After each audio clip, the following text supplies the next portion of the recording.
The story opens with a man sprinting down the street, his footsteps pounding against the pavement as he rushes forward like he is chasing the beginning of something important. His name is Ju In-gong. He explains that his parents gave him that name because they hoped he would grow up to become the protagonist of the world itself. In Korean, his name literally means protagonist, and because of that, people teased him about it endlessly when he was a kid. But strangely enough, he never hated the name, because deep inside, Ju In-gong really did want to be the hero of his own story. With that quiet wish still burning in his heart, he pushes into a game store. The moment he steps inside, the people around him start murmuring that he has finally shown up. Ju In-gong acts like he is tired of hearing it, brushing the comments aside as he tells the shopkeeper that the teasing seriously needs to end. Then, without wasting another second, he asks whether the game has arrived. The shopkeeper answers as if he already knew Ju In-gong would come running in, saying he saved a copy just for him. It is Night Saga RE, the long-awaited remake of the classic game Night Saga. According to the shopkeeper, the entire game is built around the endless war between humans and demons, a conflict that has continued for ages without either side backing down. Players can choose between Locke, the hero fighting for humanity, or Zephyr Ragnaros, the Demon King's second son. Each character follows a different path with different goals, different choices, and a completely separate destiny waiting ahead. Ju In-gong remembers the original Night Saga clearly. Ever since childhood, he has cleared the game more than 10 times. To the point where every character, every item, every location, and every major event is burned into his memory. But this remake is different from anything he has played before. It is the first version released after full-dive virtual reality systems exploded across the market, which makes it feel less like a simple remake and more like a dream finally becoming real. Later, after getting his hands on the game, that excitement follows him all the way home. Back in his apartment, Ju In-gong settles in and starts preparing everything. He loads the chip into his full-dive helmet, connects the cartridge, and gets the setup ready with the kind of focus only a true longtime fan could have. As he waits for the system to finish, anticipation buzzes through him, making it almost impossible to sit still. He even tells himself that maybe he should take it easy tonight, casually deciding that 8 hours of playtime should be enough, as if that is somehow a light session. Then, the instant the system pulls him into the game world, everything around him changes. Ju In-gong finds himself staring up at a ceiling so bright it almost hurts his eyes. Blinking in confusion, he wonders out loud if the load-in worked properly. After all, Night Saga always begins with the player waking up in bed. That is supposed to be the true starting point. But this time, something immediately feels wrong.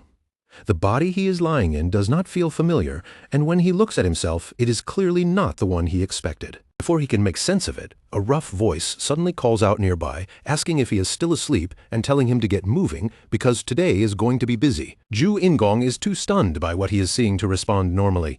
He can only marvel at how unbelievably lifelike everything looks, with graphics so realistic they are practically indistinguishable from the real world. When he says that out loud, the huge orc standing beside him gives him a confused look, as if the word makes no sense at all, and asks what he means by graphics. Ju In-gong can hardly believe it. He is having a smooth, natural conversation with what should be an NPC, and none of the game advertisements said anything about this level of realism. Trying to get his bearings, he asks the orc for his name.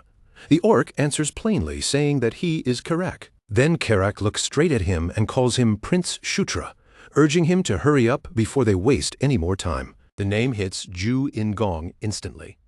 Shutra Ignis, the Demon King's 9th son. He realizes he was never even given the chance to choose his character, and now he cannot understand why the game has thrown him into this role without warning. He quickly opens the status window, hoping for answers, only to see that he is level 1 and just 14 years old. Worse than that, his stats are so low they are almost painful to look at. Every single stat is sitting at 5. Ju In-gong notes in disbelief that even an ordinary NPC usually starts with 10s across the board, making Shutra's numbers look embarrassingly weak. Next, he checks his skill list. One skill is called Conquest, but the other one is named Protagonist Setting Adjustment. The moment he sees that strange title, He stops and stares at it. He wonders out loud whether the skill really means exactly what it sounds like, because if it does, then this situation may be even stranger than he first thought. Carrick cuts into his thoughts with a loud shout, telling him to stop standing around and get moving already. Ju In-gong answers that he understands and finally steps outside, but the moment he does, he is left completely stunned by what is waiting for him. In front of him stretches a long line of orcs, all standing in formation like soldiers, ready to march. The sight makes him uneasy. Looking over the tense formation, he asks why the atmosphere feels less like a normal outing and more like they are heading straight into battle. Carrick dismisses his reaction without much concern and tells him they need to move right away. He explains that Red Thunder orcs are causing trouble, and this will be Prince Shutra's first real battle. The casual way Carrick says it only makes the situation feel even more alarming. Ju In-gong freezes for a moment, still trying to process the fact that his first day in this world has somehow turned into a battlefield march. Confused and increasingly nervous, he asks where the tutorial is supposed to be. Carrick explains that the Red Thunder Orc tribe has rebelled. Together with the 7th Prince and the 8th Princess, they are going to help suppress the uprising. Ju In-gong immediately questions why they are bringing only 10 people if this is a full-blown war. Carrick insists that he already told him yesterday this was only meant to be a patrol, not some grand military campaign. Ju In-gong hesitates, asking whether Carrick really said that. Carrick looks back at him with a strange expression, clearly starting to notice that something about Prince Shutra is not quite right. Carrick wonders why he has been acting so strangely all day. Meanwhile, Ju In-gong opens his minimap, hoping the game system can at least give him something familiar to rely on. The moment the minimap appears, Ju In-gong mutters that he knew there would be one. Relief washes over him, because navigation will be much easier now and he decides he should keep it open at all times. Then his eyes catch something unusual, a hidden path tucked away from their current route, and he wonders if it might be connected to some kind of event. After checking the map, he tells Carrick that their current path is far too slow. Then, with sudden confidence, he says he knows a shortcut. Trusting his words for the moment, the group changes course and begins taking the detour. They push through the forest, moving between the trees and uneven ground, before eventually reaching a steep cliff and climbing their way upward. By the time they reach the top, Ju In-gong looks completely exhausted, his body clearly struggling with Shutra's miserable stamina. But right in front of them stands a hidden zone, sealed off by 2 enormous stone gates that rise like ancient walls from the ground. Carrick stares at the place in surprise, then turns to Ju In-gong and asks how he knew something like this was hidden here. He even asks whether Ju In-gong is a mage. Ju In-gong quickly answers that he is not, still trying to catch his breath. The others also notice how drained he looks, watching him struggle as if the climb alone has almost finished him off. Ju In-gong admits that he underestimated just how terrible Shutra's stamina really was. Even so, he wants to see whether he can open the door, and with that thought pushing him forward, he steps toward the massive gate. The instant he approaches, a golden light suddenly wraps around him. Ju In-gong freezes in place, staring at the glow in shock as he wonders what is happening to him. A notification suddenly appears in front of Shutra's eyes, glowing like a system message in midair. Somehow, just from reaching this hidden place, he has leveled up. Shutra stares at the message in disbelief, wondering if he seriously gained an entire level just from walking through the area. And before he can even calm down, something even stranger catches his attention. Every one of his stats has risen by 2 full points. Shutra can only mutter under his breath that this is ridiculously broken, because for someone as weak as him, that kind of increase is almost too good to be true. Right after that, a heavy grinding sound echoes through the area, followed by the deep rumble of ancient stone beginning to crumble. Carrick looks toward the opening, then glances back at Shutra and asks whether they are going in. Shutra has no idea what might be waiting inside that hidden place, and the darkness beyond the entrance gives him no easy answers. Still, he is not alone this time, so Shutra tells himself that they should be able to manage somehow. After all, a real protagonist does not simply die after falling off a cliff. Instead, he gets handed a chance. The group steps through the wide, newly opened mouth of the cave. As they move inside, Carrick studies the walls and says the passage looks like a dwarf tunnel. But Shutra immediately objects. Shutra says dwarves are not supposed to be in this region at all, since they are known to live in the demon realm. Carrick answers that they do not live here now, but a long time ago they apparently did. When Shutra asks if all the dwarves migrated away, Carrick admits he does not know the whole story. He only knows the old legends passed down among the orc tribes. With that uncertain explanation hanging in the air, they continue deeper into the cavern. Then, something ahead catches their eyes.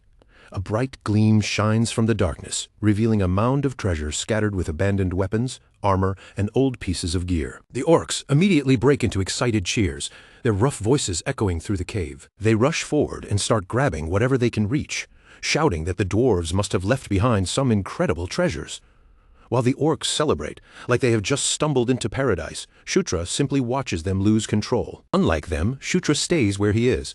No matter how tempting the weapons look, he cannot actually use any of them, because their level requirements are far beyond him. His pathetic stats make the problem even worse, locking him out of even the simplest-looking equipment. Still, Shutra mutters that they might as well keep the gear for later instead of leaving it behind. Then he pauses, glancing around the pile of loot as another problem crosses his mind. He wonders how he is supposed to stash all of it. Shutra picks up one of the items and quietly says "store" under his breath. The item vanishes from his hand and slips neatly into his inventory, just like a game command.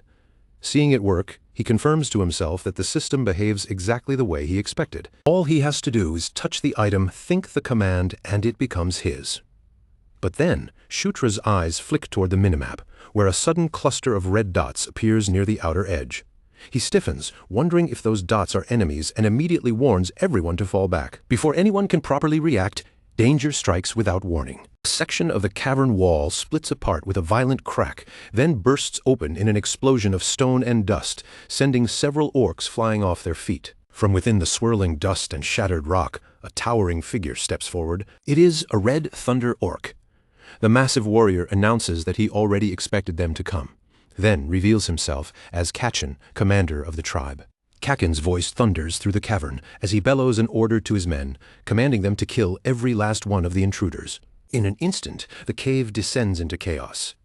The orcs fighting on Shutra's side are cut down one after another as the Red Thunder orcs crash into them with brutal force. A few of Shutra's orcs manage to steady themselves and strike back, refusing to fall without a fight. But the difference in strength is obvious.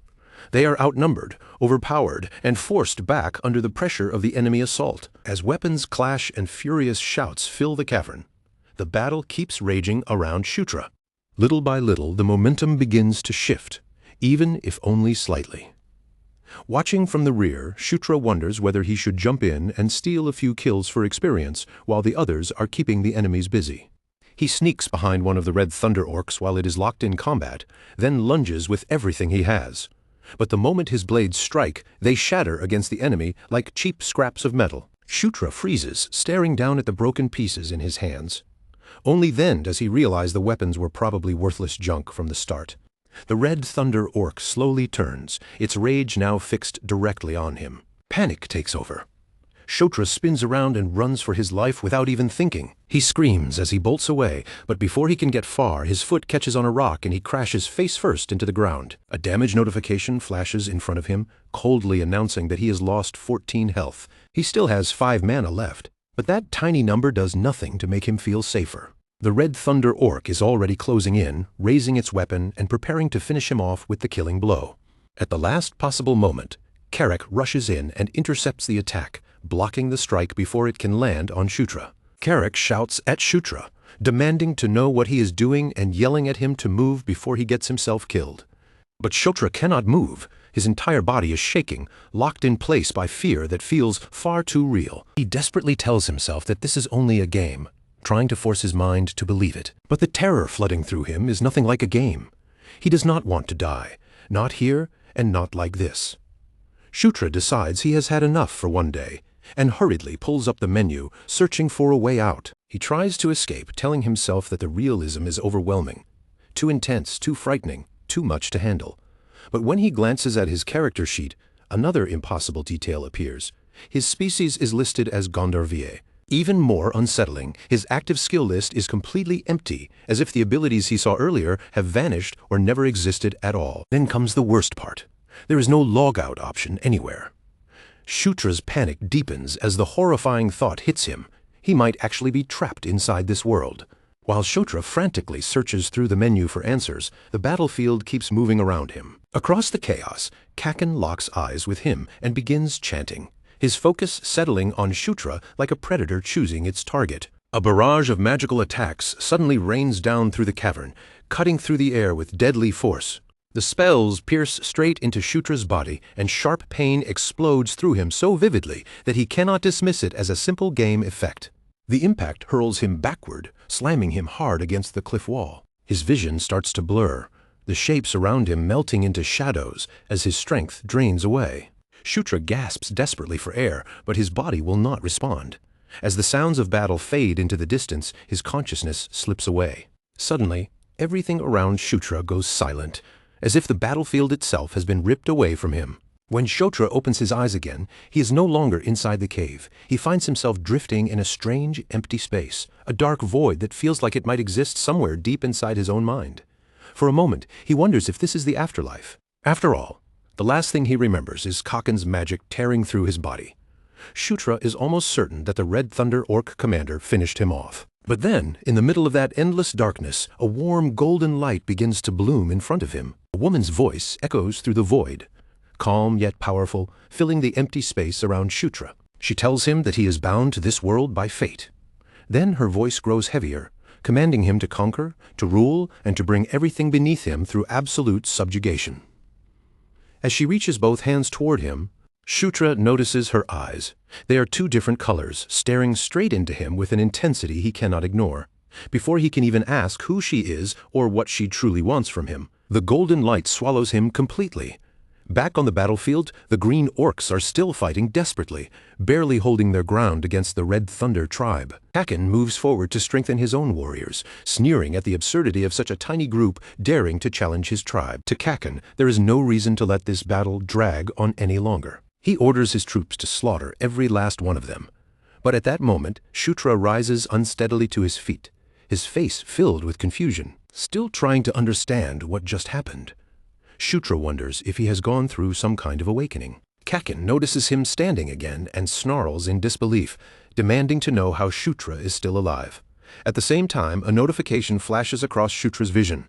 Telekinesis level 1 acquired. Shutra mutters in confusion, unable to understand when he even gained that skill. Then, another unexpected change appears before his eyes. His secondary job has changed, and now it is listed as Knight of Conquest. Kaken immediately shouts at his warriors, ordering every attack to focus on the boy standing in the center of the battlefield. Carrick realizes what the enemy is trying to do almost instantly. With a furious roar, Carrick commands the others to protect the prince no matter what it costs. He makes it clear that not a single wound must reach Shutra. But Shutra himself remains frozen in place. His eyes are locked on the status window in front of him, unable to look away from the new class written there. Shutra murmurs that this job never existed in the original game, not in any route, character path, or hidden event he remembers. Then Shutra lowers his blade and drives it into the ground beneath him. He whispers that the movement feels completely natural, as if the knowledge has been buried inside his body all along. Lifting his gaze toward the battlefield, Shutra declares that the power of conquest is the power of kings. Then, with his voice rising, he invokes the command, under the king's banner. Golden light spins around him and surges outward. The glow wraps around the orc warriors like a living aura, and the buff immediately takes effect. One by one, the orcs shout that strength is flooding through their bodies. Filled with that new power, they charge into the Red Thunder tribe like a crashing tidal wave. One orc drives his fist straight through an enemy's chest with nothing but his bare hands. At that point, weapons barely even matter anymore. The green orcs have become overwhelming, unstoppable, and terrifyingly strong. Kaken's confidence finally cracks, and panic flashes across his face. He demands to know how their enemy's strength could have risen so suddenly in the middle of battle. Then his eyes follow the golden energy across the battlefield, tracing it back to the one standing at its center. Shutra. Furious, Kaken unleashes a barrage of 4 attacks directly toward him. Shutra sees the incoming strikes cutting through the air toward his body. But before the attacks can land, Carrick leaps in front of him and deflects every one of them with effortless power. As Shutra watches Carrick move, the sight steadies his nerves and pushes away the fear that had been gripping him. Confidence rises in Shutra's chest. He tells Carrick to push forward, knowing that his buff is amplifying every step, every swing, and every ounce of strength in Carrick's body. Kaken finally realizes that the battle has completely turned against him. The Red Thunder Orc commander starts pleading for them to stop. But it is already far too late. Karak barrels straight into Kakin with unstoppable force and sends his head flying from his shoulders. The remaining Red Thunder orcs watch their commander's head roll across the ground, and terror immediately takes hold of them. As they turn and flee, the green orcs chase after them, shouting that not a single enemy will be allowed to escape. A system message appears before Shutra's eyes, declaring that a general's achievements belong to his king. Then 3 level-ups strike him one after another in rapid succession. Still breathing hard, Shutra stands there trying to collect himself after everything that just happened. He wonders aloud what is going on. From a short distance away, Karak stares at him with wide eyes, clearly questioning where that impossible power came from. Karak looks at Shutra again, this time with something close to awe, as if he is starting to believe that the prince himself may have caused the miracle they just witnessed. Later, after the battle has ended, Shutra returns to camp. There, he frantically scrolls through his menu again and again, repeating the same problem under his breath. There is no exit button. No matter where he looks, the option simply does not exist. Shutra forces himself to breathe, telling himself over and over that he needs to calm down first. As he tries to think clearly, only 2 possibilities come to mind. The first is that he really is trapped inside the virtual reality system, and maybe some bug on the outside will eventually be patched and set him free. The second possibility is the absurd one, the kind of thought that sounds insane the moment it enters his head. What if this is not a game anymore? What if, just like in a novel or a manga, Shutra has somehow been pulled into another world? Maybe this place only looks like the Night Saga he remembers, while actually being a completely real world that follows similar rules. The longer Shutra sits with that thought, the harder it becomes to laugh it off. Everything around him is far too vivid and far too detailed for an ordinary simulation. Shutra can feel the world pressing in on him with a reality that is impossible to ignore. The texture of the ground, the chill in the air, and the way even the smallest sound bounces against the stone all feel painfully real. He even notices, with a strange little bit of embarrassed amusement, that this body is rendered down to the most private details without the slightest sign of censorship. That ridiculous detail only makes the situation feel even less like a simple virtual reality game. Shutra starts wondering if he truly crossed over into another realm. For one dark moment, he even thinks that dying might be the only way to escape, but he immediately rejects the idea. That is not something he is willing to test. For now, Shutra tells himself to focus on the positives. At the very least, he did not wake up as an orc or an ogre. Better than that, he is a prince, born into the kind of position people would call the golden spoon among golden spoons. For the moment, life is still tilted in his favor. Just then, Karak enters the room. Karak asks whether Shutra has a moment to speak with him. Since this situation does not seem like it will disappear anytime soon, Ju Ingong quietly accepts the name everyone in this world uses for him. From now on, he is Shutra. So Shutra looks at Karak and asks what he wants. Karak explains that he would like to request a duel. Even though Shutra is a prince, he is also someone who leads others, and for a warrior like Karak, it is only natural to understand the fighting ability of the person he serves. Shutra raises an eyebrow, sensing there may be more to this request than simple curiosity, and asks if Karak has a real reason for wanting to spar. Karak offers him a training sword and tells him not to worry. Karak says he plans to go easy on him, making it sound like this will only be a light test. Shutra scoffs at the overly careful attitude. If they are going to do this, then in his mind they might as well do it properly. With that decision made, Shutra does not wait for Karak to make the first move. He charges in first, lifting the training sword and swinging with all the force his young body can manage. Karak plants his feet and takes the blow head-on as Shutra's blade comes crashing down against his head. Shutra follows with a rushed series of frantic stabs, pushing forward again and again, but none of the attacks seem to bother the orc warrior in the slightest. Karak calmly remarks that the hits feel less like sword strikes and more like being tapped by an egg. Then, with one lazy swing of his own, Karak knocks Shutra backward, as if the prince weighs almost nothing. Shutra lands hard and brings a hand to the back of his head, rubbing the sore spot. Shutra grumbles that Karak could have at least warned him before hitting that hard, but as he pushes himself back up, something appears in front of his eyes. Basic swordsmanship level 1 has been unlocked. Shutra stares at the message in confusion, wondering when exactly he learned that skill. Then the answer suddenly clicks into place. It is just like what happened with telekinesis. Shutra begins to suspect that he can gain new skills simply by experiencing the right actions firsthand. Apparently, it might even work when those actions are done to him. Karak, thinking the spar is finished, suggests they stop there and go get something to eat. But Shutra shakes his head. His eyes sharpen as he declares that this is nowhere near over. He steadies his stance, grips the training sword again, and charges at Carrick for another round. This time, Shutra's thrust is cleaner and more focused. Carrick blocks it easily, but even he notices that Shutra's movements have clearly improved. Carrick wonders aloud why Shutra was so clumsy just moments ago.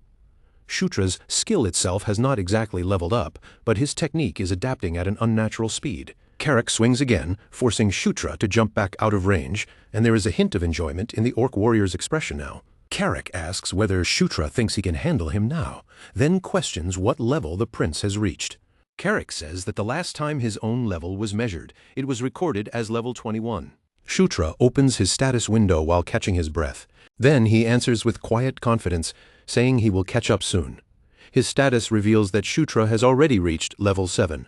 Shutra reminds himself that people in this world really do have levels, but unlike him, most of them cannot check those numbers directly.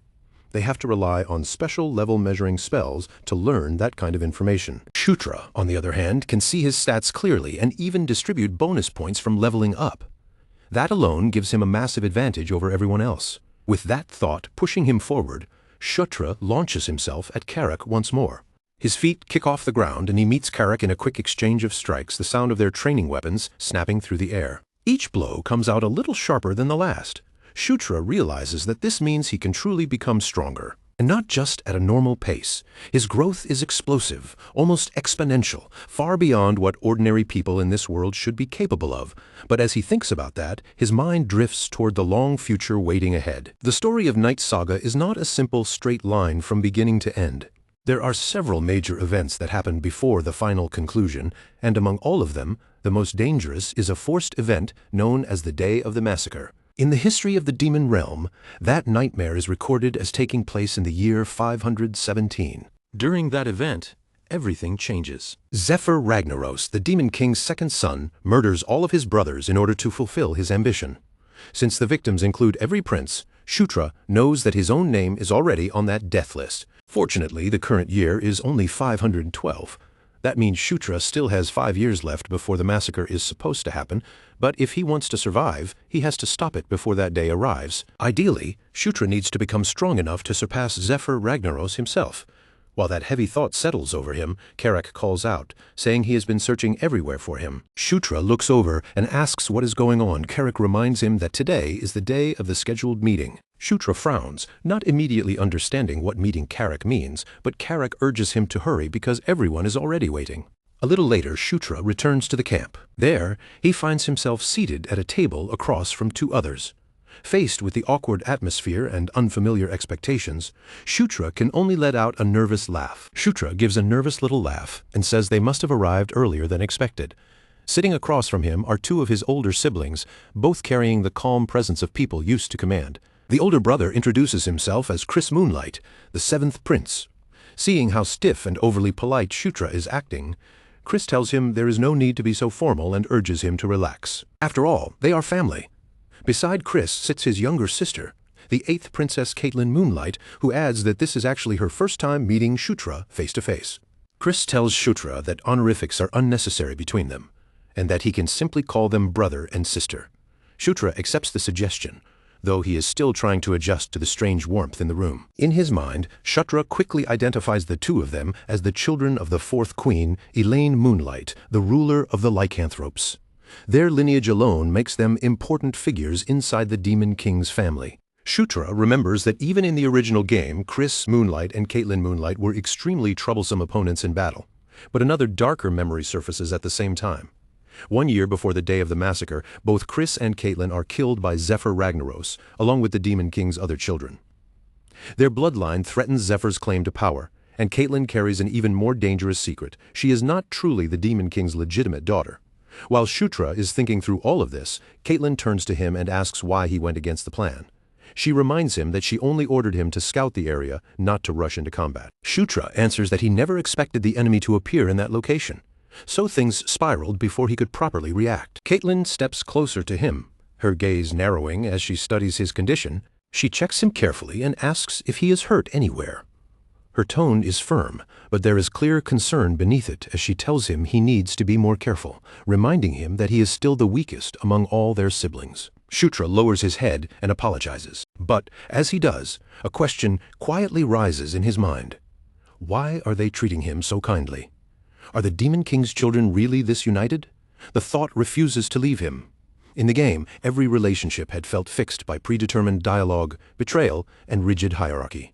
But here, their expressions, their concern, and their reactions all feel unpredictable, almost painfully real. Chris agrees with Caitlin's warning and tells Shutra that if he pulls another reckless stunt like that next time, Chris will scold him properly. Shutra nods and says he understands. But deep down, he still cannot stop wondering about their kindness. In the game, Chris and Caitlin had always seemed colder, sharper, and sometimes even hostile. Yet right now, sitting in front of them, he can feel genuine warmth. That leads Shutra to think about the nature of the lycanthropes themselves. They are known for incredible vitality, beings filled with powerful life force. And he remembers that many lycanthropes were especially skilled at using aura. That memory gives him an idea. If he awakened telekinesis by directly experiencing it, then maybe he can awaken aura the same way. Shutra looks up and says he has a request. Chris raises an eyebrow, clearly curious, and asks what kind of request he means. Shutra's expression suddenly brightens, and without hesitation, he declares that he wants Chris to hit him with aura. Both Chris and Caitlin visibly freeze at his words, their faces shifting from calm concern to pure discomfort. The siblings exchange a disturbed look, as if silently asking each other whether they heard him correctly, or whether Shutra has developed some strange desire to be beaten up. Elsewhere, the scene shifts to a battlefield already swallowed by violence. Red orcs are blasted off their feet, their bodies thrown backward under the force of the fighting. Green orcs crash against them in a full-scale war, weapons swinging, bodies colliding, and chaos spreading across the battlefield from every direction. In the middle of that madness, a massive red orc suddenly lashes out with brutal force. But he does not strike only his enemies. He attacks his own men as well, smashing down anyone unlucky enough to be nearby. Several warriors rush in, trying to restrain or subdue him. Their efforts mean almost nothing. The giant red orc tears through them with frightening ease, sending them down one after another. One warrior barely manages to leave a shallow cut across his arm. The giant pauses and looks down at the wound. For a brief second, everything seems to stop, and then rage twists across his face. The warrior responsible barely has time to understand what he has done before the giant's next blow turns him into a spray of crimson mist. The shock wave from the attack blasts the surrounding fighters away like scattered leaves. The enormous red orc throws his head back and bellows across the battlefield. He roars that not a single enemy should be allowed to escape, then promises a reward to whoever brings him the highest number of kills. Strangely enough, the green orcs seem to respond to his command, moving as if he is their leader rather than an enemy standing against them. Meanwhile, Shutra appears to be unconscious, his body still while his mind drifts away into another strange dreamlike space. Inside that dream, he once again sees the mysterious woman who appeared during his awakening. Shutra asks who she is, his voice carrying through the strange space around him. Then he looks around and notices other shadowy figures nearby.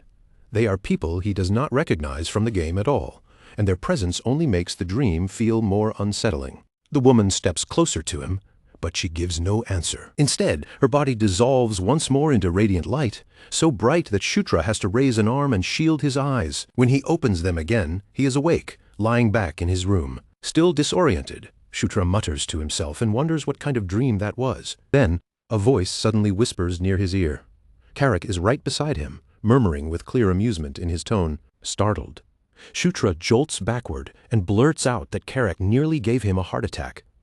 Carrick replies that the prince seems healthy enough, though he is still confused about why Shutra begged his siblings to beat him up. Carrick says Shutra had been practically whining for it, as if being struck by aura was something he desperately needed. Then Carrick tells him to look at the result. Sure enough, Shutra's body is now giving off a faint shimmer of aura, a subtle glow moving around him like a thin veil of energy. It worked. Shutra stares at the aura in amazement and says he can actually feel the power flowing through him. Carrick asks if simply getting hit by aura is enough to awaken it. Shutra answers that it seems to help, at least to some extent. Then Carrick asks the question that has clearly been on his mind, whether Shutra was the one who filled everyone with power during the battle in the cave. Shutra gives a small nod. Carrick simply says that he understands now. Shutra then shifts the conversation and asks if anything happened while he was unconscious. Carrick tells him that the main force won against the Red Orcs. Shutra raises an eyebrow, surprised by the report. He had assumed Chris and Caitlin had been sent to handle the threat themselves. Carrick laughs at that idea and says that would be absurd, asking if Shutra understands just how enormous the Red Orc tribe really is. Shutra then asks who actually led the operation. Carrick answers that the commander in charge was General Vandal. The moment Shutra hears that name, his expression freezes, and a sharp jolt runs through him as if the air itself has suddenly changed. Vandal is not just some ordinary warrior. He is known as one of the strongest fighters in the entire realm, and in the days when Shutra had played through the world as Zephyr, Vandal had eventually become one of his most reliable and powerful subordinates. The memory strikes Shutra hard, and almost immediately, another thought begins to surface. Vandal does not swear loyalty to Zephyr until the year 515. But right now the year is still only 512. That means Vandal is still unattached, still moving on his own, and has not yet pledged himself to anyone. To Shutra, that single fact opens up a dazzling chance. He already knows Vandal's habits, his weak points, the foods he loves, the kinds of rewards that catch his attention, and even the way he moves and fights in battle. And above all else, Shutra knows the most important condition for bringing Vandal over to his side. If he wants to recruit him, he has to beat him in a duel. With all of that knowledge sitting in his head, Shutra feels a surge of confidence. If he acts before Zephyr ever has the opportunity, then he can make Vandal his subordinate first.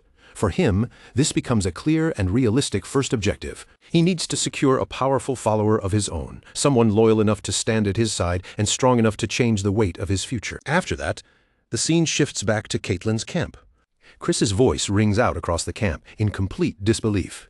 He stares at Shutra as if he has just heard something impossible, demanding to know whether Shutra truly managed to grasp the basics of aura in only a single day. Shutra answers calmly, explaining that he had poured every single level-up point he had into aura. Because of that, Shutra says this result should not be all that surprising.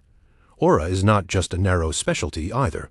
Unlike telekinesis, it naturally strengthens the entire body, boosting physical abilities across the board, which makes it far more valuable for his current situation.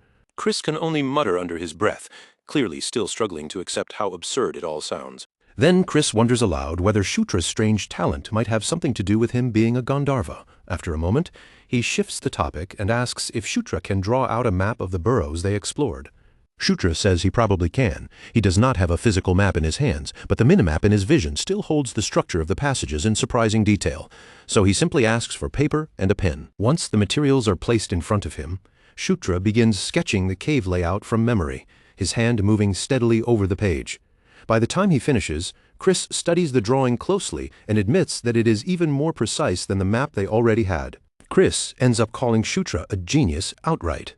Shutra just laughs it off with an awkward, modest smile, not making too much of the praise. Caitlin then explains that the Red Orcs they ran into were completely wiped out, which means the enemy still has no idea their burrows have been found. Chris looks back at the newly drawn map and notes that with this level of detail, they can finally prepare a proper surprise attack. But before that can happen, there is still one more thing they need Shutra to do. Soon after, Shutra makes his way back into the mountains. Carrick walks beside him and asks if this is going to be another scouting mission. Shutra admits that, yes, that is exactly what it is. After all, among his royal siblings, Shutra is still the weakest in direct combat. Carrick does not complain, though. If anything, he is simply relieved that reinforcements have finally arrived. Shutra says they can thank the achievements they earned recently for that much. Carrick agrees with a rough chuckle, clearly satisfied that their efforts are already starting to pay off. A short distance ahead, they notice two figures waiting for them. One is Caitlin, now hidden beneath a robe, and the other is a woman standing at her side. Shutra looks at Caitlin in surprise and asks what exactly is going on, especially why she is dressed like that. Caitlin immediately tells him to lower his voice. Since no one knows what might happen during this mission, she plans to follow him from the shadows and step in only if the situation becomes truly dangerous. As for the credit, Caitlin insists that all of it must belong to Shutra alone. Shutra cannot help questioning her reasoning, wondering silently whether she is being too innocent or simply supporting him in her own strange way. Still, he has no reason to reject such valuable help. The woman beside Caitlin then introduces herself as Sarah, Caitlin's adjutant, and Shutra greets her respectfully. Caitlin reminds him to focus only on scouting while she and Sarah follow quietly from behind. Shutra accepts the plan without arguing further. With that decided, the group returns once more to the dwarven cave system they had explored before. As they move deeper inside, Carrick glances around the silent rooms and remarks that everything feels strangely empty. It is almost as though anything worth taking has already been carried away.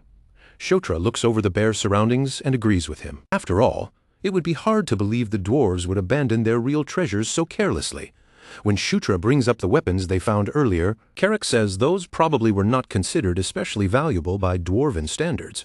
Shutra thinks it over for a moment and admits that the explanation does make sense. Then, without warning, Carrick's body tenses, his gaze snaps toward the darkness ahead, and he warns that something is coming.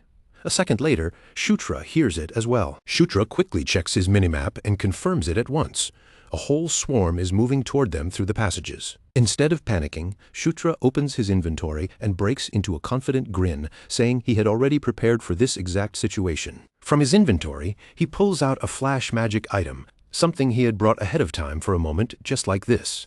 He warns everyone to shut their eyes the instant he gives the signal. At the far end of the cavern, dozens of monsters begin pouring into view. They are spiders as large as dogs, crawling over the uneven stone with boulder-like shells strapped across their backs. They are rock spiders, creatures that thrive in the darkness, moving in packs and carrying venom strong enough to paralyze their prey. The moment they close in, Shutra gives the signal and throws the flash magic high into the air. The instant the item detonates, the entire cavern is swallowed by a burst of blinding golden light. The rock spiders shriek all at once, their bodies locking up as the sudden brilliance stuns them and leaves them unable to move. Shutra declares that light completely shuts them down, just as expected from creatures born for the shadows. Then he orders the others to finish them off while they still have the advantage. Warriors immediately surge forward. Their blades come out in a flash, and although the spiders try to fight back through their paralysis, they are already hopelessly overwhelmed. One by one, the team cuts through the swarm with almost effortless force. Shutra watches the battle unfold with quiet satisfaction. Once again, another mission is being handled cleanly, and another step is being taken towards strengthening his position. He remains near the rear, staying clear of the immediate clash while keeping his eyes on the battlefield through the minimap. He zooms in on the fighting and studies the swarm carefully, remembering that rock spiders never move alone. Every pack is led by a single dominant boss, and it does not take him long to pick it out. One spider stands out from the rest, larger, uglier, and far more threatening than the others, hidden farther back in the darkness. Shutra's eyes narrow as he spots it. Then he quietly tells Carrick to stay close and follow his lead. Shutra explains in a low, focused voice that instead of wasting time on the smaller monsters, they are going straight for the leader of the swarm and taking the boss down first. Carrick gives a quick signal that he understands, and the two of them surge into the chaos together, slipping between clashing fighters, cutting through openings, and forcing their way across the battlefield with sharp, practiced focus. Before long, the boss spider finally reveals itself. Its enormous body rises above the rest of the swarm, thick and grotesque in the gloom, and the moment it senses their approach, it lets out a piercing scream. Carrick does not hesitate for even a second. He launches himself high into the air, grips his axe with both hands, and brings it crashing down onto the monster's shell with all the strength in his body. But the instant the blow lands, nothing happens. The axe simply ricochets off the shell with a harsh clang, leaving the creature completely unharmed. Shutra's face tightens as the forgotten detail comes rushing back to him. He mutters that he should have remembered. The boss spider's shell is almost impossible to pierce. Axe strikes will not get them anywhere against this thing. Its real weakness is fire. But the problem is obvious. Shutra still has not unlocked any fire-based magic of his own. Then, all at once, the spider's back begins to shift, and clusters of tiny blinking eyes open across its armor.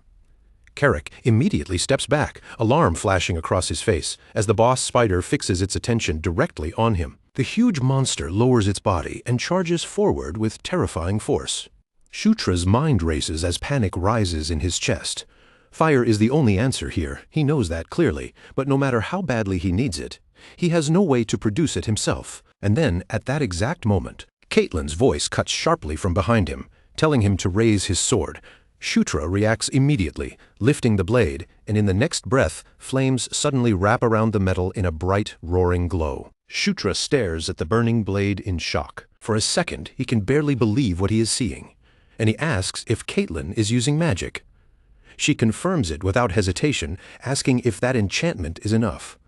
From behind him, Caitlin continues feeding power into the sword, supporting him with magic while he faces the monster head-on. The boss, Spider, lunges toward him. As the massive body closes the distance, Shutra plants his feet and braces himself for the impact. The collision sends dust and debris bursting up from the cavern floor. But through that cloud of dust, Shutra suddenly breaks forward. He rushes straight in, climbs up the spider's leg, and combines his basic swordsmanship with the flames now coating his blade. Then he calls out the technique, Burning Blade. The fire-wrapped sword bites into the creature's thick armor, carving glowing red slashes across its hardened hide. The boss, Spider, screams in agony as flames spread over its body. Shutra keeps slashing without backing down, and the fire devours the monster until its enormous form is swallowed completely. Then, just as the spider falls, a familiar golden glow washes over Shutra. Notifications begin flashing rapidly across his vision. His level rises all the way to 9, and Shutra cannot hold back his excitement, shouting out as the rush of growth hits him. Caitlin quickly asks if he is all right, her eyes moving from his face to the golden light around him, and then she asks what that strange glow was. Shutra hesitates for a moment. After a brief pause, he claims it is some kind of blessing and tells her there is nothing to worry about. Caitlin looks unconvinced and asks whether it is a gift connected to him being a Gandharva. Shutra agrees with her guess. Caitlin then presses further, asking how he was able to handle the rock spider so perfectly, because his movements were far too accurate to be simple luck. Shutra says he read about them in a book, but the truth is very different. Back when he played the game, he had fought rock spiders dozens of times, and every attack pattern they used was already carved into his memory. Before Caitlin can question him more, Karak suddenly calls out to Shutra saying he has found something. They move over to where Karak is standing and soon uncover a hidden door concealed within the cave. Together they push the door open and step into a chamber lit only by a faint, dim glow. The moment Shutra sees what is inside, he stops in place. He recognizes the structure immediately. Standing before them is a town portal built in the dwarven style. Karak notices Shutra's reaction and asks if he knows what the object is. Shutra answers carefully, saying he has a pretty good guess. The markings around it are clearly dwarven, and although Shutra never came across one while playing as Zephyr, he did encounter something like this while playing as the human hero. Shutra explains that the device most likely activates once magic is poured into it. He turns to Caitlin and tells her it appears to be a teleportation device. Caitlin looks at the portal with cautious eyes and asks if he is certain. Sarah studies the surrounding structure and says the architecture does seem to support Shutra's theory. Caitlin then wonders if there is any way to figure out where the portal leads, and Sarah explains that there may be inscriptions somewhere nearby. Karak raises a hand and points toward one side of the wall. He says he can make out some faint carvings there, and everyone gathers around to take a closer look. The writing etched into the stone is strange and unfamiliar to almost everyone present. Karak asks if Caitlin can read it, but Caitlin shakes her head and admits that she cannot.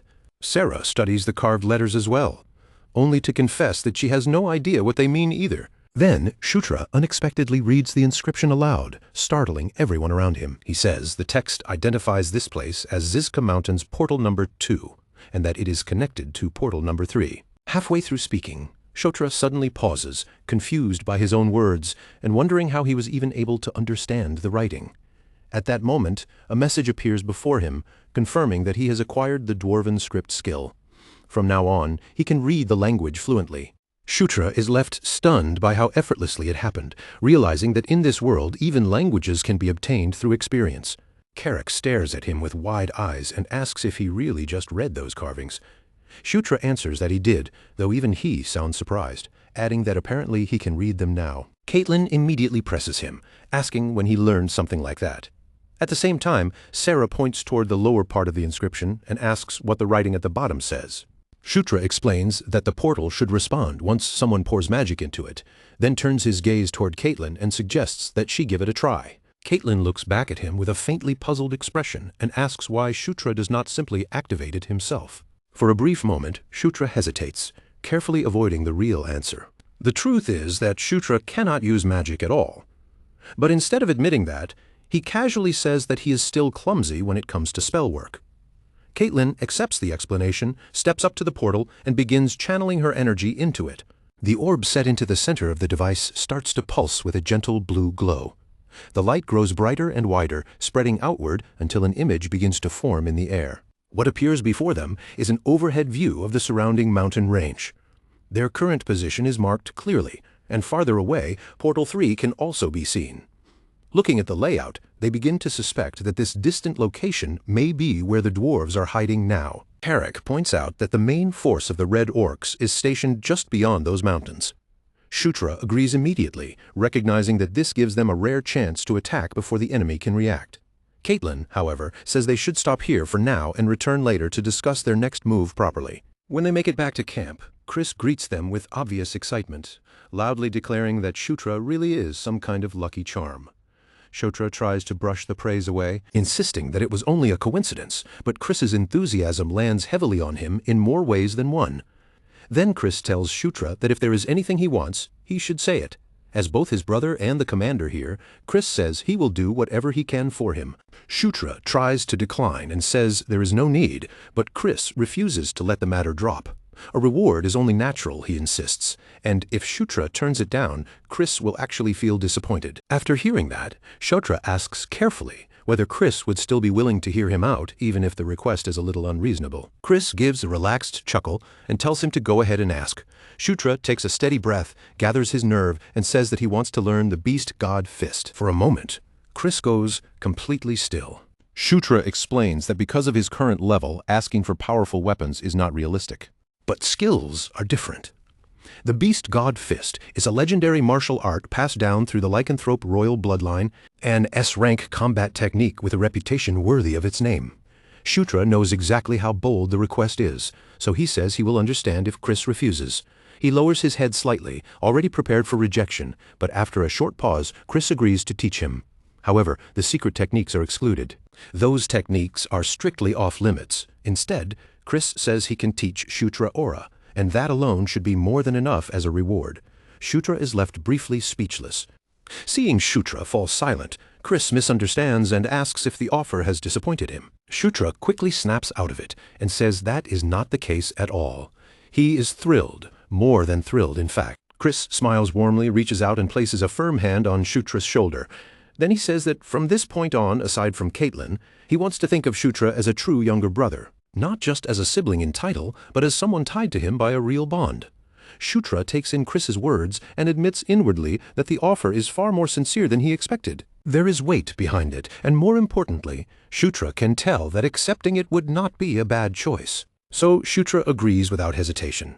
The two clasp hands firmly, and with that handshake, the beginning of a new relationship is quietly sealed. Nearby, Caitlin watches the exchange with a soft, genuine smile, clearly pleased by what has just happened. Shutra says that from now on, they should work together properly and make this partnership worthwhile. And just like that, an alliance is formed. It is not built on grand oaths or royal commands, but on something far more useful in the real world: mutual benefit and growing trust.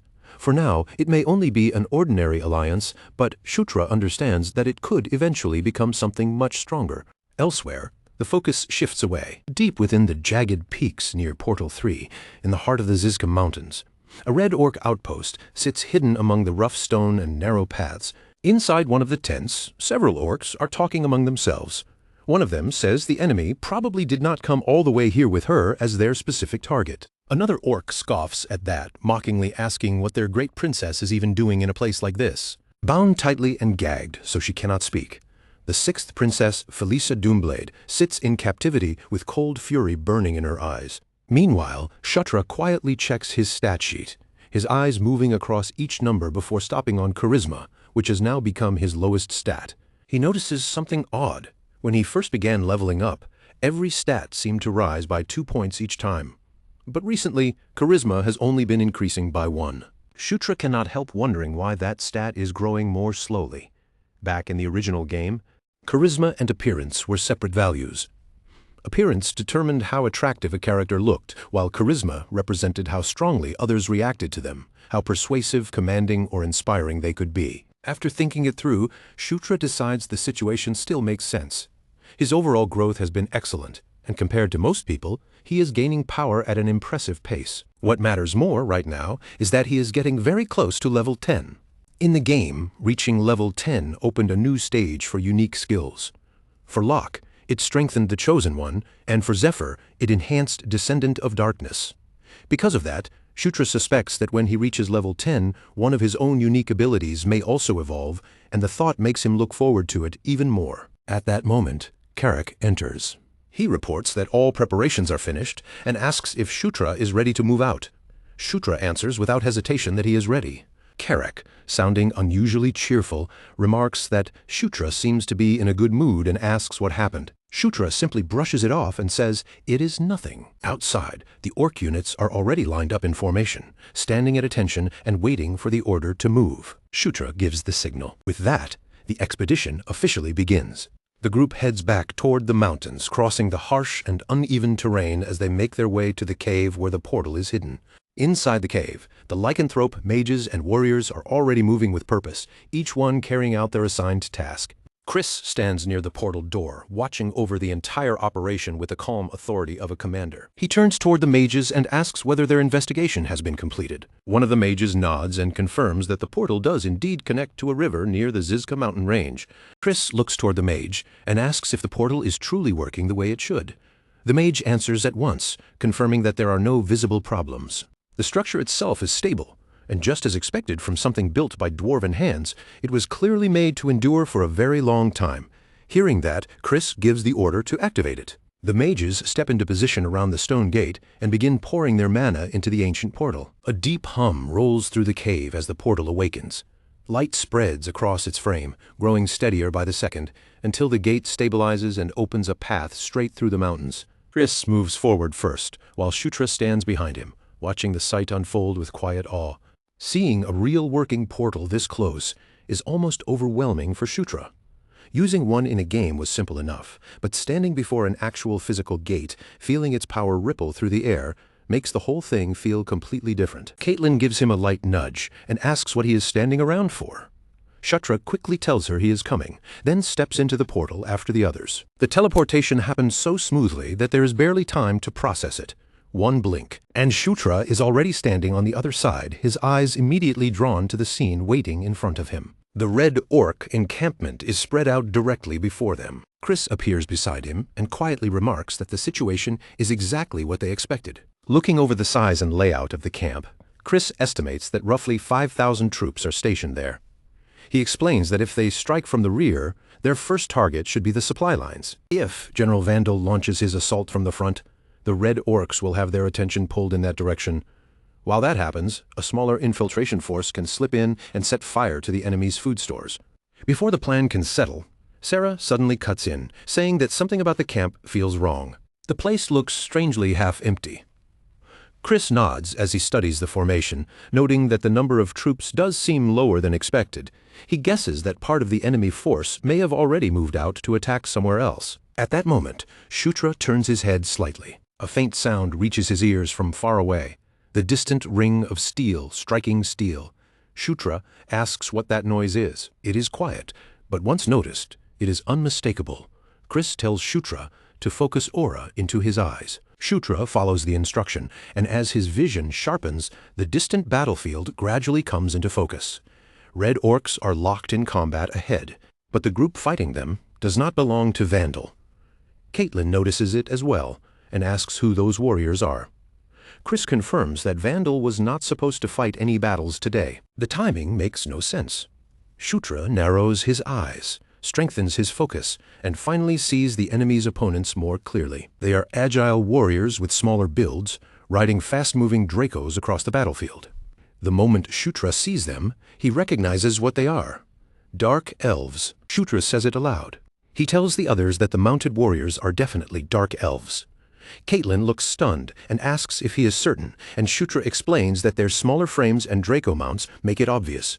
Chris watches the fight shift and notes that the Dark Elves appear to be pulling back. He guesses that their leader must have fallen or been taken out, because the entire unit is now retreating in a hurry. Carrick watches the aftermath with a frown and asks if the fight really ended that quickly. Meanwhile, Shutra's thoughts begin racing. He cannot understand why Dark Elves would be operating out here in the first place, especially in the middle of this Red Orc conflict. Later, back at their own encampment, General Vandal speaks with Chris. Vandal says that word has reached him. Prince Chris's forces discovered the Dwarven portal. He admits he is impressed by the discovery, but curiosity remains in his voice. He wants to know how they figured out where the portal would lead. Chris makes it clear that the credit does not belong to him. It was the ninth prince, Shutra, who uncovered the destination of the portal. Shutra lowers the weight of the praise with a modest answer, saying it was only luck. Seeing Vandal again fills Shutra with a strange sense of warmth. In his old playthroughs, Vandal had always been an important figure, powerful, loyal, and terrifyingly capable in battle. Vandal says that such sharp work deserves recognition and promises that Shutra will receive a proper reward when they return to the Demon King's castle. Chris then changes the subject. He asks about the skirmish they saw outside the encampment earlier.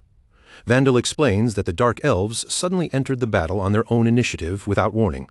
Chris questions why they would do something like that, and asks if the Dark Elves had been sent from the castle as reinforcements. Vandal admits that the situation is still unclear. According to Vandal, the Dark Elves claimed they were carrying out a preliminary scouting mission before officially joining the campaign. But the situation quickly spiraled beyond their control, and now there is a much bigger problem. Chris asks what that problem is. Vandal reveals that the commander of the Dark Elf unit has been captured by the Red Orcs. Chris says that would explain why they retreated so suddenly. Shutra, now completely focused on the conversation, asks the question everyone is thinking: who exactly is the missing commander? Vandal answers that the captured commander is someone all of them know very well. It is none other than the sixth princess, Felicia Doomblade. Their own sister, Chris and Caitlin exchange startled looks, both of them visibly shaken by the unexpected revelation. Shutra remembers Felicia clearly. She is the daughter of the Third Queen, a former Dark Elf princess who once carried the Doomblade name, and she is also the twin sister of the fifth prince, Sylvan Doomblade. In the original game, Felicia and Sylvan had both belonged to the faction of the fourth princess, Anastasia Nikrian, a political rival to the protagonist's path. Because of that, they were always treated as opposing figures. So why is Felicia here in this timeline? Shutra wonders if she stepped into the conflict on her own to steal credit, interfere with operations, or pursue some other aim. Chris suggests that maybe the Red Orcs do not actually know who they captured. There is a chance they still have no idea that Felicia is royalty. Vandal, however, says he has not been able to confirm that yet. Chris asks what their next move will be. Vandal says that rescuing Felicia would be ideal, but he will not sacrifice their entire force recklessly for it. If a proper chance appears, they will strike. Negotiations are also possible, but Vandal makes one thing clear. He has no intention of lowering his head first. If the Red Orcs want to talk, then they will have to be the ones to make the first move. Chris accepts the answer and says he understands. Vandal adds that he will continue gathering information from his side and asks them to remain in contact if anything changes. With that, the communication comes to an end. Chris turns back to the others and remarks dryly that their sister has become a prisoner of war. Caitlin reacts at once, her voice sharpening with urgency as she insists that if Felicia is still alive, then they have to rescue her no matter what. Chris agrees with the idea in principle, but he reminds Caitlin that rushing into a rescue could cost them far too many soldiers. Caitlin refuses to accept that answer, her expression hardening as she rejects the thought of abandoning Felicia. To Caitlin, the matter is simple. Felicia is their sister, and family is not something they can choose to leave behind when the situation becomes inconvenient. Chris falls silent for a moment before finally saying that he understands. Even so, Chris points out that the situation is extremely delicate. Shutra watches the two of them carefully, trying to read the tension hanging between their words. There is something unspoken between Chris and Felicia, something deeper than Shutra understands right now. Outside the tent, the night air grows heavy with the feeling of an operation about to begin. Lycanthropes move in tight, disciplined formations, while green-skinned orcs take their places beside them. Inside the command tent, the leaders gather around, and Chris begins laying out the final plan. Chris explains that General Vandal will strike the main Red Orc force from the front. Once the enemy's attention is fixed on that attack, Chris's own units will circle around and launch a surprise assault from the rear. Their objective is to shake the enemy formation, throw the camp into chaos, and cut down their ability to keep fighting by disrupting their supplies. Caitlin and Shutra will each command separate squads and carry out their assigned roles. Shutra asks for confirmation, wanting to know whether Felicia's rescue is included in the mission. Chris says that it is, but he makes it clear that saving Felicia is not the first priority. Their first task is to destroy the enemy's food stores and armory. Only after that should they attempt the rescue, and if the situation collapses, the order is absolute. Retreat at once, They cannot afford to throw away more lives for a single person. Caitlin clenches her fists, anger rising visibly in her face. Chris immediately tells her to stay quiet, reminding Caitlin that he is the commanding officer here. Caitlin snaps back, accusing Chris of treating Felicia like a burden instead of their family. Chris answers in a cold, controlled voice, saying he cannot allow personal feelings to endanger the entire mission. Shutra quietly watches the argument unfold, wondering if the tension between them goes beyond royal politics. Maybe something personal happened between Chris and Felicia in the past, some conflict that outsiders were never told about. Whatever the truth is, it clearly cuts deep. At last night falls completely, wrapping the entire operation beneath a thick veil of darkness. From the cliffs overlooking the Red Orc encampment, Chris and the others silently watch the enemy below. Even at this late hour, the camp remains active. Guards continue their patrols. Firelight flickers between the tents, and sentries keep their eyes open for any sign of movement. Then, without the slightest warning, a tremendous explosion rips through one side of the camp. Red Orc soldiers are hurled into the air as General Vandal crashes into the battlefield, leading a brutal frontal assault with overwhelming force. Vandal's roar thunders across the battlefield as he commands his troops to kill every enemy in their path. At Shutra's position, Carrick spots the signal and turns to him, asking if it is finally time to move. For a brief moment, they remain in place, watching as the Orc troops surge forward like a violent wave crashing into the enemy camp.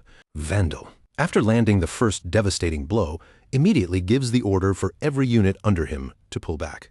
From his position on the cliffside, Chris sees Vandal's forces retreat and instantly recognizes the opening they were waiting for. This is their chance. Chris turns toward his team and orders everyone to move into position. Before they advance, Chris reminds both Shutra and Caitlin to stay focused on their assigned tasks. Destroy the supplies, rescue Felicia if the chance appears, and then withdraw. With that, Chris gives the command to charge. The second wave slams into the camp with crushing force. The Red Orcs, already shaken and scattered by Vandal's first attack, are thrown into even deeper confusion. Their formation begins to buckle. Their defenses start falling apart. Caitlin shouts for Shutra to stay alert, and Shutra immediately calls back for Caitlin to do the same. Shutra opens his minimap and scans the terrain in an instant, searching for the weakest points in the camp's defenses and tracing a route through them. He identifies the safest path and points toward their target, the supply depot. Shutra says they have to move quickly and strike it first, because once the enemy recovers from the chaos, this opportunity will disappear. Carrick charges ahead with a roar, shouting that he will tear through every last Red Orc standing in their way. His huge frame crashes into the front line like a living battering ram. With every swing, Carrick cleaves open a path through the Red Orcs, smashing their formation apart through pure force. One Red Orc suddenly counters with a vicious strike aimed at Carrick's exposed side. Carrick realizes a heartbeat too late that he will not be able to block it in time. Then something flashes past him. A dagger spins through the air and drives straight into the attacking Orc's skull with terrifying precision. Carrick turns just in time to see Shutra lowering his throwing arm. A small grin appears on Shutra's face as he remarks that the throw worked even better than he expected. Carrick blinks in surprise and asks when Shutra learned to throw a dagger like that. Shutra casually brushes it off, saying he picked up the skill last night after trying it just once. Apparently, one attempt was all it took. Carrick gives a nod, then gestures toward the supply depot ahead and says they have found the food storage, asking if they should burn it now. Shutra answers that they should stick to the plan. Even as he says that, Shutra's thoughts begin drifting somewhere else. If Felicia is being held somewhere nearby, then setting fire to everything too quickly could put her in danger as well. Before they burn the place down, they need to locate Felicia first. Shutra quickly opens his minimap again and begins scanning for any markers that might reveal where Felicia is being kept. He understands the pattern right away.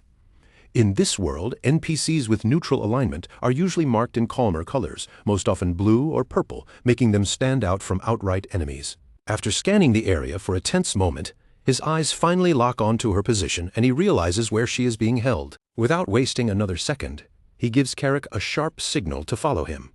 Then the two of them break into a charge, cutting straight toward one of the nearby tents. The moment they push inside, the air feels cramped and heavy, the dim space hiding whatever is waiting for them beyond the tent flap. Shutra takes one look around and immediately says this has to be the place. But before he can move any farther, something stirs from the darkness. From somewhere deeper inside the tent, a voice suddenly calls out to him, cutting through the tense silence. Shutra turns sharply toward the sound, and there, in the shadows, he sees Felicia. Felicia is sitting on the ground with chains locked around her body, her expression frozen between shock and disbelief. Staring up at him, she demands to know what the hell he is doing here. Shutra rushes over without hesitation and tells her not to move. Dropping down beside her, he immediately starts working at the restraints, trying to break her free. While forcing the chains open, Shutra warns her that this entire place is about to be swallowed by flames, and if she wants to survive, they have to get out right now. At the same time, his mind is already calculating the bigger picture. If he saves Felicia here, she will owe him a debt, and a debt from a royal princess could become extremely valuable later. Felicia still cannot make sense of it. Even as he works to free her, she keeps staring at him in confusion, asking why someone like him would come all the way here. As soon as the chains fall away, they bolt from the tent. Shutra tells her they need to move quickly and regroup with Chris and Caitlin before the enemy closes in. Felicia, still struggling to steady her breathing, asks if they really came here just to rescue her. Shutra looks genuinely surprised by the question and asks why she would even doubt that. Felicia tells him he does not understand how distant he is from the palace's internal power struggles. To her, this is not some simple rescue mission where everyone's intentions can be taken at face value. But before she can explain any further, Karek's shout comes from up ahead.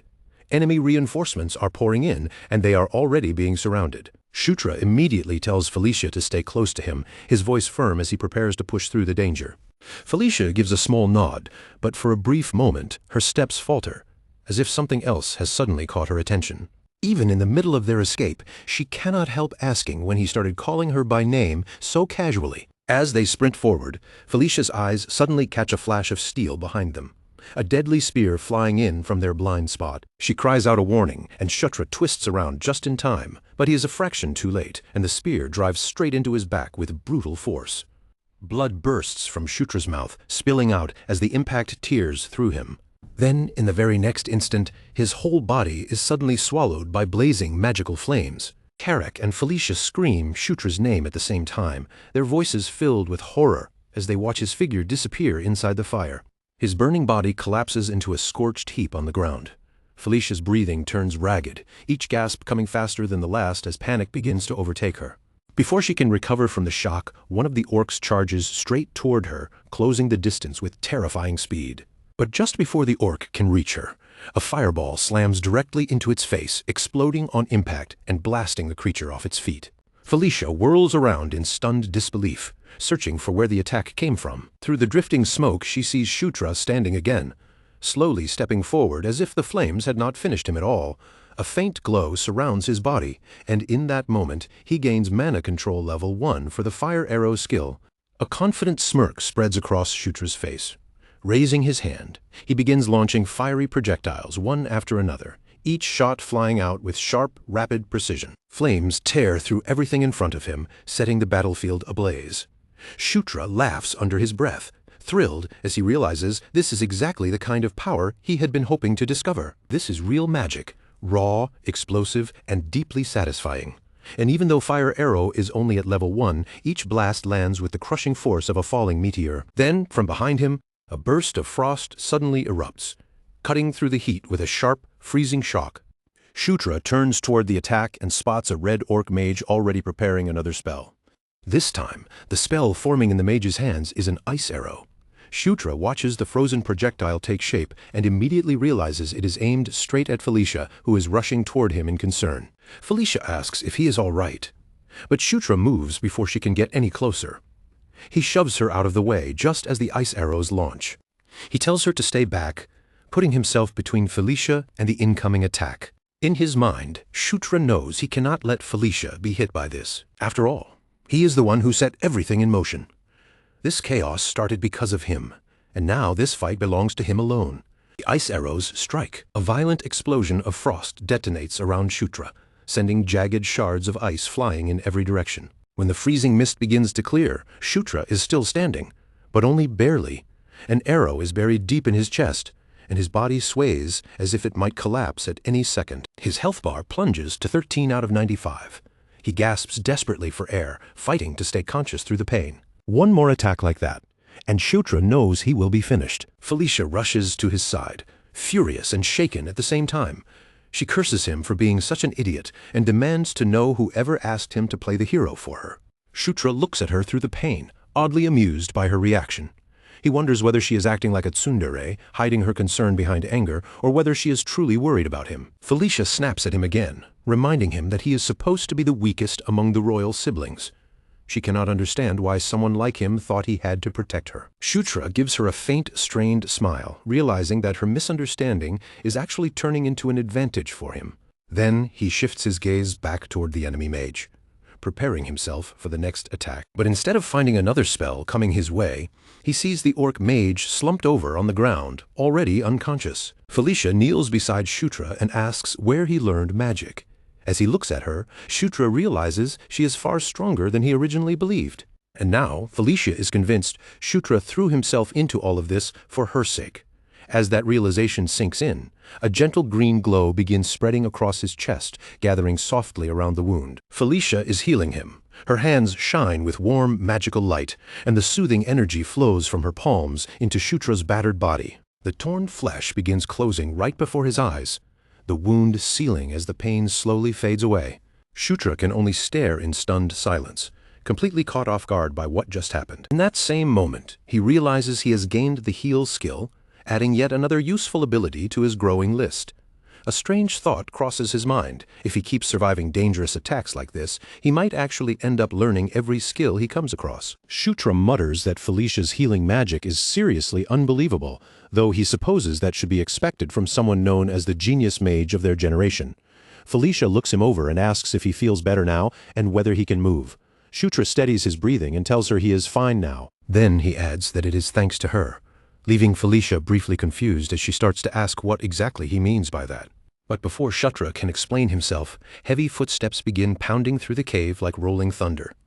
Both of them turn at the same time, and the sight ahead sends a cold chill straight through them. A massive, red-skinned brute storms into view. The creature is enormous, its body radiating a suffocating pressure that makes the air feel heavier. Felicia demands to know what the hell that monster is, and Shutra answers grimly, "It is a blood ogre, a mutated variant, far more dangerous than an ordinary one." Felicia asks if they really have to get past that thing in order to escape. Shutra confirms it, his gaze fixed on the towering ogre looming over them. The blood ogre snarls and pounds its chest with savage force. Shutra and Felicia immediately run, and even while Shutra is still bleeding and barely recovered, one question keeps hammering through his mind.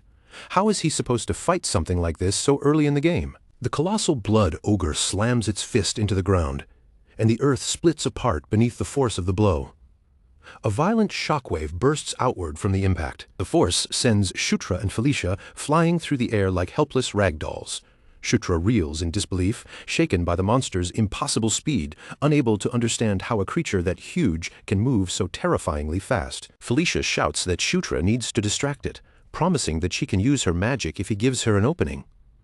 Panic flashes across his face as he snaps back, demanding to know how he is supposed to pull that off. Another blast sends them skidding even farther back, and Shutra's voice cracks into a desperate shout as the situation grows worse by the second. But right in the middle of that fear, an idea suddenly strikes him. Shutra calls out to Felicia, telling her to prepare her spell while he buys her the time she needs. Felicia only stares at him, unsure what he is planning. Then Shutra calls for Carrick, and the orc appears beside him almost instantly. Shutra tells Carrick to get ready. Just like before, Shutra breaks into a sprint, moving straight toward the danger instead of backing away. As he runs, Shutra summons a translucent screen in front of him and opens his inventory mid-stride. His eyes land on the dwarf dagger, and he decides that now, at last, he should be able to wield it properly.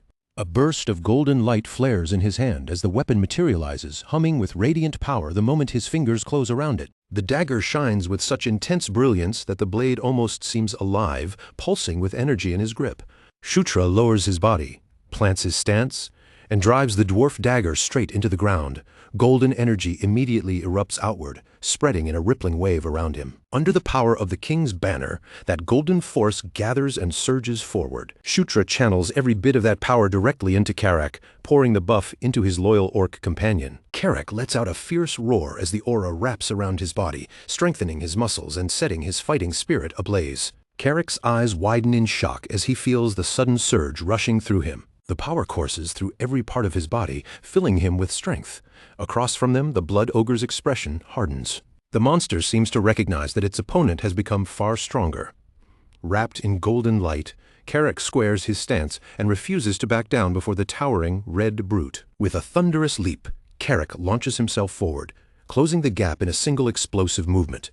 He swings his weapon with devastating force, and the blood ogre bellows as it raises its own crude weapon to meet the attack head-on. Steel and bone collide violently, the two massive forces crashing together in a brutal clash. The impact rings out like thunder as Karak skillfully turns aside the monster's blow.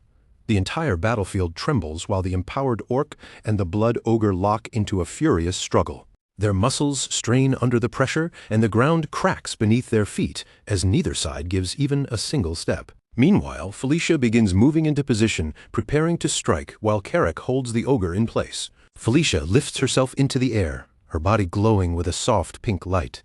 Her eyes burn with determination as she gathers magic around herself. Then she releases a focused blast of magical energy, sending it straight toward the monster. The attack strikes the blood ogre's legs from behind, hitting exactly where its stance is weakest.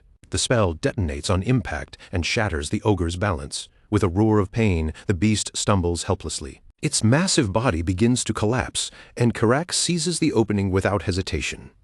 He vaults high into the air above the fallen monster. Karak's shadow falls over the blood ogre as his expression turns grim. In a heavy voice, he declares that this long and brutal battle is finally coming to an end. Then he drops from above like a meteor, his weapon raised and ready to deliver the finishing blow. The ogre's final cry tears through the air as Karak's blade pierces deep into its chest with unstoppable force. Golden energy surges through Karak's strike, flooding the blow with power and silencing the monster for good. When the dust finally begins to settle, Shutra walks calmly across the ruined battlefield. Relief softens his expression as he looks over the scene, believing that the most dangerous enemy in the camp has finally been defeated. But before Shutra can fully enjoy the victory, a golden aura suddenly erupts around his body. Startled, Shutra freezes for a moment, caught off guard by the sudden glow surrounding him. He glances around as a translucent window appears in front of his eyes. The system announces his advancement, confirming that he has finally reached level 10. Another prompt appears right after that, informing Shutra that his unique protagonist buff has increased as well. A smirk slowly spreads across Shutra's lips as he feels the new strength within his grasp and realizes just how much more power he has gained. Then the system revealed one more reward waiting for him, an additional gift in the form of a newly unlocked passive skill. When Shutra opened the present box, he froze for a second, staring at the reward in disbelief. What appeared before him was none other than the legendary Stormtrooper effect. The moment he saw it, Shutra thought of that classic trope where every bullet somehow misses the hero no matter how many enemies are firing. And now, at long last, that absurdly convenient heroic protection was something Shutra could actually embody himself. The ridiculous thought almost made him laugh, but his amusement was shattered in an instant by the furious roar of a horde charging straight toward them. Dozens of red orcs came storming forward at once, their weapons raised and their voices thundering. Felicia snapped Shutra back to attention, warning him that the enemies were closing in fast. Felicia fixed a sharp glare on the approaching wave, her eyes narrowing as the red orcs surged closer. Her face hardened with fury and determination, and with one swift motion, she summoned a powerful cyclone around the battlefield. She commanded the swirling wind to tear through the enemy ranks, and Shutra stood his ground as the raging gusts ripped past him from every side. Watching the storm unfold right in front of him, Shutra could only stare in astonishment at the sheer scale of Felicia's power. Inside the twisting winds, he caught glimpses of ethereal butterflies flickering through the air, and he realized that Felicia was channeling the strength of a spirit.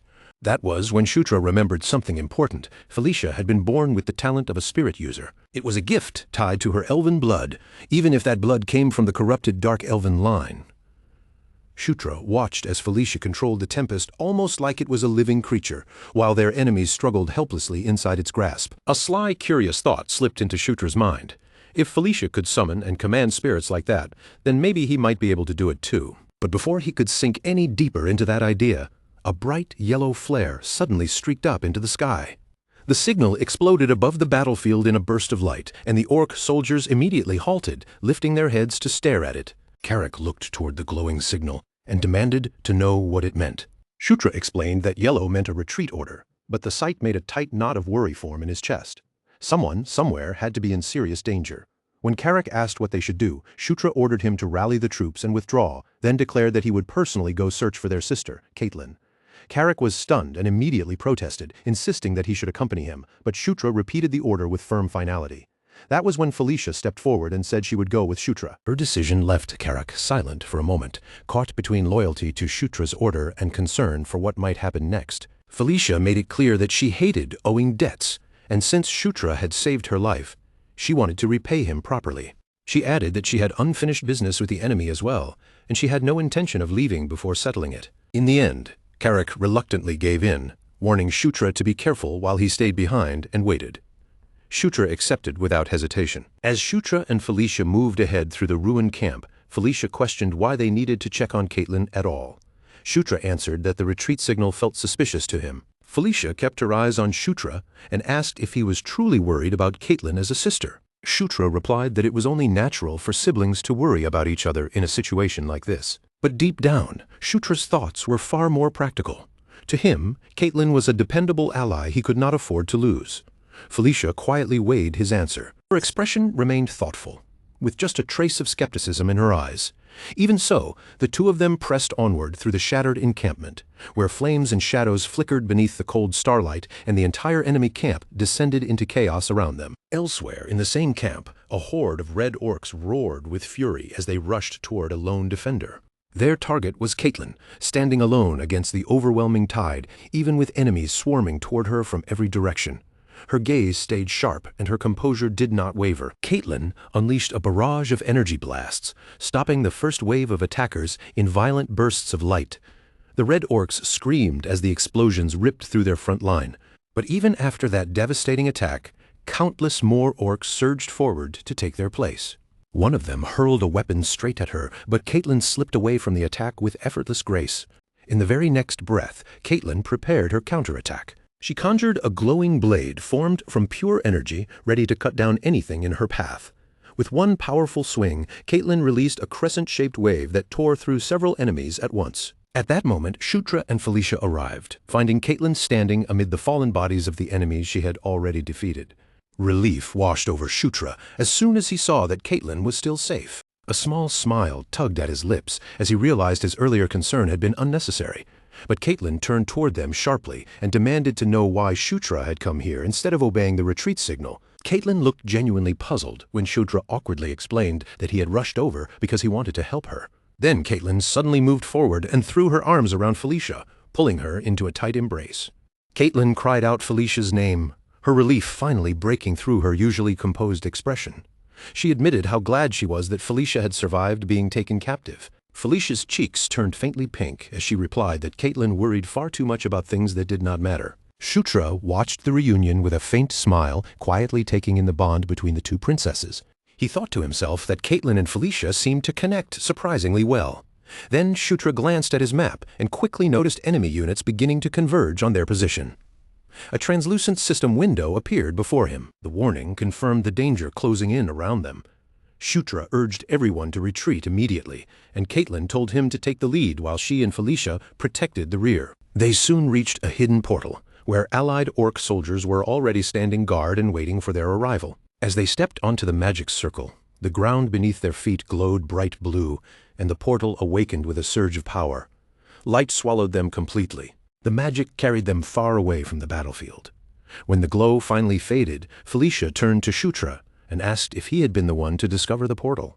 Caitlin confirmed that Shutra had indeed played a crucial role in finding and using it. Carrick could not hide his curiosity as he wondered aloud just how much Shutra had changed in such a short time, his voice carrying genuine surprise. As the group emerged from the portal, their older brother Chris stood waiting for them. Chris stood there with a stern, unreadable expression, his broad shoulders casting a heavy presence over the chamber.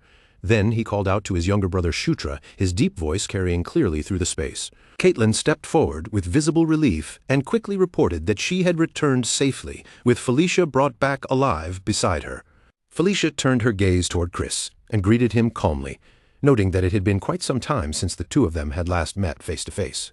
For a moment, Chris said nothing at all. His eyes stayed fixed on Felicia, his expression so controlled and unreadable that it was impossible to tell what he was thinking.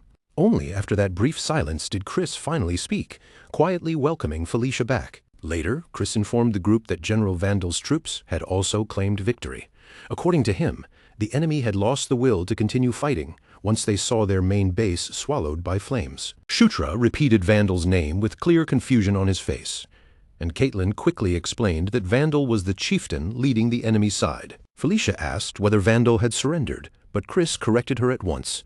Vandal had not given himself up. He had only run away, which meant he was still very much a threat. Chris then laid out their next move in a firm voice. Tomorrow, they would attack another enemy force before it had the chance to gather itself and regroup. Once the plan was settled, Chris turned his attention back to Felicia and asked how she had ended up being captured in the first place. Felicia answered that she had been investigating some nearby ruins at the time. She said she heard the sounds of battle and tried to step in to help, only to be seized during the chaos. Chris looked at her with obvious doubt, his skeptical eyes making it clear he was not fully convinced. Felicia noticed his expression and asked directly if Chris thought she was lying. She did not shrink back from his suspicion, holding her ground with her chin slightly raised. The air between them grew tense as their eyes locked, neither one willing to look away first. That silent confrontation hinted at a complicated history neither of them wanted to say out loud. In the end, Chris dismissed the issue and said everyone was exhausted, so they should rest for now. Felicia accepted Chris's words without pushing the matter any further.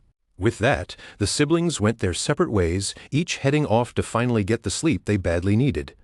Elsewhere in the camp, the Allied soldiers enjoyed their hard-earned rest, gathering around warm fires with food, laughter, and loosened tension. Shutra, however, sat alone and apart from the celebration, his attention locked on the glowing system screen hovering before him.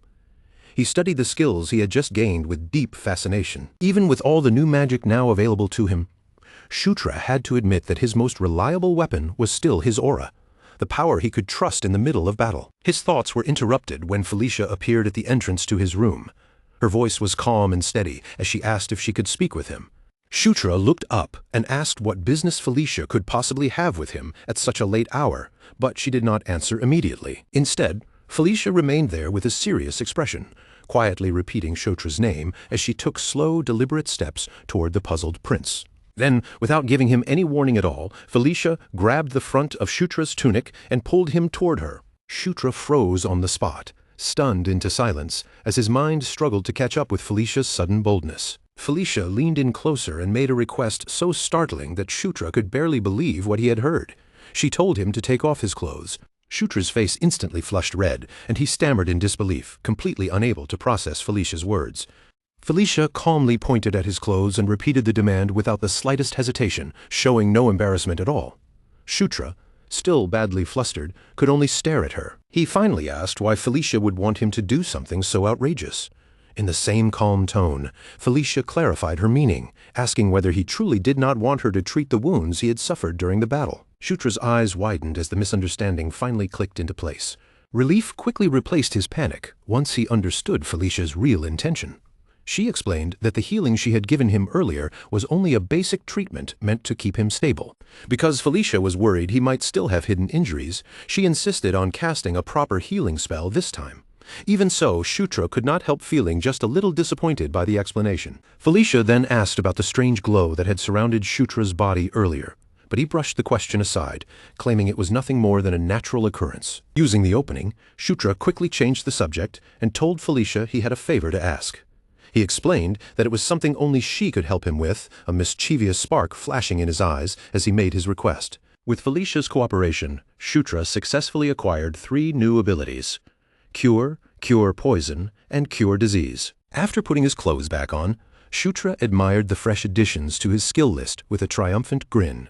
By having Felicia cast those spells directly on him, Shutra had managed to learn each one as his own. Later, Shutra's training began under Caitlin's guidance.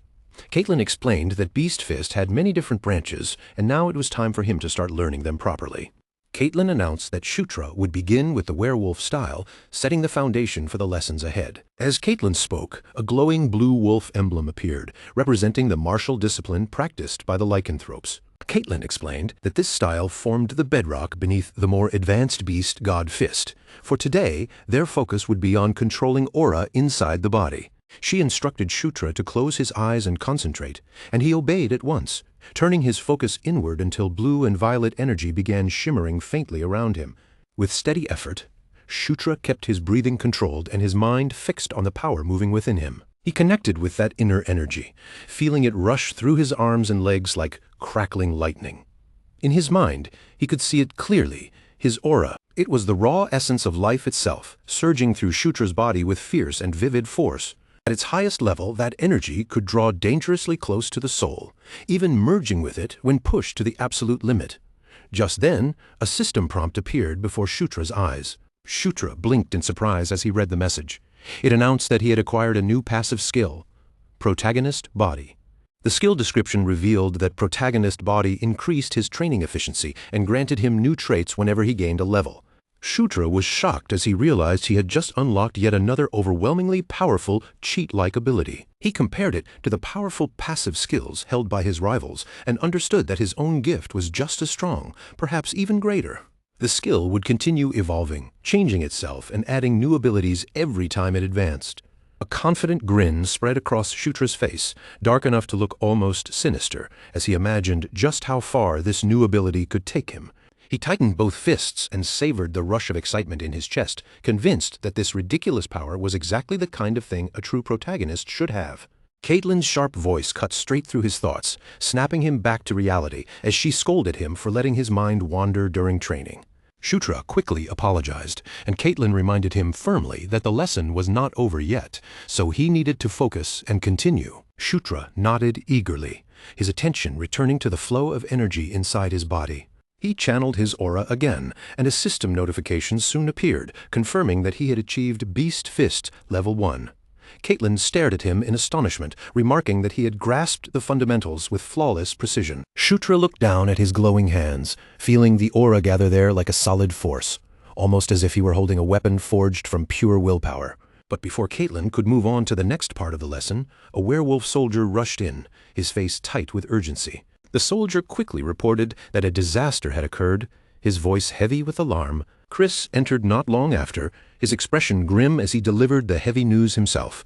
Kairam's entire unit had vanished without a trace. The siblings gathered around a map at once, their faces serious as they focused on the situation before them. Chris reasoned that the enemy must have discovered their strategy somehow, which meant their movements were no longer a secret. Caitlin asked what their next move should be, and Chris pointed to a location on the map, explaining that it was the most likely rallying point for the enemy forces. Shutra studied the terrain carefully and agreed with Chris's assessment, concluding that they needed to act decisively before the enemy could gain the advantage. Chris then declared that they would join forces with General Vandal and combine their strength for the next battle. The scene shifted to the main army's base, where the larger subjugation force had gathered. The camp sprawled beneath jagged mountains, packed with soldiers, tents, and banners. There, a towering red-skinned general greeted Chris, welcoming him to the headquarters of the subjugation force. Chris returned the greeting with a confident smile, saying that Vandal seemed unchanged and looked just as formidable as ever. Vandal greeted the princesses with surprising warmth, but Felicia stepped forward before the conversation could linger, immediately asking about the condition of his subordinates. Vandal answered that they were all fine. As Shutra looked up at the imposing general, he remembered that Vandal had once been one of the characters he used most often in the original game, which made the massive orc feel strangely familiar. With that memory fresh in his mind, Shutra stepped forward and introduced himself with confidence. He extended his hand toward Vandal, and the general froze for a brief instant, clearly surprised by the boldness coming from the ninth prince. Then Vandal took Shutra's hand in a firm grip, accepting the handshake and formally welcoming him into his command. Far away from the camp, in a place that felt completely removed from the battlefield, something extraordinary unfolded. A radiant light split the sky, and from within it descended a mysterious woman with long white hair and mismatched eyes. Regal and terrifying, she carried an authority beyond ordinary mortals, her aura pressing down on the world like divine judgment. From the opposite horizon, another figure appeared, this one wrapped in fiery crimson armor. Her presence seemed to scorch the very air around her. Flames circled her like a living storm of heat, and the power radiating from her stood equal to that of the pale woman. The two overwhelming beings faced each other in silence, their auras colliding without a single word, stirring the heavens as if the sky itself had become a battlefield. Between those two forces stood Shutra, small and trapped beneath their impossible pressure. Sweat slid down his cheek as he struggled just to remain standing. His heart pounded wildly, and his mind spun as he tried to understand the impossible sight before him. Then the word conquest burned into existence before him, shining alongside a glowing emblem. A second emblem appeared soon after, marked with the word war. Both symbols pulsed with ominous light, announcing the beginning of a conflict far beyond anything Shutra could comprehend. Shutra woke with a violent jolt, morning light spilling through the entrance of his tent. Sitting upright, he took a moment to steady himself and realized that the terrifying vision had only been a dream. Even so, the image refused to leave his mind. Shutra recognized the woman with mismatched eyes from the dreams he had seen before. But the crimson-armored warrior remained a complete mystery, her identity hidden behind fire and overwhelming power. Karak's voice called from the tent entrance, telling Shutra that it was time to depart for the battlefield. Shutra rose quickly and joined his loyal orc companion, stepping out into the restless energy of an army preparing to move. Soldiers rushed back and forth across the camp, their movements urgent and focused. Some carried provisions, others readied weapons, and the entire camp buzzed with anticipation and tension before the coming battle. As Shutra reviewed the battle plan in his mind, he noted his assigned role. He would lead the left flank, General Vandal would command the center, Chris and Caitlin would take the right, and the agile dark elf units would secure the rear. Before long, the time to march arrived. Soon, the combined army advanced in steady waves, moving as one force toward the enemy waiting ahead. A short while later, Shutra found himself standing on the battlefield. Before him stretched an ocean of warriors spread across the plain. The roar of thousands filled the air, while the enemy's massive horde stood opposite them with numbers that seemed to match their own. From the front lines, General Vandal's voice thundered across the battlefield as he commanded the soldiers to form ranks. With grim resolve burning in his eyes, the orc general raised his axe high and swore that their enemies would soon learn the meaning of true pain. Then Vandal let out a bellow that seemed to shake the ground itself and gave the order to charge. Across the field, the red orcs surged forward in a violent wave, shields raised and blades drawn for battle. Their chieftain watched the advance with a sneer, looking down on the charging force as he called them fools. But his words had barely left his mouth when a colossal explosion erupted in the middle of Vandal's charging troops.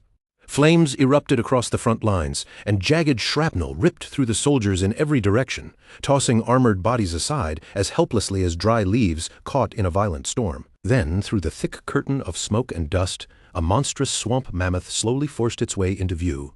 Its enormous red eyes glowed like burning coals, and with every crushing step it took, the battlefield itself seemed to tremble beneath its weight. Vandal's expression drained of color the moment he saw it.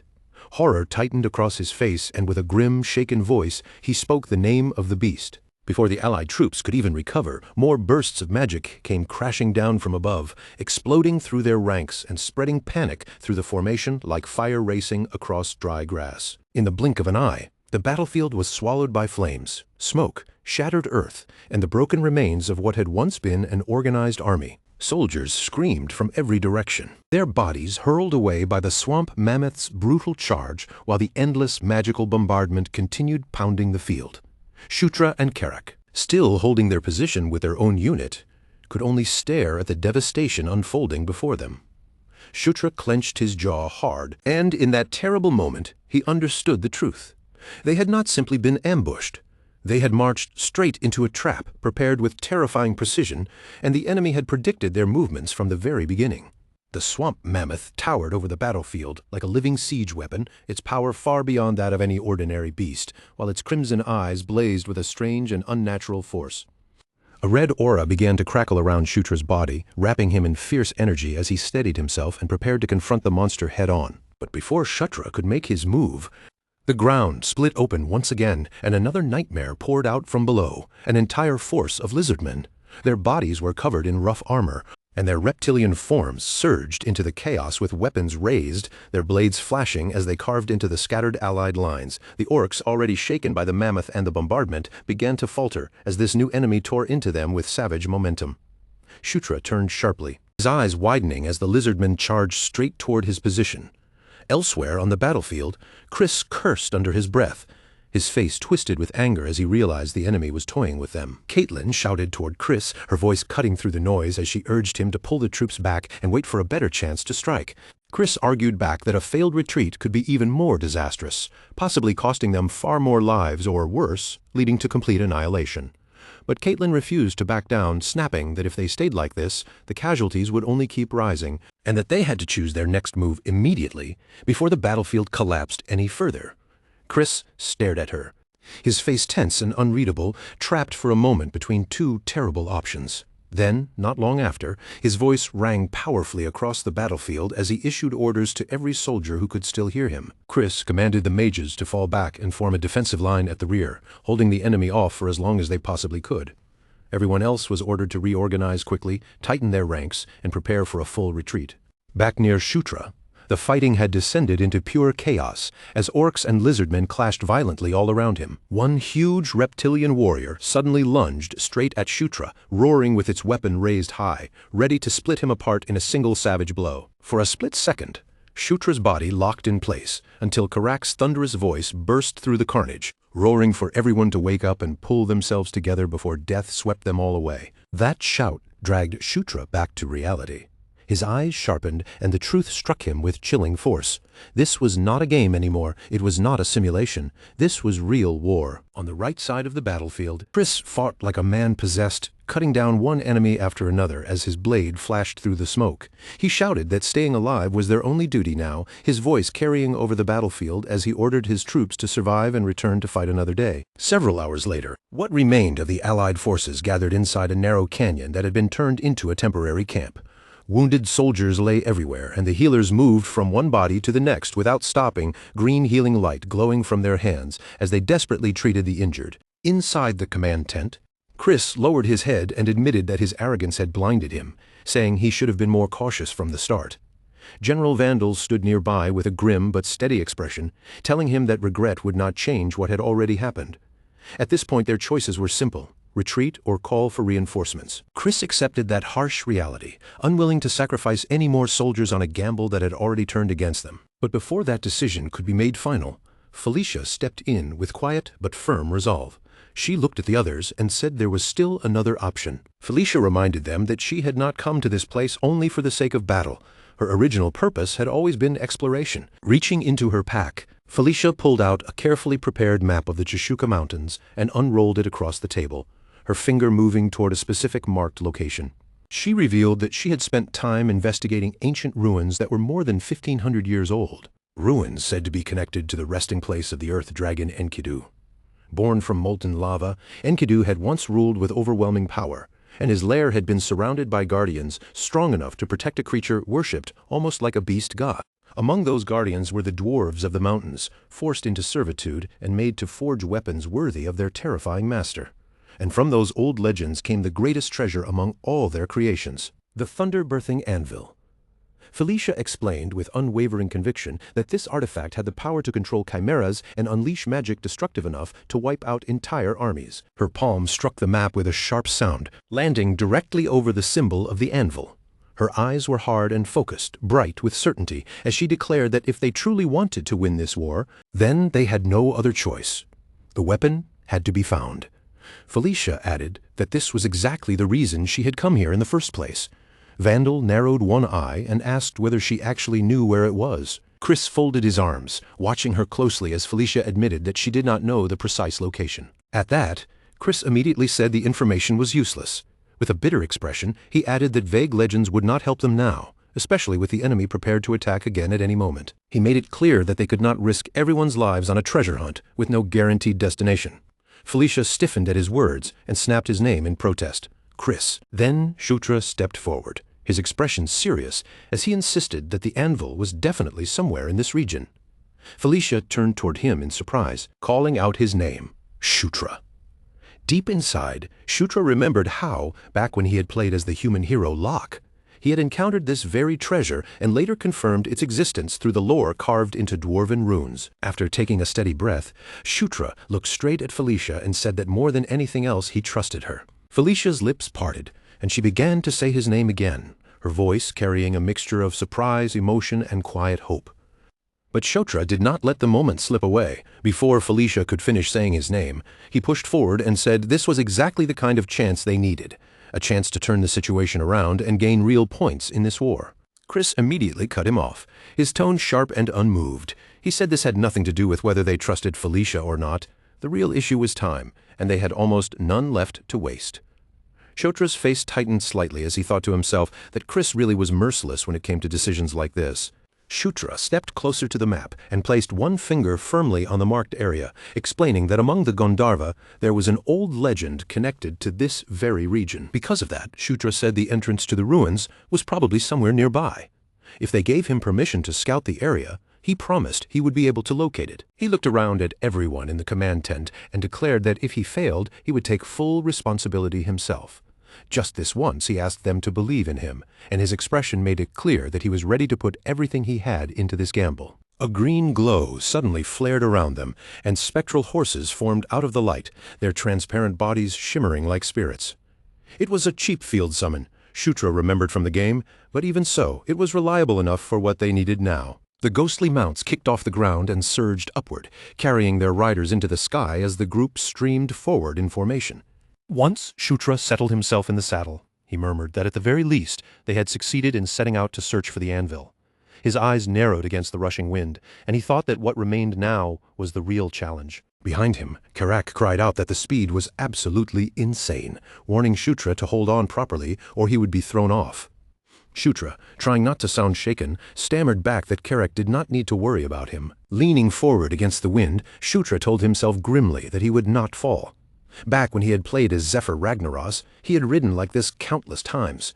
His cloak snapped violently behind him as he calculated that they should reach the ruins within an hour. And once they arrived, his minimap would make finding the entrance simple. The real problem was not locating it. It was figuring out how to guide everyone there naturally, without exposing knowledge he should not have. Shutra gave a low hum under his breath and decided he would have to work out a believable explanation while they were still in the air. Later, as the moonlit mountain range stretched endlessly beneath them, Shutra thought back to the tunnel maps he had studied while activating the portal. Those routes had followed consistent patterns, and if he combined those patterns with the surrounding terrain, he reasoned that it should lead them straight toward the ruins. Then he glanced sideways at his companions and silently wondered whether the ridiculous explanation he had thrown together had actually convinced anyone. Caitlin and Karak stared at him without saying a word at first, their eyes fixed on him with almost painful intensity. Then, as if they had reached the same conclusion at the same time, they shouted that his explanation made absolutely no sense. Shutra thought dryly that he would just have to smooth things over somehow. But before he could speak, a firm voice told him to take the lead. He turned and called Felicia's name. Felicia stood with her arms folded, saying she understood well enough and that he should be the one to guide them. Shutra blinked, genuinely surprised that his bluff had managed to win her over. Still, he quickly raised one hand and ordered everyone to follow him. Felicia let out a sharp breath and muttered a quiet, but she still fell into line with the others. The group pushed deeper through the forest until a wall of jagged rock finally blocked their way. Someone pointed out the obstruction ahead, and Karak asked whether Shutra truly knew where the entrance was, because from where he stood, this looked completely wrong. Shutra only chuckled and replied that he had never said they were heading directly to the entrance. He moved along the cliff face, studying the stone until he found a scarred section of rock. Then he pressed his palm against it and told Caitlin to break through right there. Startled, Caitlin looked at him and asked if he really meant her. After a hesitant pause, she said she could at least try. Felicia narrowed her eyes at the cliff, then said in disbelief that Shutra actually thought the anvil was hidden inside the rock wall. Shutra tilted his head slightly, as if the answer was obvious, and explained that according to his calculations, breaking through that point would let them avoid the dungeon's guardians entirely and reach the inner area by a far shorter route. He started laying out the next part of the plan, saying that if Caitlin struck the wall with enough force, then, before he could finish, Felicia cut him off and called him an idiot. She demanded to know how Caitlin was supposed to smash solid stone with her bare fists, asking if Shutra thought she was some kind of siege weapon. Shutra blinked at her and asked what else they were supposed to do. At that moment, Felicia stepped forward with a faint smile, pale magical energy beginning to swirl around both of her arms. With a snap of her wrists, she said that ruin explorers always carried at least one serious method for destruction. Blue-white blasts of magic slammed into the cliff face one after another, and cracks spread wildly across the stone until the entire wall gave way, collapsing with a thunderous roar. Smoke, dust, and broken shards of rock burst outward, forcing the team to stagger back and shield themselves from the debris-filled air. As Felicia lowered her hands, she stared into the newly opened passage and whispered in disbelief that they had truly found it. When the dust finally thinned, a carved corridor stood revealed before them, its ancient stone entrance opening like a dark mouth in the cliff. Carrick narrowed his eyes at the chamber ahead and asked if the half-dome sitting at the center was where the Thunder Relic was kept.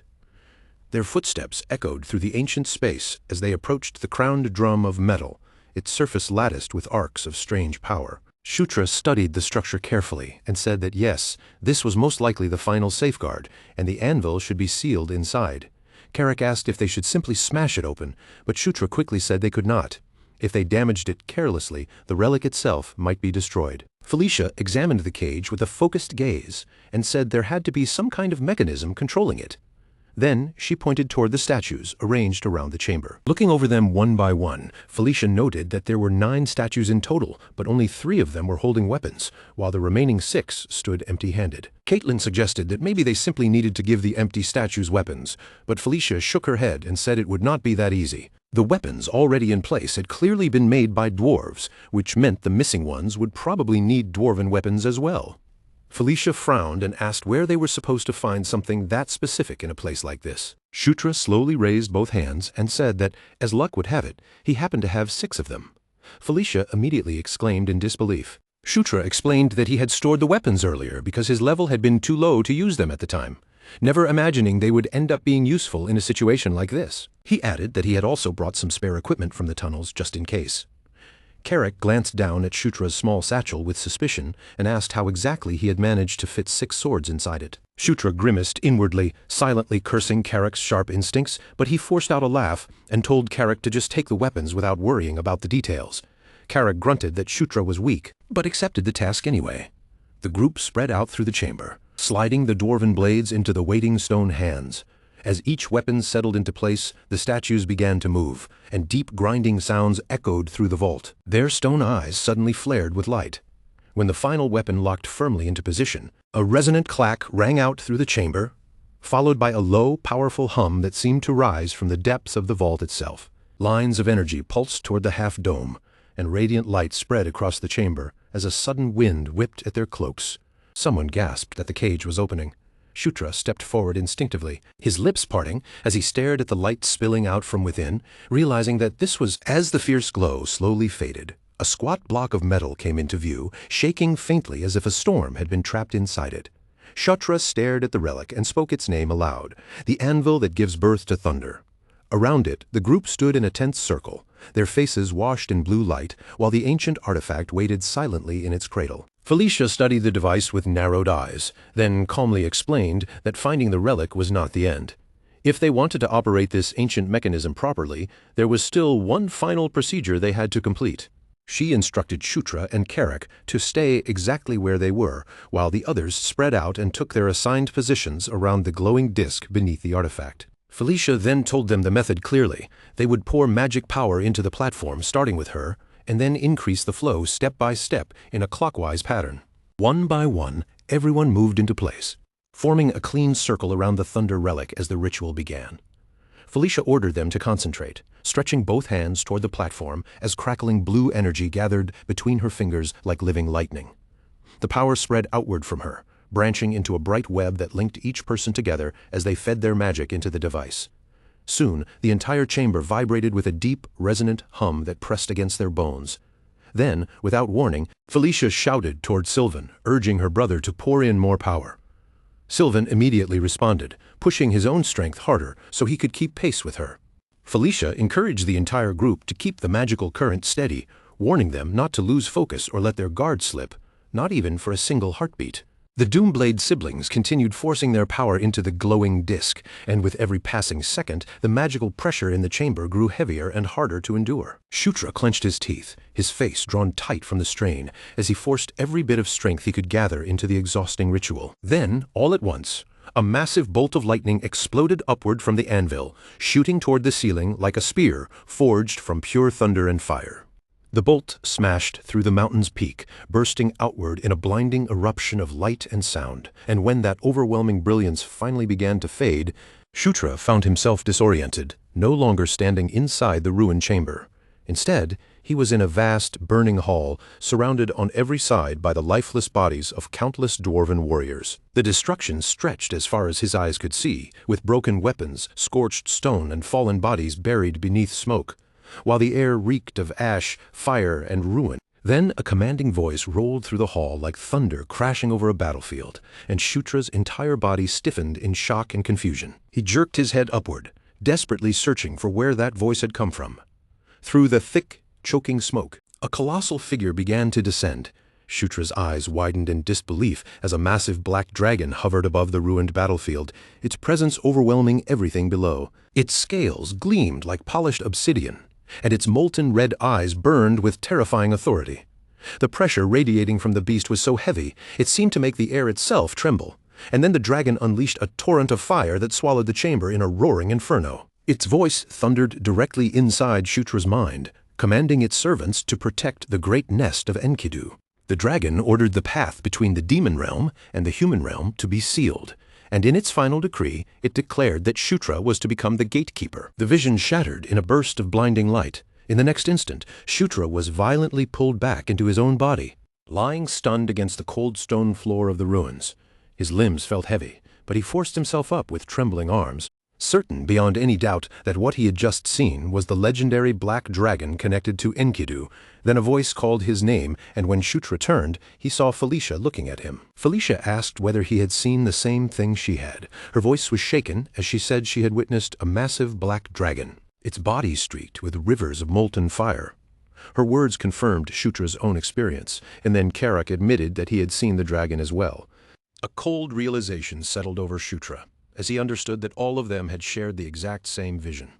Felicia confirmed it grimly, though even she admitted she still did not understand what that vision meant for their mission. Felicia turned her gaze back toward the anvil, and said the answers they were looking for had to be inside the relic itself. With determination tightening her expression, she stepped closer to the glowing artifact. But the moment Felicia reached toward it, a violent surge of dark purple energy tore out from her body. The aura swallowed her instantly, wrapping around her like a storm and twisting her face in agony as pain ripped through her. The wild energy lashed around her without control, merciless and unstable. Shutra cried out Felicia's name, panic breaking through his voice. He could only watch as the darkness began to overpower her. Felicia weakly told Shutra to stop, but her voice was nearly swallowed by the violent magical storm. Even so, Shutra reached for her without hesitation, grabbing her hand in desperation. The instant his fingers closed around hers, the raging surge dragged him into the chaos with her. A massive explosion of violet energy burst outward from Felicia, Shutra, and the anvil, shaking the chamber down to its foundations. Their companions froze in horror, shouting both their names as the storm swallowed them together. Shutra screamed as the raw power ripped through his body, threatening to tear him apart from the inside. Then a single word echoed deep inside his mind: conquer. The voice of the earth dragon reverberated through him, declaring that this was a trial for those unworthy of touching the anvil. The command burned itself into Shutra's consciousness, searing the meaning of conquest into him as his vision was consumed by white light. When the violent eruption finally died down, the chamber had been reduced to wreckage. Purple smoke drifted through the broken air like ash, while Karak and Caitlin stared in stunned silence at the devastation around them. Through the settling dust, Shutra appeared, kneeling on the cracked stone floor. His body still flickered with thin strands of purple energy, and in his hand he now clutched a strange dark weapon. A shadowy aura crawled across half of Shutra's face, and one of his eyes burned with an eerie violet light that made him look almost possessed by the power he had just endured. Meanwhile, far away from the ruins, the Allied soldiers rested inside their temporary canyon camp, completely unaware of the storm that had just been unleashed. High above them, on the cliffs overlooking the narrow canyon, Red Orc scouts watched the camp below with cruel amusement. One of them lifted a spyglass to his eye, spotting the Allied soldiers gathered beneath them. A mocking laugh slipped from his mouth as he remarked that their hiding place had finally been exposed. The scout turned toward his superior and asked whether they should launch the attack immediately. The chieftain of the Red Lightning tribe, Yakuzan, listened with grim satisfaction, his gaze fixed on the vulnerable camp below. Then Yakuzan gave the order for every warrior to prepare. He declared that the time had come to sweep away the last of their enemies and clean up the remaining trash. Suddenly, the Allied soldiers in the camp lifted their heads in alarm, startled by a deep, rumbling sound rolling down from above. A rain of fiery meteors tore across the night sky, each burning mass streaking toward the canyon like judgment falling from the heavens. The burning meteors came crashing down toward the Allied camp, descending on their exposed position like a merciless rain of flaming death. In the next instant, the entire canyon erupted as one explosion after another swallowed the camp in disaster. Flames tore through the tents, shattered weapons, and sent soldiers flying in every direction as the magical bombardment ripped apart what little defense they had left. And from the cliffs above, the full might of the Red Orc army began pouring down into the canyon. War mammoths thundered forward with terrifying force, their massive tusks gleaming in the firelight, while the Red Orc horde surged behind them with guttural war cries echoing off the stone walls. They charged with nothing but slaughter in their eyes, eager to crush every survivor still stumbling through the flames and finish off the broken Allied force for good. Chris cursed bitterly under his breath, immediately understanding just how desperate their situation had become. Their strongest fighters were still away in the ruins, and without those champions here, the army was standing right on the edge of annihilation. All Chris could do was watch as fiery explosions kept tearing through the temporary camp, his expression dark with the weight of the disaster closing in around them. Meanwhile, high above the canyon, the Red Orc chieftain stood on the cliffs and laughed as he looked down at the chaos. Yakuzan declared that the demons deserved exactly this fate, sneering that their own arrogance had finally led them to ruin. He ordered his mages to slaughter the remaining soldiers, and the robed casters stepped forward at once, raising their hands as crackling energy gathered around them in violent torrents. One mage drew a surge of violet light into his palms, preparing to release a killing spell into the camp below. But all at once confusion twisted across his face. He looked down in horror and realized that his hands would not move. The magic he had gathered slipped out of his control, and in the very next moment, the swamp mammoth beside him was swallowed by that same ominous violet aura. Its eyes blazed with a sinister glow, and its enormous body began trembling under an unnatural force. The charging Red Orc warriors faltered, staring in confusion, unable to understand why their own war beast had suddenly stopped. Before they could make sense of it, the mammoth turned its fury on them. A devastating blast of purple energy erupted from its massive tusks, obliterating whole ranks of Red Orcs in a single sweep. Screams of terror rose from the battlefield as the proud horde was torn apart by the very beast they had brought to crush their enemies. From the cliffs, Yakuzan's triumphant grin vanished in an instant. He roared in outrage, demanding to know what treachery had twisted their war mammoth against them, his furious voice shaking across the canyon. Down in the chaos below, Chris stared with wide eyes, completely unable to understand what he was seeing. The mammoth, which had been their doom only moments earlier, was now rampaging through the enemy instead. Chris struggled to make sense of it, his thoughts racing until one realization struck him. He muttered that Shutra must have found the anvil. Back inside the ruins, Shutra remained kneeling on the stone floor, violet energy still crackling around his body. In his grip was a weapon glowing with dark, destructive power, the Thunder Hammer, the legendary weapon paired with the anvil itself. A dark elf moved quickly to Felicia's side and helped her back to her feet. Felicia looked toward Shutra and told him that it seemed Enkidu, the Earth Dragon, had chosen him. Shutra stared at her in disbelief. His voice caught in his throat as he struggled to fully grasp what she was saying. Felicia steadied herself and told him firmly that he had to use the hammer. Every gaze in the chamber turned toward him, his companions waiting in tense silence for his next move. In that instant, Shutra finally understood the meaning behind the Earth Dragon's overwhelming trial. The power that had suppressed him and forced him to bend had never been meant to destroy him. It had been meant to teach him. The meaning of conquest had been carved deep into Shutra's soul. To conquer meant to dominate, and to dominate meant to rule. That was the true essence of the anvil's power. A confident smirk slowly spread across his face. Shutra decided that his first act of domination would be to seize control of the swamp mammoth. With unwavering resolve, he raised the thunder hammer high, purple lightning crawling across his arm, and then brought it down hard upon the anvil. A massive wave of energy erupted from the ruins, racing across the land like a storm unleashed. On the battlefield, the swamp mammoth let out a thunderous bellow as that same violet aura consumed its body. Now bound completely to Shutra's will, the mammoth turned against the Red Orcs in full force, trampling, goring, and crushing them beneath a storm of destruction. Orc soldiers screamed in panic, their furious battle cries turning into raw terror as their strongest beast ravaged their own ranks. From his vantage point above, Yakuzen watched in disbelief as his once mighty army was torn apart before his eyes. On the opposite ridge, General Vandal saw the mammoth betray its masters.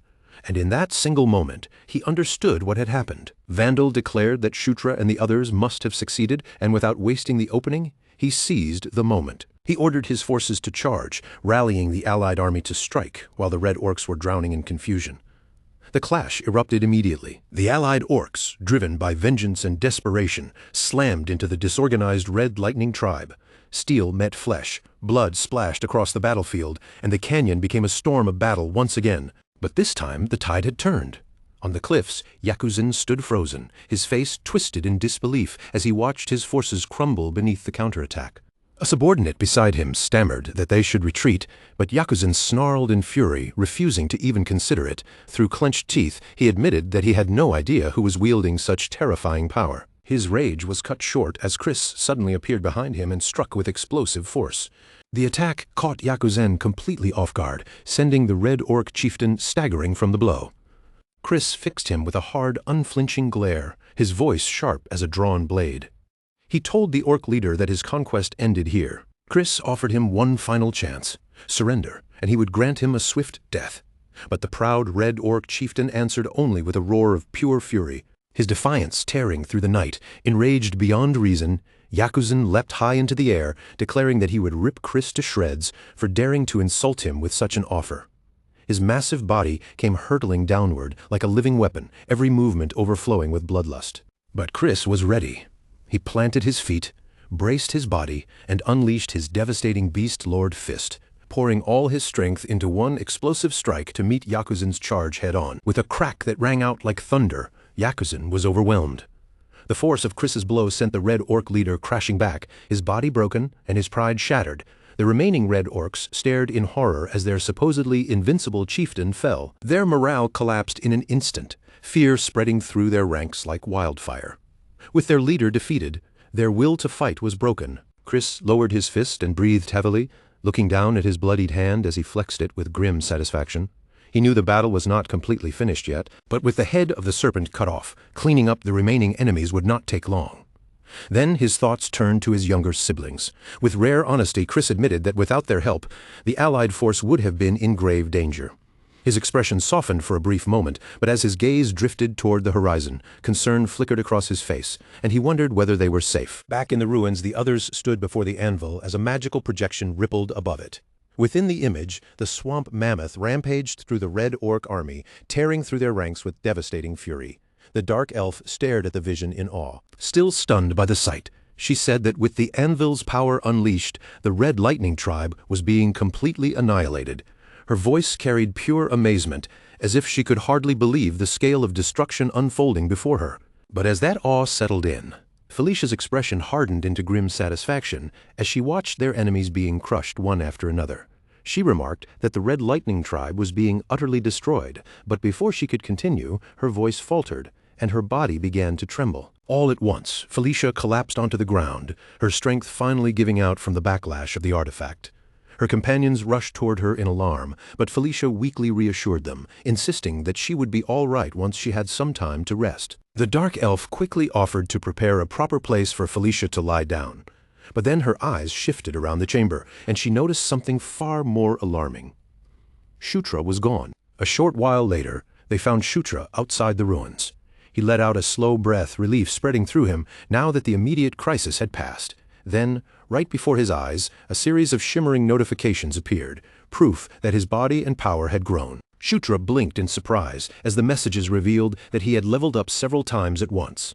The sudden increase was so dramatic that even he felt stunned, and he wondered aloud whether it had happened because of the anvil's power. Then another notification appeared in front of him, announcing that his conquest skill had advanced as well. Excitement flashed across Shutra's face, and he immediately opened his status window to check the details.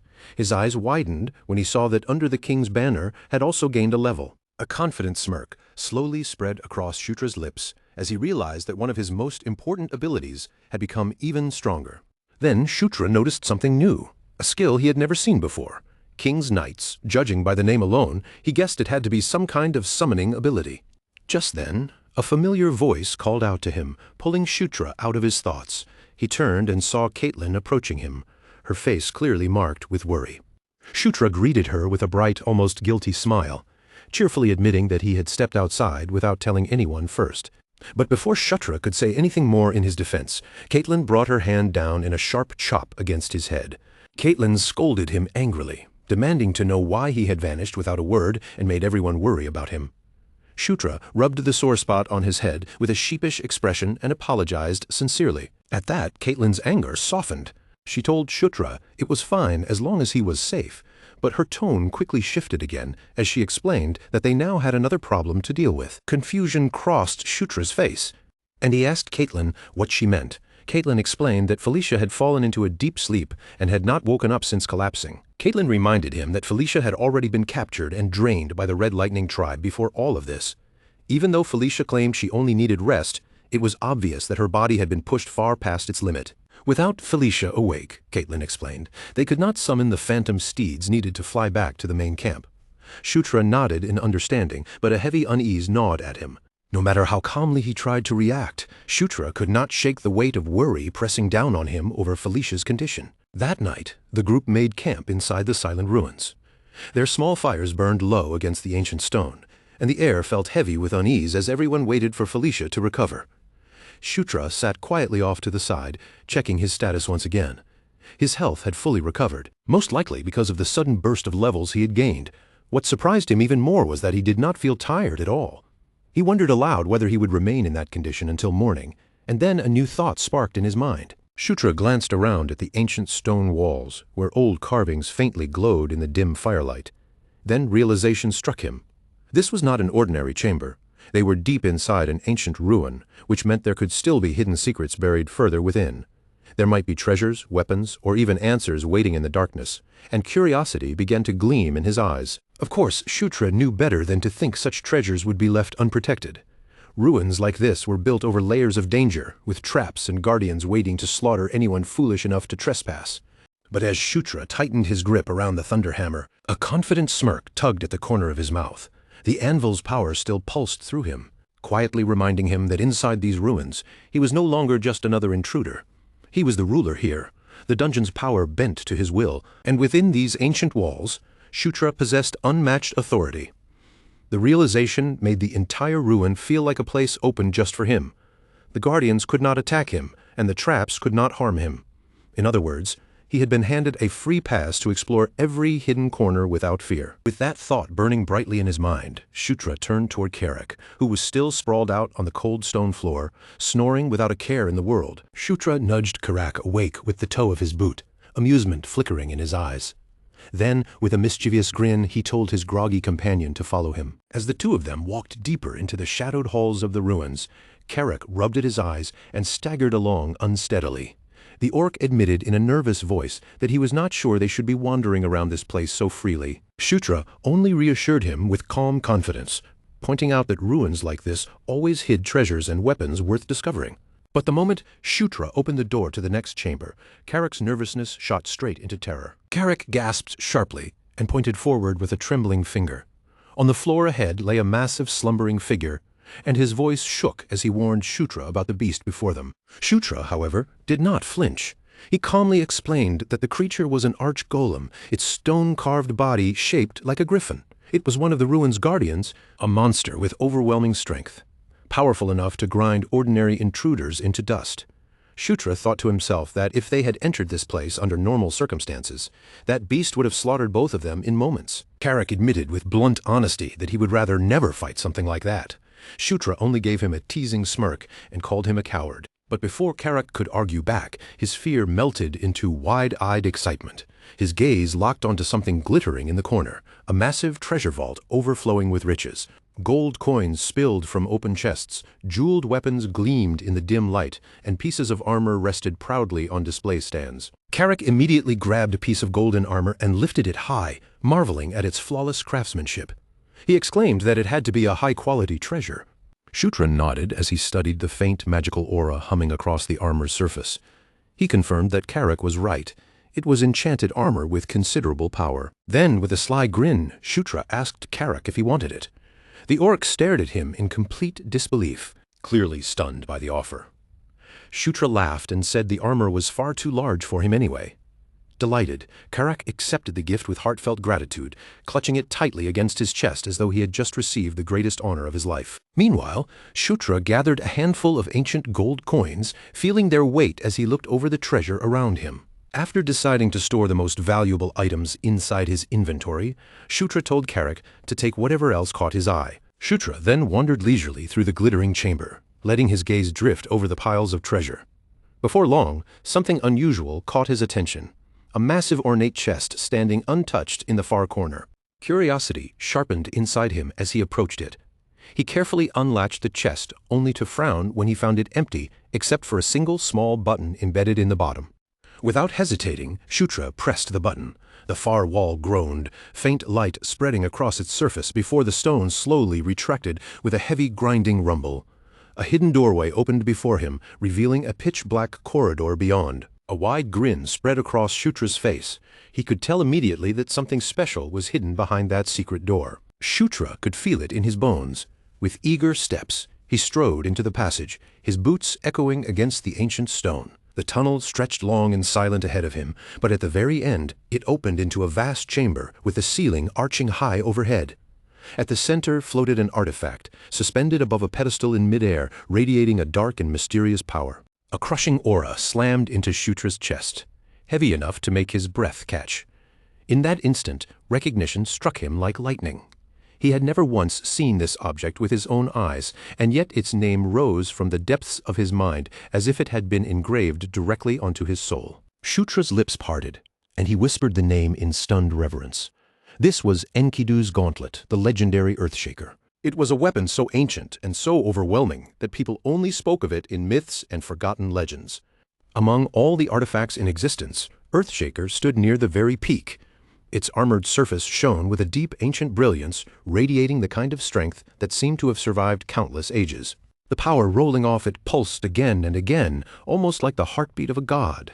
At the same time, the aura of conquest inside Shutra suddenly stirred, thrashing fiercely as if it had awakened in response. That aura resonated with the gauntlet, vibrating through Shutra's body. He could feel Earthshaker calling to him, drawing him in with a pull so strong that resisting it felt almost impossible.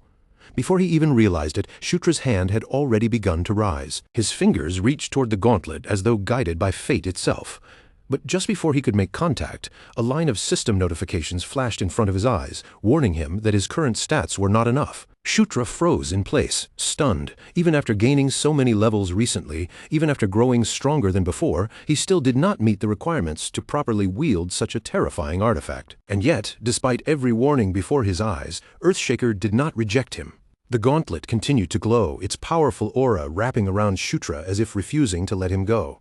Then, another message appeared. The words left Shutra completely speechless. Earthshaker had acknowledged him as its master. Before he could even fully process what that meant, a blinding burst of golden light exploded around him. The gauntlet shimmered in the air, its solid form breaking apart into streams of radiant energy. That golden power flowed straight into Shutra's arm, and he gasped sharply. For a brief moment, the light overwhelmed his vision completely. Then the power fused into his body, and the ancient armor began to reshape itself, forming perfectly around his hand as if it had always belonged there. Shutra stared at his arm in pure wonder. Earthshaker now rested upon him, its weight not only pressing against his flesh, but also sinking deep into his spirit. More notifications appeared, confirming an enormous increase in his stats. The numbers climbed wildly, rising far beyond anything Shutra had expected. As the reality settled in, a confident smirk slowly spread across his face. With every level he gained from now on, his connection to Earthshaker would only become stronger. This was not merely a new weapon in Shutra's hands. He had gained a fragment of overwhelming power, one that might someday reshape the path of his entire future. Enkidu's gauntlet now belonged to Shutra. His mind raced with possibilities, with visions of conquest and the countless ways this artifact could change his destiny. But before Shutra could fully enjoy that victorious moment, a sudden voice rang out from behind him and snapped him back to reality. Shutra spun around at once, moving on instinct as he quickly hid the glowing gauntlet behind his back. Carrick was standing at the entrance of the chamber, his face tense and uneasy. The orc admitted that he had seen everything with his own eyes. Carrick's voice shook slightly as he pointed out that he had watched the gauntlet vanish directly into Shutra's hand. A bead of cold sweat slid down Shutra's cheek, and uneasiness tightened around his chest. For one frightening moment, Shutra feared that his greatest secret, the truth behind his inventory, had just been exposed. But Carrick only shook his head calmly, his expression far more reassuring than Shutra expected. He told Shutra not to worry, saying he understood very well that knowledge like this could bring trouble if anyone else learned about it. Then Carrick grinned with fierce loyalty in his eyes and swore that even if someone pressed a blade against his throat, he would never betray Shutra's secret. Shutra was deeply struck by those words. Carrick's loyalty was so steady and sincere that it moved him more than he expected. Shutra nodded quietly in gratitude, realizing once again that Carrick was not just a simple subordinate. Carrick was a true brother-in-arms. After that, Carrick asked whether they should return. Shutra agreed, a mischievous smile tugging at his lips as he thought about all the treasures they had discovered. A warm sense of accomplishment settled over Shutra's shoulders, mixed with the thrilling awareness that these ruins still held even more secrets. Together, Shutra and Carrick retraced their steps through the glittering treasure vault, their footsteps echoing softly through the silence as the air around them hummed faintly with lingering magic. Just as they were about to reach the exit, Shutra suddenly stopped in his tracks. His sharp gaze had caught something half hidden among the scattered piles of treasure. Shutra quickly gestured for Carrick to look, his voice carrying a spark of excitement. In the shadows lay a small vial, its contents glowing with a faint, otherworldly light. Shutra's face lit up with triumph as he declared that this potion was exactly what they needed. Elsewhere, Felicia lay pale and motionless, her breaths thin and shallow. Then, with careful hands, the magical potion was brought to her lips. Felicia swallowed the liquid, and almost immediately its radiant energy began to surge through her weakened body. A healthy color slowly returned to Felicia's cheeks, and the exhaustion that had weighed her down began to fade as the ancient elixir restored her vitality. After a moment, her eyelids fluttered open. Shutra leaned over Felicia with concern written clearly across his face, then asked in a gentle voice whether she was feeling any better. Relief washed through Shutra when Felicia gave a weak nod. Even so, her eyes still moved around in confusion, and in a faint, uncertain voice, she asked what had happened. Caitlin stepped forward with a proud smile and explained that Shutra had brought Felicia a recovery potion, praising their younger brother for thinking so quickly. Felicia blinked in surprise, clearly unable to understand where such a rare and precious item could have come from. She wondered aloud how Shutra had managed to find something so valuable. Shutra simply chuckled and reminded her with playful confidence that they were still inside a ruin, a place overflowing with treasures beyond normal imagination. For a moment, Felicia only stared at him. Then, understanding dawned on her, and a small, embarrassed smile crossed her face as she admitted that she had forgotten that simple fact. Shutra straightened with a confident smirk and declared that he was now the ruler of these ruins. He told Felicia that she had nothing to fear anymore and that all she needed to do was rest. By the time Felicia woke again, Shutra promised her magic would be fully restored. His words seemed to warm something inside her. To Shutra's surprise, Felicia thanked him softly, her voice gentle and her cheeks faintly flushed. Shutra faltered for a moment, caught off guard by the sincerity in her tone. But Felicia thanked him again, this time with a genuine radiant smile that left him briefly unable to respond. The next morning, golden sunlight spilled across the land as the small group made its way back toward the main camp. Everyone looked tired from what they had endured, but their spirits felt noticeably lighter. At the camp gates, General Vandal greeted them with booming laughter and a broad, triumphant grin. He loudly declared that they had finally returned. Vandal congratulated them all on their success. Not long after, Chris appeared as well, clearing his throat with a stiff and awkward sense of formality. Shutra blinked in surprise when he saw his older brother. Chris still seemed burdened by the argument from before, and for a moment the atmosphere between them remained uneasy. Chris struggled to speak, his pride clearly clashing with the emotions he could not easily express. The words seemed difficult for him to force out, but in the end he admitted that Felicia's performance had been splendid. Felicia answered with only a smirk, brushing aside that rare praise with her usual confidence, though the quiet satisfaction in her expression was impossible to miss. Shutra watched the small exchange between them, and warmth slowly spread through his heart. For the first time in what felt like a long while, he allowed himself to smile sincerely. Chris then told everyone to rest, assuring them that he would handle the final matters himself. Shutra tilted his head in confusion, not quite understanding, and asked what Chris meant. His older brother explained that the Red Lightning tribe had not been wiped away completely. Scattered remnants were still hiding throughout the nearby region, and sooner or later someone would have to hunt them down and clean up what was left. Shutra fell quiet for a moment, letting those words settle in his mind. Then the corner of his mouth lifted, and a small, satisfied smirk crept across his face. In his head, he was already picturing it. 2 whole weeks of peace, finally earned after everything he had been through. To him, it sounded almost like a vacation. But before that happy thought could go any further, Caitlin suddenly grabbed his arm, her eyes narrowing with unmistakable irritation. In a firm voice, she made it very clear that this was absolutely not going to be a vacation for him. Then Caitlin's sharp expression softened into a sly little smile of her own. She leaned in just enough to make her words feel even more dangerous, telling him that her younger brother had plenty of important work waiting for him, and every bit of it would be done right beside her. Sunlight poured over the jagged mountain peaks, spilling down into the thick forest canopy below. On the training ground, dry dust quivered in the air, trembling with every impact as the harsh training continued. Shutra rushed forward with all his strength, but the instant he moved in, his body suddenly froze. A heavy blow slammed into him before he could properly react, leaving him stunned as he gasped that the strike had completely caught him off guard. The impact drove the breath straight out of his lungs, making his chest seize for a second. And before he could fully recover, Caitlin was already darting toward him again. Her figure blurred, wrapped in the glow of blue aura as she closed the distance in a flash. Caitlin warned him that if he let his focus slip, even for a moment, he would be in real danger. Her heel struck the ground, her hand swept through the air, and a burst of wind kicked grit across Shutra's face as she ordered him to get back up. Shutra coughed out a rough, strangled sound and wiped at his lip with the back of his hand. He had known from the start that the training would be brutal, but this was on another level entirely. This was beast fist training. Only then did Shutra fully understand what Caitlin had meant when she said there were things to do. She had not been talking about errands, strategy, or rest.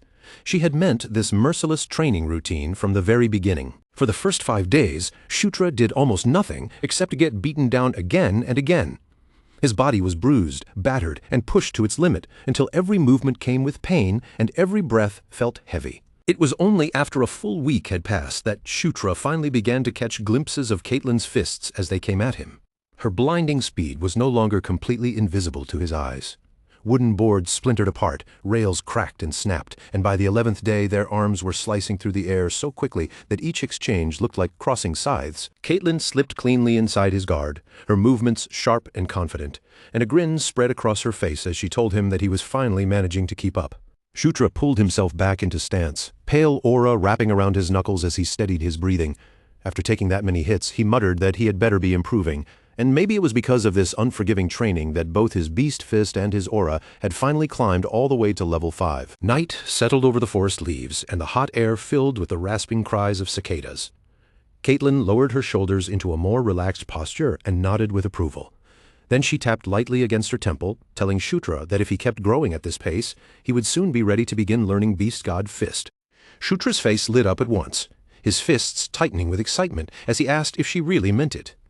Caitlin flicked her ponytail back and admitted that she was honestly impressed, saying she had never seen anyone advance at such a ridiculous speed. Shutra drew in a steady breath, trying to calm the excitement rising in his chest. At last, he was about to learn it, the hidden technique of the lycanthropes, the legendary Beast God Fist. Caitlin stepped closer and extended her hand toward him. Her voice became steady and serious as she told Shutra that from this moment on, she would teach him an entirely new way to control and move his aura. She warned him not to miss even the smallest detail and to follow her guidance exactly as she showed it. Then, looking him straight in the eyes, Caitlin asked if he understood, calling him by name, Shutra. Shutra answered simply, his voice low but certain, saying that he understood. Their hands met and clasped tightly together. A cold glow began to seep out from between their fingers. In the next instant, that light swelled violently and erupted upward, exploding into a roaring pillar that shook the entire clearing as leaves spun through the air like scattered sparks. The ground beneath them throbbed like a massive drum, and their joined auras climbed into the night sky like a brilliant blue comet. Shutra squeezed his eyes shut against the blinding rush of power, feeling Caitlin's aura surge directly through him. Inside that torrent, coils of light wrapped around his arms and legs, pulling him deeper into the flow. Shutra felt the current dragging him along, guiding his body before he could resist. The streams of radiance twisted together like luminous serpents, and as he studied their movement, he realized it resembled Beast Fist, yet at its core, it was something entirely different. Beneath the flow, a deeper power opened up, and Shutra could sense the true depth hidden within Aura itself. Far below him, a single star seemed to glimmer in the darkness. Words echoed through his mind, telling him that Aura was the essence of life, and when pushed to its utmost limit, it transformed into the power of the soul. A sharp, predatory pressure coiled around his heart, and Shutra finally gave that feeling a name. It was conquest, a wild, dominating force, the power to seize, overwhelm, and subdue. Light burst around him, and as he fell freely through the glowing darkness, he wondered if this was the true form of Aura. The towering pillar of light exploded outward into the forest, ripping leaves loose from the surrounding branches. Golden panes of light began to flicker into view around him. The glowing panes rang out like clear chimes. Shutra watched them flash one after another and saw that Beast Fist had leveled up. Then another shining pane appeared, announcing that his Aura had leveled up as well. Caitlin landed lightly on the ground, a bright smile spreading across her face. She looked at Shutra with open amazement and said that it was incredible he had actually succeeded. Another luminous pane slid open before him, shining with fresh power. Shutra read the words across it and realized that he had acquired Beast God Fist, already at level 11. Shutra lifted one hand, feeling the new power gather and pulse through his body. He steadied his breathing, focused the force into his palm, and spoke the names with conviction: Beast God Fist and Earthshaker. Shockwaves burst outward in spiraling waves, tearing through the training ground and lifting a swirling vortex of dust high into the night sky. One more clear chime rang above him like a crown being placed on his head. The glowing pane declared that Shutra's level had risen once again, reaching level 14. Shutra released a sharp breath and let out a quiet, satisfied yeah. His eyes rose toward the night sky, where leaves still spun like sparks in the air. Then he said it again, more firmly this time. This was it. The real beginning was finally starting now. From the edge of the tree line, someone stood watching in silence. Vandal observed the scene with a gentle smile resting on his lips. By the time dawn arrived, the camp had awakened beneath a warm golden light. Later, seated across a table inside the tent, Shutra scratched his head as if he had just remembered something and said, "Oh, right?" Shutra looked toward Caitlin and asked if he could ask her something. Caitlin turned her attention to him and calmly asked what it was. Leaning forward over the table, Shutra asked what exactly was going on between Chris and Felicia. Inwardly, Shutra began weighing the situation like pieces on a board. Just like Chris, Felicia was someone he needed to bring onto his side, and if the relationship between them was strained, that weakness could become a serious problem later. Caitlin paused to think it over carefully. After a moment, she explained that Chris and Felicia were not exactly enemies, but there was still a clear distance between them. She hesitated for a second, then added that it was not because of one specific incident. Shutra pressed her a little further, asking what the reason was then. Caitlin leaned back in her seat, her gaze turning thoughtful and measured. Caitlin said that the issue probably traced back to the problem between Chris and Sylvan. Shutra blinked at the name, caught off guard, and repeated it aloud. Sylvan. Caitlin rapped the table twice, sharply enough to warn him. She told Shutra to be careful, saying that even if Sylvan was not present, he should not call his name so casually. Shutra rubbed the back of his neck, realizing his mistake. He apologized, saying that the name had simply caught him off guard. Still, his thoughts circled around it. Felicia's twin brother, Sylvan Doomblade. Shutra remembered the game clearly, and when he had played as Zephyr Ragnaros, Sylvan had been one of the most formidable opponents standing in his way. Shutra lifted his eyes and began asking if that meant there was a problem between Chris and Sylvan, but before he could finish, the doorway filled with a broad-shouldered figure. A familiar voice cut through the tent, casual and bright, saying that they were both here. Shutra and Caitlin jolted upright in surprise. Shutra twisted in his seat and stammered, "Chris?" Caitlin tilted her head with a wry smile and said that he had arrived early. "Brother," the blonde warrior hooked his thumb toward the exit and told them to start packing. Chris grinned, as if everything had worked out neatly, and said the job had been wrapped up faster than expected. Because of that, Chris explained, they would be leaving that very afternoon. Shutra startled at the sudden announcement and blurted out in confusion, asking if they were really leaving. Then Shutra immediately asked where they were going. Chris raised an eyebrow, looking almost amused, and asked if Shutra seriously did not know.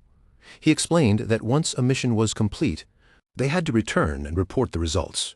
The scene shifted to the yard, where the tents glowed beneath the low sunlight. Vandal clasped forearms with them in farewell and said that they had done well, addressing them respectfully as prince and princesses. With a warm rumble in his voice and a smile on his face, Vandal said that he looked forward to the day they would meet again. Vandal addressed him respectfully as the 9th prince. Shutra returned the firm grip without hesitation, meeting the general's gaze as he answered that he felt the same and hoped they would meet again too.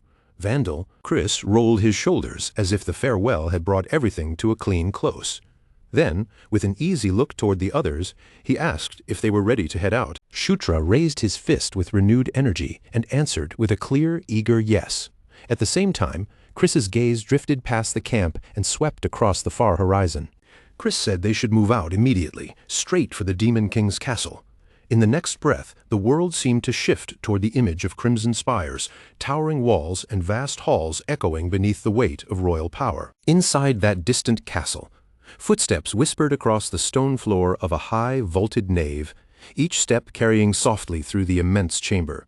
At the far end of that overwhelming space, a massive figure waited in silence upon the throne. His armor glowed faintly in the dim light while shadows gathered around him, as if the entire hall were preparing for the audience to begin.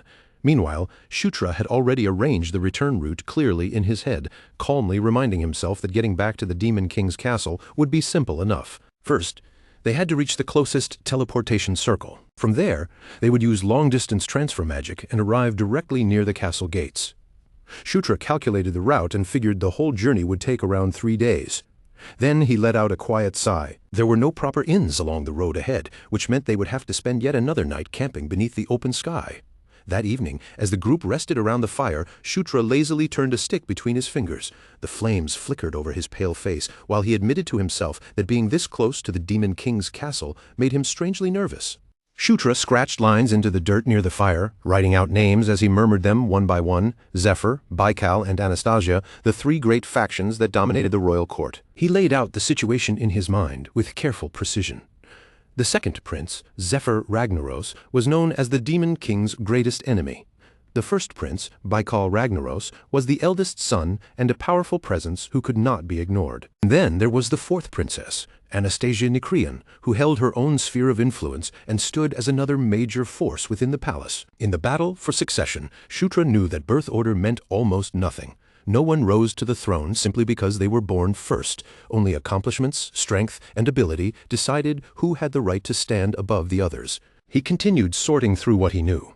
Baikal and Zephyr were full-blooded brothers, and both of them had inherited the draconian bloodline from their mother. Their natural power, their reputation, and their influence were all on a completely different scale. Shutra admitted that their prestige was overwhelming. If someone had to choose between them, the more moderate and level-headed Baikal would probably seem like the better candidate. But after thinking that far, Shutra gave a small shrug because in the end, it did not really matter. Once that destined day arrived, everything in the Demon King's palace would change whether anyone wanted it to or not. Shutra's voice sank lower, carrying a heavier, more solemn weight than before. That was exactly why he had to prepare himself now before the storm finally came. He needed to raise his level high enough to properly handle Earthshaker, and he had to master the new power that fate had placed in his hands. Clenching his fist in front of the firelight, Shutra called out the King's Order of Knights. A sharp system ping answered him almost immediately. Shutra's eyes focused as he announced that the skill under the King's flag had activated. His eyes widened when a golden pane unfolded before him. He had expected something simple, maybe just a basic summoning ability, but what appeared was far more complicated. Shutra read through it carefully. Order of Knights, Level 1. Knight Captain, blank. Order Capacity, 0 out of 2. Knight Training, blank. Blessing of the Order, Level 1, increasing members' health by 5%. Special skill, allowing him to summon the Knight Captain once every 3 days. He rubbed at his temples as the details sank in. Shutra muttered that this looked suspiciously like some kind of guild system, complete with buffs, training, and summoning functions. Then, despite himself, laughter began bubbling out of him. With disbelief all over his face, he exclaimed that this ability was completely broken. The longer he stared at the golden pane, the wider his grin became, and he realized that if it was already this powerful at level 1, then the later levels could become absurd beyond imagination. Just then, the crunch of footsteps interrupted his thoughts. Shutra looked up as Carrick emerged from the shadows. His heavy orc face pulled into a disapproving frown. Carrick immediately scolded him, snapping that once again Shutra was wide awake when he was supposed to be sleeping. Carrick warned the prince that if they intended to leave early, he needed to rest first. The orc swung one broad arm impatiently and ordered Shutra to come over already. The white-haired prince slowly straightened where he sat. Shutra coughed lightly into his fist, but a sly smile soon spread across his face. He told Carrick that his timing was perfect. Then his eyes gleamed with curiosity as he leaned a little closer and asked if the orc wanted to help him test something. Carrick's whole body stiffened at once. The orc rubbed nervously at the back of his neck, suddenly wary of that smile, and stammered as he demanded to know exactly what Shutra meant. Above them, moonlight poured through the branches, while the prince lifted his sword like a herald before a ceremony. Shutra's voice rang out with a solemn ceremonial weight as he proclaimed that the mighty orc warrior Carrack stood before him. A blade of radiant light flared into being in his grasp. Then Shutra rested the flat of that shining blade against Carrick's shoulder and formally declared him his knight. The air crackled as light surged into Carrick's body. The orc staggered under the sudden rush of power, energy coiling across his skin, while his eyes widened in stunned awe. Carrick let out a long, breathless sound of amazement, as if even he could not understand what was happening inside him. Then he stammered that he felt strange, like his loyalty toward the prince had deepened into something far beyond words. At that moment, a fresh system pane slid into place before Shutra. Knight Captain, Carrick, level 24, rank, soldier. Shutra's lips slowly curled into a long, deeply satisfied smile. He breathed out in approval and said that this was it, exactly the result he had been hoping for. Power continued pulsing from Carrick in heavy waves, his broad chest rising and falling as he struggled to catch his breath. Shutra stepped in and gripped the orc firmly by the shoulder. With his eyes burning bright with fierce determination, Shutra called Carrick by name.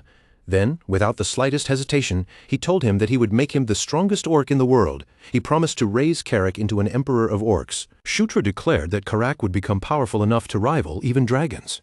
A determined laugh escaped him as he said that with this kind of growth rate, the future had no limits at all. Carrack, however, looked a little unsettled, and his voice began to tremble. Carrick glanced at Shutra with genuine concern and asked if he was feeling sick or something.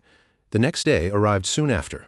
The party gathered in front of a glowing teleportation circle, its carved runes humming with dense magical power beneath their feet. Chris gave the group a half smile and said it was time for them to get moving. Shutra stepped forward toward the center of the circle. His cloak fluttered lightly behind him as he answered with quiet certainty, saying that yes, it was time. The others closed ranks around Shutra, drawing together as the blue light of the teleportation circle surged upward around them. In the next instant, that light swallowed the entire group whole. The force of the transfer tore them through space like a flashing bolt. Their bodies went weightless, spinning through the rushing light as gravity seemed to slip away beneath them. Shutra shouted for everyone to hold on. But even his voice twisted and stretched into a wild, elongated cry as they plunged through the blinding current. They crashed down hard on the other side, and Shutra landed on his hands and knees, dazed and unsteady as he muttered in confusion. Sweat gathered along Shutra's brow while Caitlin leaned down beside him, her expression showing concern as she asked if he was all right. Shutra lifted one shaky hand, still trembling from the transfer. Shutra answered haltingly that yes, he was fine. Ahead of them, the grand hall was already filling with voices and movement. A young dark elf rushed forward through the hall, calling out Felicia's name and greeting her as his elder sister. Around them, attendants hurried closer from every direction. The attendants surrounded Felicia with warm praise, admiring her beauty and saying they had waited a long time for her return. Felicia received them with graceful composure, greeting them with the poise of a princess who had stepped naturally back into her own world. Felicia smiled gracefully as she stood at the center of all that admiration, receiving every greeting with calm elegance. Watching the way the dark elves crowded around her, Shutra could not help thinking, with a dry sense of amusement, that it almost looked like she had her own idol fan club. Judging by their warmth and loyalty, he guessed they were probably her half-brothers and devoted supporters. The greetings kept coming one after another. One man stepped forward and bowed, formally announcing Prince Chris's arrival. Another turned to Caitlin and praised her beauty, saying she had grown even more stunning than before. More attendants and nobles followed, offering polite welcomes and asking after their health with practiced smiles. Shutra glanced around at the swirl of attention surrounding everyone else, then let out a faint mutter under his breath, his mouth twisting into a crooked little smile. He wondered why it seemed like absolutely no one had come to greet him. Nearby, two elves whispered quietly to each other, yet neither of them even bothered to spare him a single glance. Shutra's brow twitched as the reality sank in, and he muttered in disbelief that there really was no one for him. He drifted toward the edge of the gathered circle, quietly taking in the grand hall around him. After a moment, he slowly nodded, understanding exactly what this meant. Inside the heart of the Demon King's domain, he still had almost no real foundation. But rather than looking discouraged, Shutra's lips curled into a knowing smirk. Fine, he thought to himself, this much was only natural, and he had expected it from the beginning. Shutra turned toward Karak, his eyes sharpening with fresh purpose, and asked whether his knight was ready. Sunlight poured through the high windows, brushing gold across Shutra's silver hair. His cloak swayed behind him like a banner as he declared that from this moment onward they would start changing everything, one step at a time. Karak and Shutra were soon guided away from the grand hall and shown to their assigned room.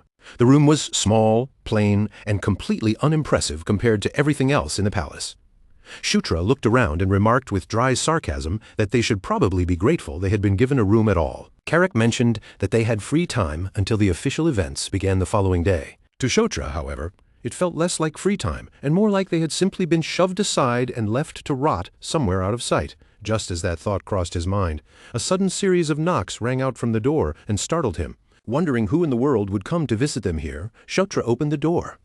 On the other side stood a well-dressed woman with a professional air, and she introduced herself as Flora Sevensword, an agent from the Real Estate Management Bureau. Shutra asked what someone from such a prestigious department could possibly want with him. Flora calmly explained that his public merit level had risen by an impressive amount after his recent mission. Because of that, Flora informed him that he was now qualified to choose a new residence that matched his improved status.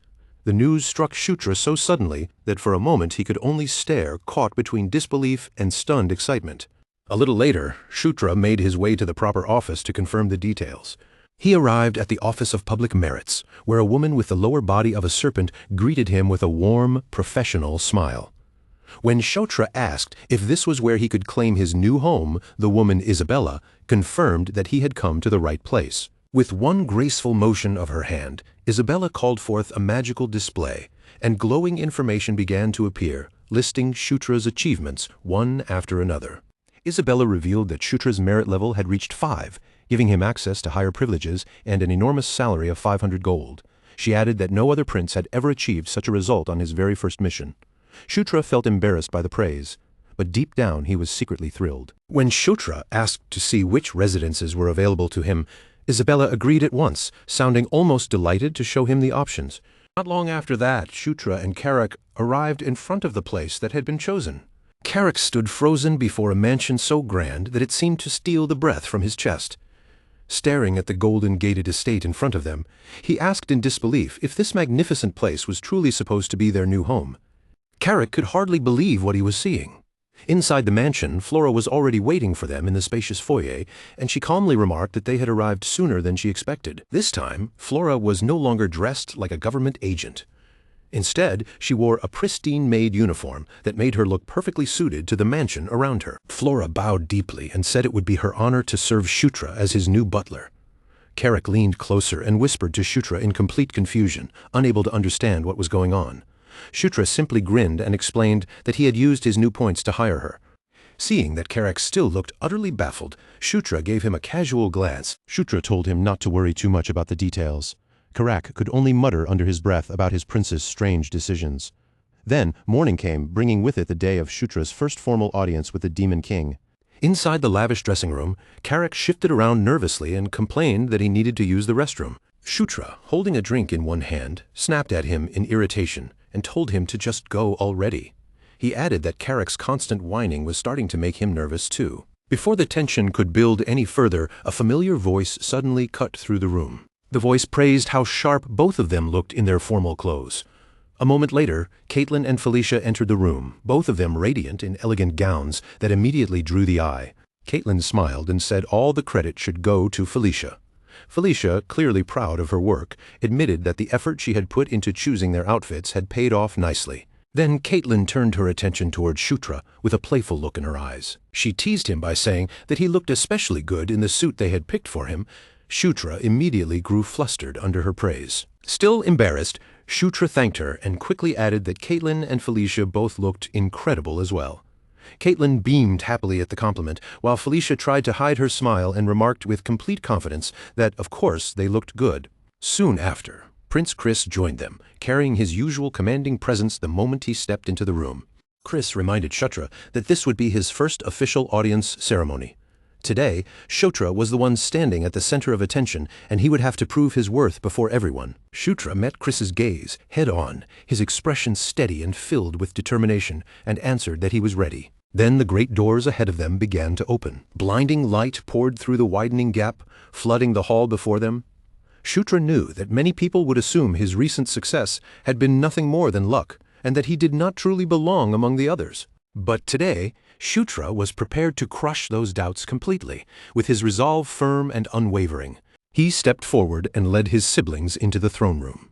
The vast hall was packed with some of the most powerful nobles in the demon realm, their eyes fixed on the royal children as they knelt before the throne of Demon King Nitra. Chris spoke first, introducing himself as the seventh prince and addressing their father with deep, formal respect. The ancient king gave no readable reaction. Beneath the weight of his heavy crown, Demon King Nitra's crimson eyes glowed faintly, cold and impossible to interpret. An attendant stepped forward and announced that the evaluation of the prince's achievements would now begin. As the official report began, the atmosphere in the throne room grew even heavier. Shutra lifted his eyes toward his father, and in that instant a chilling realization struck him. While he had been focused on ambition, survival, and future plans, he had forgotten one fundamental truth. Demon King Nitra was not merely his father. He was the one being in the entire realm that absolutely no one could ever afford to underestimate.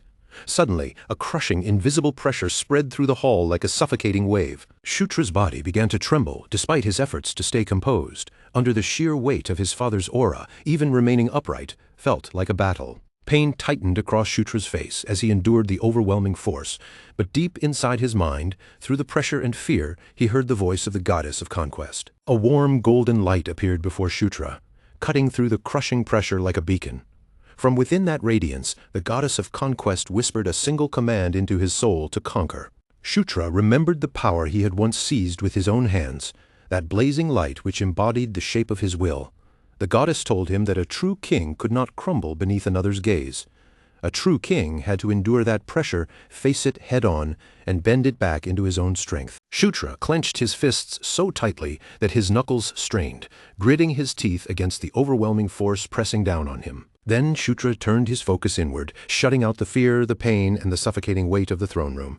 From deep inside his body, a brilliant golden radiance erupted outward, crashing directly against the Demon King's oppressive aura. That golden light spread like fire across the hall, pushing back the suffocating pressure that had wrapped around him.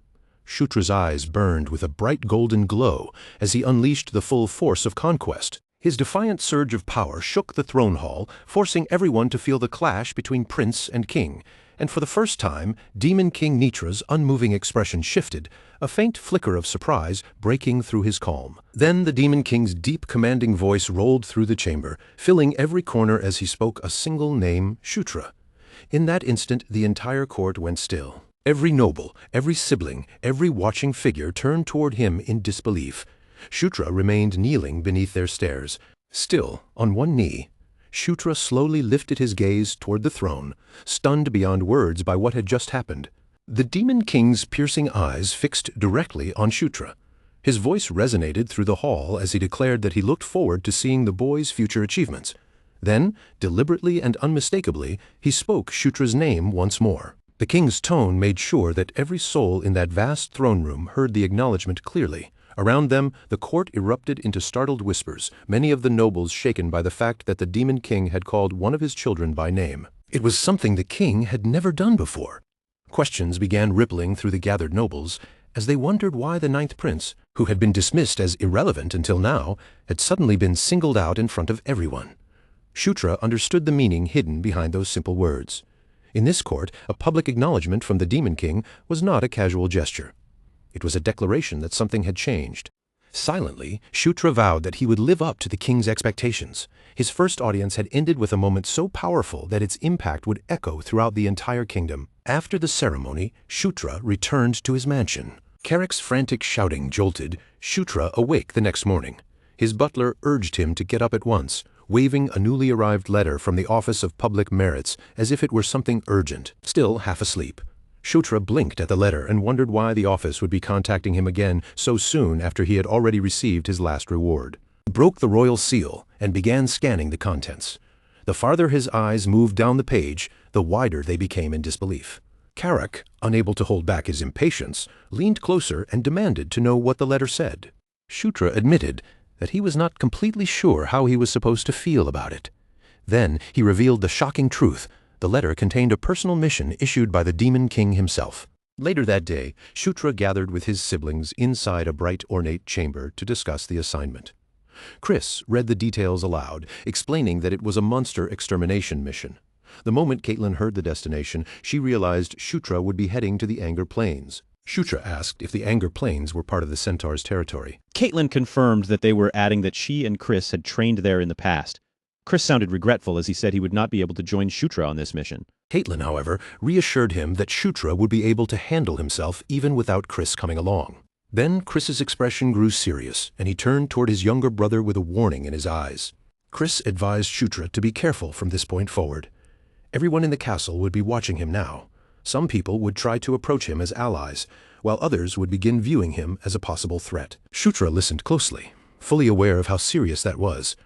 Even the powerful Zephyr Ragnaros had never once been called by name in the throne room. Chris offered Shutra his full support, telling him that if he ever needed help, he should not hesitate to ask. Chris also added that before Shutra departed, he should visit Felicia, because she had prepared something for him. Soon after, they found Felicia waiting in the stables beside two large reptilian mounts. Felicia explained that if Shutra was going to travel through Centaur territory, he would need reliable transportation that could handle the land. Shutra thanked her sincerely, clearly grateful for the thoughtful gift. But Felicia had not finished yet. She extended her hand and revealed a necklace set with a radiant blue gemstone. It was the legendary relic known as the Dark Elf's Tear. Shutra froze in stunned recognition. He knew exactly what it was, because in the game, this sacred relic could only be obtained by defeating Felicia. Felicia explained that her people never forgot kindness. This necklace was her way of repaying Shutra for saving her life, and she offered it to him with genuine sincerity. Then Felicia wished him a safe journey. Before Shutra could properly respond, she surprised him by stepping forward and pulling him into a sudden, heartfelt hug. Shutra went completely stiff, flustered by the unexpected closeness. For a second, Shutra almost called Felicia by an affectionate nickname. But before the words could fully escape, she quickly stepped back, her cheeks faintly tinged pink. Embarrassed by her own boldness, Felicia turned her gaze away, while Shutra smiled faintly at that rare and awkward display of warmth. With one final wave, he stood beside Karak and their new mounts, ready to set out. Together, they stepped onto the teleportation circle. A brilliant blue light rose around Shutra, Karak, and the mounts, wrapping them completely as Felicia watched in silence. When the light finally faded from the stables, Felicia smiled softly to herself and whispered a quiet wish for Shutra's safety. At the same time, a blinding flash marked his arrival in the vast open expanse of the Anger Plains. As the glow of the transfer began to subside, Shutra, Karak, and their reptilian mounts found themselves standing atop a stone platform surrounded by windswept dust and an endless horizon. Karak looked around the barren land and asked if this was really the place. Shutra glanced across the plain. With a smirk, Shutra confirmed that they had arrived. Before long, a woman approached them and greeted the ninth prince with respectful courtesy. She introduced herself as Karma, a ranger assigned to guide them through the region, then bowed low before Shutra. Shutra noticed her unusual appearance right away. She had the upper body of a human, but the lower half of a beast. Recognizing her race, Shutra identified her as one of the Sati. Karma seemed pleased that he knew what she was, and she suggested that they begin moving without delay. Their journey across the barren plains began immediately. The reptilian mounts kicked up plumes of dust with every step, while Karma ran ahead with effortless speed. She explained that the trip would take 2 days and asked if Shutra minded taking only a few breaks along the way, which he did not. Curiosity stirred in Karma as she glanced over the small group traveling with Shutra. After a moment, she asked whether any soldiers would be joining them on the road. Shutra answered that, for now, it would only be the people already here, though they would later regroup with the Centaur forces when it came time for the larger battle. As he rode, he began quietly weighing the conditions of mounted combat, deciding that a long spear would probably be the most effective weapon for fighting from atop a beast. Then Shutra's sharp ears caught something faint and unusual carried across the wind from far ahead. He immediately alerted Karma, his attention snapping toward the source of the sound. Karma told Shutra to stay back while she checked it out herself, but only moments later, the ground in front of them split open violently, as if an invisible force had torn through the earth from below. Dirt and shattered soil blasted upward into the air as Karma rushed forward. The instant she saw what was coming, the color drained from her face. A massive herd of Cassius beasts was charging across the plains, chasing down a lone satyr with terrifying speed. It was an attack that should not have happened this early. The monstrous pack surged forward like a living wave of shadows, claws, and snapping teeth. The satyr sprinted desperately across the open ground, running with pure panic in every movement. His fear was obvious as one enormous wolf launched itself toward him, its jaws stretched wide and ready to tear him down. Just as the beast closed the final distance, Shutra spurred his mount forward and shot into the wolf's path in a blur of motion. The impact struck like a hammer, knocking the monster aside and saving the satyr from certain death. The shadow wolf crashed violently into the sand, throwing up a thick cloud of dust around its body. Shutra's reptilian mount slammed its clawed feet into the ground, digging in with a fierce, dominant stance. It stood protectively between the fallen satyr and the snarling pack, as if daring the beasts to come closer. Shutra lifted one hand calmly and remarked that the welcoming party had arrived earlier than expected. At that moment, the legendary gauntlet answered his will. Earthshaker shimmered into existence around Shutra's arm, its golden light pulsing with raw, heavy power. He treated the ambush like nothing more than an annoying interruption. A grin spread across Shutra's face, betraying the thrill rising inside him. He declared that he had been waiting for a proper fight. Behind him, the trembling satyr looked back and saw the ninth prince sitting tall upon his reptilian mount, facing the entire pack alone. The largest shadow wolf stepped forward from among the herd. Its muscles rippled beneath its dark hide as it released a thunderous roar, clearly declaring itself the leader of the pack. Then the beast lunged forward with frightening speed. Its glowing red eyes locked directly onto Shutra. Karma shouted out, asking if he was all right, while Karak warned that charging in alone like that was madness. Shutra simply waved away their concern, telling them to stay back and watch. Then, in one explosive motion, Shutra launched himself from his mount and soared into the air, meeting the charging beast head-on. He decided this was the perfect chance to test the real power of Beast God Fist in battle. As the wolf leapt at him with its jaws wide and its eyes blazing red, Shutra met it in midair. Earthshaker shone around his arm like molten gold, his aura flaring violently as he gathered force into his fist and unleashed the Fist of Explosion. A brilliant burst of golden light detonated across the plains, sending a shockwave rippling through the air and across the ground. The alpha wolf's head vanished in a violent spray of energy and shadow. Its huge body dropped lifelessly into the sand with a heavy crash, while Shutra landed with effortless grace nearby. Earthshaker still smoked faintly around Shutra's arm, the heat and force of the strike lingering in the air. The remaining wolves froze where they stood. Their vicious snarls collapsed into frightened whimpers as they began backing away from the boy who had just obliterated their leader in a single blow. Shutra looked down at Earthshaker in quiet awe, wondering if the gauntlet had amplified the aura he released through his attack. A confident grin crossed his face as he realized the force he had just unleashed was powerful enough to rival even Caitlyn's strength. Karma and Karak could only stare in silence, their initial shock slowly shifting into clear admiration. The rescued satyr finally managed to catch his breath. Once he recovered enough to speak, the satyr introduced himself as Swiftwind, a scout who had been assigned to escort them. Now, owing his life to Shutra, Swiftwind offered to guide the group personally to their destination. But before they could set out again, the alpha wolf's headless corpse began to glow with a faint, eerie purple light, revealing the sign of some lingering corruption. They chose not to dwell on that unsettling sight and continued across the harsh plains. After a long and exhausting trek, the group finally reached a ridge overlooking a vast centaur settlement.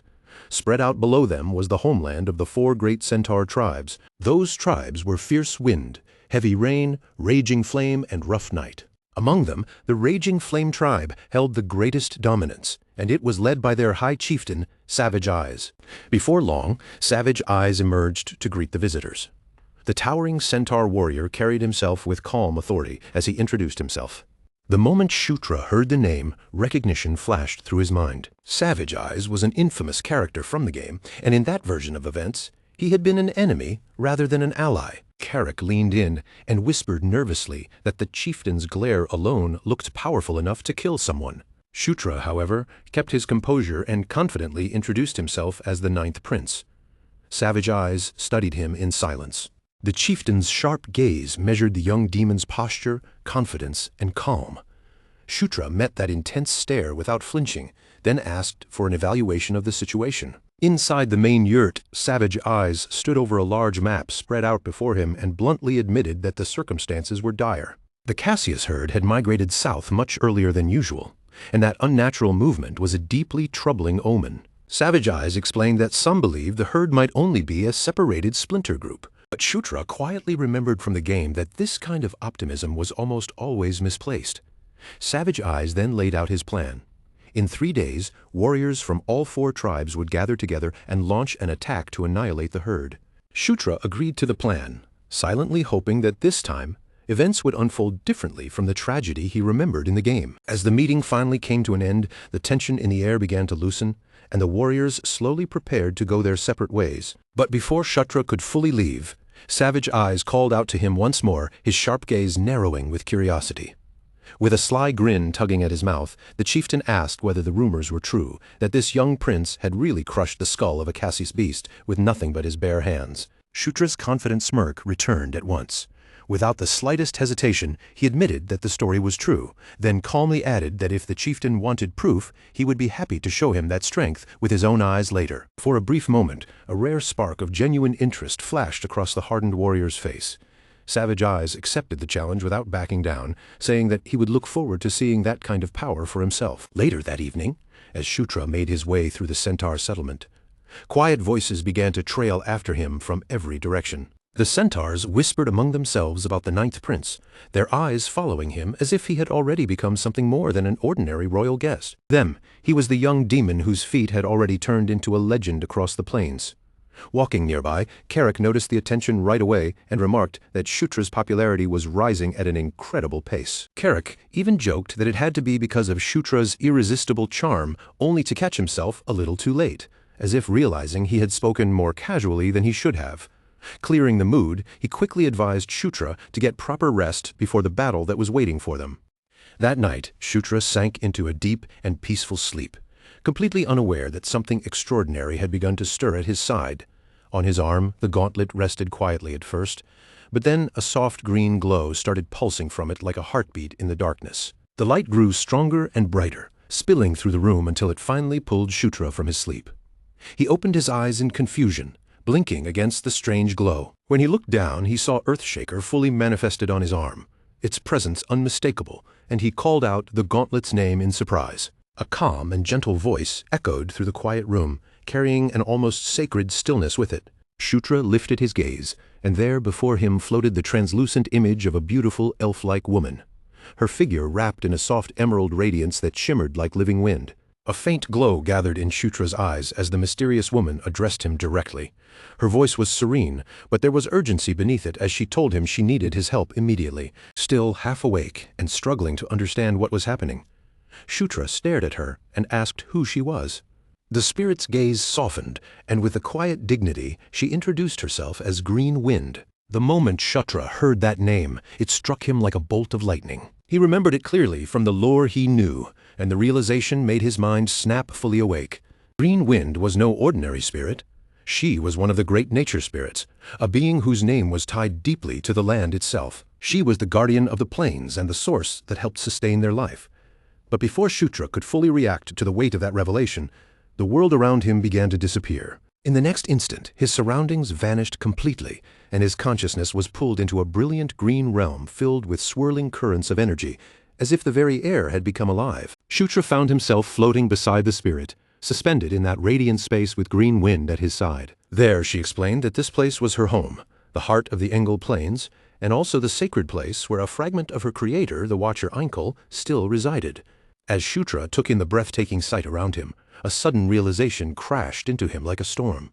This divine presence was not merely familiar, it was dangerously connected to what lay ahead of him.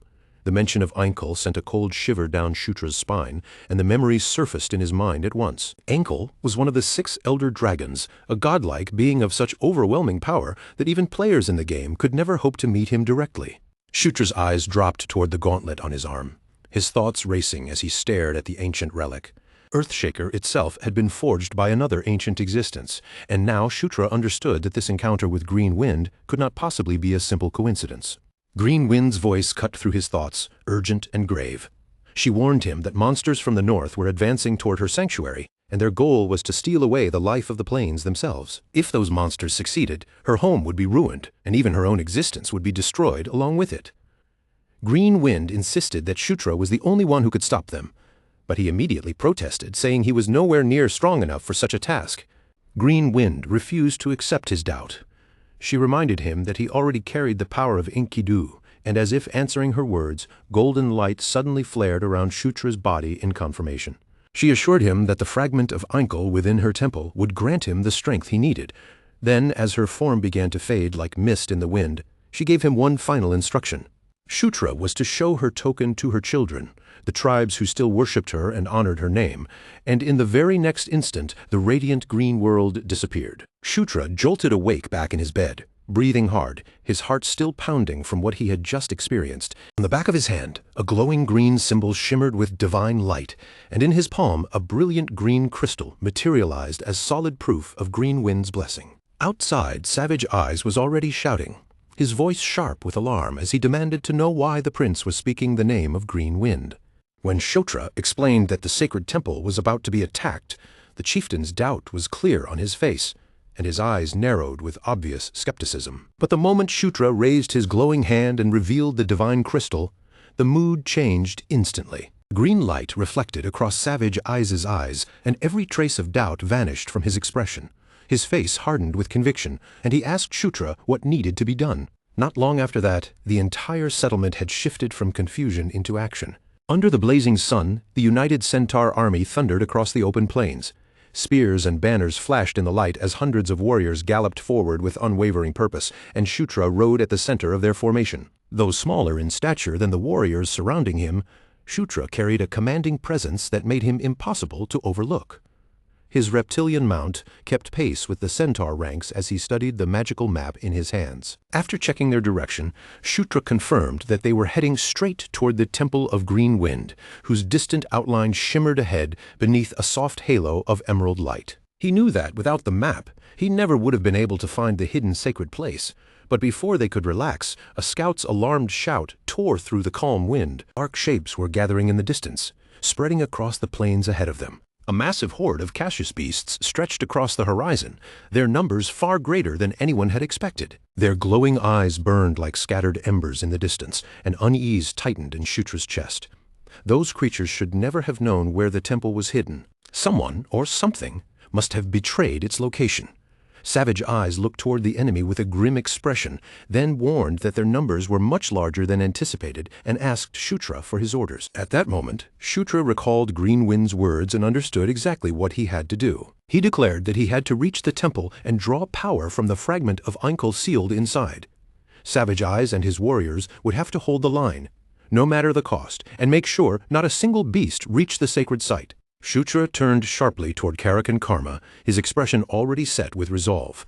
In a firm voice he told them it was time to move, and both of them answered with steady nods, ready to follow him straight into danger. Behind them, Savage Eyes lifted his sword high into the air, the blade catching the sunlight as he raised it above the gathered warriors. His voice rolled across the battlefield like thunder, commanding every tribe under his banner to plant their hooves, hold their ground, and stand firm against the incoming horde. A fierce roar of unity surged across the plains in answer, and a heartbeat later, the ground shook beneath the deafening thunder of charging hooves. The centaur archers moved first, drawing their bows in perfect rhythm before releasing the opening volley. Black arrows sliced across the sky in a deadly storm, raining down on the advancing beasts before they could close the distance. The impact came almost instantly, brutal and chaotic, as both sides crashed into each other with terrifying force. Steel, claws, axes, and fangs collided in the middle of the battlefield, turning the open plains into a storm of violence and dust. The centaur warriors fought with unmatched ferocity, their powerful bodies surging forward as they cut down Cassius beasts two at a time. And in the heart of that roaring battle, Shutra and his companions forced their way through the front lines, pushing toward the temple with everything they had. Karak shouted over the chaos that their only job was to get the prince there safely, no matter what stood in their path. Shutra answered without hesitation, confirming the plan as Karak sucked in a breath and unleashed a fierce booming war cry. Then Karak charged ahead, throwing his massive body straight into the enemy's path. His enormous axe carved through the shadow wolves in wide, devastating sweeps, each swing tearing open a path through the snarling beasts. Karma moved right beside him, quick and low to the ground, slipping through the battlefield with sharp, controlled steps. Her twin daggers flashed in both hands as she drove back attackers with clean, precise strikes, protecting Shutra's flank while he urged his mount forward through the chaos. As the temple grew larger in the distance, Shutra praised their efforts, his eyes fixed on the glowing sanctuary waiting ahead. Then, without even the slightest warning, a massive shadow ripped down through the air above him. A hulking minotaur slammed into the ground directly in front of Shutra, the force of its landing shaking the earth as its weight crushed his reptilian mount beneath it. The impact hurled Shutra violently from the saddle, sending him crashing into the dirt with a painful groan. The towering monster straightened over him, raising a crude wooden club high while letting out a triumphant roar that shook the air. Then the minotaur began stomping toward Shutra, each heavy step pressing into the ground like a threat. Shutra cursed under his breath, furious at himself for letting his guard drop at the worst possible moment. He forced himself up from the dirt, but before the minotaur could bring its club down, Karak rushed in and intercepted the attack. His axe crashed against the wooden club with a violent impact. Sparks and golden light burst from the collision, lighting up the space between them. Shutra called Karak's name in relief, while Karak snapped back that this was no time for the prince to be lying around. The minotaur roared and swung again, putting even more force behind the next crushing blow. Karak dug in and held firm, meeting each strike head-on and blocking the monster's attacks with raw, stubborn strength. The ground trembled beneath the force of their clash, the shock of each blow rolling outward through the dirt. Gritting his teeth, Karak refused to give even a single step. Seeing him endure the monster's assault, Shutra smirked, despite the danger, and told him that after all that boasting, he had better not lose now. Then Shutra lifted his glowing hand, focused his power, and activated a skill to support Karak. A brilliant golden pillar of light erupted around Karak, surrounding him from head to toe. Radiant energy poured into his body, and Karak let out a thunderous roar as divine strength surged through his muscles. Watching the power take hold, Shutra's expression sharpened with determination. Shutra declared that from that moment on, they were finished defending. They were going to drive the enemy back. Filled with that golden power, Karak shoved forward with his axe and forced the minotaur to stagger. Golden shockwaves rippled across the battlefield, cutting through the dust and marking the start of their counterattack. The minotaur stumbled backward, its massive body thrown off balance by the sudden surge of force. Its eyes widened in disbelief as Karak's strength rose far beyond anything the beast had expected, and in that opening, Karak roared like a beast himself and launched his huge body high into the air. He brought his massive axe down in a blazing golden arc. The energy-charged strike slamming into the minotaur with crushing force and shaking the ground beneath them. The battle ended in a burst of dust and sudden silence. Breathing hard, Karak looked toward Shutra and shouted for the prince to keep moving. Shutra trusted his knight completely and did not waste the chance Karak had created. He broke into a sprint toward the temple, his crimson cape snapping behind him as he raced up the enormous stone steps and plunged into the glowing sanctuary beyond. Inside the temple, Green Wind's voice reached him again, urging him to hurry before it was too late. The gauntlet on Shutra's arm began pulsing with a vivid green light, responding to the sacred power around him. A stream of emerald energy spilled out from it and wound deeper into the temple, guiding him through ancient cracked corridors until it led him into a vast inner chamber where enormous roots spread across the floor. At the very center of that chamber stood something immense and breathtaking. It was an ancient tree overflowing with divine green energy, its presence so powerful that the very air seemed to hum with life. Shimmering leaves swirled around Shutra as Green Wind appeared once more, her luminous figure extending one hand toward the sacred tree, deep within its trunk. A brilliant object pulsed with overwhelming power. It was a dragon heart. Shutra's breath caught in his throat as he understood what he was looking at. This was the fragment of Einkel. It was the source of an elder dragon's power, and Green Wind explained that the peace of the Ingle Plains had endured only because the Watcher Einkel's protective magic flowed from this sacred place. If the temple were to fall into the hands of the Horde, that protection would vanish with it. And once that happened, the balance of the entire plains would collapse. Green Wind turned to Shutra and asked him to awaken the magic inside the dragon heart, then use its power to stop the Horde before everything was lost. Outside the temple, Savage Eyes threw his voice across the battlefield, rallying every warrior who could still stand. He shouted that the temple had to be protected no matter what, even if they had to stake their lives on that sacred ground. Carrick's axe tore through another minotaur in a violent burst of sparks, his body driving forward like a wall of muscle and fury.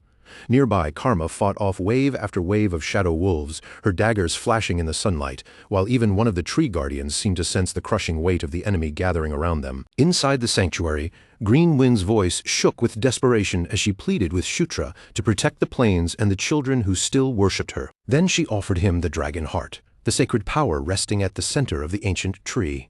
Shutra reached forward and placed his hand upon the artifact, silently accepting the burden that came with it. The moment his palm touched its surface, a violent surge of green energy burst outward, rushing through Shutra's body like a living storm.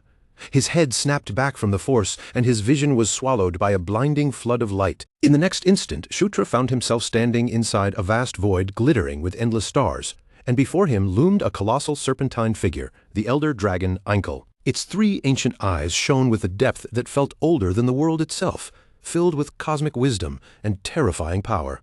The enormous dragon lowered its gaze upon Shutra, studying him from above as if peering straight into his soul. Then Einkel's voice rolled through the heavens like the rumble of creation itself, giving him only one simple command: take it. Back in the physical world, the entire temple erupted in a brilliant explosion of green light. A towering pillar of emerald radiance shot straight into the sky, piercing through the air above the battlefield.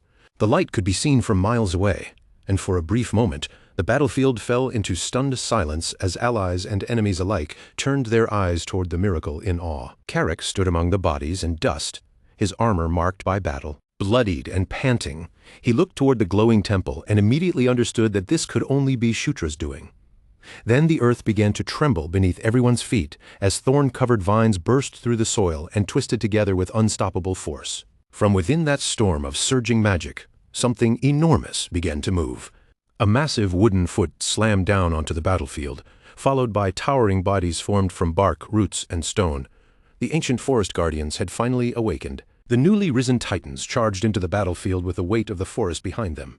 Their branch-like arms swept through the horde with crushing power, smashing beasts by the dozen and scattering them across the plains. One minotaur barely had time to roar before a guardian's massive blow came down and hammered it into the ground. In a single moment, the entire flow of the battle changed. Where chaos had ruled the plains only moments before, nature itself now rose to fight beside Shutra and the centaur tribes inside the temple. Green Wind released a breath of relief. Declaring that Einkel's magic had finally awakened once more, she turned toward Shutra with deep gratitude in her eyes. She thanked him for saving the Ingle Plains, but that relief lasted only a moment before it twisted into sudden horror. The dragon heart's energy was not stopping. Instead of settling into the temple and strengthening its protection, the power kept pouring straight into Shutra. Green Wind's eyes widened as she demanded to know why the mana was flowing into him, and then fear overtook her as she realized the truth. Shutra was absorbing the elder dragon's power. His body convulsed violently, white light flooding his eyes while the raw energy tore through him from the inside. Green Wind cried out for him to stop, warning that his mortal body would be destroyed, but in the middle of that agony, a golden radiance suddenly erupted from within him, and notifications echoed through his mind. His level had risen. The wounds across Shutra's body sealed in an instant, closing as if time itself had reversed. His skin shone with divine light as the golden power repaired his body, mending every injury with impossible speed. Green Wind could only stare. She watched in stunned silence as the impossible unfolded right before her eyes. The golden aura around Shutra grew brighter and brighter. His strength surged again and again, rising beyond its previous limits as his level continued to climb higher. Deep inside his consciousness, the goddess of conquest appeared, her presence overwhelming and her voice filled with absolute authority. She commanded Shutra to subdue the dragon heart, conquer its ancient power, and force it to bow before his will. Shutra clenched his fist tightly, refusing to let the pain or the pressure break him. No matter the cost, he was determined to claim the ancient dragon's power for himself. The goddess's voice rang through his mind once more. She proclaimed that even the remnant of an elder dragon would kneel before Shutra's unshakable will. Back inside the temple, the glowing green dragon heart sank into Shutra's chest and fused with his body. At the same time, the ancient tree at the center of the chamber pulsed one final time before releasing a magnificent burst of light. The brilliance slowly began to fade from the chamber. In its place, a calm green radiance filled the room, and tiny motes of light drifted gently through the air, bent forward from the ordeal. Shutra gasped for breath and forced himself to stay standing. A shimmering emerald aura wrapped around his body as the transformation finally reached its end. When he straightened, his shadowed face carried the sharp glint of newly awakened power. As the goddess of conquest's voice faded away, she gave him a new name. He was now the Knight of Conquest. A cascade of notifications appeared before Shutra's eyes, listing the powers he had gained: dragon body, dragon blood, and immunity to all poisons. His level had risen to 17, and his title had changed to Dragonborn. Shutra understood exactly what that meant. He had become a being who had awakened dormant dragon genes, someone capable of wielding true draconic magic. The realization struck him hard. His rival, Zephyr Ragnaros, possessed that same kind of power through inherited dragon lineage, and now Shutra had finally reached a place where he could stand as his equal. Green Wind's spirit appeared before him again, her voice filled with awe as she looked at the changed prince. She said she could feel Enkel's essence flowing within him, unmistakable proof that Shutra now carried both the spirit and the body of a dragon. Although Green Wind admitted that this power had remained sealed away for 1,000 years, she felt no regret in seeing it reborn through him. Calling Shutra the successor of the Watcher, she gave him one final plea: protect the Engel Plains and safeguard her children, the centaurs and satyrs who lived beneath her blessing. A confident smile spread across Shutra's face, and without a trace of hesitation, he accepted her request. Outside the temple, the battle still raged across the plains. The awakened tree guardians crushed the horde with thunderous strength. They tore through the monsters as if ripping weeds from the earth. Yet in the middle of all that chaos stood a colossal Minotaur commander, towering over the battlefield like the true heart of the enemy force. It was larger and more savage than every monster around it, its sheer presence pressing down on the battlefield as if the entire enemy force moved under its command. The creature bellowed out orders in a guttural roar, driving the horde against the centaurs and the awakened guardians. The moment Shutra stepped out from the temple, his eyes locked directly onto that towering beast. One glance was enough for Shutra to understand. That monster was the one leading them. Shutra lowered his stance on the temple steps, gathered power into his legs, and then launched himself forward in a sudden burst of speed. He landed in the middle of the battlefield and immediately called out to Carrick. Carrick turned toward the voice in shock, his eyes widening when he saw that Shutra was not only alive, but had returned with a completely transformed presence. At the same time, the commander let out a furious snarl. Its crimson eyes burned with rage as it swung a massive axe toward the intruder who had dared to challenge it. Shutra faced that murderous glare without flinching, his expression steady as golden energy gathered around his fist. Then he drove an energy-infused punch straight toward the monster's chest, aiming to smash through its defenses in one clean blow. But the beast moved faster than its size suggested, twisting aside to avoid the attack before immediately striking back. A brutal backhand slammed into Shutra and sent him skidding across the dirt. The monster leapt after him with its axe raised high, but Shutra steadied himself before the next blow could fall. His eyes burned with fierce focus as he stared the beast down, promising that this time it would not be able to endure his power. Shutra poured energy into his fist and unleashed the Fist of Explosion once again, sending a huge wave of golden force crashing directly into the commander. The attack struck head-on. Yet, even after taking the blow, the Minotaur only staggered back a little. Its hide was far too thick, and Shutra clenched his teeth as the truth sank in. Raw strength alone would not be enough to bring this monster down. The beast swung its axe again, forcing Shutra to dodge backward as dust burst up from the ground and sparks scattered through the air. Then, in the middle of that deadly exchange, Shutra's mouth curved into a smirk. It was time to show the commander something it had never seen before. Shutra activated dragon blood. A violent surge of purple energy erupted from his body, twisting around him like living flame as the air around him began to warp with pressure. A system alert rang sharply through his mind. His gauntlet Earthshaker had unlocked its true form, and lightning crackled across its surface as fresh power flooded through his arm. Shutra focused every bit of that strength into the gauntlet, tightening his fist as the energy gathered to a dangerous peak. He vowed to stake everything on one decisive strike. The Minotaur roared and charged with its axe raised, but Shutra met its fury head-on, unleashing an enormous blast of golden and violet energy. The two powers slammed together in the center of the battlefield, sending pressure rippling outward from the impact. At that exact moment, Shutra shouted for Carrick, telling him it was his turn.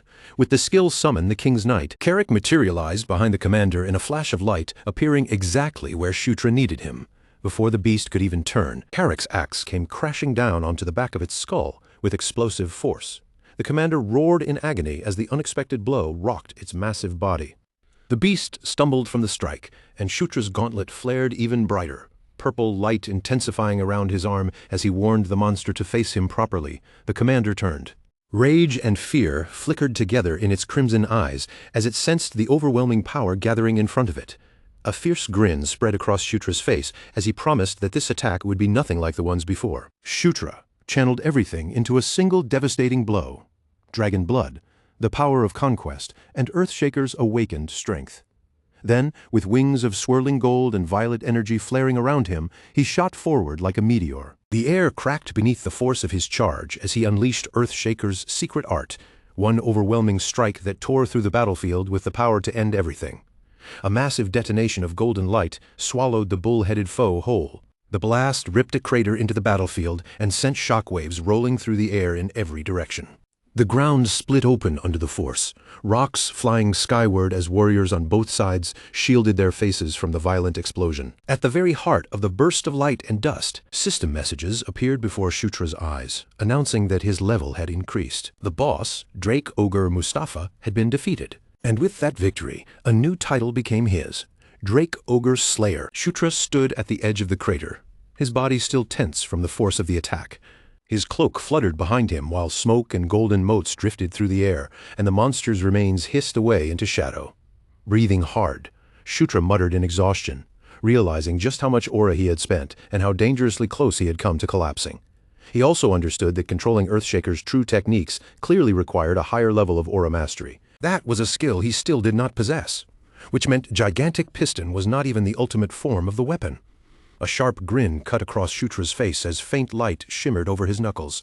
There was still far more power waiting to be unlocked. Carrick's voice suddenly rang out across the battlefield, shouting that the enemy was retreating. Startled, Shutra lifted his head and saw the centaurs surging forward with renewed strength, chasing the broken horde across the plains.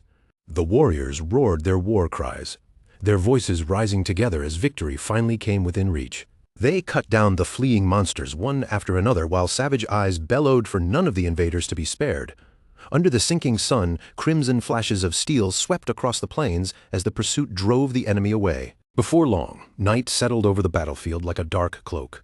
Beneath a cold sky filled with stars, the scarred land grew quiet, with only the distant flicker of torchlight near the centaur shrine breaking the darkness. Back at the camp, laughter, songs, and triumphant shouts filled the air. The warriors celebrated their hard-won victory with sloshing mugs and booming voices, their joy echoing across the open plains. Amid all that noise and celebration, Shutra quietly slipped away, drawn toward the ancient tree where green motes of light drifted through the air like fireflies. From within the glow of the tree, Green Wind slowly appeared before him. She smiled gently and teased him, saying that he had looked as if he was enjoying himself quite a bit earlier. Shutra told her that he had come because there were a few things he wanted to ask. Greenwind agreed, saying that after he had fulfilled her request, she owed him answers. But before that she asked whether he would release the dominion he now held over her. Shutra blinked in confusion and repeated the word back to her. Green Wind then explained that because he had absorbed Einkel's magic, because she had been born from that very same power, Einkel's magic had now tied her existence directly to Shutra. The meaning finally sank in, and Shutra's expression stiffened with awkward realization. After a moment, he admitted that he honestly had no idea how to release her from that bond. Green Wind stared at him in complete disbelief, as if she could not believe those words had actually come from her new master. She called him a terribly careless master, warning that if he did not even know how to undo the bond, she might end up permanently tied to him simply because of his ignorance. Shutra immediately protested, insisting that no one had ever taught him anything about spirit contracts or dominion in the first place. Green Wind accused him of acting as if he knew more than he did, and Shutra, clearly flustered, asked her to calm down and explain exactly what condition she was in now. Green Wind answered plainly that she now belonged entirely to him. Her body, her magic, and even her will were bound to Shutra as her master. Shutra quickly raised both hands in front of him. waving them as if trying to stop the conversation from going in the wrong direction. He hurried to clarify that this was not what he had meant, then asked whether the bond was causing her any discomfort. Green Wind assured him that she was not suffering, but she also warned that if she disappeared from the Engle Plains, the land would lose its life and color, because she herself was the essence of its magic. Shutra fell quiet for a moment, thinking it over, then suggested that she could simply remain there. After all, Shutra told her gently she did not need to follow him if staying behind was what kept the plains alive. Green Wind's expression immediately fell, hurt flickering across her face as she asked if Shutra was trying to abandon her. Shutra quickly denied it, then asked if she truly wanted to come with him. Green Wind answered without hesitation that she did, saying it was only natural for a spirit to remain beside her master. Shutra gave a slow nod, finally realizing that without meaning to, he had formed a real spirit contract with Green Wind. Then, remembering what she had said about the plains losing their life in her absence, another thought came to him. Shutra asked whether they could create something to sustain the Engle Plains while she was away. Green Wind's eyes widened at the idea, and after thinking for a moment, she admitted that it was possible. However, she warned that creating such a substitute would take time and drain much of her strength. Behind her, the great trees shimmered softly, as if acknowledging the possibility along with her. Shutra's face brightened as he declared that this was exactly what they needed. They would leave something behind to support the plains, and once that was done, Green Wind would be free to come with him. Green Wind hesitated, reminding him that the process would weaken her for a while, but Shutra brushed the concern aside with an easy cheerfulness. In his mind, having a nature spirit as a companion was more than worth that temporary drawback. Relief softened Green Wind's face, and she clasped her hands together as she called him master, with clear affection. Shutra smiled back at her and said that since this matter was settled, he had questions he wanted answered. Looking up at Green Wind, Shutra asked when and how Enkel had died. At that question, Green Wind's emerald glow dimmed slightly, and her expression turned distant. She admitted that she did not remember everything, because she was only a fragment of that old power, reborn as a spirit. Even so, one memory remained clear. 1,000 years ago, Enkel had been murdered. Shutra went still at that word, stunned by its weight. Green Wind continued quietly, saying she did not know who the killer had been, only that it had not been another elder dragon. Shutra whispered the word murder under his breath, chilled by the thought that someone in this world could actually kill a being worshipped like a god. Green Wind drifted a little closer to him, her voice softening as she told him he should speak more casually with her, since it felt strange for a master to sound so formal. Shutra rubbed the back of his neck awkwardly, agreed to drop the formality, and then shifted the conversation to something else. He asked whether, as Enkel's successor, he might also be able to absorb the powers of other elder dragons. Green Wind tapped a finger against her lips in thought before answering. Under normal circumstances, she said, such a thing should be impossible, but Shutra's case was different. He was already carrying the opposing powers of the Watcher Enkel and the Great Enkidu, which proved that his body could withstand both at the same time. Because of that, Green Wind reasoned that Shutra might also be able to endure the power of other elder dragons. Amazed by the possibility, Shutra let out a quiet laugh to himself, calling it the kind of unfair advantage only a protagonist would receive. Then the brief amusement faded from his face. Growing serious once again, Shutra asked one final question. What did Green Wind know about the strange power inside him? She answered honestly that her memories were incomplete, so her understanding of that power was limited. Before Shutra could press her any further, Green Wind's entire form suddenly blazed with dazzling light. Shutra instinctively raised an arm to shield his eyes. Caught off guard by the sudden radiance, he shouted in surprise. Green Wind's voice deepened, resonating with a divine power that no longer sounded entirely like her own, as she proclaimed that Shutra was a knight of conquest. She declared that he was a being born with the destiny of a king, and that the power within him was dominion itself, the authority to conquer, command, and rule all things beneath the heavens. As those words echoed through the night, Shutra stood beneath Green Wind's radiant glow, feeling the truth of his terrifying potential begin to settle deep inside him. Morning sunlight spilled across the temple columns, washing the old stone in gold as soft footsteps echoed quietly through the sacred space. Shutra stirred with a faint groan, slowly returning to consciousness. He pushed himself upright and blinked through his drowsiness, muttering that he remembered speaking with Green Wind, though the memory felt strangely distant and blurred. A gentle emerald glow descended from above, and Green Wind materialized before him with a calm expression, asking if her master was finally awake. Shutra breathed out her name, recognizing that familiar, soothing presence. Green Wind explained that during the previous night, a trace of Enkel's consciousness had surfaced through her.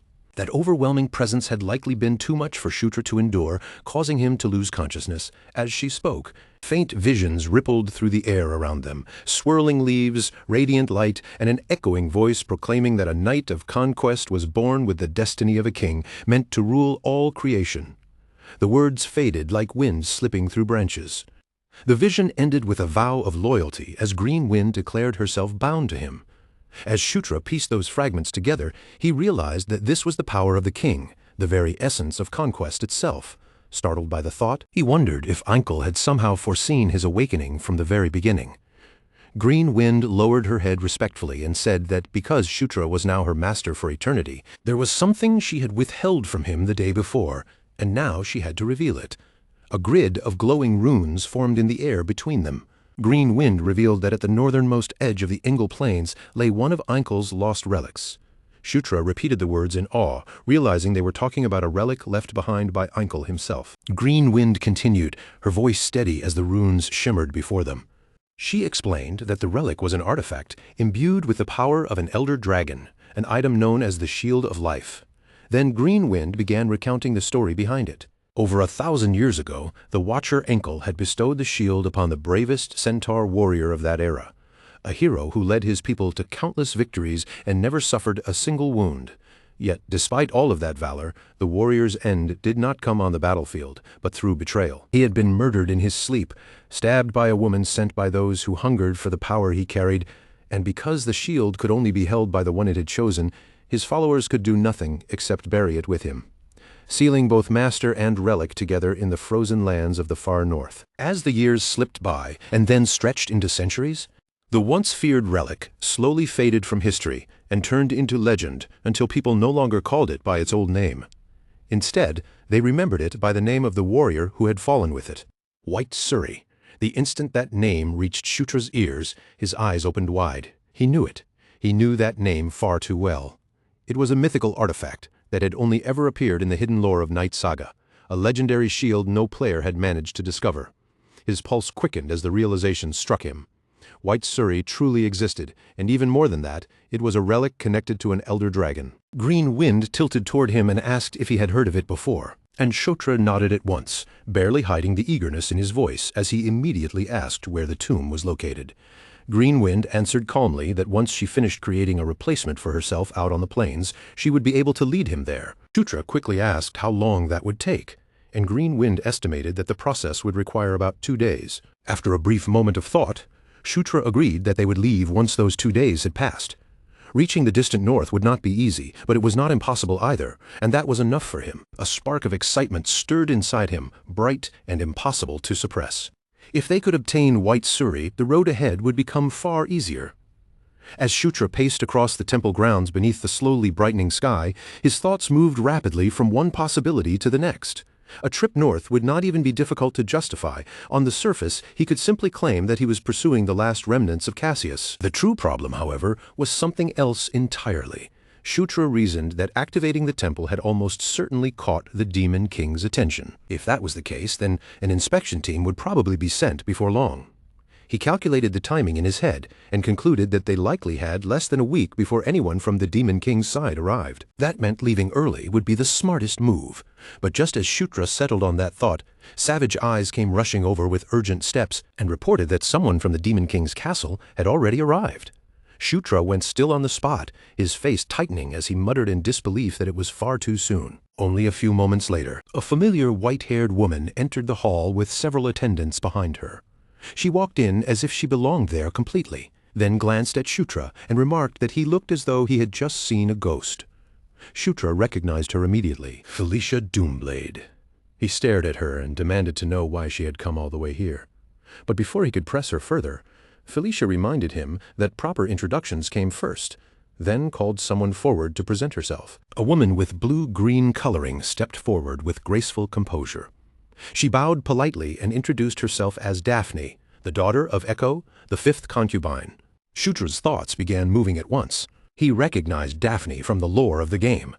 She was a druid born from a dryad line, one of his half-siblings, and someone who could become an incredibly valuable ally if he managed to bring her to his side. Felicia folded her arms and explained that Daphne was a skilled druid and that her abilities would be especially useful because of the connection to the spirit of the plains. Daphne gave Shutra a warm smile and said she looked forward to working with him. Shutra immediately decided that he needed to leave a strong impression on her. Then, turning his attention back toward Felicia, he asked why she was not at the Giska Mountains studying the thunder-forging anvil like she had planned. Felicia replied that she had intended to go there, but Shutra had finished his own mission far faster than expected. She added that his speed had drawn more attention than he probably realized. What should have been a simple Cassius subjugation mission, one expected to take around 2 weeks, had been completed by him in only 2 days. Because of that sudden success, Felicia said Shutra's name was beginning to spread. Under normal circumstances, someone else would have been sent to question him, watch him, or investigate exactly what had happened. When Shutra asked if that was the reason she had come personally, Felicia admitted that it was part of the reason. But she was also curious about the magic of the temple and the strange behavior Cassius had shown. Shutra quietly noted that beneath Felicia's sharp attitude and cutting words, she had a surprisingly thoughtful side. He then thanked her for worrying about the situation. Felicia lightly clapped her hands together and, with her usual composed expression, asked what Shutra planned to do next. Shutra answered that he intended to head north and check whether any remnants of Cassius were still hiding there. Inwardly, however, his real target was clear. He was going north to find White Suri. At that moment, Savage Eyes, the centaur chieftain, stepped forward and firmly declared that he would accompany Shutra. Shutra was caught off guard and hesitated, but the chieftain insisted that as the leader, he could not simply send others in his place. Shutra rubbed the side of his head, forced to admit that the chieftain's reasoning made sense. Then Felicia raised her hand as well and announced that she would be going with them. Her reason was simple. Studying living Cassius would be far more useful than examining dead bodies after everything was already over. The others nodded along, agreeing that having more people would also mean having more strength. Shutra, meanwhile, let out a silent sigh on the inside. Hunting Cassius had only been an excuse to cover his true goal. Yet now that excuse was turning into a full expedition. As the group looked toward the distant horizon, Carrick muttered that he had a bad feeling. Things were about to become complicated, and several days later, the northern mountains spread out beneath a vast, cloudless sky. The quiet air was suddenly torn apart by the roar of a monstrous wolf, and the entire party quickly shifted into battle formation. Carrick grinned as he looked toward the danger ahead, saying that his instincts had been right all along. Dark shapes surged out from between the rocks, their fangs flashing as they rushed forward. The group braced themselves for the attack, and with his cloak snapping sharply in the mountain wind, Shutra stepped ahead of the others, his gaze focused and ready. As the howling pack closed in from every direction, the elf warriors and centaur fighters immediately moved into formation, planting themselves firmly in place to meet the beasts head-on. Then one of the wolves suddenly broke from the pack and charged straight toward the prince. Shutra braced himself as the beast came in, but at the last second he slipped aside with practiced ease. Even as he avoided the attack, confusion flashed through his mind. How had these creatures appeared here so suddenly? He clearly remembered that they had wiped out every monster in this area the last time. So their sudden return made no sense at all, and just as that uneasy thought formed, the situation grew even worse when winged creatures began descending from above, their stone-like skin and twisted silhouettes making them look almost like living gargoyles as they swooped down from the sky. Shutra recognized them immediately as Geists, and the moment he did, he understood that this enemy group was going to be far more troublesome than a simple pack of wolves. A green glow rose in Shutra's eyes as he looked up at the airborne enemies and said that they were not the only ones capable of flying. He activated Wind Blessing, and in the next instant, his body became light as the air itself lifted him from the ground. Shutra rose higher into the air, his speed increasing with every breath as the wind wrapped around his body. Green Wind, still floating nearby in her tiny fairy form, stared at him in complete disbelief and blurted out how he was able to use her magic like that. Shutra did not answer her. Instead, he cut straight through the air like an arrow, rushing toward the Geists in a sudden burst of speed. One of the monsters froze for a split second, staring at him as though its stone-like mind could not understand how a kid was flying directly at it. In the next instant, Shutra drew power into his fist, the force of his explosive strike building at his knuckles before he drove his punch straight into the monster's face. The impact landed with brutal force, and the Geist was blown backward violently, its body sent flying through the air as if it had been smashed by a cannon. Still hovering above the battlefield, Shutra turned his sharp gaze toward the remaining monsters. With irritation burning in his eyes, he told them to stop being so annoying and disappear already. Far below him, Green Wind watched the impossible sight from the ground, her tiny face blank with shock as she quietly wondered what the point of her own existence even was anymore. Meanwhile, in the chaos spreading across the battlefield, Daphne had been separated from the others. Daphne lifted her head and saw a flying monster diving toward her from above, its shadow rushing over her. Pure panic spread across her face as she realized she was the target. A scream tore from her throat as she stood frozen in place, trapped with no clear path to escape. Carrick reached her just in time, throwing himself between Daphne and the monster before shoving the creature back with raw strength. He shouted at Daphne to pull herself together and fight back. At the same time, Felicia Doomblade released her own magic, calmly declaring that everything was unfolding exactly as she had planned. With a powerful leap and a sharp motion of her spell, Felicia brought massive stones crashing down from above, crushing several monsters beneath the falling weight. When the dust finally rolled away, the battlefield was covered with the bodies of defeated beasts scattered across the ground where the fighting had just raged. Felicia stepped closer, her eyes narrowing as she pointed out something Shutra had missed in the middle of the battle, a faint purple aura clinging to the monsters' bodies. Shutra asked what that strange glow was, and Felicia explained that it was most likely a form of curse magic. According to Felicia, the spell strengthened the creatures, but it did so by burning away their life force. Their emotions had been dulled until they were almost empty, like living weapons.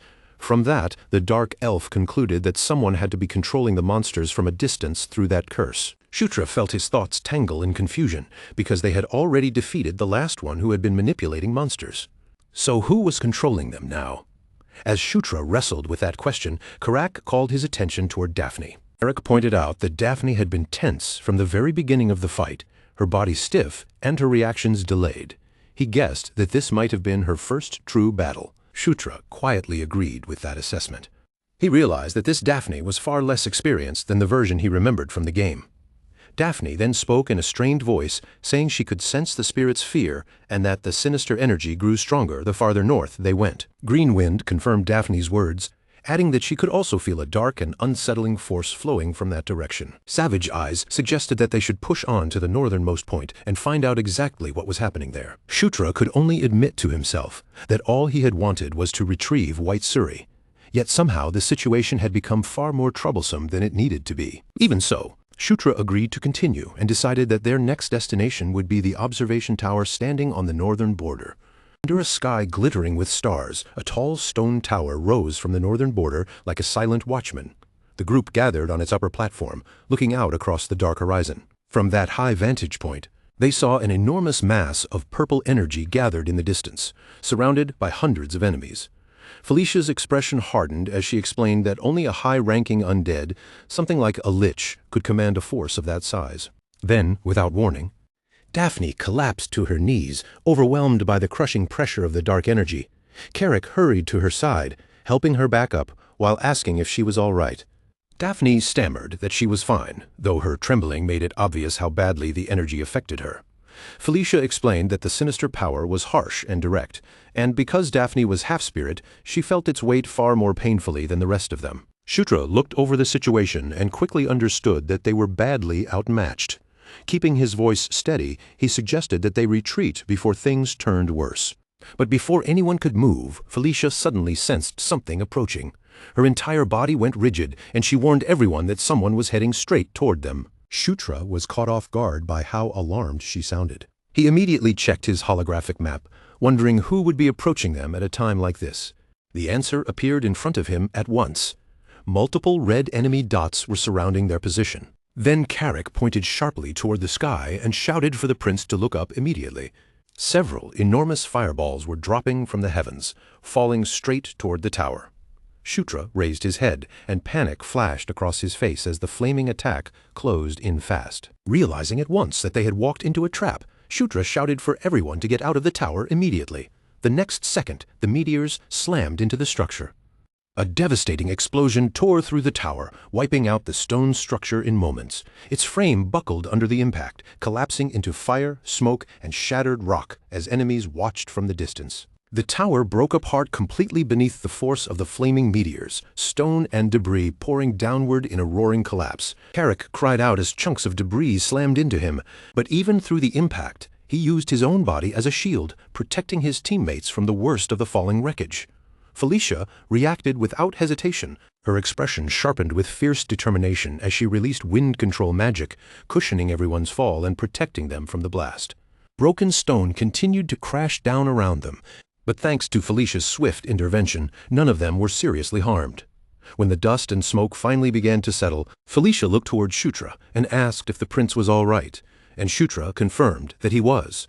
Savage Eyes then thanked the sixth princess, saying that her magic was the only reason they had survived. But Felicia warned him not to start thanking her yet, because the enemy's numbers were far too overwhelming. They were surrounded on every side. Felicia told everyone to hold the line while she created an opening in the enemy formation. Magic gathered around her as her focus sharpened, and it was clear she was preparing to cast something powerful. Shutra watched Felicia with both admiration and unease in his eyes, seeing the fierce concentration on her face as she gathered her power. Almost without realizing it, he whispered her name under his breath. Then Shutra drew out a glowing dagger, its light flashing in his hand, and said he would buy as much time as he possibly could. A moment later, Shutra activated the power of Under the King's Banner, spreading his command across the battlefield and strengthening every ally standing with him. The warriors felt it immediately, a sudden rush of power flooding through their limbs like fire in their blood. Several of them stared in shock at the unfamiliar surge of strength. Green Wind looked at Shutra and asked if he was truly planning to fight, and Shutra answered with firm resolve that he was. Shutra said there was no other choice now. While Felicia prepared her spell, he had to trust her completely and hold the enemy back until the right moment came. The Earthshaker gauntlet appeared around Shutra's arm, wrapping over him in solid force as a heavy glow pulsed from the weapon. With a golden aura spreading across his body, Shutra shouted for everyone to brace themselves and prepare for the fight ahead. At his command, the entire group surged forward together, charging straight toward the horde that was rushing at them with frightening speed. With a fierce cry, Shutra led the advance from the front, refusing to step back even when the situation looked hopeless. Karak, fueled by the prince's strengthening skill, roared as he charged ahead with his axe raised high above his shoulder. Savage Eyes rushed in beside him with his sword ready, cutting into the skeletons without hesitation as he threw himself into the undead ranks. Shutra unleashed his explosion fist, and the force blasted outward in a violent shockwave, smashing through several enemies directly in front of him. Bones flew in every direction from the impact, scattering across the ground, but the undead began putting themselves back together almost immediately. A floating skull with burning purple eyes reformed in midair, already preparing to attack again. Shutra clenched his teeth, frustration tightening across his face. Even his strongest blows were not enough to keep these enemies down for good. If things continued like this, the fight would never end. No matter how many skeletons they destroyed, more kept rising, fresh bones pushing up from the earth in endless waves and rushing forward without mercy. Shutra knew they had to find the one controlling them before the entire group was swallowed by sheer numbers. Then, without warning, bolts of purple energy rained down from above, striking all across the battlefield. His allies were caught off guard and cried out as the dark magic surged through their bodies. Karak tried to shield himself, but the attack still struck him, and he shouted in frustration as the burning pain tore through him. The purple bolts spread chaos across the battlefield, leaving the warriors staggered, disoriented, and exposed to the surrounding undead. One elf collapsed to the ground with a groan, the purple magic clinging to his body like poison that refused to let go. Then, from the broken debris and drifting smoke, a tall and overwhelming figure slowly rose, wrapped in a sinister purple glow. It was a giant skeletal knight, crowned like a dead king and covered from head to toe in full black armor. Its very presence seemed designed to crush their courage. Shutra spotted it at once, and in that instant he understood that this towering monster was the commander leading the entire undead army. Savage Eyes seized the brief opening and charged toward the massive knight with a fierce battle cry. With unshaken resolve, Savage Eyes leapt in and swung his weapon with all the strength he could gather. But the skeletal knight blocked the attack as if it were nothing, then struck back with a single brutal swing that sent Savage Eyes flying. Karak saw what happened, shouted toward the knight, and rushed forward to help Savage Eyes. But the orc was struck down just as easily, his body sent flying by the monster's crushing blow. Karak gritted his teeth through the pain, anger, and frustration twisting across his face at how quickly he had been overpowered. Shutra used that brief opening and sprinted toward the giant skeletal knight at full speed. As he closed the distance, Shutra thanked the enemy for coming closer and declared that this was where the monster's path would end. He jumped into the air and drove an explosion fist straight toward the knight's core, pouring his force into the strike. But the skeletal knight caught the attack effortlessly. stopping Shutra's blow cold before throwing him down to the ground like he weighed nothing. Shutra pushed himself back up slowly, coughing hard as shock spread through him at the sheer difference in strength. He realized then that this knight was not simply strong. It was standing on a completely different level from the enemies they had faced before. That was when Felicia stepped forward and told Shutra to stop fighting and rest for now. The skeletal knight turned its hollow gaze toward her and stared in silence, as if it had suddenly become curious about the woman stepping into its path. Shutra was startled by Felicia's intervention and struggled to figure out what his sister intended to do. Felicia positioned herself in front of Shutra, standing between him and the monster, and declared that she would be the knight's opponent from this point on. With a fearless glare, Felicia mocked the monster by calling it Skullface and invited it to come at her. Then Felicia rose into the air, her body lifting smoothly as a glowing magic circle formed above her. A powerful blast of energy burst from her spell and struck the skeletal knight head-on. The creature howled in pain under the impact, but even then it refused to fall. Its armored frame held firm against the attack. Enraged, the skeletal knight charged straight toward Felicia, moving as if it meant to tear her apart. Felicia remained perfectly calm. She directed the wind with sharp precision and launched another crushing blast at the approaching knight. Even as the monster rushed forward, its purple aura flared violently, burning around its armor as it prepared to overwhelm her. But Felicia did not retreat even a single step, meeting its fury with the same fierce determination. Then, using Blink, Felicia teleported above the knight with a concentrated sphere of energy already gathered in her hand, catching the monster completely off guard. She released several glowing spheres, one after another in rapid succession, and each blast slammed into the skeletal knight with punishing force. The monster roared in agony as Felicia's relentless barrage continued to hammer into it. Shutra watched the fight unfold with wide eyes, stunned by how completely Felicia was controlling the battle on her own, dominating the skeletal knight with power and composure that left him speechless. Suddenly, Shutra felt a new presence beside him and turned his head. Daphne was standing there, surrounded by a soft green aura, her face tight with worry as she asked if he was all right. Then Daphne activated Dryad's blessing, and a wave of healing power spread through the battlefield. Warm strength flowed into every ally at once, and Savage Eyes felt his wounds closing as his arms grew steady again with renewed force. Carrick was also wrapped in that gentle green light, his battered body filling with fresh power as his strength rose even higher than before. Seeing Daphne finally bring out her unique blessing, Shutra broke into a grin, unable to hide his excitement. At that moment, a notification flashed before Shutra, informing him that he had gained Boost Level 1. Shutra blinked in confusion as blue light suddenly wrapped around his body, and small glowing orbs of energy began circling him like tiny spirits. Then another notification appeared in front of his eyes, declaring that he had obtained Spirit Blossom Level 1. The new power poured into him like a living current, filling him with spirit energy and raising all of his abilities at once. Only then did Shutra realize that both the spirit of life and the spirit of wind were flowing through his body at the same time. With that power surging inside him, Shutra charged toward the skeleton knight and struck again and again, each golden blow bursting against the enemy's armored frame. Felicia gasped for breath nearby, her exhaustion clear from the way her shoulders rose and fell, but even then she refused to stop and continued attacking with every bit of strength she had left. Felicia used Blink once more and prepared another attack. Purple blades of energy formed around her before slicing toward the knight, and with irritation sharp in her voice, she called him a stubborn brute and told him to vanish already. She pushed forward with a fierce strike, but the skeleton knight raised his sword and defended against it.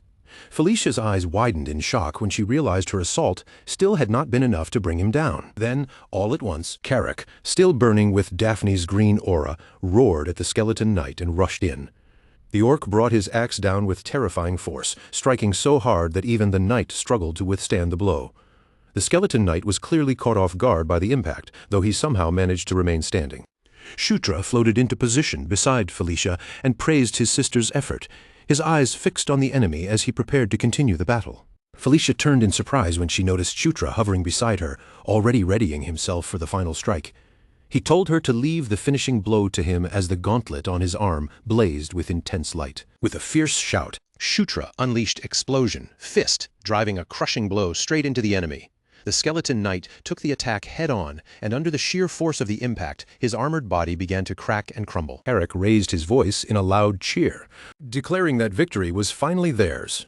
But Shutra laughed and corrected him with a confident grin, making it clear the fight was not fully over yet. Fired up by that momentum, Carrick shouted that he would finish the job himself and charged forward with his axe lifted high. But before Carrick could reach the knight, the creature's body suddenly detonated in a violent burst of purple energy. Deadly strikes of power shot outward toward everyone nearby, and Shutra screamed Carrick's name as the blast swallowed the battlefield. Fear clenched tightly around Shutra's chest, and for a moment, he could not even understand what had just happened. His eyes went wide as he stared through the sudden chaos, struggling to process the explosion. All around him, his allies were struck down by the violent burst, their figures disappearing into the swirling storm of purple light. Felicia stared at the disintegrating figure before her, unable to believe that the enemy was still standing so tall even after everything they had thrown at him. She focused on the skeleton knight again, bracing herself for a deadly counterattack at any second. Meanwhile, far away from the center of the battle, the tiny fairy Greenwind darted frantically through the dark forest, searching desperately for something important. She suddenly stopped in midair, her tiny body going still as she sensed the presence she had been looking for. Not long after, Greenwind discovered a floating fragment of land with a glowing weapon embedded within it. This was the tomb of the legendary warrior, and the white Surrey resting there radiated such overwhelming power that even standing near it felt almost unbearable. Back on the battlefield, the skeleton knight lunged toward the fallen prince. Felicia immediately intercepted him with her magic, glaring at the monster with fierce defiance as she ordered him to face her instead. Fury burned through her voice, and she gathered her strength for a devastating spell. Then Felicia fired triple explosion, a massive burst of raw energy that slammed directly into the skeleton knight with explosive force. But the skeleton knight teleported away from the blast, appearing behind Felicia in an instant and swinging his sword toward her. She tried to escape with Blink, but the attack caught her before she could fully avoid it. The knight followed with a brutal punch, the impact sending Felicia flying backward through the air. Felicia barely managed to raise a magic barrier in time, but even with that protection, the force of the blow hurled her away. She clenched her teeth in anger, realizing that this enemy was far tougher than she had expected.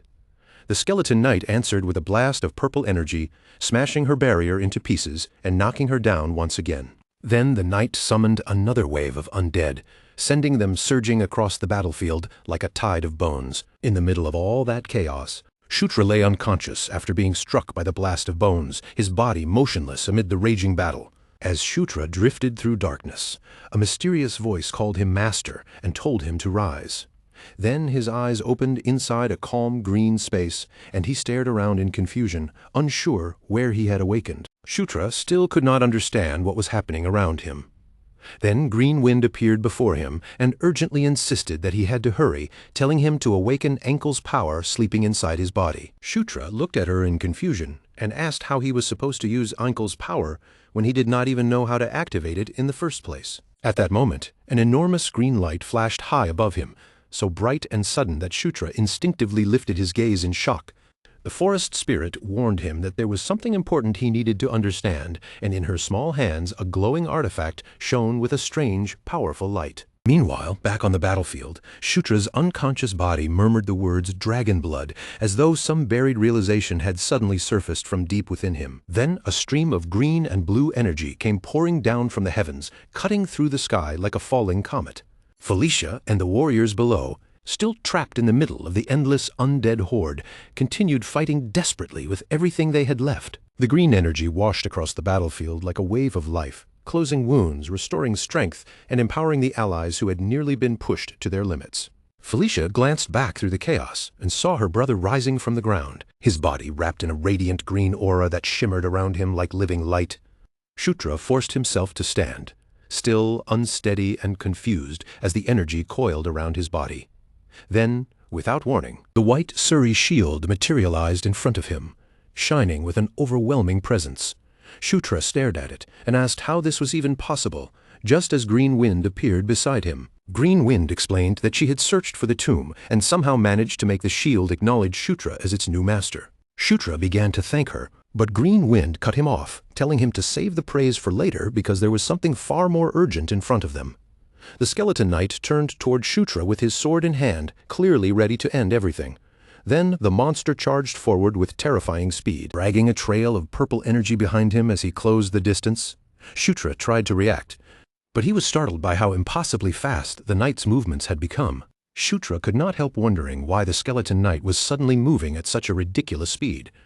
The skeleton knight fired a bolt of purple energy straight at him. Shutra raised White Suri and blocked the attack head-on with the shield. Felicia screamed Shutra's name, terrified as the smoke parted and revealed the knight's headless form. But then Shutra rose into the air, glowing with green power, the shield held firmly in his hands. Shutra gripped White Suri tightly and felt its immense power pouring through his veins. Green Wind explained that Einkel's fragment had transformed his body into a hybrid. She asked if he could feel the new strength surging through his changed body, that additional power now flowing through every part of him. 1,000 years of Einkel's magic, preserved inside the shield all this time, was now rushing into Shutra. Shutra marveled at the sensation, his eyes widening as he admitted that the power felt unbelievable. The skeleton knight watched him from across the battlefield, its purple eyes burning with hatred. Shutra stared back at the monster and insulted him, calling him bonehead without a trace of fear. Then Shutra invited the skeleton knight to keep fighting, his confidence stronger than ever. This time, he declared, he would crush the monster properly without making a single mistake. He fired a blast of green energy from White Suri, wiping out several undead nearby as the force spread across the battlefield and tore through the enemy horde. Felicia stared in disbelief, unable to fully grasp the scale of what her brother was doing. The skeleton knight roared in fury and charged again with his sword, raised high, but Shutra blocked the strike with the shield, and White Suri answered by glowing even brighter. The shield split its power into multiple green energy blades, sending them shooting toward the enemy in sharp arcs of light. Those blades twisted together in midair, merging into the shape of a massive energy bird that raced across the battlefield. The skeleton knight turned to cut down the incoming bird, but Shutra distracted him with a taunt at exactly the right moment. Using that opening, Shutra rushed in and slammed Explosion Fist directly into the knight's side. The monster howled in agony as the impact landed, and even as the surrounding flames surged over Shutra, he protected himself by raising White Suri in front of him. Shutra pressed forward, green aura blazing around his body as he prepared to strike back even harder. With a swift motion, he launched another blast of green energy, sending it crashing into the skeleton knight. White Suri burned with brilliant light as the power spread outward across the battlefield. Several green blades pierced through the skeleton knight's armor, forcing the monster to scream in pain.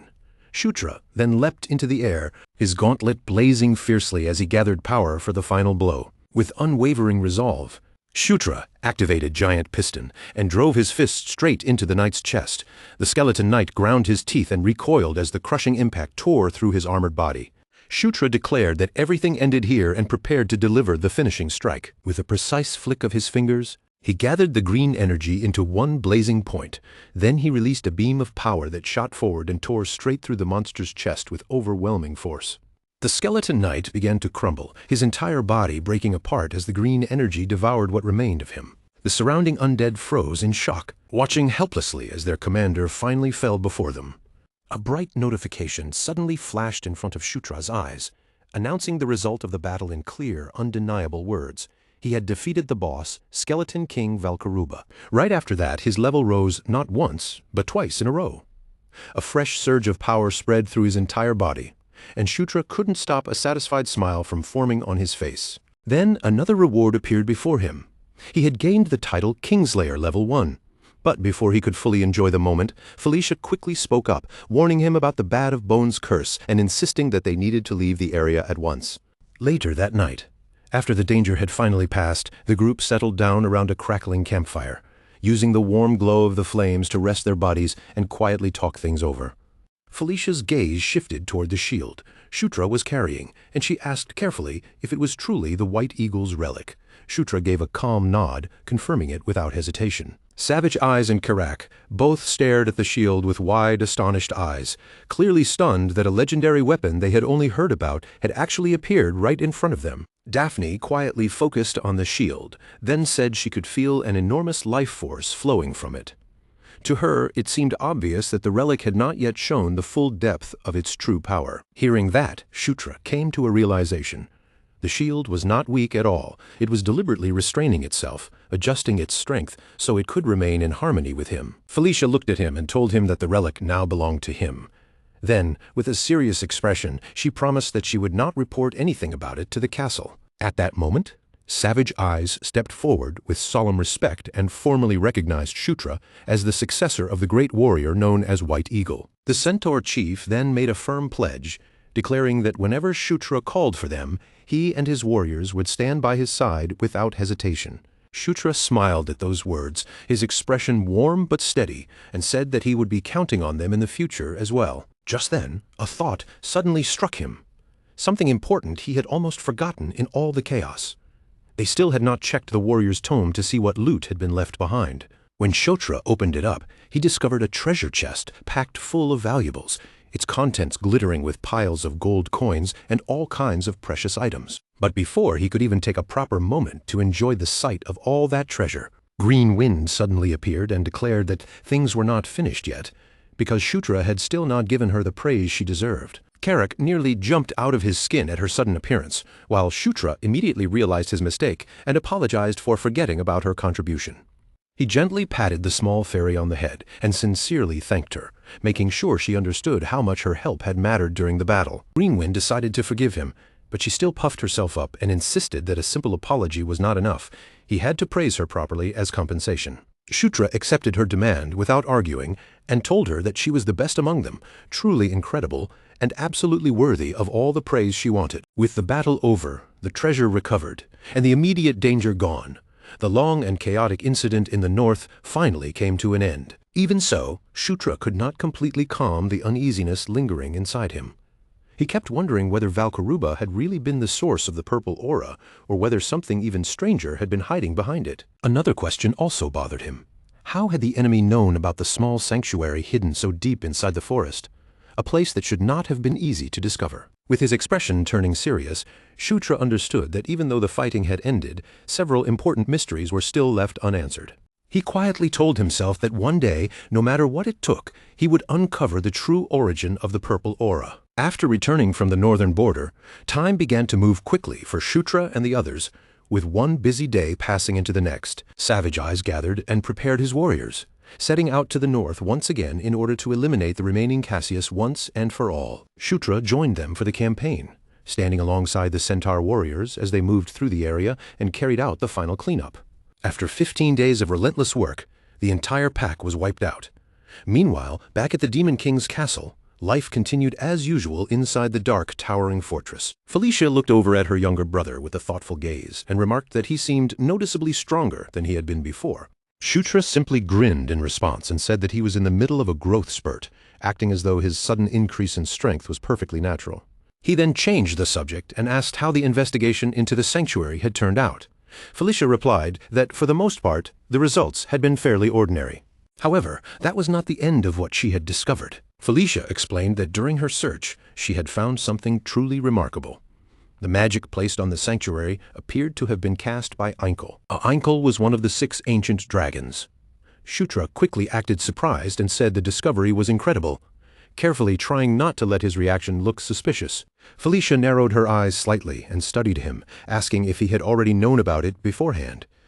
Shutra immediately denied it, answering a little too quickly. Green Wind suddenly appeared beside them and bluntly said that Shutra looked strange while trying so hard to pretend he knew nothing. From there, the focus returned to the Demon King's castle itself. Its Gothic towers stretched high into the sky with an ominous presence, and the moment Felicia arrived, a group of elf girls hurried toward her with bright, excited expressions. They called Felicia's name warmly, surrounding her with cheerful greetings as they asked how she had been and whether she had eaten yet. Carrick watched the lively welcome from the side and commented that nothing around here had changed at all.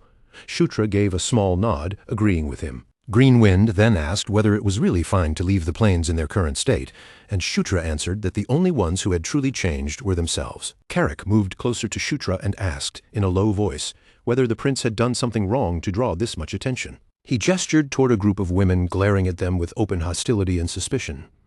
Shutra recognized them as succubi and quietly wondered if they were connected to Anastasia Nekrion's faction. Anastasia Nekrion, the 4th princess, was the leader of one of the 3 major factions inside the Demon King's castle.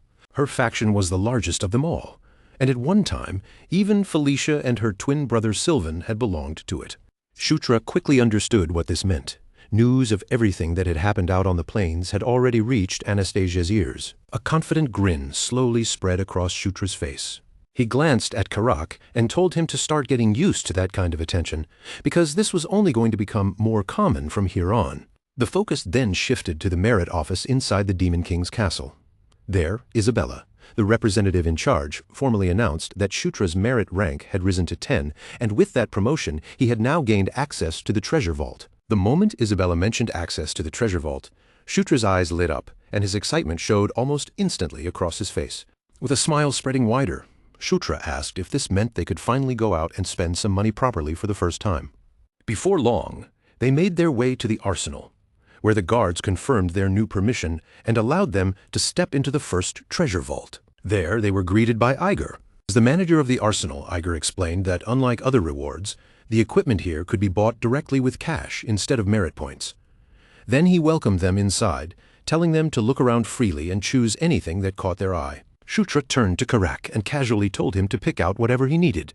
Karak immediately stared at him, almost unable to believe what he had just heard, and asked if Shutra was really serious.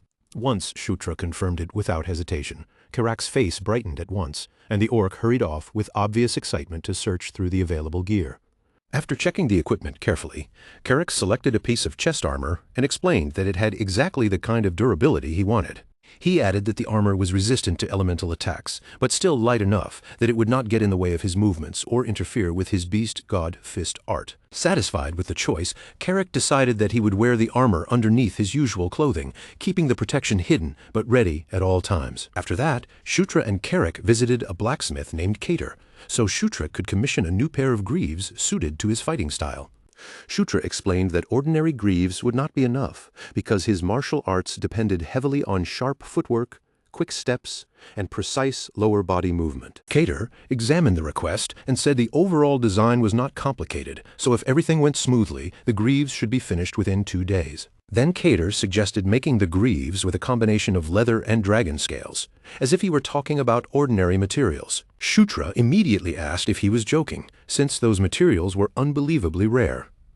But Cater calmly explained that a shipment of those very materials had arrived earlier that day under the prince's name, and he planned to use them for the commission. Still unable to understand how something so valuable could be delivered to him without his knowledge, Shutra asked what was going on. That was when Cater revealed that Lord Ishgard himself had personally ordered the materials for him. The moment Shutra heard Ishgard's name, he was visibly startled, because Ishgard was known throughout the kingdom as both its greatest swordsman and its finest blacksmith. Ishgard was also an elder of the Sura race, a legendary warrior so extraordinary that he had once trained the Demon King himself. Karak could not help but wonder aloud why someone of that level would go out of his way to support Shutra, and Shutra admitted that he found the situation just as strange. Back in the game, Shutra had never received any special assistance from the Sura side at all. Because of that, he could not understand why events were starting to unfold differently now. Then, before he could think any deeper, something suddenly interrupted them. A man came running toward them, completely out of breath, carrying urgent news for the 9th prince. Karak immediately demanded to know what had happened, while the messenger lowered his head and struggled to catch his breath. The messenger announced that an audience ceremony would be held the next morning, which caught Shutra by surprise. He then explained that the ceremony was being arranged to honor 3 people for their accomplishments on the plains. Shutra quietly wondered who the third person could be, since the first 2 were clearly himself and his sister, Felicia. Then the messenger revealed the name of the other person being honored, the 2nd prince. Zephyr Ragnaros had returned to the castle. Out on the sunlit street near the Demon King's castle, a herald's voice rang out, formally announcing the return of the 2nd prince, Zephyr Ragnaros. Far below the castle walls, Shutra and Karak came to a sudden stop, both of them freezing in place at the announcement. Karak muttered in surprise that the 2nd prince had already returned, his voice carrying a hint of unease. Shutra, however, stood completely still as those words sank into him like a heavy blade. His eyes began to glow blue, and his muscles tightened as if a buried memory had clawed its way back from the darkness. Seeing his expression change, Karak quickly asked if he was all right. But Shutra only lifted his head slowly, his gaze growing sharper. Deep inside, he repeated the name to himself, 2nd Prince Zephyr Ragnaros. At that instant, a vision surged through his mind, a towering knight wrapped in black armor beneath a blood-red sky, with crimson eyes burning like embers. In that phantom memory, Shutra's own broken body lay helpless at the knight's feet. Remembered it with painful clarity.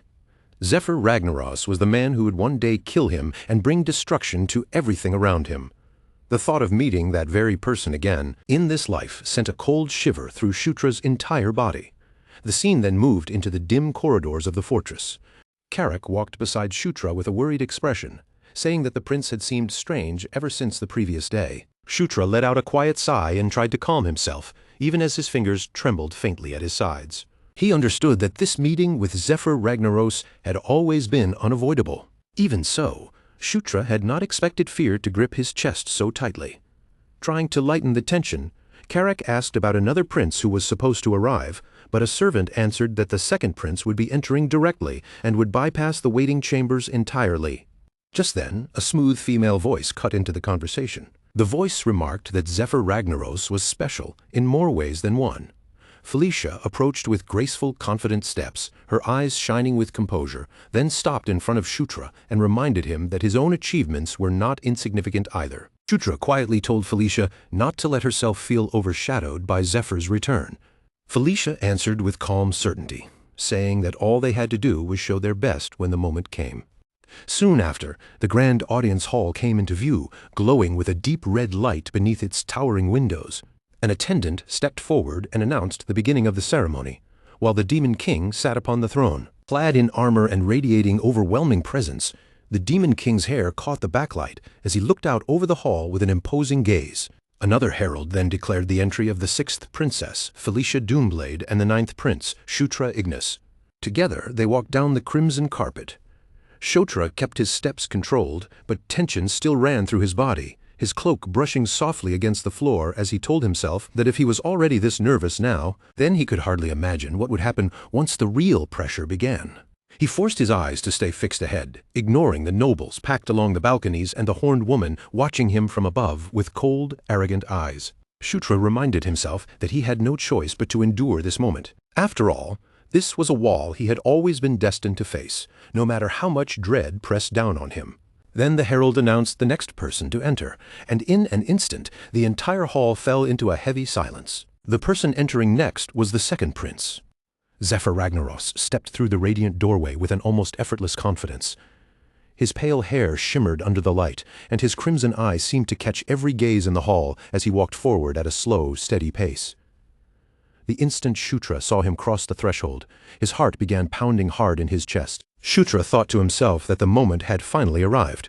Standing before him was the true central figure of Night Saga's demon world path, the second prince, Zephyr Ragnaros. When Zephyr reached the center of the grand hall, the entire atmosphere seemed to tighten around him. Another official lifted a scroll and began reading out the accomplishments of the royal children.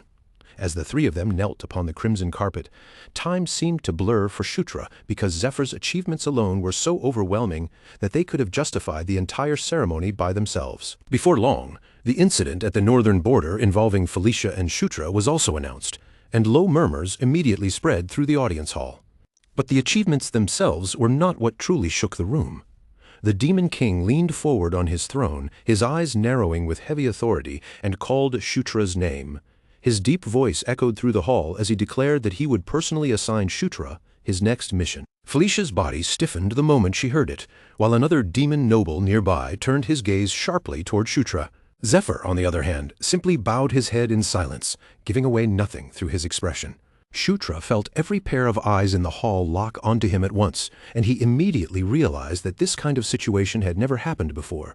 He stepped forward with tension in his shoulders, stumbling slightly over his words as he asked for the Demon King's pardon. He was stunned that the Demon King had suddenly assigned him a mission in the middle of an audience ceremony. Later, after the ceremony had moved on from that shocking moment, Shutra stood before a glowing map covered in rune-like markings and listened carefully to the mission details. An official pointed toward a highlighted region and explained that Shutra's task was to explore the Thunderdome fortress of the Dwarven Kingdom. A floating light box appeared over the map, displaying the excavation routes where miners had recently discovered a passage leading toward the fortress. Shutra was instructed to secure that newly discovered passage and then investigate what lay inside the fortress itself. The official went on to explain that the mission had originally been assigned to the 27th Exploration Unit under General Kashubal. However, General Kashubal had died during the investigation, with toxic gas listed as the cause. Because of that, the official advised Shutra to prepare proper countermeasures before attempting to secure the fortress. Shutra muttered quietly under his breath, still struggling to believe what he had just been told. In his mind, he could not ignore the obvious problem. General Kashubal, who was of draconian descent, had failed this mission, so why did they expect Shutra to succeed? If lineage and natural resistance mattered so much, he wondered why the task had not simply been handed to Zephyr Ragnaros instead. That evening, beneath a sky stained red by the setting sun, Felicia walked through the streets alongside Shutra and Carrick. Felicia suddenly stopped in her tracks, her eyes narrowing as if something about the situation had been bothering her for a while. Then she pointed straight at Shutra and demanded to know whether he had somehow angered their father. Shutra flinched at the direct question and asked what she meant. Felicia explained that under normal circumstances, a mission like this should have been given to Zephyr Ragnaros without hesitation. Carrick crossed his arms and added that even the general had failed, which proved just how dangerous the fortress really was. Felicia agreed, saying the assignment was far too risky for Shutra to take on lightly. She stepped closer to him, calling his name with clear worry in her voice, and insisting that he had to feel the same way. Shutra scratched his cheek awkwardly, caught off guard by her intensity, but in the end he admitted that she was right. Felicia's expression changed then, with determination pushing through the concern on her face. A faint shimmer of light seemed to gather around her as she declared that she would go with him.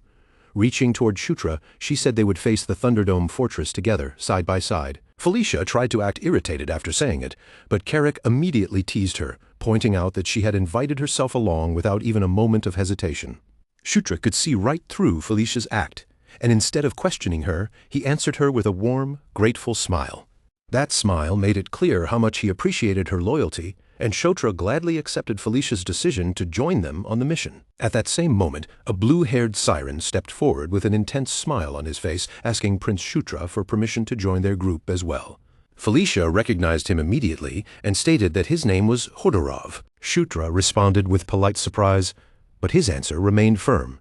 He courteously explained that their team had already been completed and that they did not need any additional members. Hodorov bowed as if he fully understood, excused himself without showing any resistance, and quietly walked away. Afterward, Felicia questioned Shutra's decision, pointing out that the male siren was known to be exceptionally capable. Shutra admitted inwardly that Felicia was right. Hodorov was no ordinary siren. He was an extremely powerful magic user. But as Hodorov left the area, he discreetly activated a teleportation spell and vanished from sight. Shutra, however, understood exactly what was really going on. He knew that Hodorov was a fanatically loyal spy serving Princess Anastasia Nikrian, somewhere else, far from the public streets. Hodorov knelt inside a darkened chamber and delivered his report to his master. Elsewhere, Shutra smirked to himself, realizing that Anastasia must have been deeply concerned if she was willing to send her finest spy after him. In silence, he challenged his older sister to keep watching from the shadows if she dared. Anastasia Nikrian calmly sipped her wine, her expression composed, while admitting that her younger brother was far more cautious than she had expected. Later, inside Shutra's quarters, Felicia asked what he knew about the fortress they were heading toward. Shutra explained that it had once belonged to the dwarves. He described them as a people famous for waging brutal wars against dragons. Felicia added that the Dwarven High Kingdom had fought those dragons in order to protect their enormous treasures, leaving Carrick visibly stunned by the sheer scale of that history. Felicia continued, explaining that many different types of dragons had once threatened the realm. Then Carrick innocently asked whether Felicia herself could defeat a dragon, and the question immediately made her flustered. Carrick bluntly stated that she definitely could not. Felicia snapped back angrily, reminding him that dragons were overwhelmingly powerful creatures that could not be treated lightly. Carrick simply laughed it off and complimented her for knowing so much about history. Felicia puffed out her chest proudly at the praise and explained that the fortress was famous among scholars for very good reason. Her eyes began to gleam with barely hidden greed as she suggested that they might be able to make an enormous fortune there. Carrick pointed out that she looked like she was practically drooling already. But Shutra agreed with Felicia's assessment and said that the fortress really was a jackpot. From the knowledge of his past life, Shutra knew that the fortress was a legendary dungeon where extreme danger came hand in hand with extraordinary rewards. Because of the ancient wars between the dwarves and dragons, countless priceless treasures had been buried deep within its hidden depths. But more important than the treasure, Shutra knew there was one thing inside that he absolutely had to obtain, no matter the cost. Resting somewhere within the fortress was the legendary Dragon Slayer's sword, a weapon powerful enough to kill dragonkin. If Shatra ever hoped to defeat Prince Zephyr, a man who carried dragon blood in his veins, then the Dragon Slayer's sword was not just useful. It was something he absolutely had to secure. At the entrance to the northern region, Shutra stood prepared for the mission that lay ahead. On his legs, his newly obtained Arank greaves shone beneath the sunlight, their dragon-scale craftsmanship gleaming with a sharp, powerful brilliance. Shutra looked down at the custom-made armor with a satisfied smile, clearly pleased by how perfectly the powerful greaves suited him. Behind him, the rest of the party had already gathered, standing ready with tense focus as they waited for Shutra's command. Shutra pulled his mask up into place, his eyes narrowing with sharp concentration, and gave the signal that it was finally time to move out. Together, they stepped into the newly discovered mine entrance, disappearing into the dark opening where dust hung thick in the stale air. The group advanced with caution through the vast ancient hall built by the dwarves, their footsteps echoing across the stone. As they moved deeper inside, Carrick noticed that the fog ahead was growing thicker. It did not take long for him to realize that the haze was no ordinary mist. It was dangerous, toxic gas. Felicia suggested that they slow down and proceed with even greater care. Shutra agreed that caution was their safest choice. Meanwhile, Carrick frowned at the strange color of the gas and wondered aloud whether poison gas was not supposed to be yellow. Then, without the slightest warning, everything went wrong. Several members of the party suddenly began choking, clutching at their throats as they gasped desperately for air. Carrick and one of the female attendants collapsed onto the cold stone floor, their bodies overwhelmed by the poison. Felicia and Shutra stared in shock at the sudden collapse, stunned by how quickly the situation had turned against them. Felicia cursed under her breath as she realized the truth. The composition of the toxic gas had changed from what they had expected. Acting quickly, Felicia summoned a powerful vortex of wind, trying to carve out a pocket of clean air around the group before the poison could take them all down. The moment her magic touched the unfamiliar poison, the two forces reacted violently against each other. That unstable reaction erupted into a massive magical explosion, bursting through the chamber with terrifying force. The shock wave ripped across the hall, shaking the ancient dwarven structure as dust and debris blasted outward. Everyone was thrown off their feet at once, their bodies tossed across the stone as the blast swallowed the chamber. Shutra crashed hard against the ground and weakly called out Felicia's name. Slowly, the dust and poisonous fog began to settle, revealing the entire party scattered across the cold stone floor, unconscious and helpless. From within the lingering mist, something began to move.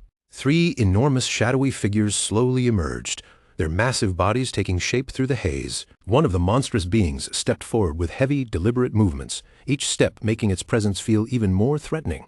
It towered over the helpless group lying on the floor. Its dark silhouette loomed like a nightmare in the fog, huge and terrifying against the dim stone hall. Then it unleashed a deep, guttural roar that echoed through the entire chamber. At that very moment, Shutra's eyes snapped open, and he instantly recognized the creatures as the same monsters that had killed the general. In the next instant, the white eagle shield suddenly materialized beside Shutra and shot forward toward the monsters. A brilliant burst of light flashed through the poisoned air. The shield sliced one of the monsters cleanly in half, then continued moving without pause, cutting through the remaining creatures with effortless precision. Green Wind watched the scene and commented that Shutra's acting had been surprisingly convincing. Shutra sharply told her to stay quiet. Right after that, the shield released a sweeping wave of purifying light that washed over the monsters. The creatures screamed in agony as the holy radiance burned through them. One of them let out a piercing shriek while its body began to dissolve into the air. The sacred light proved completely fatal to the dark monsters. Their forms were utterly vaporized beneath its power. Shutra remained standing firm amid the fading light. His new armor gleamed as he gripped the shield and looked over his fallen companions. Seeing them unconscious around him, he noted just how powerful the poison must have been. A faint smirk crossed Shutra's face as he thought about his own unusual constitution, the one that granted him complete immunity to poison. Suddenly, the entire fortress began to shake with violent force. Huge chunks of stone broke loose from above, and the ceiling started collapsing all around them. Shutra looked upward in alarm as the rumbling grew louder. He wondered what new disaster had been triggered now, silently cursing the fortress for throwing one lethal trap after another in their path. Shutra quickly ordered Green Wind to remain behind and protect the unconscious party members from the falling debris. Then his eyes began to glow with a purple hue as he activated the power of his dragon blood. Wrapped in a powerful aura, Shutra carefully lifted Felicia and the others into his arms, making sure not to waste even a second. With incredible speed, he launched himself forward. Shutra leaped through the collapsing cavern, narrowly slipping past falling chunks of stone while desperately searching for an exit. Then, through the chaos ahead, he spotted a massive structure. He landed safely in front of an enormous sealed gate, the true entrance to the fortress itself. The wings of the White Eagle's shield spread wide around them. Those glowing wings formed a protective barrier, shielding the party from the rain of rubble above. Green Wind called out urgently to her master, warning him that the situation was getting worse by the second. Then Shutra discovered Karak trapped beneath a massive pile of shattered stone and rubble. He looked down at his unconscious friend, his expression tightening, and silently promised that he would come back for him. Without allowing himself to hesitate, Shutra turned back to the others. He began carrying the fallen party members away one by one, moving them to a safer place as quickly as possible. When he landed with a heavy thud, his new dragon-scale greaves absorbed most of the impact, and after taking a brief breath, Shutra realized he had managed to save nearly all of his unconscious allies. Then, just as Shutra turned back to retrieve Karak, his entire body suddenly froze and his eyes widened in shock. The pile of debris that had been trapping Karak exploded outward with violent force. Fear seized Shutra in an instant, cutting straight through his composure, and he cried out Karak's name in pure panic. The White Eagle's shield moved quickly to block Shutra's path, urging him to calm down before he rushed into danger blindly. But Shutra's thoughts were already spiraling out of control. Then the spirit reminded him of the powerful summoning spell he had used earlier, forcing the memory back into his mind. Shutra clenched his teeth as a small spark of hope flared inside his chest, the details of that spell returning to him with sudden clarity. With renewed resolve burning through his fear, Shutra shouted the command to summon his knight. A green portal tore open in the air, its glowing edges rippling, and Karak's head suddenly emerged from the strange space. Then, only a moment later, Karak's entire body tumbled through the portal and crashed safely onto the ground in front of Shutra. Karak was still unconscious, but he was alive. Behind them, the passage finally collapsed completely, the falling stones sealing off the way out of the ancient fortress. Karak's breathing was rough and heavy, but the sound alone proved that he had survived. Even though Karak had taken the impact, it was clear he had avoided any fatal injuries. Shutra sat beside him, overwhelmed by the relief flooding through his body. As Shutra's heartbeat slowly began to steady, he found himself thinking about the strange shadow creatures they had encountered. According to what he knew from the game, monsters like that were never supposed to exist here. At that very moment, Felicia began to stir, coughing weakly as the poison slowly faded from her body. Shutra immediately realized that he had no time to waste and needed to detoxify the rest of the party as quickly as possible. But before Shutra could move, a massive shadowy foot slammed down directly in front of him, cutting off his path. When he looked up, he saw that he was completely surrounded by a horde of monstrous figures. Shutra cursed his rotten luck as more and more creatures crawled out from the darkness, their shapes filling the cavern around him. Another wave of monsters roared together, their voices crashing through the ancient halls as they prepared to attack. Shutra poured a surge of power into his gauntlet, his expression hardening as fierce determination replaced his earlier panic. He drove his fist forward with devastating force, and the first creature in front of him was completely annihilated by the impact. Shutra raised his shield, frustration rising in his chest as he silently complained that this entire situation was nothing but a massive nuisance. The remaining monsters roared in fury, completely unfazed even after watching one of their own be destroyed in an instant. Shutra's eyes burned with anger as he glared at the horde and declared that they were wasting his time. The monsters answered him with a shrill, collective scream, then surged forward all at once, charging straight toward him. Shutra's gauntlet blazed with brilliant golden light as he braced himself for their assault. Then he slammed his fist into the ground, releasing a powerful shockwave that rippled through the cavern floor. As the monsters staggered and lost their footing from the impact, Shutra immediately followed through with a sweeping strike. The White Eagle's shield released a crescent-shaped wave of green energy. That sharp arc of power tore through the horde, cutting down dozens of creatures at once. Shutra stood unmoving at the center of the destruction, surrounded by a storm of holy force. With one final furious burst of strength, Shutra unleashed an explosive wave of energy that swept across the cavern. When the golden light finally faded, the cavern fell into complete silence. Felicia's eyes slowly opened, her vision still hazy and unfocused. Shutra knelt beside her and asked if she was all right, while Felicia weakly called out his name. She looked around in confusion at the destroyed monsters scattered around them, while Shutra began healing her injuries. Shutra gave Felicia a gentle, reassuring smile and downplayed everything that had happened, insisting that nothing serious had occurred. After fully reviving the rest of the party, Shutra and the others prepared to launch a proper assault on the fortress. They now had to choose between two routes, a longer but safer path, or a much shorter route packed with dangerous traps. Felicia looked to Shutra and asked which path he intended to take, the cautious route or the risky shortcut. Before Shutra could answer, a piercing alarm suddenly echoed through the ancient halls. Shutra's expression turned grim in an instant. At that point, caution was no longer an option. One of the attendants quickly explained that the alarm meant the fortress's main facility was under attack. Shutra immediately understood what that meant. Another group had already entered the dungeon and was moving ahead of them. Without the slightest hesitation, Shutra ordered a visibly stunned Karak to take the dangerous shortcut. He gave his guard a confident look, assuring Karak that he would make it through alive. A stone dragon head embedded in the wall suddenly came to life, its eyes glowing with blazing energy. The dragon head unleashed a roaring torrent of fire, but Karak managed to raise his shield in time and block the flames. A moment later, the floor beneath Karak collapsed, revealing a deep pit lined with deadly spikes. Then a storm of sharp projectiles shot outward, but they clattered uselessly against Karak's shield without breaking through. The corridor turned into a brutal gauntlet of traps, filled with swinging maces, collapsing floors, and relentless attacks from every direction. When Karak finally emerged from the deadly passage, he stood there drenched in cold sweat, chest heaving as he dragged in one shaky breath after another.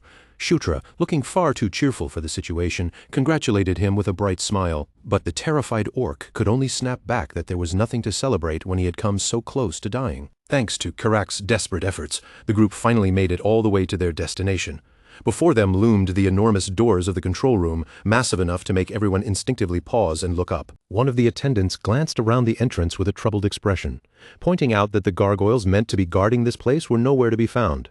Felicia's eyes narrowed as she agreed that something about the silence felt far too suspicious. Even so, Felicia refused to turn back now. If they wanted answers, they had no choice but to move forward. So the party carefully crossed the threshold and stepped into the vast control room. The room was coated in layers of old dust, and the silence hanging over it felt almost unnatural, as if the place had been holding its breath for ages.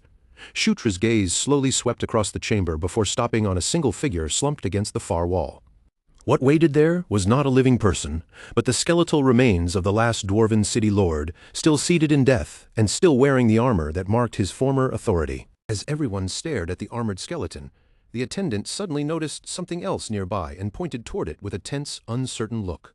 Resting quietly in the corner was a large sphere, its surface so perfectly smooth that it looked almost unnatural. The dark orb sat there without a sound, heavy and mysterious against the dusty surroundings. Rather than reflecting the light around it, the sphere seemed to swallow it into its black surface. Felicia wondered aloud if it might be some kind of dwarven device waiting to be activated, but then Shutra called out to her after spotting a golden key on the skeleton. Shutra reached down and lifted the ornate key from beside the remains, raising it carefully so the others could see what he had found. The key gave off a faint golden gleam in his hand, and Shutra wasted no time pressing it into the sphere. The instant it fit into place, blue electricity raced wildly across the dark surface. The silent sphere suddenly came alive with a low hum, glowing in a soft blue light that spread through the chamber. In the next moment, dozens of holographic screens flashed into existence around them, filling the room with moving images as the entire party froze in stunned silence. For a moment, all anyone could do was stare. The scale and refinement of the dwarven technology left them awestruck, as if they were standing before something far beyond what they had expected to find. Then Karak suddenly cried out, his voice sharp with alarm, as his instincts warned him that something was very wrong. A distant rumble reached his ears, pulling his attention away from the chamber itself, and Daphne quickly pointed toward one of the floating screens. On the screen, a violent battle was unfolding somewhere else inside the fortress. Shadow monsters surged forward in waves, clashing fiercely against a massive army of stone gargoyles. Shutra's face tightened as he watched the chaos on the projection.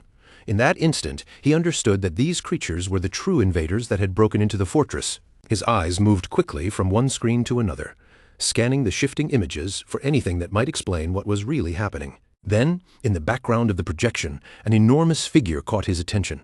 Shutra's breath caught in his throat as the realization struck him all at once. The hologram shifted closer.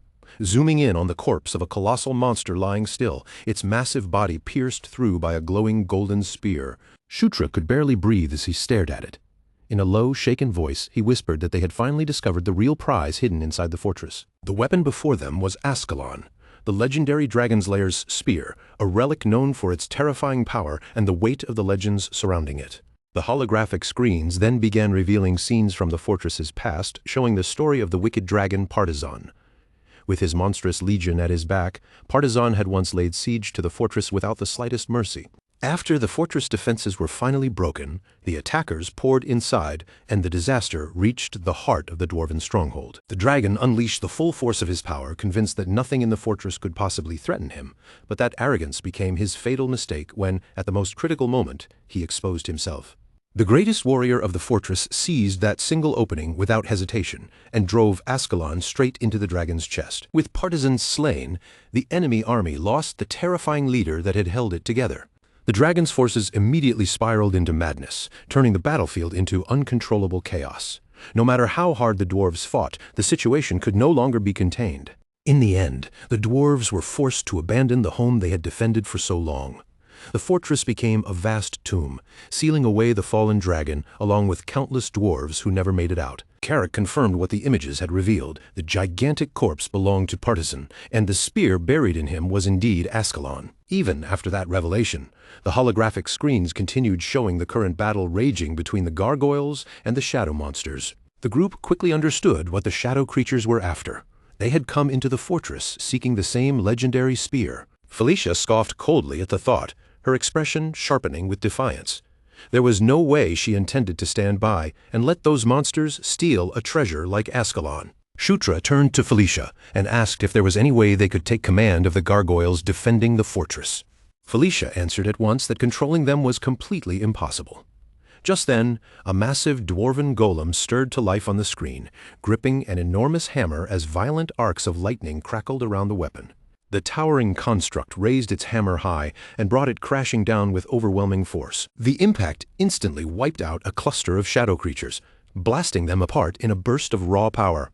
Felicia realized that, before his death, the city lord must have transferred his authority over the defenses to the golem. After seeing that, Felicia suggested they remain in the control room for now and observe how the battle developed. But Shutra rejected that cautious idea immediately. Instead of hesitating, his eyes lit up with excitement as he declared that this chaotic battlefield was exactly the kind of opening they needed. He explained that there were simply too many unknown factors in play for them to sit still and wait while others moved first. Shutra told Felicia to stay where she was, then turned and sprinted out of the control room without even a moment of hesitation. With the fortress map already burned firmly into his memory, he charged straight toward the battlefield, cutting through the corridors with a clear destination fixed in his mind. Shutra knew that if he could reach Ascalon before anyone else and claim it first, their victory would be all but guaranteed. In his mind, the path forward was already taking shape. He could picture the result with absolute clarity, no matter how messy the battle became. No matter how the fighting shifted, Shutra was certain they could still come out ahead. As he raced across the battlefield, his focus never wavered. He checked his minimap while running and quickly realized that he was already closing in on his target. The distance between him and Ascalon was shrinking fast. Before long, the massive corpse of the dragon Partizan came into view. As Shutra sprinted past the golem, he briefly marveled at just how valuable the minimap had been in guiding him through the fortress. Without warning, the golem turned toward him and swung its huge lightning-charged hammer straight at his body. The force behind the blow was so overwhelming that it sent Shutra flying backward. Shutra recovered quickly, forcing himself back into motion as he shouted that he had no intention of fighting the construct right now. The golem paid no attention to his words. It simply slammed its fist into the ground, unleashing another powerful shockwave that tore across the battlefield. Its single glowing eye stayed locked on Shutra, burning with cold mechanical focus as if nothing else in the cavern existed. To the ancient construct, Shutra was nothing more than an intruder who had crossed into forbidden ground. Yet for a brief moment, the towering machine stopped, its massive body going still. The golem tilted its head slightly, almost like it was struggling to understand the situation. Then, in the next instant, a sharp streak of green light shot past its enormous frame. That sudden flash pulled the golem's attention away from Shutra.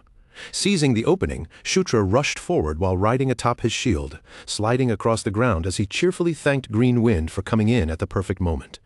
Green Wind immediately snapped back in anger, protesting the nickname. Shutra, however, only grinned and insisted that the name sounded stylish, but even while trading jokes with her, he never slowed down. Leaving the golem behind, he pushed into one final sprint toward the fallen dragon's corpse. When he finally reached it, Shutra planted both feet firmly against the ground and steadied his breathing, preparing to seize the treasure he had been chasing for so long. Right there before him stood the spear. Up close, the golden radiance spilling from the weapon was even more dazzling than he had imagined, bright enough to make the surrounding darkness feel distant. A wide grin spread across Shutra's face as he wrapped both hands around the shaft and thanked the fortress itself. Bracing one foot against the dragon's body, he pulled with everything he had, but the spear did not budge even a fraction, as if it had become part of the dragon's ancient corpse. Shutra tightened his grip and forced more strength into his arms, but no matter how hard he strained, the legendary weapon remained buried in place. His jaw clenched, and frustration flashed across his face as his teeth ground together. Only then did Shutra truly understand just how absurdly heavy the spear was. With a furious roar echoing through the cavern, he poured every last remaining stat point he had into strength. The dwarven golem stood watching from a distance as a brilliant pillar of golden light suddenly erupted around Shutra, swallowing him in its blinding glow. Then, gathering every bit of power into one final attempt, Shutra pulled with overwhelming force, and at last, the legendary spear tore free from the dragon's body. He straightened to his full height, Ascalon now resting firmly in his hands. Without wasting even a heartbeat, Shutra swung the spear, unleashing a crushing wave of energy that swept across the battlefield and erased the nearby monsters in an instant. Felicia and Karak stared at the holographic screen in stunned silence, their eyes wide as they took in the unbelievable sight before them. Daphne and the others were just as frozen with shock, overwhelmed by the sheer scale of Shutra's newly unleashed power, and deep within the shadows nearby, a lone hooded figure watched everything without making a sound. At the same time, a system notification appeared before Shutra, revealing the long history and terrifying might of Ascalon. A fierce surge of triumph rose in Shutra's chest, because at that moment he knew he had finally accomplished the main goal he had come here for. But that victory shattered almost instantly as an enormous, monstrous dragon head rose out of the darkness behind him. The hooded figure slowly lifted one hand, revealing a glowing orb that pulsed with ominous energy. Without hesitation, the orb was driven straight into the corpse of the ancient dragon. That dragon was partisan. The moment the orb entered its body, a violent eruption of purple energy exploded outward, forcing life back into the dead beast. Shutra cried out in disbelief, his eyes widening as he struggled to understand the impossible scene unfolding right in front of him. Then he noticed the hooded figure standing amid the chaos, and his mind raced as he wondered who that mysterious person could possibly be. Even as the cavern trembled around them, the figure remained perfectly calm, while the dark orb continued to throb with sinister power. Shutra immediately braced himself, his body tensing as the ground beneath his feet began to glow with that same eerie purple light. The undead dragon suddenly launched itself into the air, its massive body rising above the battlefield with terrifying force. A corrupted roar tore from its throat, and in the next instant it fired a huge beam of dark energy straight toward Shutra. The moment Shutra saw it, cold sweat ran down his back. He recognized that attack at once. It was the same sinister purple death energy he had encountered on the Engel Plains. The beam ripped through the ancient dwarven cavern with catastrophic force, tearing across stone and metal like everything in its path was meaningless. The remaining shadow creatures were wiped away instantly, erased completely by the overwhelming destructive power. At that critical moment, the white Suri appeared without delay. Its holy light spread outward and formed a protective barrier around Shutra. Even so, the impact hurled him backward, and as he skidded away, his thoughts raced desperately to make sense of this terrifying new threat. When Shutra forced himself to look up, he saw the enormous dwarven golem advancing toward the dragon. For a moment, he could only stare in stunned disbelief as the ancient construct prepared to face the reanimated beast head-on. The golem swung its lightning-charged hammer with tremendous force, smashing it into the dragon's side. The two colossal beings crashed together, and a brutal, destructive battle erupted between them, shaking the cavern with every collision. Shutra could hardly believe what he was watching. He could not understand why the fortress's own guardians were suddenly fighting one another. Before he could fully process it, his party came rushing through the chaos and gathered at his side. Shutra quickly explained that someone had used dark sorcery to revive the ancient dragon. Felicia reacted with visible horror, her expression tightening at the thought. Shutra admitted that he still did not know who had done it or what their true purpose was. Even so, he was certain of one thing. The purple death energy was at the center of the mystery. Shutra warned that the unstable dragon had to be destroyed as quickly as possible. The only problem was that the exact method was still unclear. Thinking fast, Shutra explained that since the dragon had been turned into an undead creature, it had to possess some kind of magical core. He believed the glowing purple core was the key, and that destroying it might be the only way to stop the resurrected dragon for good. With no time left to hesitate, Shutra prepared to test that theory right in the middle of the raging battle. A bead of sweat slid down the side of his face as he cursed under his breath, painfully aware of how bad the situation had become. Then he shouted for his allies to dodge, warning them just as the dragon unleashed another massive torrent of purple energy. The blast shook the entire fortress to its core. Its destructive force tore through the cavern, flattening everything caught in its path. When the dust finally began to clear, the dragon still stood at the center of the devastation, its dark aura looking even more stable than before. It had absorbed energy from the fortress itself and grown stronger. Karak questioned Shutra's earlier judgment, and Shutra could only apologize. At that moment, Shutra realized the worst part of all. The longer this dragged on, the more the dragon would continue to grow stronger, and that realization sent a cold wave of despair creeping into Shutra's chest. But then, just as the situation seemed to sink even deeper, brilliant golden runes began spiraling around the spear in his hands. Ascalon responded as if it had a will of its own, its shining blade pulling back and folding inward while the entire weapon reshaped into a huge, candle-like form glowing with sacred power. Felicia and Karak could only stare at the sight in stunned silence, both of them completely awed by the strange transformation unfolding before their eyes. Shutra turned toward Felicia and asked her to create a short opening for him. His voice was steady, filled with absolute confidence, as he told her that he believed he could finish this battle. The undead dragon slowly shifted its monstrous gaze toward Shutra. As if it had sensed that the true threat on the battlefield had suddenly changed, Felicia immediately stepped forward, raising her magic as flames gathered fiercely around her. Her spell burst outward in a violent explosion of fire, filling the dragon's vision and blinding the undead beast for a brief but precious moment. Partisan roared in rage, its massive head thrashing through the flames as it lost sight of its target and struggled to regain its bearings. At the same time, Shutra felt the ancient will within Ascalon guiding his body, as if the spear itself was showing him where to move. He understood it clearly now. If he could land just one perfect strike, that single blow would be enough. But before Shutra could put that certainty into action, the dragon recovered faster than expected and released a shockwave that slammed into him, throwing his balance apart. Felicia and Karak cried out in alarm, rushing toward him the moment they saw him stagger. Shutra coughed hard and cursed his own impatience, realizing that he had moved too soon and paid the price for it. As the undead dragon loomed above him, ready to crush the opening completely, an unexpected ally suddenly charged into the fight. The enormous dwarven golem crashed straight into Partisan with the force of a falling mountain, saving Shutra from what would have been certain death. Still lying on the ground, Shutra looked up in shock, his vision hazy from the impact.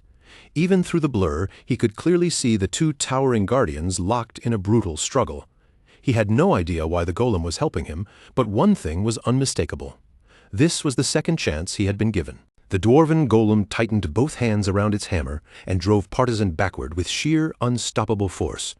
It followed up without pause, swinging the massive hammer again and sending a lightning-charged strike tearing through the air.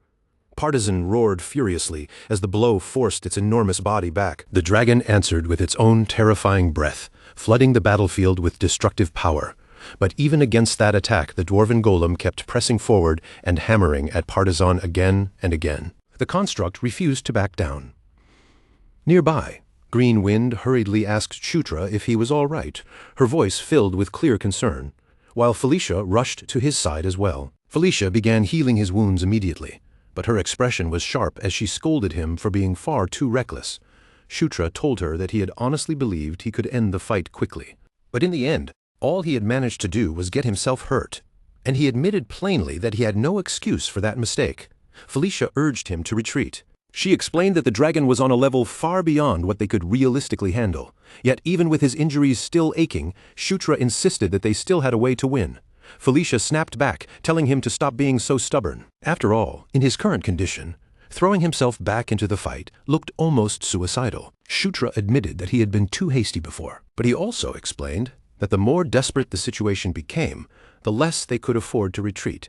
Then he asked Felicia to help him one more time, promising that he would not repeat the same mistake. Felicia opened her mouth, ready to answer him. But before she could get a single word out, Shutra had already turned away and charged back toward the battlefield. He jumped onto his shield and rode it like a surfboard, cutting through the chaos as he plunged straight into the heart of the fight. His plan was to circle around Partizan and approach from a blind spot before the dragon could notice him.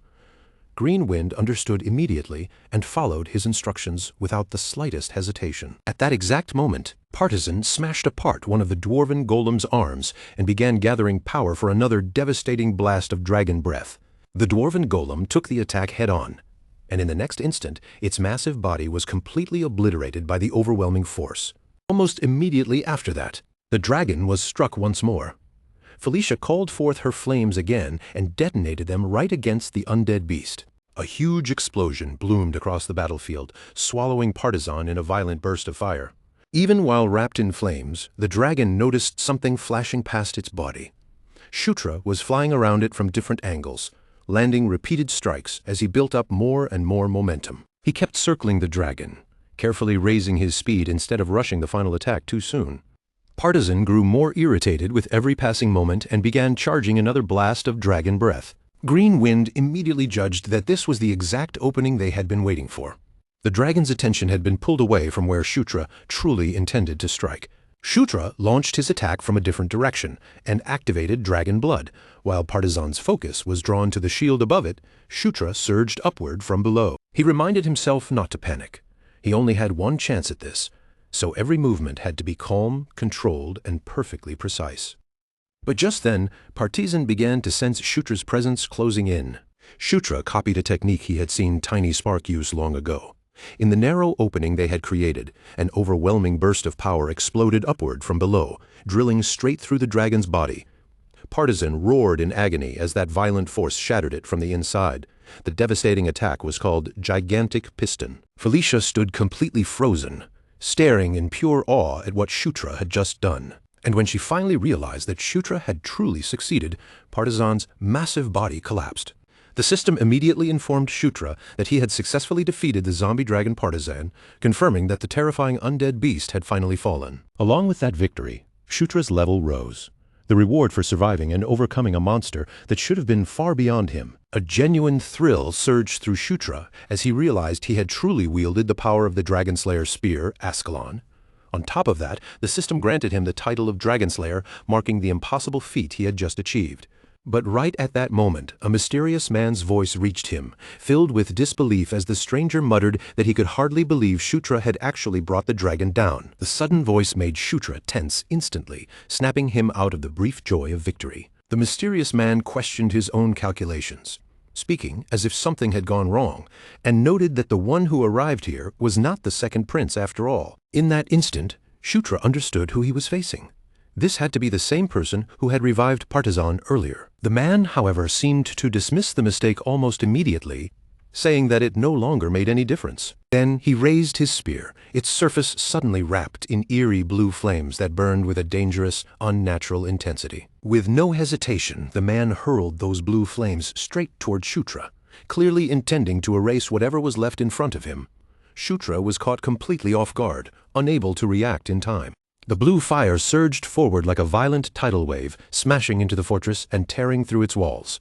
Stone, steel, and ancient dwarven structures were swallowed by the inferno, collapsing beneath the terrifying force of the attack. And yet, somehow, Shutra remained standing calmly in the middle of the wreckage.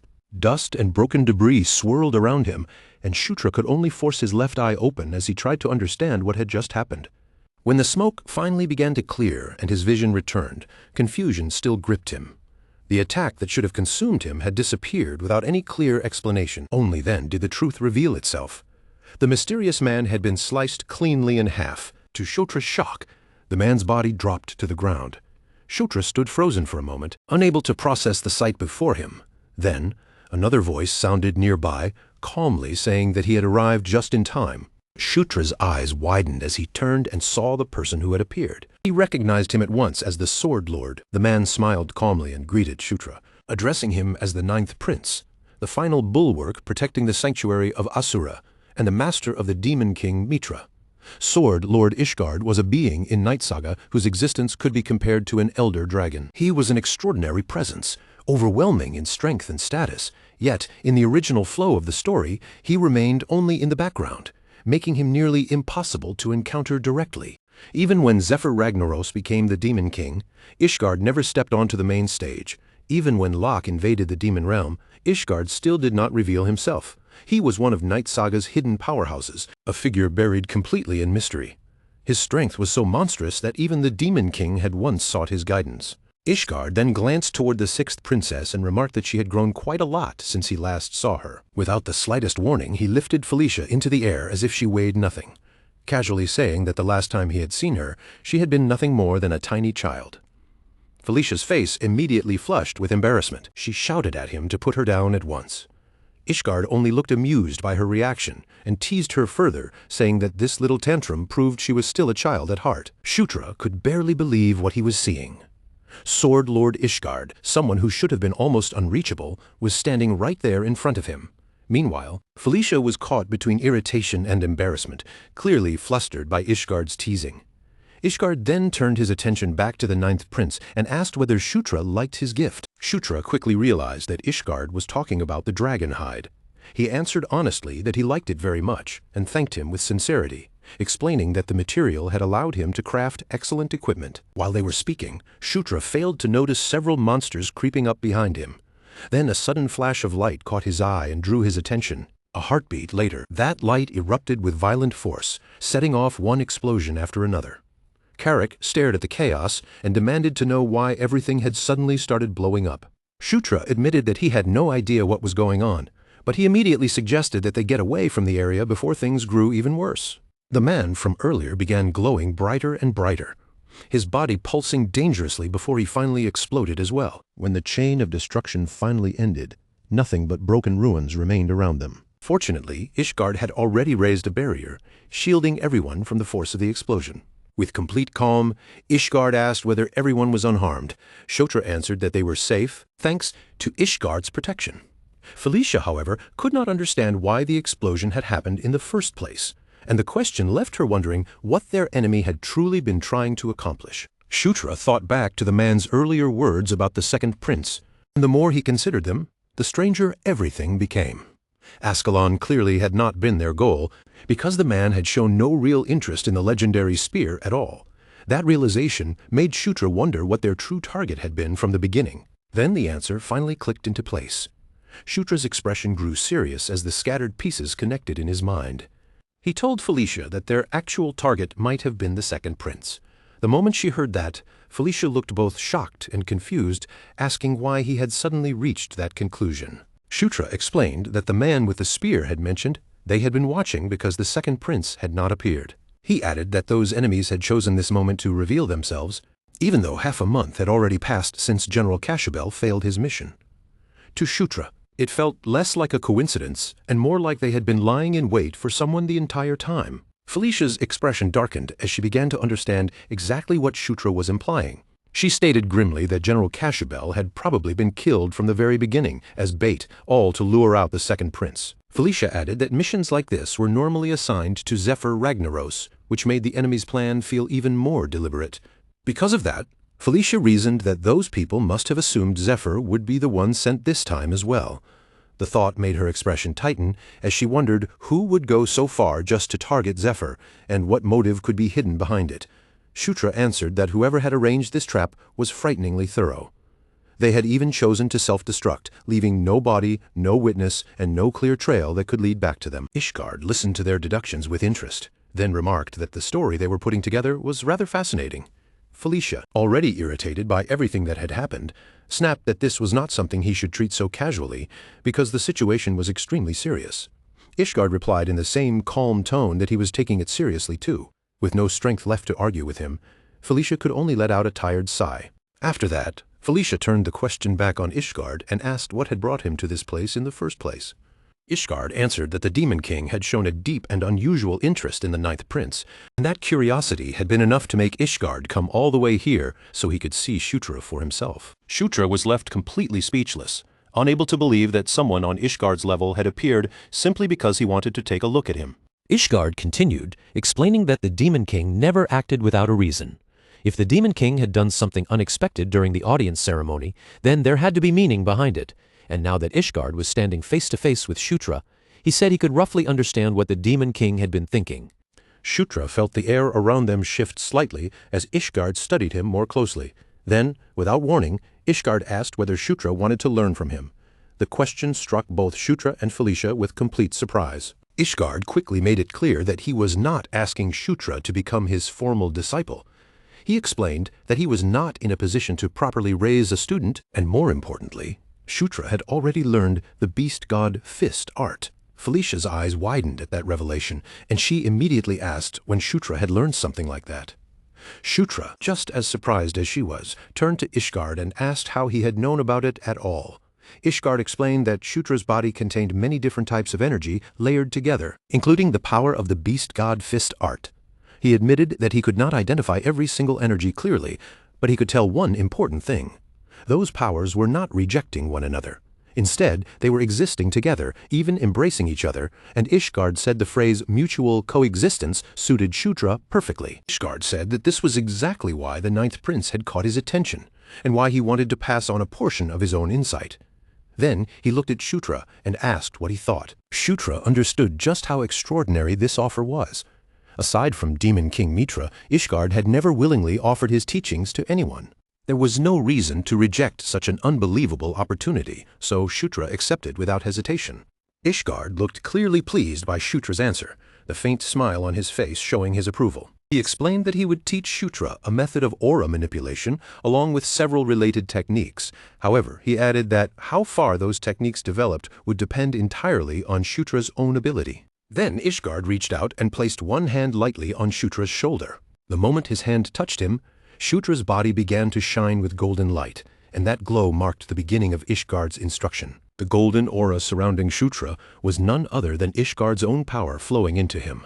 Shutra closed his eyes and focused carefully, trying to feel every change moving through his body. The sensation was completely different. From the time he had learned the beast god fist art, Ishgard's aura seemed to spread through every corner of Shutra's body, filling him so thoroughly that not a single space was left untouched. Then the system notified him that he had acquired Asura Cultivation Technique Level 11. More notifications followed one after another. Asura Cultivation Technique Wind God Level 11. Asura Cultivation Technique Great Mountain Level 11. And Asura Cultivation Technique Lightning Level 11. Ishgard remarked that Shutra was remarkable, noting that his speed of learning had gone far beyond what Ishgard had expected. Then, without warning, golden and blue energy clashed together, erupting into a blinding flash of light. Shutra was swallowed completely by the radiance, and even Ishgard froze in disbelief at what was happening. Felicia and the others stared at the brilliant light in shock, their faces tightening with fear as they worried about what was happening to Shutra inside it. Ishgard himself could hardly believe the phenomenon unfolding before him. He had never imagined that something like this was even possible. Slowly, the blue and golden energies began to blend together, forming a single radiant core inside Shutra. Then new system notifications appeared. First, the Asura Cultivation Technique and the Beast God Fist art began working in harmony. Next, Shutra's physique level increased. His immunity to 100 poisons level 1 also rose, and the system noted that once it reached level 3, it could evolve into immunity to 1,000 poisons. Shutra also acquired Harmony Level 1, and the S-rank martial art, Beast God Fist art, evolved. A massive pillar of golden light shot upward, crashing into the fortress above and making the entire land tremble. From within that glow, Shutra emerged, floating calmly as the newly fused energy flowed around his body like a living current. His eyes were still closed, and his posture remained perfectly steady, as if the overwhelming power had completely accepted him. When Shutra finally opened his eyes, he had acquired a new martial art, Asura Divine Fist. As the brilliant light finally began to fade, Shutra dropped without warning and landed awkwardly on the ground, falling right onto his backside. Karak and Felicia rushed over in alarm, urgently asking Ishgard what had happened to him. Ishgard explained that he had only intended to teach Shutra the Asura cultivation technique. However, Shutra had unconsciously merged it with the Beast God Fist art, creating something entirely new. In Night Saga, the only martial art of that rank had originally been Hero Lock's sword art, but now, The beast God Fist art had evolved into Asura Divine Fist, reaching the same rank as the hero's technique. Ishgard admitted that Shutra was far more extraordinary than he had imagined. He then said he would not pry any further and told Shutra that he did not need to explain anything. What truly interested Ishgard was not the secret itself, but Shutra as a person. Then he asked whether Shutra had already given the new technique a name. Shutra answered that he had, and revealed the name he had chosen for it: Asura Divine Fist. Ishgard commented that the name was simple, but very fitting. After that, his tone grew more serious as he advised them to keep what had just happened as secret as possible. He explained that Shutra had already attracted more than enough attention, and there was no need to draw even more scrutiny or suspicion from the royal court. Shutra agreed, saying that keeping it quiet would definitely be for the best, with most of their original goals now complete. All that remained was to gather what they could and rest. Felicia, however, blinked and asked what exactly they were supposed to pack. Shutra asked her if this was her first time exploring ruins. Then he suggested that they should fully harvest the dragon's body before the expedition team arrived. The suggestion left the siblings visibly shocked. Shutra explained that if they split the materials into 3 equal portions and shared them fairly, it would work out perfectly. Then he asked what they planned to do with their share of the materials. Felicia and the others replied that they had only thought about sending everything to the forge at the Demon King's castle. Shutra said that was not a bad idea, but since they had obtained materials of such exceptional quality, he suggested entrusting them to someone he knew instead. He personally guaranteed that this person's skill was outstanding. Then Shutra asked whether they had ever heard of someone named Amita. Felicia answered that she had never heard that name before. Shutra, however, suddenly lit up with excitement, as if a switch had been flipped, and called out the full name in surprise: Amita Ignatia. Shutra explained that Amita Ignatia was known as the greatest blacksmith in the demon realm, a legendary master who wielded the last flame. Hearing that, Ishgard immediately realized that the 9th prince already knew exactly who Amita was. Shutra spoke with complete confidence, clearly certain that his knowledge was correct. He explained that encountering Amita was treated as a true hidden event even within Night Saga. Amita Ignatia was a mysterious existence, appearing as a man at times and as a woman at others. Some rumors claimed Amita was a shape-shifting mage who could freely change forms, while others insisted Amita was not a single person at all, but a shared name used by an entire clan or secret group. Meeting Amita was so rare that it was almost unbelievable. Even Shutra had only managed to encounter Amita 3 times, despite completing Night Saga 10 full times. Ishgard seemed pleased that he did not need to explain the matter from the beginning, and said he would tell Shutra where Amita had been staying recently. That news made Shutra genuinely happy, and the excitement was impossible to hide from his face. Ishgard explained that Amita changed residences often, so once Shutra was ready to move, he needed to seek Amita out without delay. He added that Amita was extremely reclusive and hated meeting people, but if Shutra mentioned Ishgard's name, Amita would at least agree to see him once. Shutra felt deeply satisfied. Not only had he gained a martial art of an incredible rank, but he had also obtained Amita's whereabouts in such a short amount of time. The rewards he had gathered were almost absurd. After everything settled down, the group eventually descended a staircase deeper into the fortress. After taking some time to rest, they carefully searched through the treasure vault from top to bottom.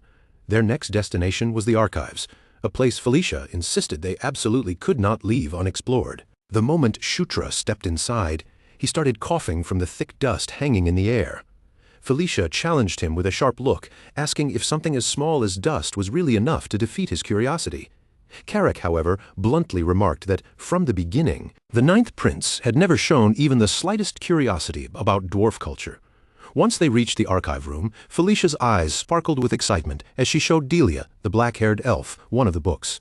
She was delighted that the records had been preserved so beautifully and praised the dwarves for their painstaking attention to detail. Shutra quietly watched Felicia enjoy herself with her whole heart. Delia kept bringing over more books for her, while Carrick simply fell asleep right in the middle of the hall. Shutra slowly looked around the room, and before long he found himself wondering just how ancient this archive truly was. Some of the records were not even written on paper, but preserved on heavy stone tablets. As Shutra examined them, one of the tablets suddenly slipped and fell. He bent down and picked it up carefully. Carved into the tablet was an image of several people, led by a woman standing before a group of dragons. The picture stirred a strange sense of familiarity inside Shutra. He recognized Einkel and Enkidu among the figures, and across from them stood the 6 elder dragons. Then Shutra's gaze shifted to the woman at the front, and he studied her more closely. The moment he focused on her face, he recognized her immediately. She was the same woman who had once told him to conquer, declaring that everything would eventually kneel before him. That realization made Shutra's chest tighten with an uneasy feeling.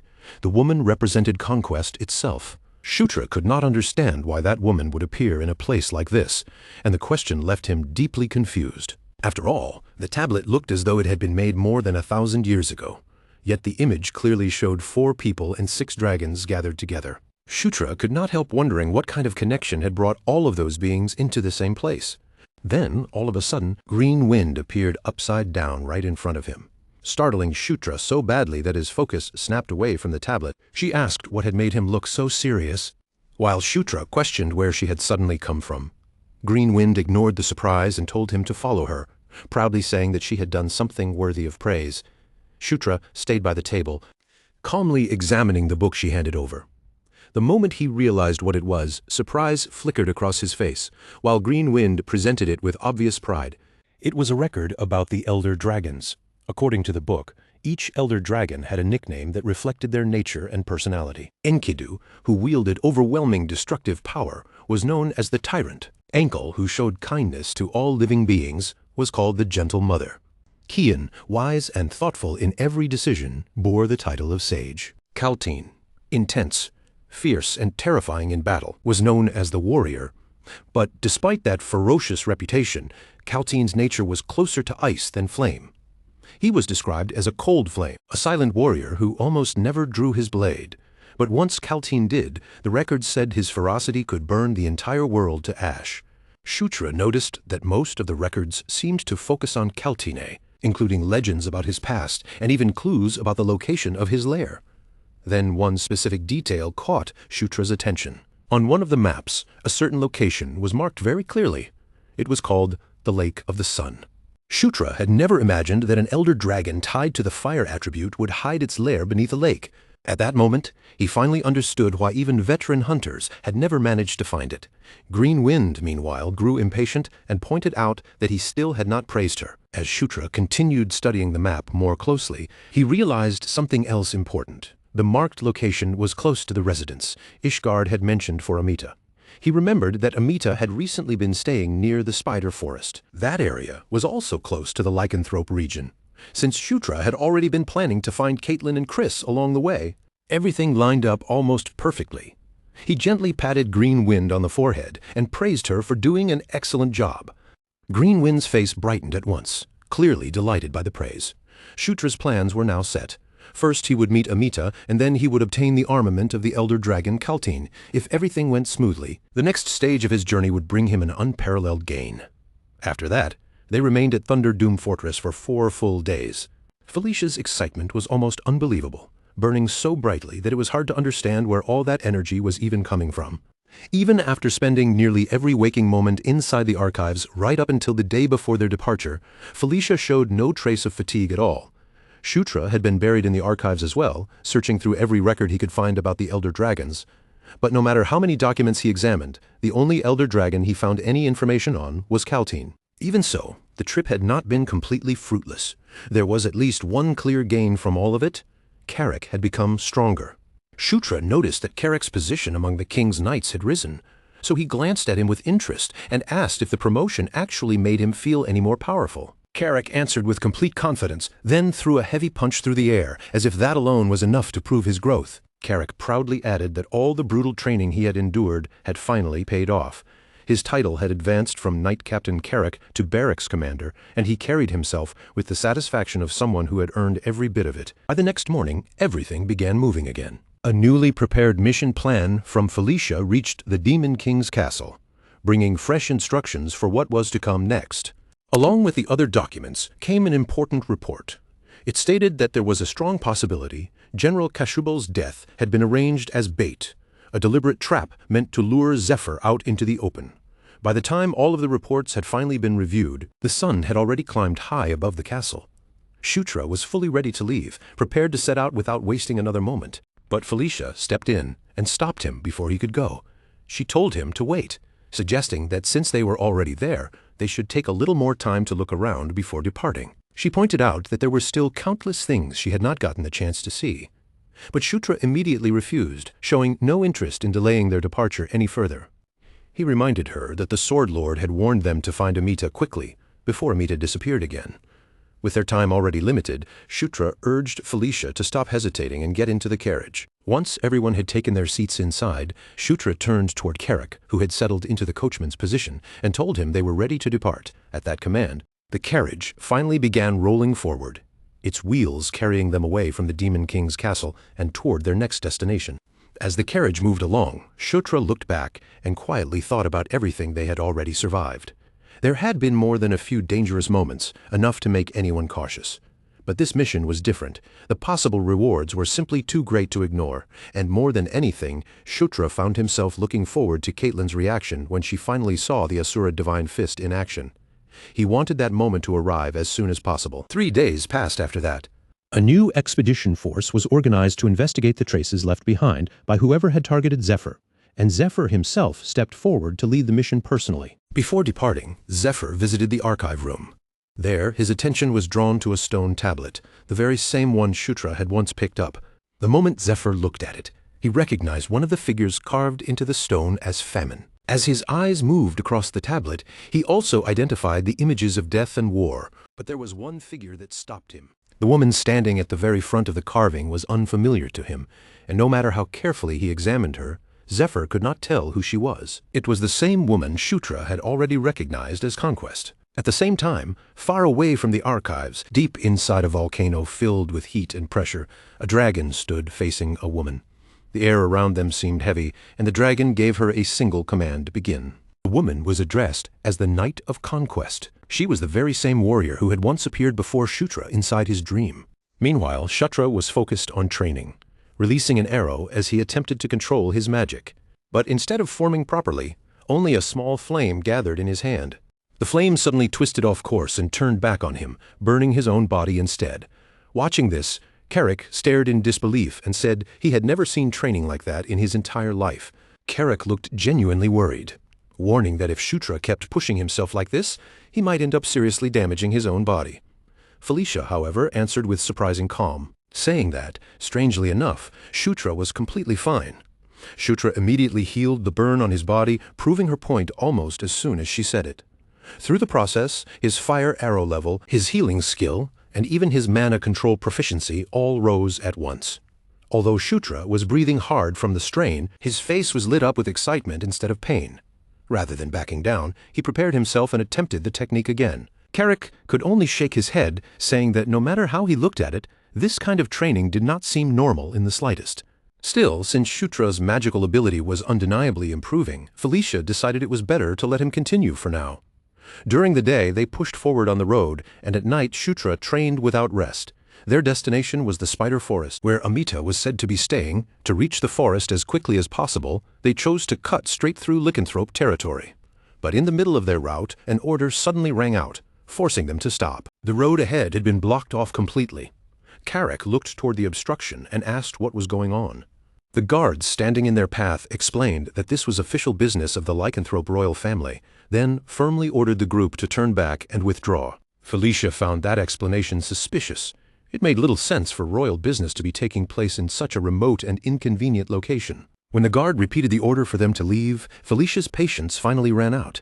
She declared that she had heard enough, forced the road open, and demanded to speak directly with whoever was in charge. The guard's temper flared at once, and he snapped back, asking whether she thought she was some kind of royal. Felicia answered him with perfect calm and said that she was. The guard froze in confusion, unsure if he had heard her correctly, and asked her to repeat herself. Felicia repeated the answer without hesitation. As the guard grew more and more uneasy, he asked again for clarification. Felicia fixed him with a cold glare and answered yes for the third time. Not long after that, the same guards were being punished back at the camp, kneeling on the ground with both hands raised high above their heads. Caitlyn, meanwhile, looked genuinely delighted when she saw Felicia and Shutra. She hurried toward them with a bright expression, while Chris followed closely behind her. Caitlyn immediately asked what the two of them were doing there. Felicia responded that she should be the one asking that question, then demanded to know why Caitlyn and the others were blocking the road in a place like this. Caitlyn hesitated for a moment before answering. Chris then turned his attention to Shutra and mentioned that he had heard rumors about him turning the Demon King's castle upside down. With a curious look, he asked what Shutra had been doing there. Shutra answered that the timing was actually perfect, because there was something he had been meaning to show him anyway. Then he told everyone to step outside for a moment. A short while later, a thunderous explosion rang out in the distance, so loud that it seemed to shake the air around the entire camp. That blast had not come from an enemy attack. It was the result of Shutra and Caitlin clashing head-on during an intense sparring match. Neither of them was holding back. Caitlin faced him with full focus, while Shutra drew every bit of power he could gather and concentrated it into his fist. The moment their fists slammed together, the force between them erupted outward, creating a massive explosion that tore through the battlefield like clearing. The ground beneath their feet split apart from the impact, and the trees around them were smashed to pieces as if they had been swallowed by the shockwave. Caitlin immediately sensed that something was different. This was not the beast god fist art she knew, and with surprise in her eyes, she asked Shutra what technique he had just used. Shutra answered without hiding it, revealing that the move was called the Asura Divine Fist Strike. Felicia then explained that it was a martial art born from combining the beast god fist art with the Asura cultivation technique the Sword Lord had taught Shutra. Chris was stunned on two levels at once, not only by the fact that Shutra had fused two different powers together, but also by the shocking detail that the Sword Lord had personally taught him.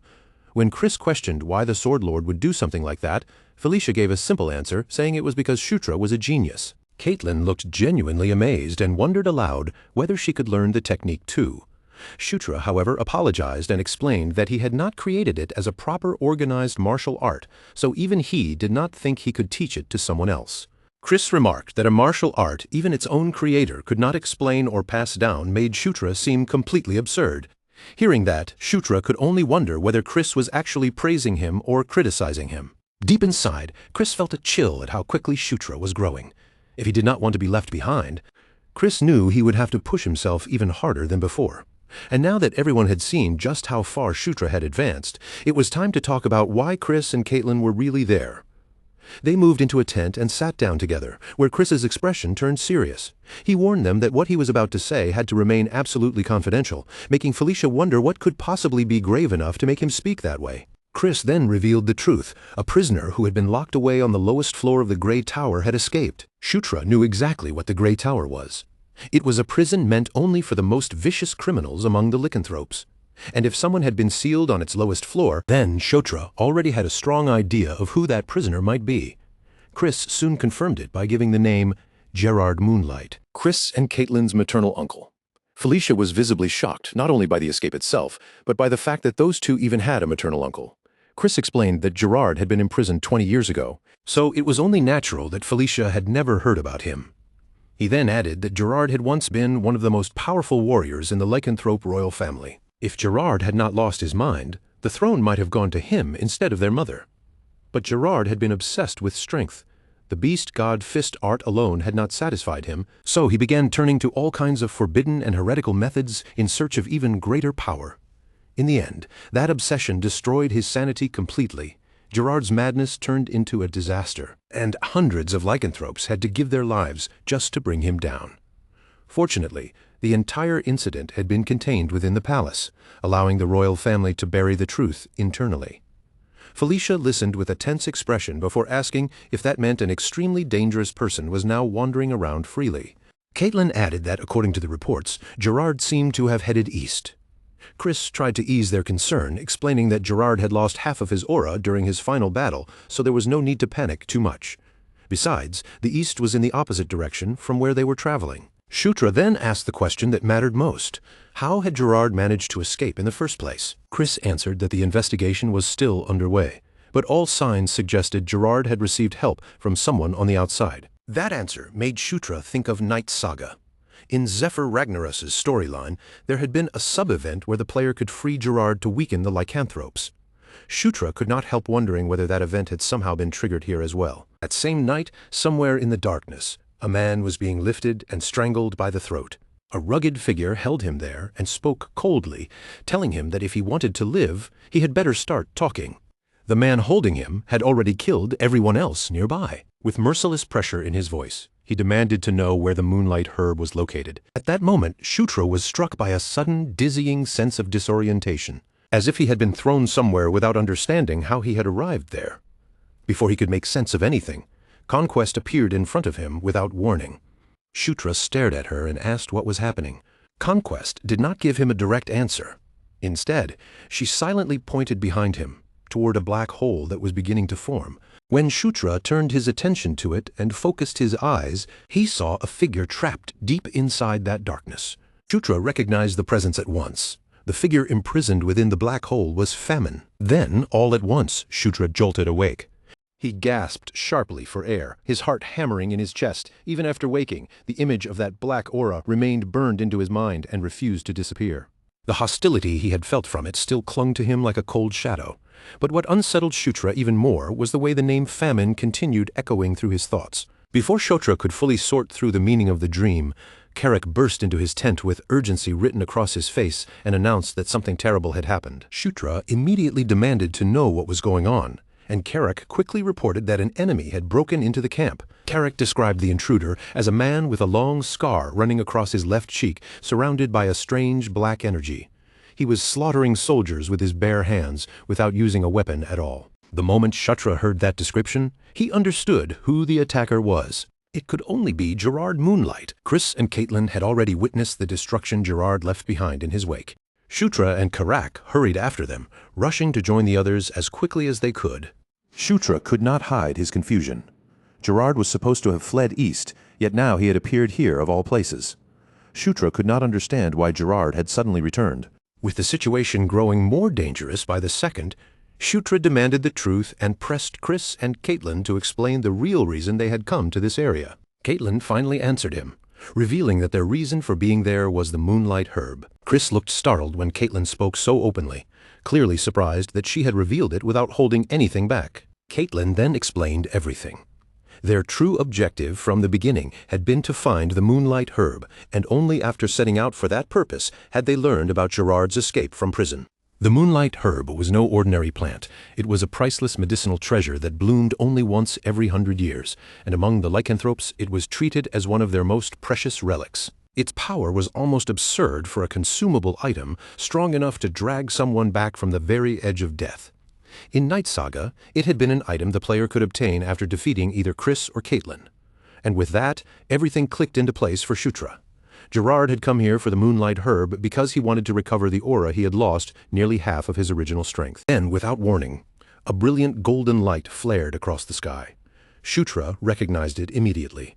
That glow was Felicia's magic. By then, the far side of the camp had already become a chaotic battlefield, filled with screams, crashing impacts, and the heat of magic. Felicia stood at the front with her staff raised high, gathering her mana before unleashing a huge wall of fire that surged forward like a blazing barrier. Her face showed clear signs of exhaustion, and her breathing had grown uneven, but Felicia forced herself to keep standing and pushed her magic even harder. But even that powerful wall of flame could not stop Gerard. He forced his way straight through the fire, walking forward, as if the burning heat meant nothing to him. The moment Felicia saw him break through, her heart sank. For one terrible instant, she was certain this was where it ended. At the very last possible moment, Shutra arrived and threw his shield with everything he had, sending it hurtling into Gerard with brutal force. As soon as he reached Felicia's side, he turned to her and asked if she was all right. The shield struck hard enough to make Gerard stagger backward, forcing even that monstrous man to lose his footing for a moment. Chris and Caitlin seized that opening immediately. The two siblings launched themselves toward Gerard at once, moving with sharp, practiced speed. Gerard recognized them instantly as Elaine Moonlight's children. Gerard steadied his stance and lifted his arm, ready to meet them. Caitlin faced him directly and ordered him to surrender quietly. But instead of obeying, Gerard sneered and claimed that he had inherited their mother's will. Caitlin hesitated for only the briefest moment, but against someone like Gerard, even that tiny pause was fatal. His punch smashed into her and sent her flying. Chris immediately rushed toward his sister in panic, his attention snapping to Caitlin as she was thrown back. At that same moment, a wolf soldier tried to creep up behind Gerard. Without even turning his head, Gerard reached back and caught the soldier by the throat as if he had sensed him all along. Then Gerard drained him completely. A thick, black mist was torn out of the wolf soldier's body, twisting through the air like something alive. The sight sent a cold chill straight down Shutra's spine. The wolf soldier's eyes turned pitch black as more and more dark energy poured out of him, leaving his body hollowing before their eyes. At that moment, Shutra finally understood what that black energy really was. It was famine. And when Gerard finished draining the soldier, the wolf vanished entirely, leaving nothing behind. Gerard then slammed his fist down into the ground with terrifying force. The earth shattered beneath the blow, and the shockwave threw Chris off balance. The black mist surged forward immediately after, crashing into Chris head-on before he could fully recover. Shutra stared in disbelief, unable to accept the strength Gerard was displaying right in front of him. In Night Saga, Gerard had never been anywhere near this powerful. After being imprisoned for so many years, his body should have been ruined and weakened beyond recovery. But Gerard noticed the split second of distraction in Shutra's eyes and mocked him for dropping his guard. In the next instant, Gerard's hand closed around Shutra's throat. Shutra struggled desperately in Gerard's grip, pouring every ounce of strength he had into resisting. But Gerard wrapped him in that suffocating black mist and whispered coldly for him to dry up. Then suddenly, something moved behind Gerard. It was Chris. He struck Gerard from the rear with fierce force, and the blow made Gerard release Shutra at last. Shutra fell free, screaming as a sharp, tearing pain ripped through his body. Gerard turned around instantly, his body already shifting into position to counterattack. But Chris blocked his path and declared that Gerard's opponent was him. Chris lunged forward with his entire body engulfed in raging blue energy, then crashed into Gerard with crushing power. The impact drove Gerard down into the ground and sent a tremor rippling through the area around them. Gerard blocked the barrage of attacks and mocked Chris, saying he had not even bothered to greet his uncle properly first. Chris roared back for him to shut up. In Chris's eyes, Gerard Moonlight of the lycanthrope royal family had already died 20 years ago. The man standing before him now was nothing more than an escaped convict.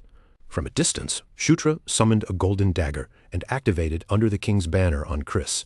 Catching Chris completely off guard, a rush of exhilaration surged through him as overwhelming power flooded every part of his body. Energy overflowed from within, and Chris could not help wondering if this immense strength was truly coming from Shutra's magic. Gerard noticed the change in Chris's movements right away.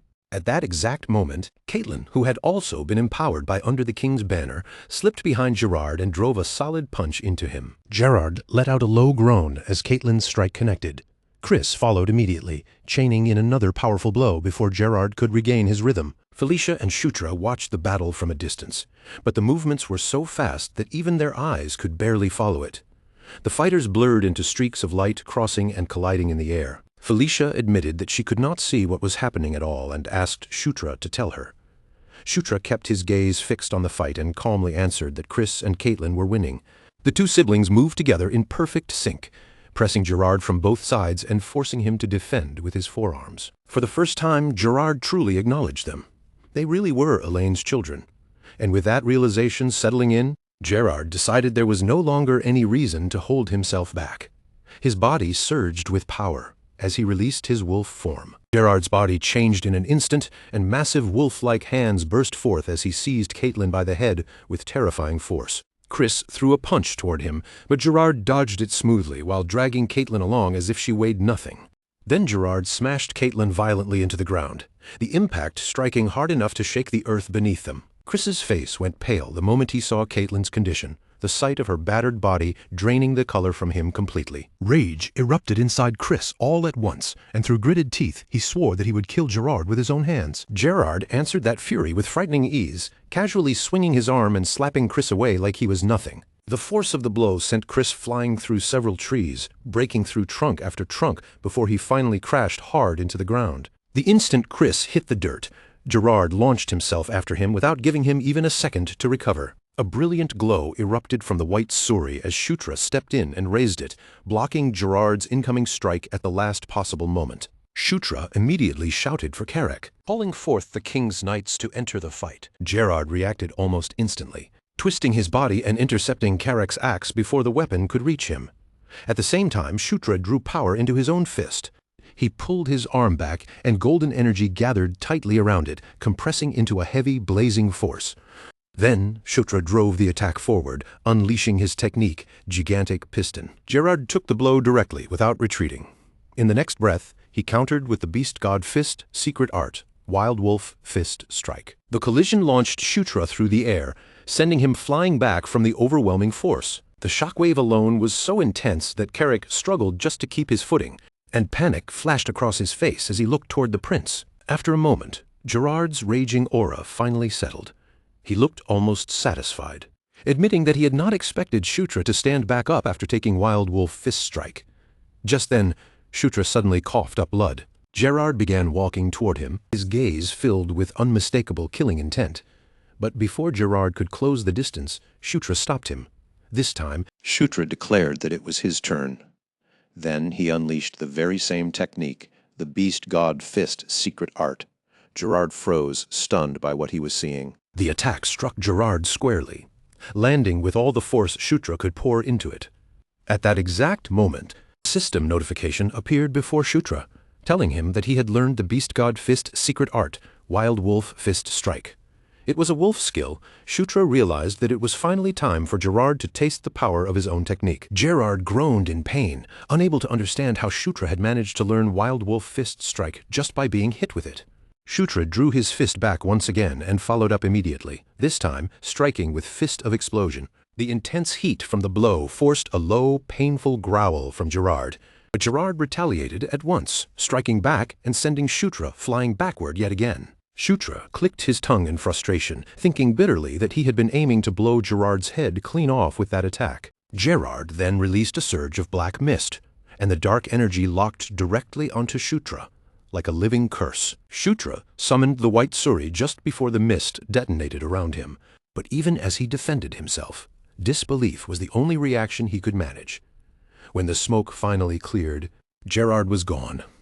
Shutra stared at the empty space and wondered if Gerard had somehow managed to escape. Then the system informed Shutra that his level had increased.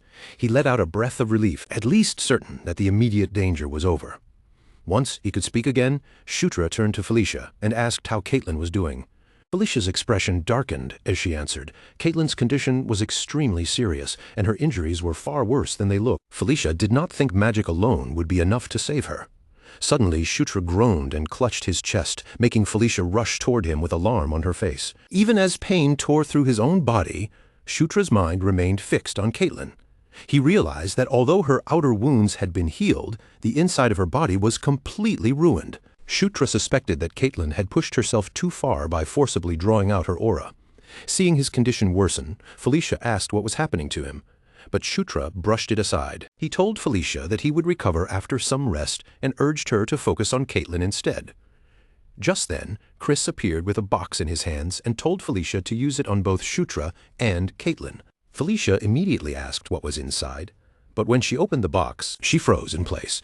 Resting inside was a single flower, the moonlight herb. Felicia laid Shutra and Caitlin side by side, then carefully placed the box between the two of them.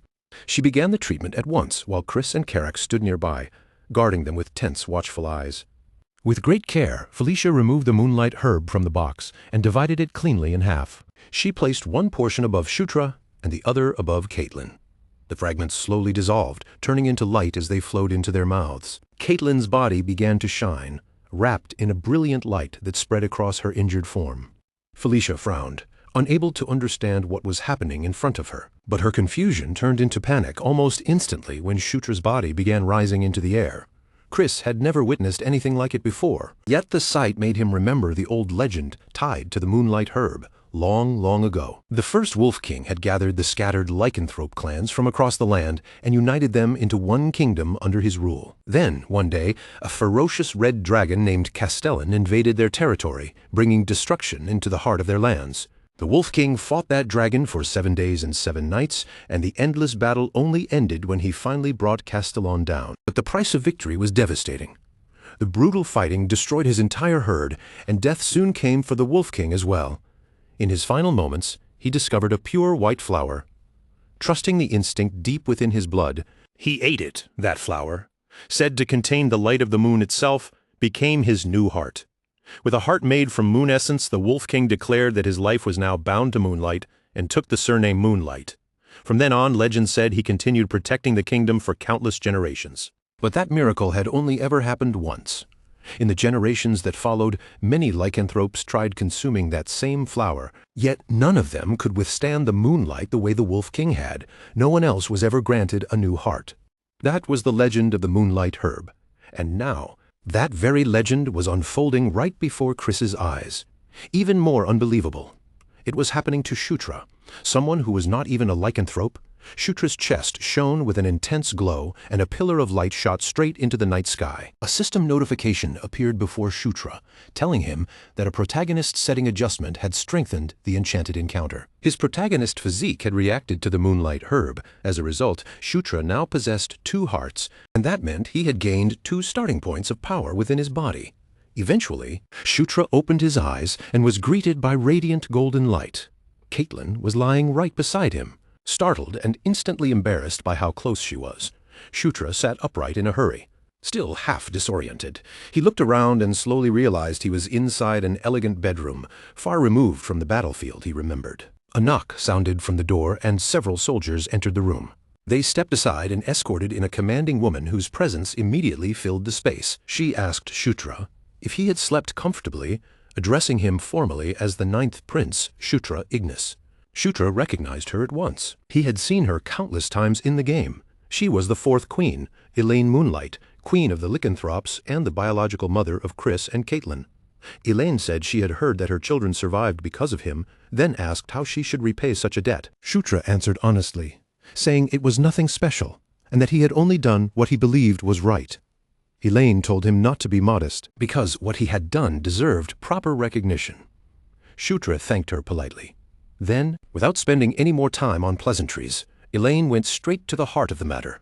She asked Shutra directly whether he intended to become the Demon King. Shutra was visibly confused by the sudden question, as if the idea had caught him completely off guard. Elaine quickly understood from his reaction that the thought of becoming the Demon King had never even crossed his mind. Given Shutra's position and everything surrounding him until now, that response made perfect sense. Even so, Elaine pointed out that his circumstances had changed, and from this point onward, he could no longer afford to ignore that possibility. She advised Shutra to consider each of his actions carefully from now on, and to think about which choices would benefit him most in the long run.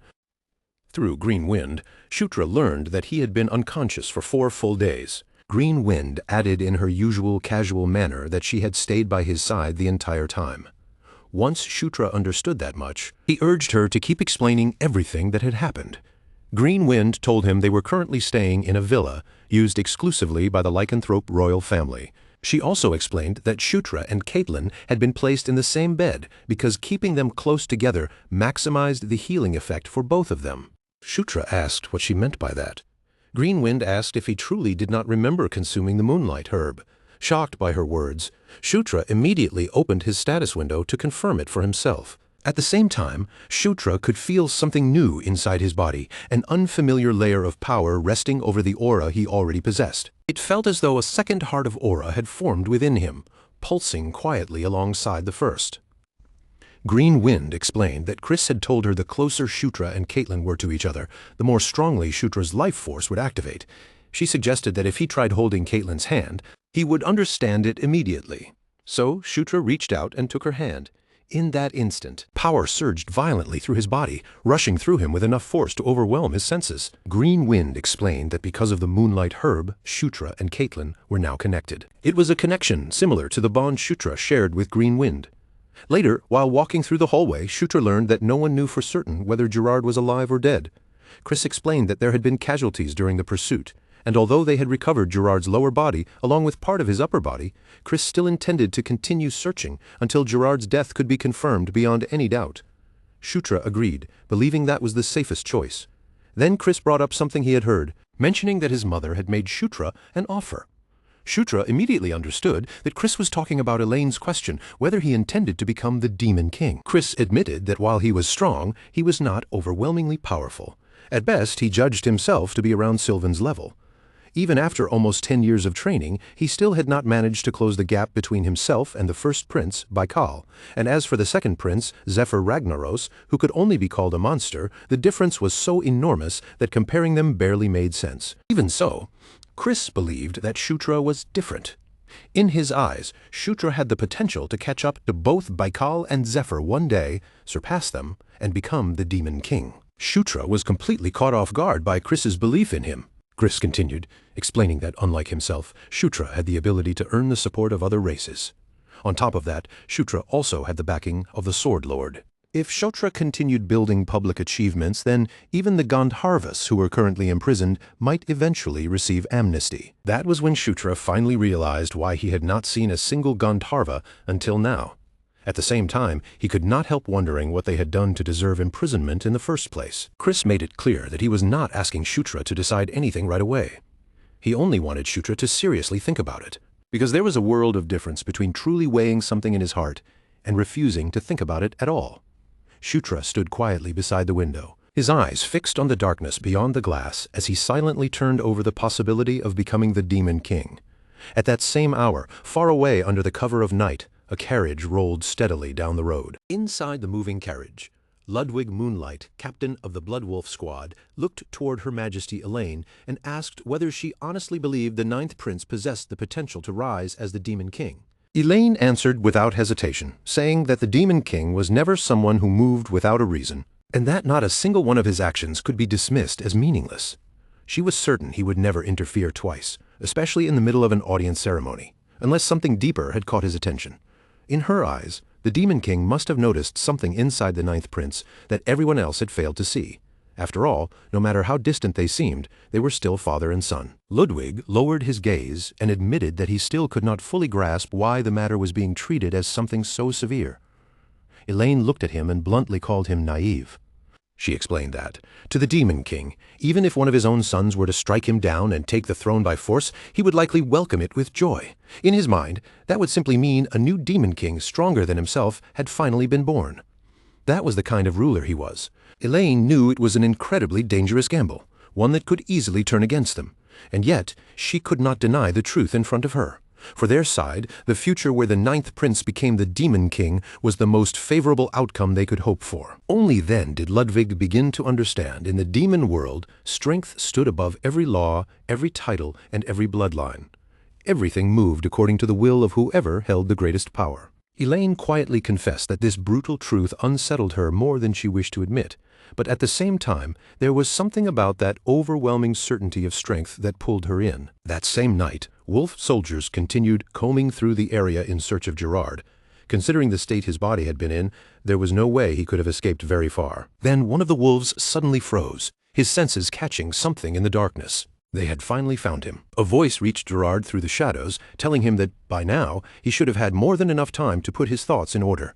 From within the darkness, a shadowy figure asked him whether he was ready to accept the offer. Gerard lowered himself and pressed one hand firmly against the ground beneath him. In the next instant, black mist burst outward like a violent wave, spreading across the approaching wolf soldiers as Gerard coldly commanded them to dry up. The dark force swallowed them in an instant, and every last one of them collapsed before they could fight back, driven into a corner with no path left to run. Gerard finally gave in and agreed to accept the offer. The mysterious figure curved its lips into a chilling smile, barring sharp teeth from within the gloom. It declared that the time had come to begin again, and to reach an ending different from the one that had come before. A few days later, Caitlin finally opened her eyes. Because of what had happened with Gerard, Chris returned to the main palace. Then, the very next day, Shutra and the others departed for the Spider Forest in search of Amita. A man named Robin led them along the road. As they traveled, Robin explained that once they reached the twin bridges up ahead, they would have to climb down from their mounts and continue the rest of the way on foot. Robin was a boar lycanthrope whom Chris had introduced to them before they set out. As they moved forward, Shutra asked him what kind of place the Spider Forest was and whether he had ever gone there before. Robin replied that he had visited once about half a year earlier, and at that time the place had been quiet, exactly as people said it would be. According to Robin, the Spider Forest was peaceful to an almost unnatural degree. So calm that there were no wild beasts or monsters roaming within it at all. But to Shutra, that very peace felt strange and uncomfortable. It had been a long time since he had encountered a place this calm, and somehow that made it feel even more suspicious. When they finally reached the forest, the first thing waiting for them was not peace, but bones scattered across the ground in every direction. Robin stared at the grisly sight and asked what could have possibly happened there. Shutra, however, did not look surprised. From the beginning, he had known this forest would never be as peaceful as the stories claimed. All he could do now was wonder what kind of trouble was waiting for them this time. The group spread out across a clearing, each of them turning toward the same direction with their guard raised. Around them, broken branches lay mixed with scattered bones, making the once quiet forest feel tense and hostile. Green Wind sensed the presence of the guardian spirit that belonged to the forest, but the power she felt from it was faint, almost dangerously weak. Because of that, the spirits feared that the guardian spirit of the spider forest might soon vanish completely. Shutra turned to Robin and asked whether the spider forest truly had a guardian spirit. Robin answered that the old stories did speak of one, a legend about a gigantic spider said to dwell deep in the very heart of the forest. Hearing that, Shutra fell silent, his expression tightening as he sank into thought. After a brief pause, he gave Ken an order to inform the lycanthropes about what was happening.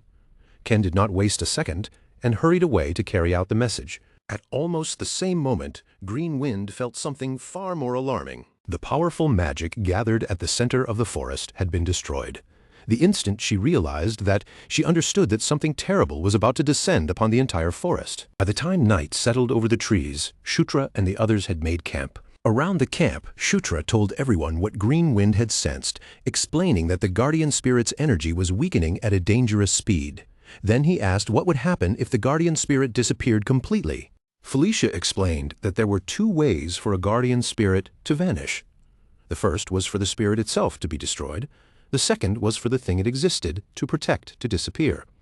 In other words, if the source that had given birth to the guardian spirit was lost, then the spirit connected to it would slowly fade away as well. She added that, despite Green Wind's small and delicate appearance, she was actually a fairly high-ranking guardian spirit. Even if her own source were to vanish, Green Wind would weaken, but she would probably not be destroyed immediately. Most guardian spirits, however, were not that resilient. Once their source was destroyed, they vanished along with it, especially the artificial guardian spirits often found in dungeons or ancient ruins. Simply put, the guardian spirit of the spider forest had grown so weak because its source had already been damaged. Felicia was in the middle of explaining this when she suddenly stopped, her eyes lifting toward the sky. She pointed upward and said that the color of the moon looked strangely wrong. Before anyone had time to fully react, Caitlin suddenly lunged forward and attacked. Shutra moved on instinct, reacting immediately as he caught and restrained her, forcing her down with enough strength to stop her movements. He demanded to know what had gotten into her, shaking her by the shoulders and calling out to her again and again, until he finally snapped her back to her senses. But the shock did not end there. To everyone's horror, the other lycanthropes began acting strangely as well. This time, Carrick became the one they turned on. He panicked as they closed in on him, shouting at them and demanding to know what was wrong. With growing desperation, he tried to make them recognize him and remember who he was. Felicia quickly released a burst of dazzling light. The blinding flash spread through the camp and forced the lycanthropes to stop moving, at least for the moment. Even Felicia herself could only admit that she had no idea what had just taken hold of them, or why the lycanthropes had suddenly lost control. Daphne stepped forward with a tense look on her face and quickly explained that this was the work of the spirit of madness. And without wasting even a second, she raised her hands and immediately began casting a spell. A strange purple mist that had been clinging to the lycanthropes was ripped away from their bodies, as if an invisible force had torn it loose. Then, one after another, the lycanthropes lost strength in their legs and dropped unconscious to the ground. Shutra rushed to Caitlin's side and checked her condition, confirming with relief that she had finally returned to normal. Carrick, still shaken after nearly being attacked, demanded to know what had just happened. Daphne answered that they had managed to drive the spirits away for now, but it was only temporary. If they did not find the source quickly, the same thing could happen again. At that moment, a heavy tremor thundered through the area, making the ground beneath them shake. Carrick snapped his head around and shouted, asking what that sound was. Daphne's expression darkened as she answered that the defensive barrier had collapsed. Then she warned them that something very serious was unfolding close by. Green Wind added in a grave voice that illusion and reality had begun to overlap. The spirit's power was growing so immense that the boundary between what was real and what was false was starting to blur beyond recognition. Shutra clenched his jaw and cursed under his breath, realizing that the situation was spiraling faster than he had expected. Then, without warning, monsters surged out from the darkness between the trees, pouring toward the camp like a living tide. Shutra immediately raised his voice and ordered everyone to get ready. For the time being, there was no clever plan they could rely on. All they could do was fight their way through. As a charging bear rushed toward him, Shutra met it head-on and crushed it with fist of explosion. Carrick and Delia moved together at the front line, planting themselves firmly and forcing back the monsters that kept advancing from the shadows. Felicia unleashed a wide area spell, sending magic sweeping across the battlefield and striking down several enemies at once. But even with all of them fighting, the battlefield quickly fell into complete chaos. No matter how many monsters they pushed back, there were simply far too many of them. Shutra called out to Green Wind and ordered her to fly up into the sky and report whatever she could see from above. She immediately protested that her name was not GW, but despite her complaint, she still followed his order. Green Wind shot upward through the night air, her small body glowing with green light as she rose above the treetops. At that exact moment, a blue beam erupted from the ground below, and when the two forces clashed, the impact lit up the dark sky. In front of that beam stood a massive figure, and Green Wind froze in midair at the sight of it. The enormous figure looked almost like a giant, and with every movement it made, the ground beneath them trembled. Shutra stared toward it with a grim expression, wondering what kind of disaster had decided to appear in front of them this time. Carrick suddenly shouted that it looked like even more monsters were coming their way. Then, without the slightest warning, the monsters suddenly turned away and began to retreat. Everyone stood frozen for a moment, staring in confusion as the creatures pulled back into the darkness. A brief wave of relief passed through the group soon after, but Shutra did not lower his guard. He could sense something else approaching. His eyes narrowed as he demanded to know who was there. Just then, something small flew in and struck Carrick directly on the head before dropping down and rolling across the ground. Shutra looked down at the thing in front of them and stared in complete disbelief. It was a raccoon. The little creature stood upright, as if it were the most natural thing in the world, and began speaking in a voice filled with offended pride. The raccoon demanded to know whether Shutra could not recognize how incredible he was. Daphne, Shutra, and Carrick all froze at once, their mouths hanging open in the same stunned expression. Then the raccoon puffed out his chest with great importance and loudly declared that his name was Amita. He proclaimed himself the artisan who protected the last flame. Seeing a raccoon boldly announce himself as Amita left Shutra visibly startled, and that reaction only seemed to irritate the little craftsman even more. Amita sharply asked whether Shutra had a problem with him being a raccoon. Shutra hurried to correct his reaction and steady himself, after all. In Night Saga, Amita's appearance had never been fixed. Sometimes he showed up as a human, and at other times he appeared in the form of an animal. The raccoon pointed a small paw straight at Shutra and demanded to know who he and the others were supposed to be. Shutra answered first, introducing himself properly by giving both his name and his title as the 9th Prince. Then Felicia Doomblade, the 6th Princess, stepped forward as well and introduced herself with composed courtesy.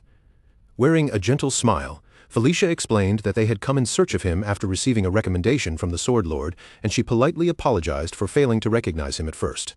Once the introductions were finished, Felicia carefully asked whether Amita could explain what was happening in the forest. The raccoon snorted with irritation and crossed his arms again, his furry cheeks flushed red with annoyance. But given the situation, Amita said he would explain. He revealed that a few months earlier he had started staying at the center of the spider forest because he needed to gather materials and work there. His original plan had been to remain for another half-year before moving on again. That was when a group of people wrapped in dark purple energy invaded the spider forest. Shutra's expression changed at once when he heard that detail, and he quickly asked more about the strange energy. Amita noticed Shutra's reaction and asked whether he had encountered people like that before. Shutra replied that he had fought them once already while protecting the guardian spirit of the Angel Plains. After realizing that Amita had been staying inside the forest, Shutra asked whether he had also been protecting the guardian spirit there. Amita did not deny it. He admitted that he owed the guardian spirit of the spider forest a few favors.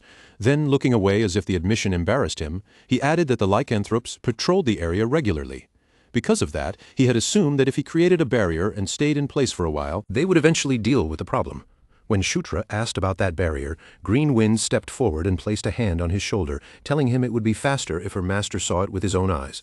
Green Wind then carried Shutra up above the treetops. From that height, they saw the white giant standing at the center of the spider forest, repeatedly striking the heart of the area. The giant's fist blazed with overwhelming power as it slammed down into the barrier Amita had created, smashing against it until the protective wall shattered apart. Shutra was stunned by what he had just witnessed. And as soon as he returned, he quickly informed Amita that the barrier had already been broken. Amita crossed his arms again and said that there was still one barrier remaining. But the real problem, Amita explained, was that the ones who had been seeking the last flame for so long had now begun to unite. Then he revealed that the moon turning green and the forest spirits being driven into madness were all caused by them. Daphne stepped closer to Amita, her expression turning serious as she asked who those attackers actually were. Amita explained that they had once been guardian spirits, but after losing themselves they had become natural spirits swallowed by madness. He paused for a moment, then shared what he believed was truly driving them. Amita said those spirits likely believed that if they absorbed the last flame, they could return to the way they had once been, before they lost their origins and fell into insanity. But the worst part was not just their madness. Those spirits had joined hands with the men wrapped in dark energy, and that alliance had made them far more dangerous. Amita continued, explaining that the guardian spirit of the spider forest had even drawn on the ley lines to strengthen the barrier. But that choice had created a terrible result. The last flame had become fused with the ley lines, and now they were caught in a situation where simply escaping was no longer possible. Felicia's face tightened as she asked what would happen if the last flame was taken away. Amita could only admit that he did not know, because such a thing had never happened before. After a heavy silence, he said that maybe the world really would come to an end, adding that at least that was what the old rumors claimed. Then Amita turned his small body toward Shutra and declared that they would have to help him. Shutra blinked, clearly caught off guard by how directly the raccoon had made the demand. But before Shutra could answer, someone stepped right between him and Amita. Karak cut in first, warning the raccoon that help like this did not come for free. With a sly laugh, Karak demanded that Amita craft one piece of equipment for each of them, saying that a legendary artisan should at least be able to manage that much. Amita immediately bristled, his fur seeming to rise with outrage as he shouted that Karak clearly had no idea what kind of crisis they were standing in. Amita reminded him that this was an unprecedented disaster where the last flame itself might be extinguished. Karak only cleaned his ear casually, acting as if he had no interest in listening, and remarked that maybe the flame would simply go out and nothing much would happen. Karak added that if they were going to risk their lives anyway, perhaps giving up would be the smarter choice. Amita's anger finally boiled over.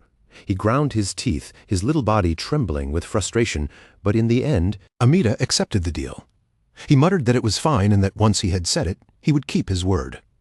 Then he told them to follow him. Karak looked completely satisfied with himself, and even Greenwind chimed in, asking for a piece of equipment of her own. The next day, Shutra explained everything that had happened to the 3 lycanthropes in their group, since they had been unconscious through the worst of it.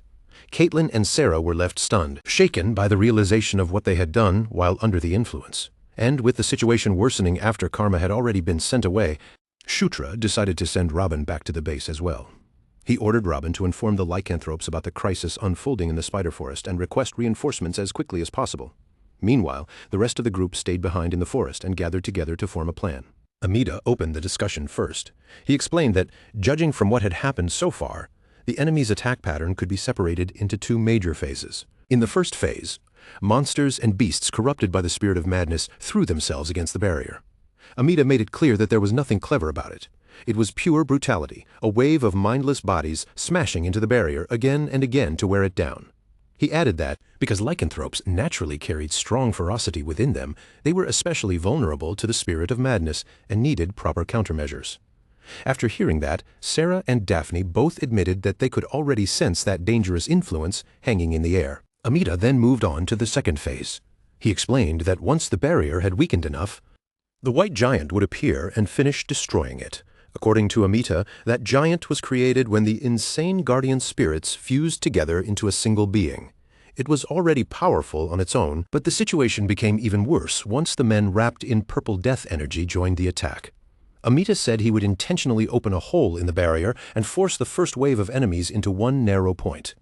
When that happened, everyone would need to strike with everything they had. If they could wipe out the weakened section before the barrier collapsed completely, the white giant would lose its chance to destroy it. Amita added that when morning came and the barrier still stood, the giant always withdrew. During the day, they would repair the damaged section, then repeat the same cycle again. But before Amita could finish explaining the entire plan, Caitlin suddenly reached out and pulled the raccoon Amita straight into her arms.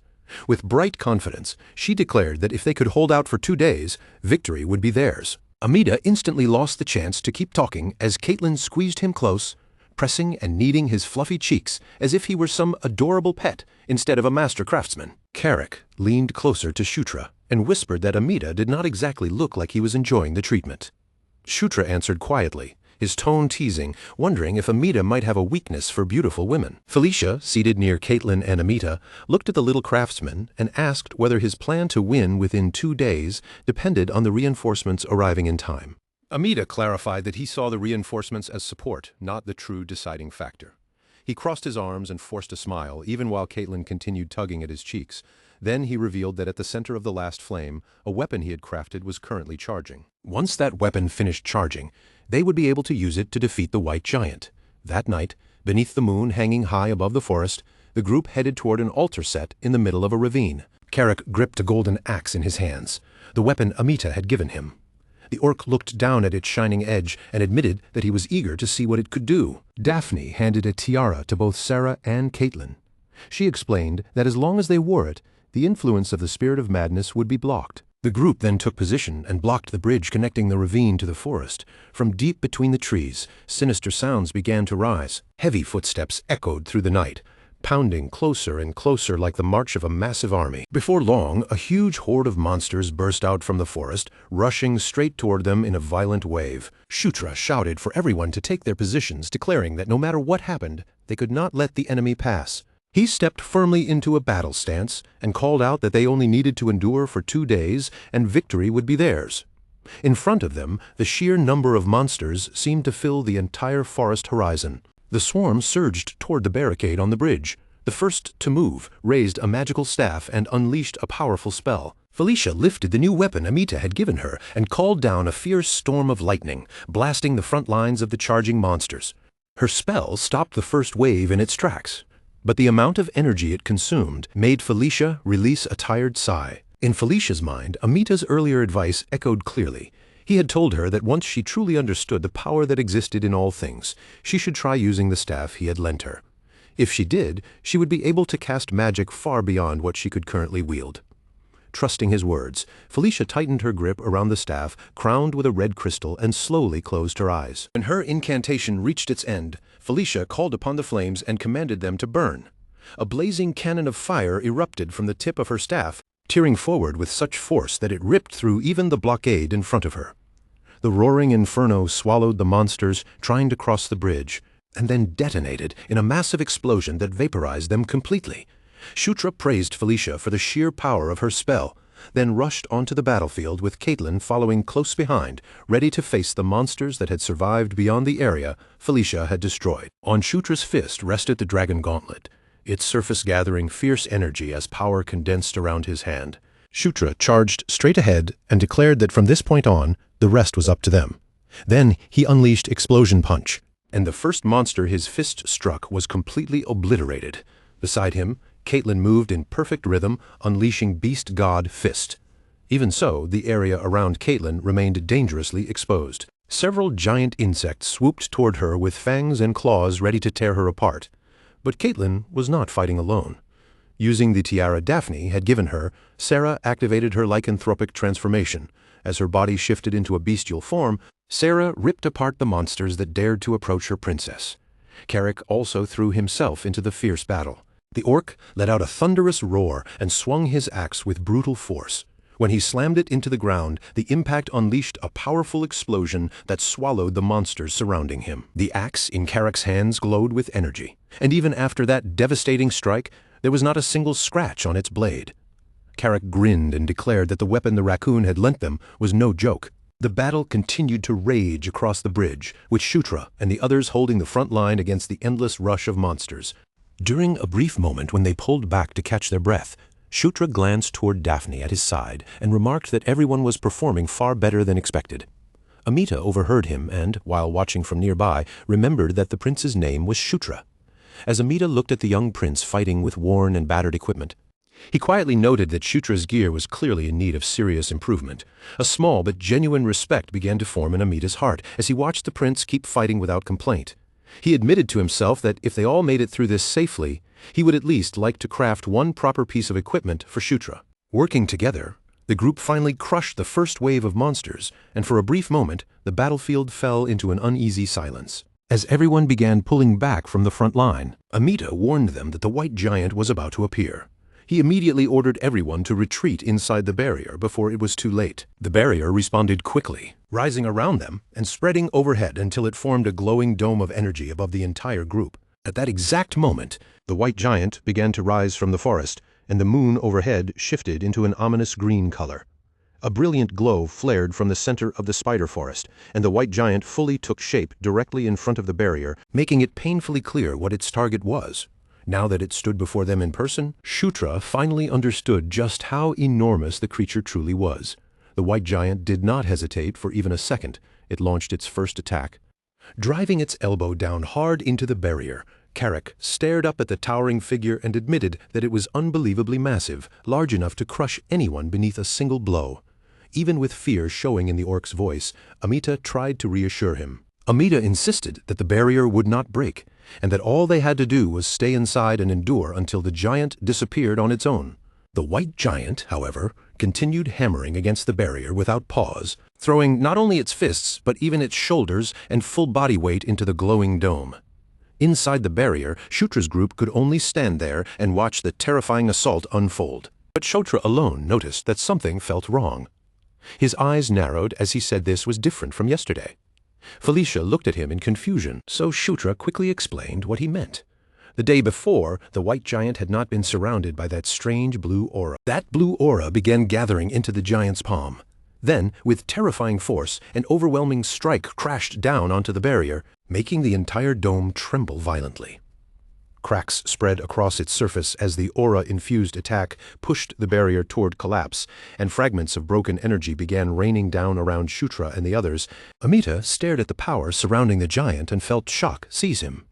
In disbelief, he wondered whether that force could actually be the power of death itself. While pieces of the shattered barrier continued falling around the group like broken glass made of light, Shutra immediately called upon the white shield Suri for protection and shouted for everyone to take cover however they could. Because Shutra stood at the very front of the group, he became the white giant's immediate target.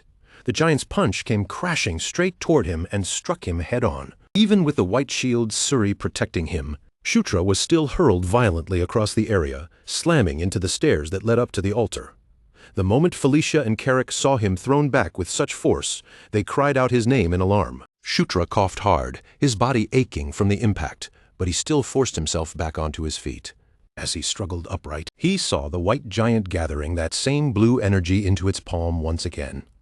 Just then, Carrick suddenly pointed toward the sky, saying that a ship was floating above the white giant. When Shutra lifted his gaze and saw the vessel hovering in the air, one person immediately came to mind. There was only one individual he knew who sailed through the skies in such a dramatic way. It was the dark elf sword said to cleave through the heavens. Felicia looked up as well, and the instant she recognized the figure aboard the ship, her face lit up with overwhelming joy. Standing there with his arms crossed, staring down at the giant from above, was Felicia's brother, the fifth prince, Sylvan Doomblade. The sky pirate fixed his red eyes on the white giant and calmly ordered his crew to advance. The massive ship surged forward through the air and slammed directly into the white giant's back with tremendous force. The giant staggered under the impact, its huge body shaken by the sudden collision. Then, one attack after another rained down from the ship, launching a fierce aerial assault from above.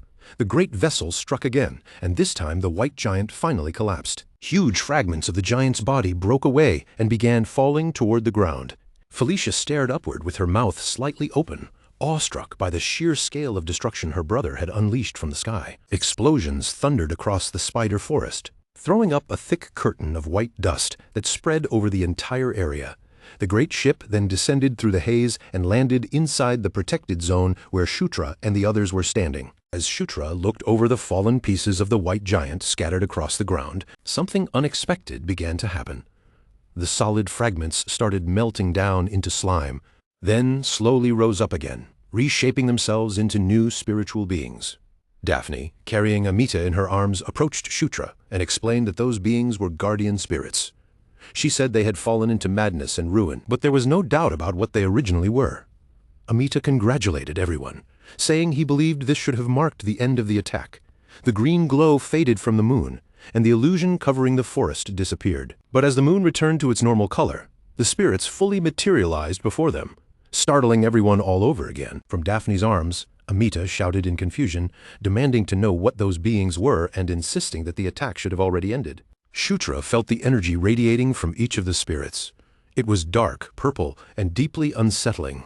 The aura flowing from them stunned him. They seemed even stronger than before, as if they had been hiding their true power and waiting for this exact moment to reveal it. The spirit standing at the very front let out a savage roar, its twisted body brimming with dark power as it readied itself to attack. Felicia reacted immediately, turning sharply toward Daphne and urging her to take Amita and hurry to the forest temple before the fighting swallowed them all. Shutra raised his voice across the battlefield, shouting for everyone to brace themselves and prepare for another fight.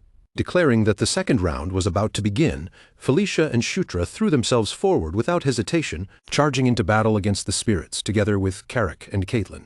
But among the enemies, one spirit stood apart from all the others. Its arms crossed as it watched the chaos unfold, almost as if it were calmly observing the battle from above it all. That strange presence drew both Caitlin's and Shutra's attention. Shutra warned everyone to stay cautious, admitting that he did not know exactly what that spirit was, but it clearly seemed to be the leader. Caitlin shifted her stance, as if she intended to rush in and strike first, but Shutra quickly stopped her before she could move. He told Caitlin that she did not have to face that thing by herself, then reached his hand out toward her, inviting her to finish it together with one decisive attack. Caitlin smiled at his unexpected boldness and teased him lightly, saying he had become surprisingly gallant. Then Caitlin placed her hand in his, and the two of them advanced, side by side. Power surged from both their bodies, their auras flowing together so smoothly that it felt as though they had entered perfect harmony. The leader of the spirits immediately sensed the change, as the very atmosphere of the battlefield seemed to shift around Shutra and Caitlin. Shutra's and Caitlin's eyes blazed with brilliant golden light, and in perfect unison, they declared that it was time to end this. They released each other's hands and struck at the same time. Both of their fists slammed into the Great Spirit, sending violent ripples through its liquid-like body. They did not stop there and continued pressing the attack, refusing to give the spirit even a single breath of time to recover. But the other spirits nearby, their bodies wrapped in sinister purple energy, rushed in to protect their leader. Caitlin signaled to Shutra, telling him that she would take care of the leader while he handled the spirits strengthened by that dark aura. Shutra hesitated for a moment and asked whether she could really manage it alone. But Caitlin faced the leader with calm confidence. So Shutra trusted her plan and turned his focus toward the spirit empowered by the shadowy force. A new power began to surge inside Shutra after he and Caitlin synchronized their aura. Caitlin also gained access to the divine fist Azura. Her punch now carried the force of a double S-rank ability, and she kept driving the spirit leader back with relentless pressure, believing with complete confidence that she could bring it down on her own. But in the middle of their fierce exchange, the spirit suddenly dodged one of Caitlin's strikes and changed the shape of its body. Its liquid form stretched outward and coiled tightly around Caitlin's arm, trapping her in place. Then, with its remaining limb, the spirit launched a heavy counterattack, engulfing Caitlin in a burst of spiritual energy. Shutra glanced back in alarm the instant he sensed the danger. But one of the other spirits lunged at him from the side, cutting off his path before he could reach Caitlin. Shutra immediately summoned the white shield Suri and blocked the incoming assault. Then he hurled the shield outward and shouted for the spirits to stop clinging to him and disappear. As Shutra cut down spirit after spirit, he suddenly advanced to level 25. Golden light descended over his body, and new bonuses began to manifest all at once. Upon reaching level 25, Shutra unlocked hidden abilities. The first power he acquired was Final Special Movement Control, level 1. Along with that, he awakened Destructive Explosion for Enkidu's Earthquake. Finally, he gained absolute mastery over the white shield Suri of Einkel, while golden radiance wrapped around him and left him standing still for a brief instant. The surrounding spirits all attacked at once. With his gauntlet and shield equipped, Shutra's gaze sharpened fiercely. He stared down the spirits and declared that they were already finished. The power of White Shield Suri activated, and a vast wave of green energy exploded outward. Absolute dominion expanded across the battlefield, swallowing the entire area around Shutra. Even the spirit leader locked in combat with Caitlin was caught within that overwhelming field. The immense domain engulfed every spiritual being trapped inside its range, and even Shutra was astonished by how powerful it felt. This was his first time using the ability, but somehow he understood its nature instinctively.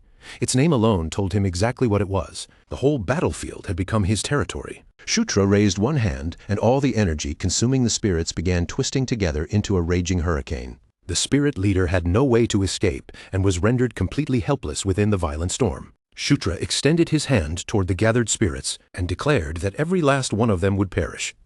The leader was slammed down into the ground as the full force of the tornado crashed upon it. Once, Shutra believed the leader had finally been defeated. He allowed the attack to fade away, then dropped to his knees, completely drained. The amount of aura he had consumed had left his body utterly exhausted. But when Shutra lifted his head, he saw that the spirit leader was still standing.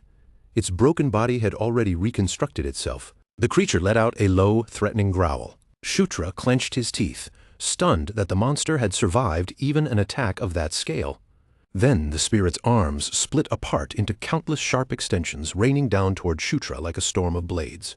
Shutra tried to move, but his exhausted body was too drained to respond as quickly as he needed. But even as Shutra tried to move, his body would not listen to him. In the next instant, a tremendous explosion erupted across the battlefield, sending debris bursting outward and scattering through the treetops. The spirit leader stood amid the aftermath, watching the destruction settle around it as if the battle had already been decided.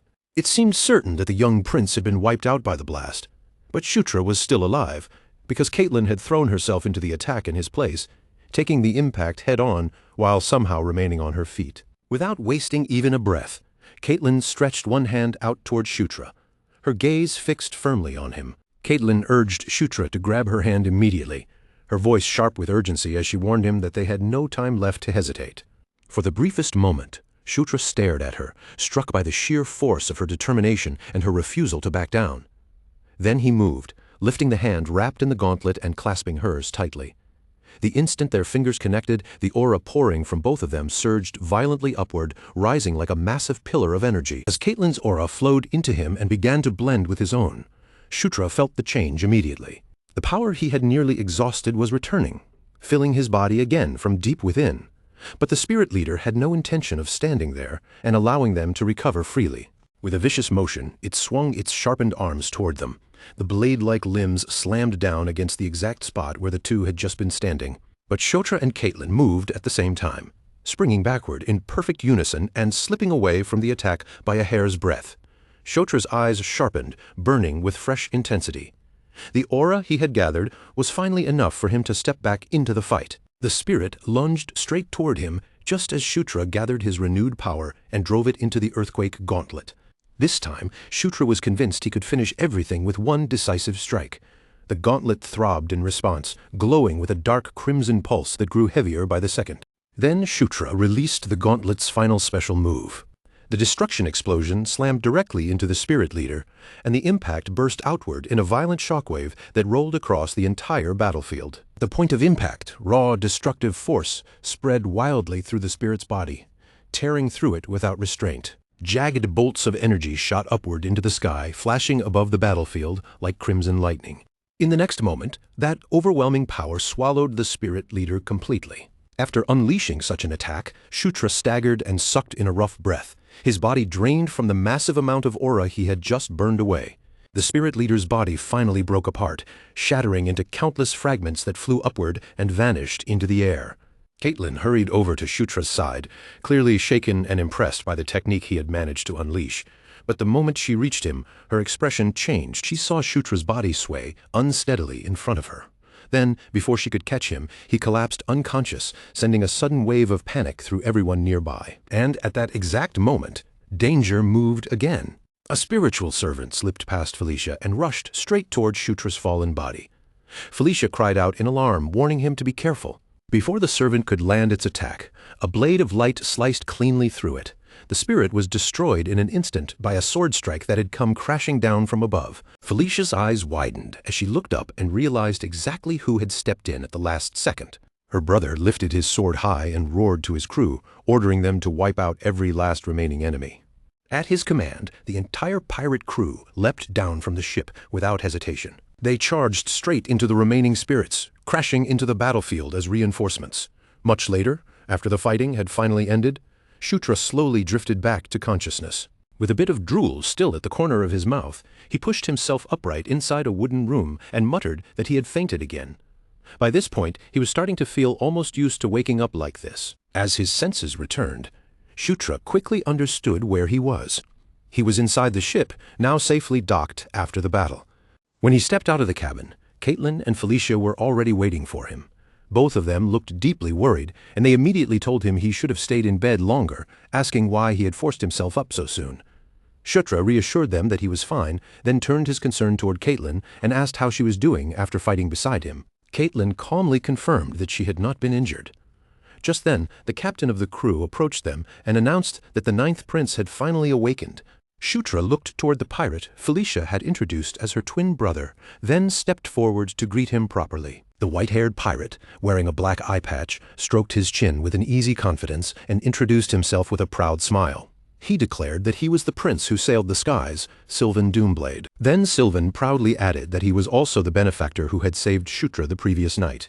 Hearing him call himself a benefactor so openly, Shutra thanked him sincerely, though his confusion was obvious as he asked how Sylvan had managed to arrive there. Felicia explained that when she passed through the lycanthrope village, she had contacted Sylvan.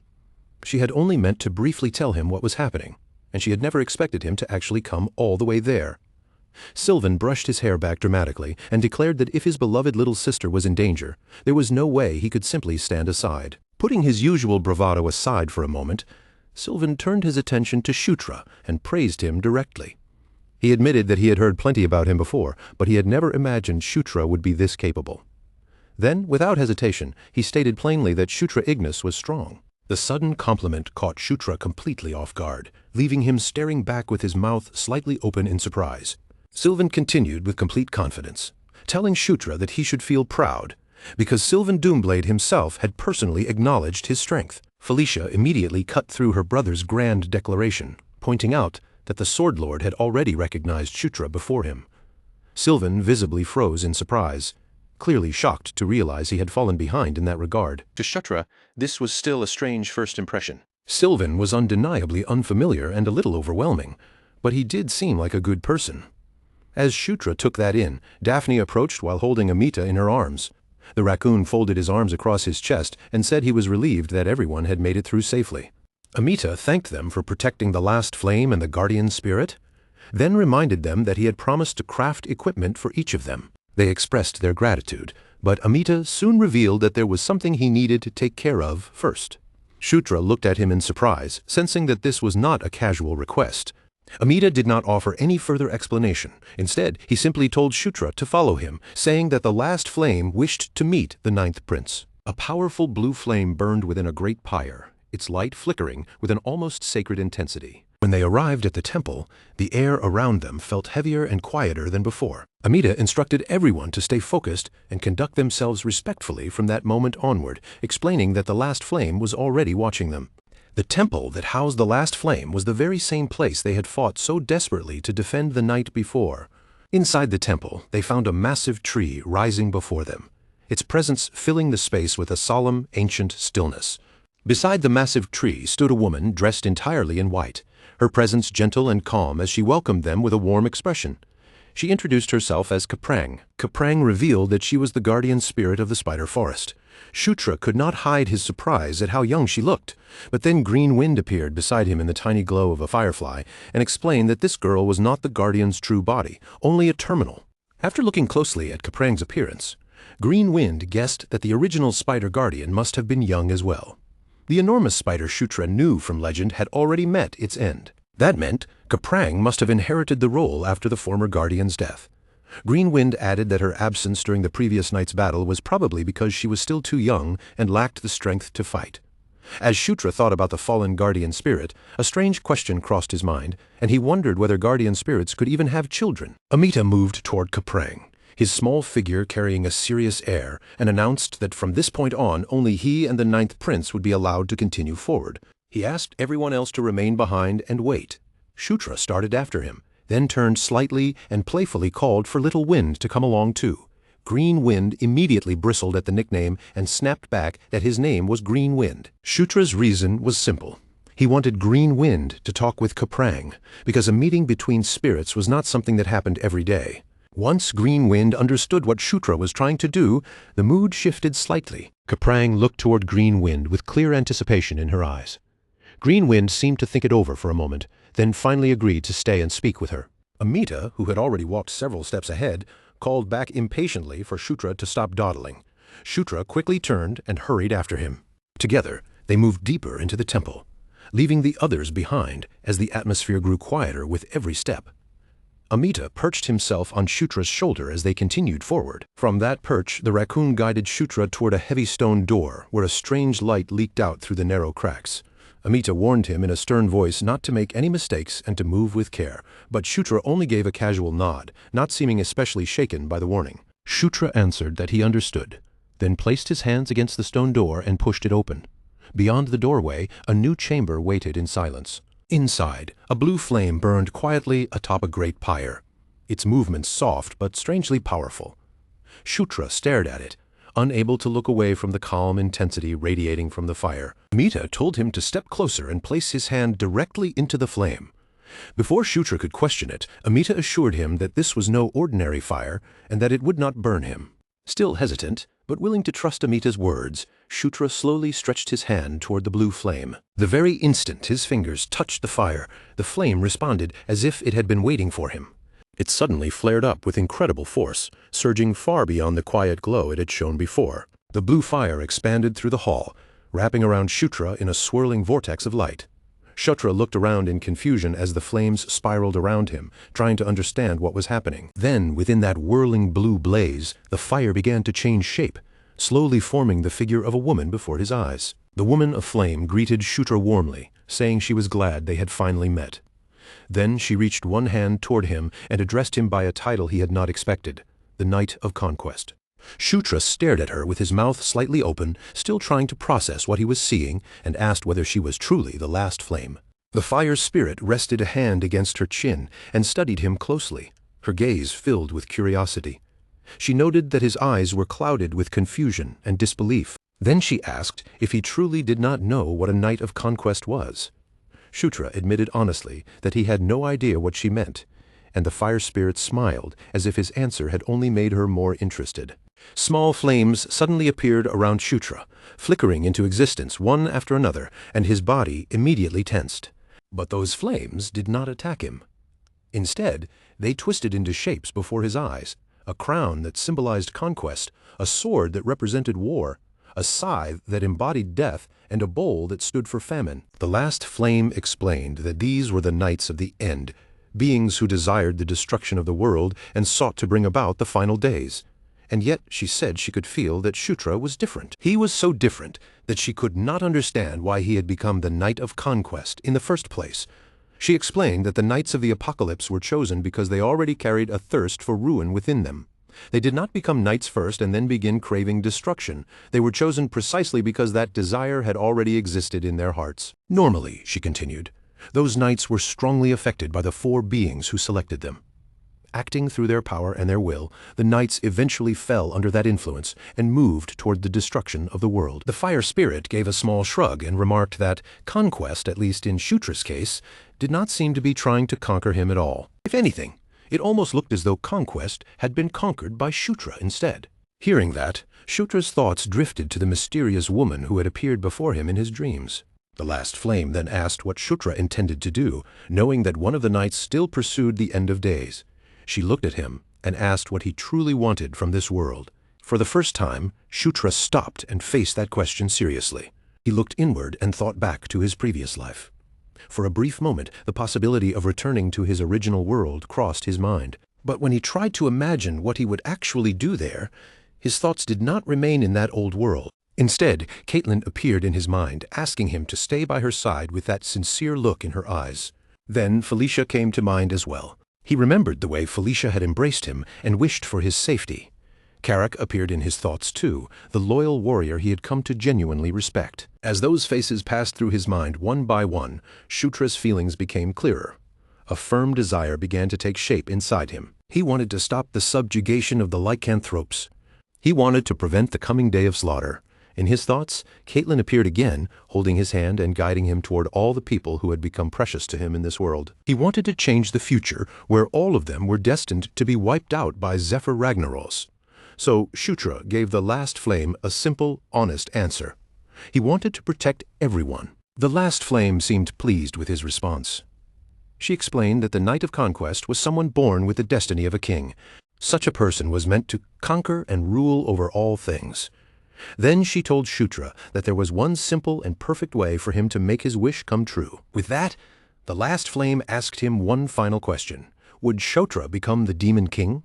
The moment those words reached him, everything became clear. Shutra understood that there was only one path that could truly let him protect the people he cared about. He would have to change the ending of the game itself and rise to the throne. In that instant, Shutra made his choice. He declared that he would become king. At his answer, a faint smile slowly appeared on the fire spirit's lips. Flames rose all around Shutra, curling gently through the air before wrapping him in a warm, brilliant embrace. The last flame declared that a knight of conquest who wished for a life beyond the end of days could no longer be considered an ordinary knight.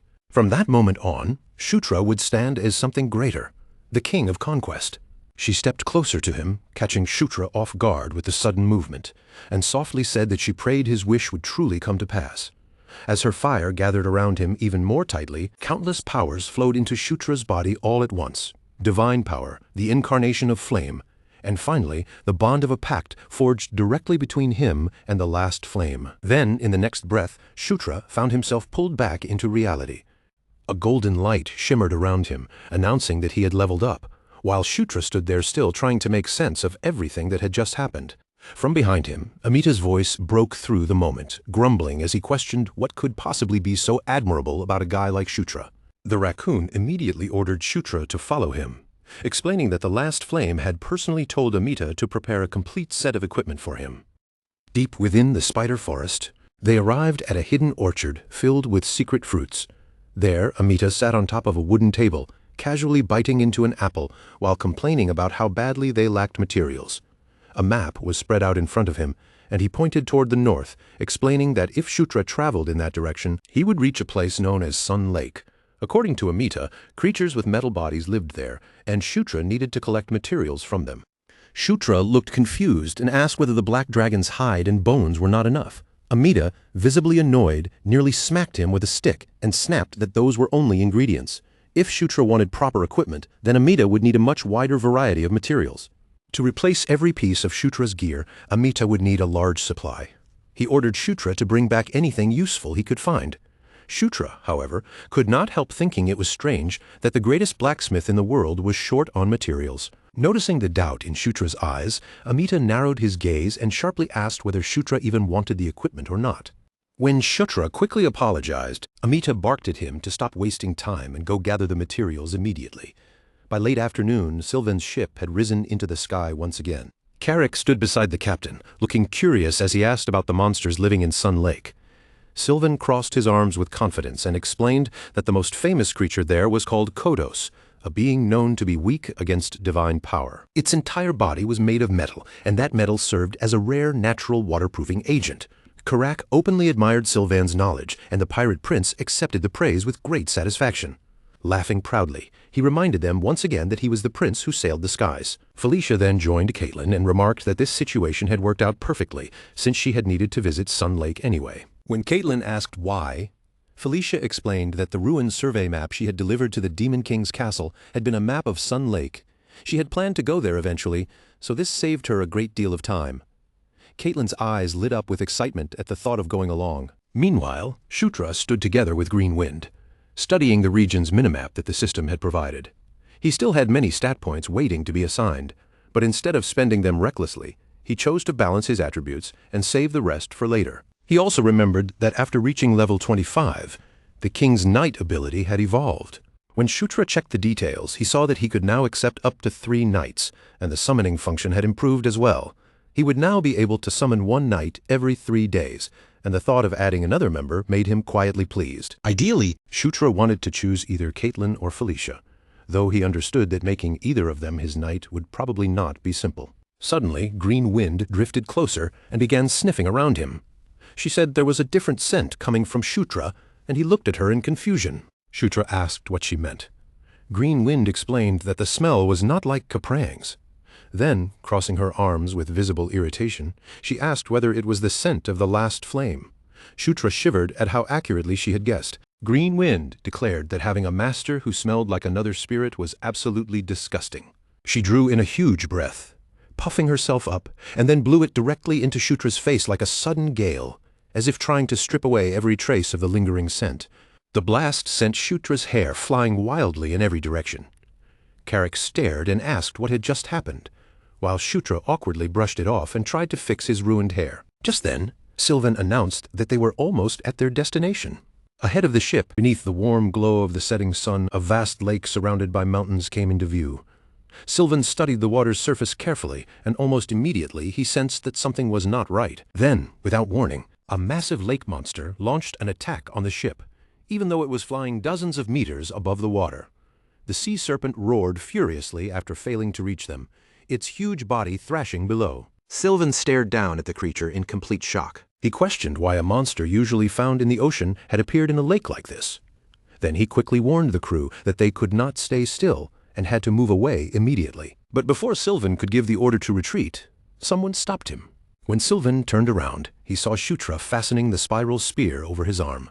With a calm, steady confidence in his eyes, Shutra declared that there was no need for them to run, because he would deal with the sea serpent himself. Caitlin felt worry surge through her as she watched Shutra step forward. But when he placed his hand on her shoulder and activated the aura they shared, the connection between them steadied her racing heart. Shutra climbed onto the ship's hull and assured everyone that he would be back in an instant. Caitlin tried to stop him, alarmed by how reckless the move looked. But before Caitlin could do anything, Shutra had already leapt from the ship and launched himself toward the lake below. As Shutra dove through the open air, the sea serpent opened its enormous jaws wide, waiting to swallow him whole. And when Shutra came within only a few meters of the monster, he activated his dragon blood. Ancient golden inscriptions flared to life along the full length of the spiral spear, and to Shutra this was the perfect chance to test the power he had just gained.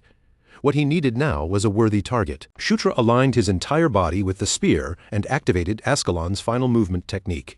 In the next instant, he shot forward like a streak of light. He pierced straight through the sea serpent's massive body, and with the Dragon of Ruin's skill unleashed, Shutra tore the creature apart completely. Sometime after the battle with the sea serpent, Sylvan's ship descended and came to rest along the quiet shore of Sun Lake.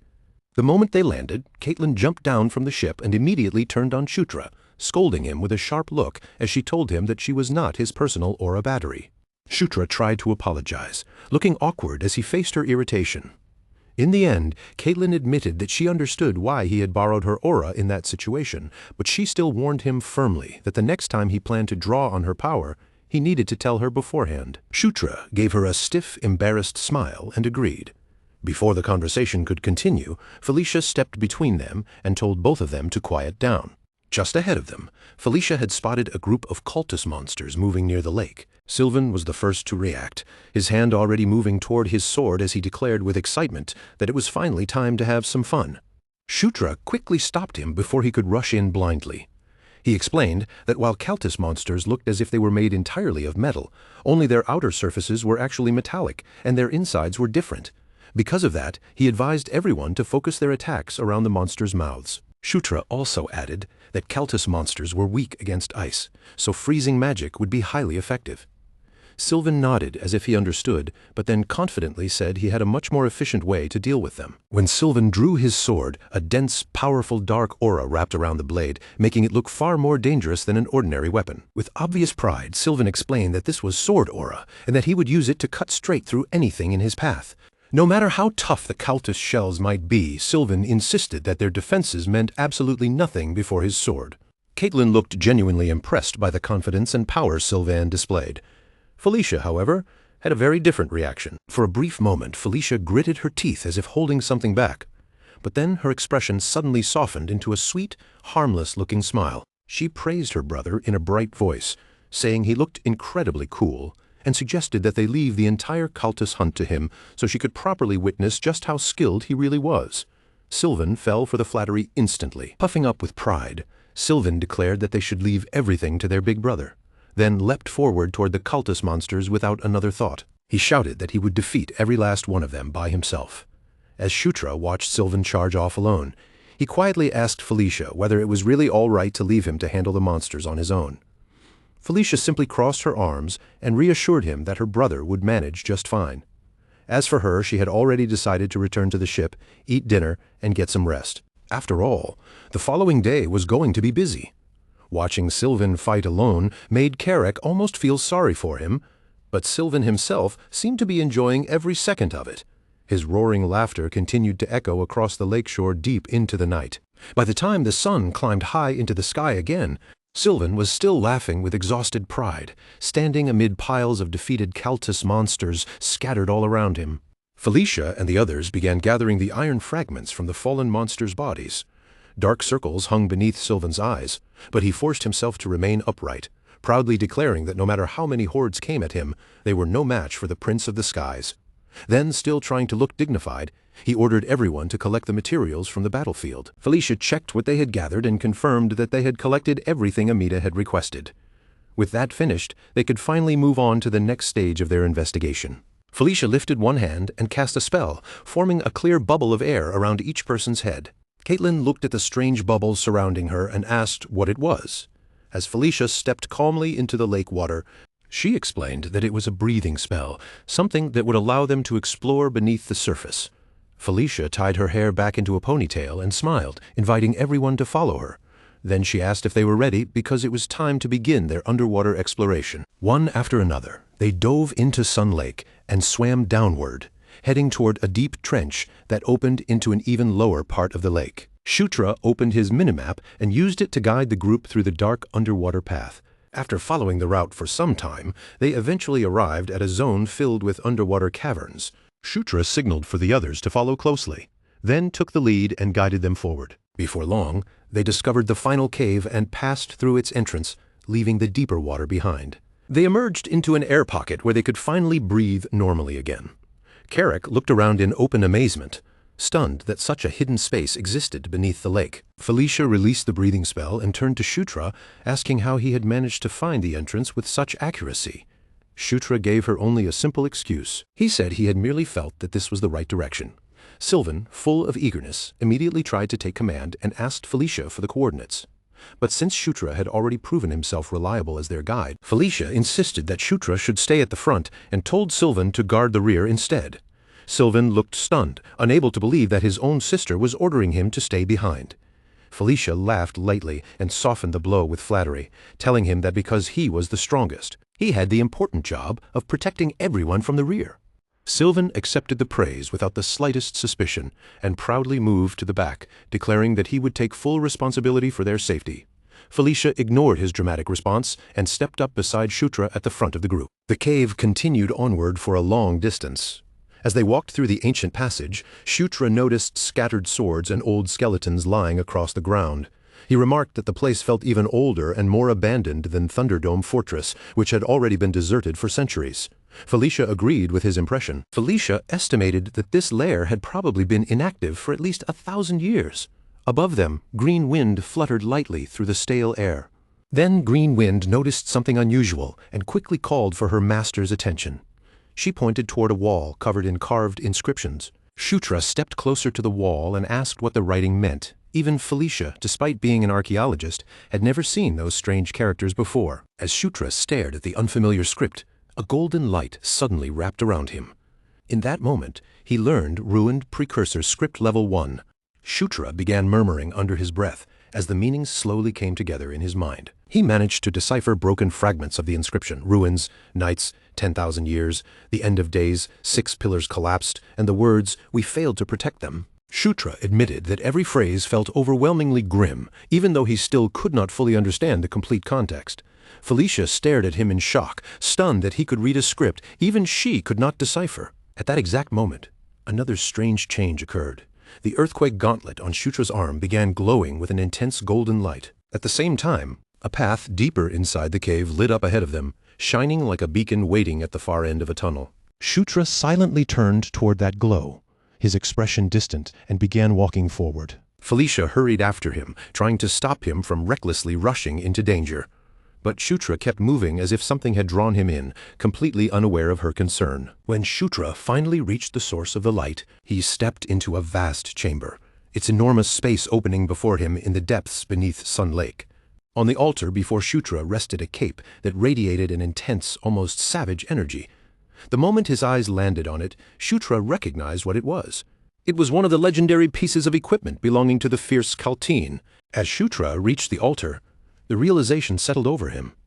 This hidden chamber beneath Sun Lake was where the relic had been sealed away all this time. He stared at the blue, flame-like figure resting on the pedestal, its presence flickering with a strange and powerful aura. Shutra understood that this was the fierce Kalteen's equipment. Sylvan glanced at it as well, and with just one look he could tell it was no ordinary treasure, declaring that it was clearly a remarkable item. Without waiting for anyone else, Sylvan immediately rushed forward and claimed that something that valuable should belong to whoever grabbed it first. But the instant Sylvan reached for it, an unseen force slammed into him and sent him flying back with a pained cry. Sylvan clicked his tongue in frustration, glaring at the empty space before him, as he wondered why a barrier had suddenly appeared. When Shutra stepped closer, the others noticed something strange. Unlike Sylvan, Shutra passed through the barrier without being pushed back at all. Sylvan blurted out in disbelief, unable to accept what he was seeing.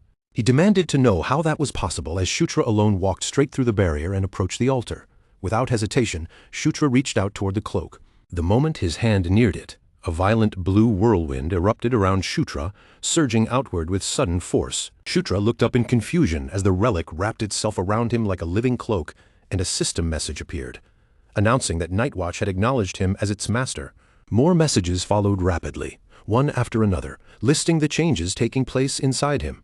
His mental power and magic power had increased. His agility had also risen by 10. His resistance to every attribute had increased by 1 level, and he had learned several new abilities: Embedded Skill Blink Level 3, Flight Ability Level 1, and the Awakening Skill Black Wraith.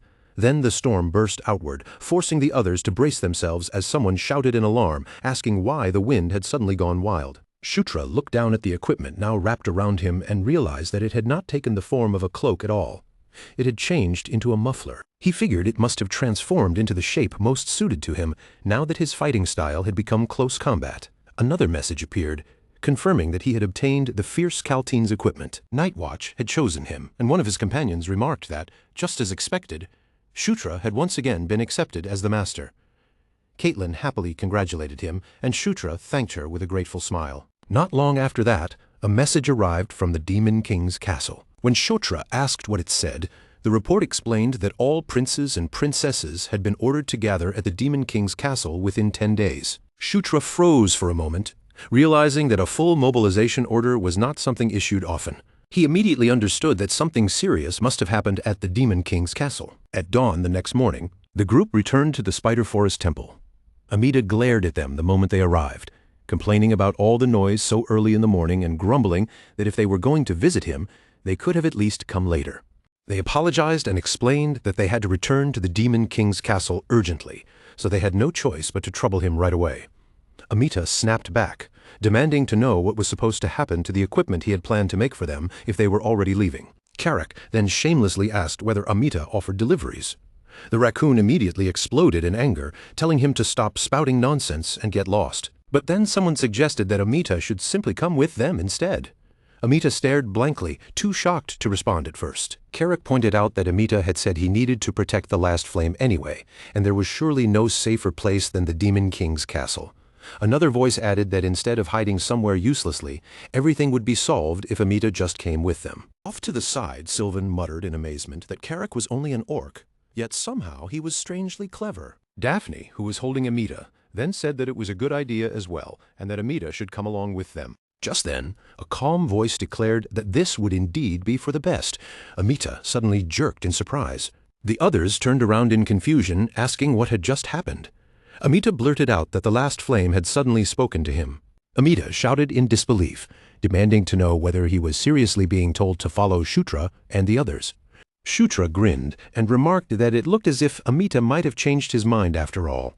That only made Amita erupt even more. He demanded to know what Shutra had done to the last flame and why it would tell him to go with them. Shutra casually answered that perhaps he had only exchanged a word or two as part of a firm alliance. Then he leaned in slightly and asked Amita whether that meant he was coming with them. Amita growled, but the pressure around him only kept building. At last, he snapped and shouted that he was going, angrily calling Shutra a little punk. Shutra smiled to himself, thinking that convincing him had been easier than expected. Karak laughed and said that everything was perfect now, asking if they were finally heading for the Demon King's castle. Shutra answered that they were not going there just yet, because there was still one more place they needed to visit first. Shutra turned toward Sylvan, called his name, and asked if he could take them to the Lycanthrope Palace. Sylvan later confirmed that reaching the Lycanthrope Palace would not be difficult. Even so, he grumbled under his breath about having to carry everyone there on his ship. Felicia answered that there was no reason to split up when they were already heading toward the same destination. She added that arriving together would also make a better impression. When Sylvan was asked whether he was still uncomfortable being around them, he snapped back that it should have been obvious. Felicia then warned him that if he felt that way, he should at least control his expression and avoid offending the fourth queen. Sylvan only clicked his tongue in irritation. Before long, the flying ship arrived at the Lycanthrope Palace. Once the group entered the palace, they were greeted by the fourth queen, Elaine Moonlight. With a gentle smile, she asked whether they had enjoyed their trip to the spider forest. Shutra answered politely that they had returned safely, thanks to her concern. Elaine smiled with visible relief and said that she had heard there had been trouble in the spider forest. Because of that, Elaine had been worried about them. Then her golden eyes shifted quietly toward Amita. With a little amused curiosity in her eyes, Elaine tilted her head and asked if the small creature was some kind of pet. She even smiled and added that it looked rather cute, especially with that bag strapped to it like it was carrying snacks. The moment those words left her mouth, Amita stiffened in pure outrage, his pride clearly wounded. Shutra hurriedly stepped in before Amita could explode any further. He quickly corrected Elaine, explaining that those were absolutely not snacks. Inside that bag was something far more important, the last flame. Then, making his tone more proper, Shutra introduced Amita as a real member of their party, not some adorable little mascot. Elaine understood the mistake at once and lowered herself into a graceful apology, admitting with perfect composure that her words had been rude. Amita still looked offended, puffing himself up as he huffed that he would overlook it this one time and this one time only. Elaine thanked him with a sweet, polished smile, smoothing over the awkward moment as if nothing had happened. Afterward, her gaze moved calmly across the entire group. Seeing their tired faces and the long journey behind them, she told them they had all worked hard to reach this place, and for today they should rest without carrying any worries. The group accepted her kindness with relief and offered their thanks. But just as everyone began to move away, the moment of dismissal did not last long. Elaine's voice rang out again from behind them, gently stopping the group before they could fully leave. Elaine called out to the ninth prince in a soft, composed voice. Shutra paused in his steps, turned back toward her, and asked what she needed from him. Elaine told him that he should remain behind for just a little while longer.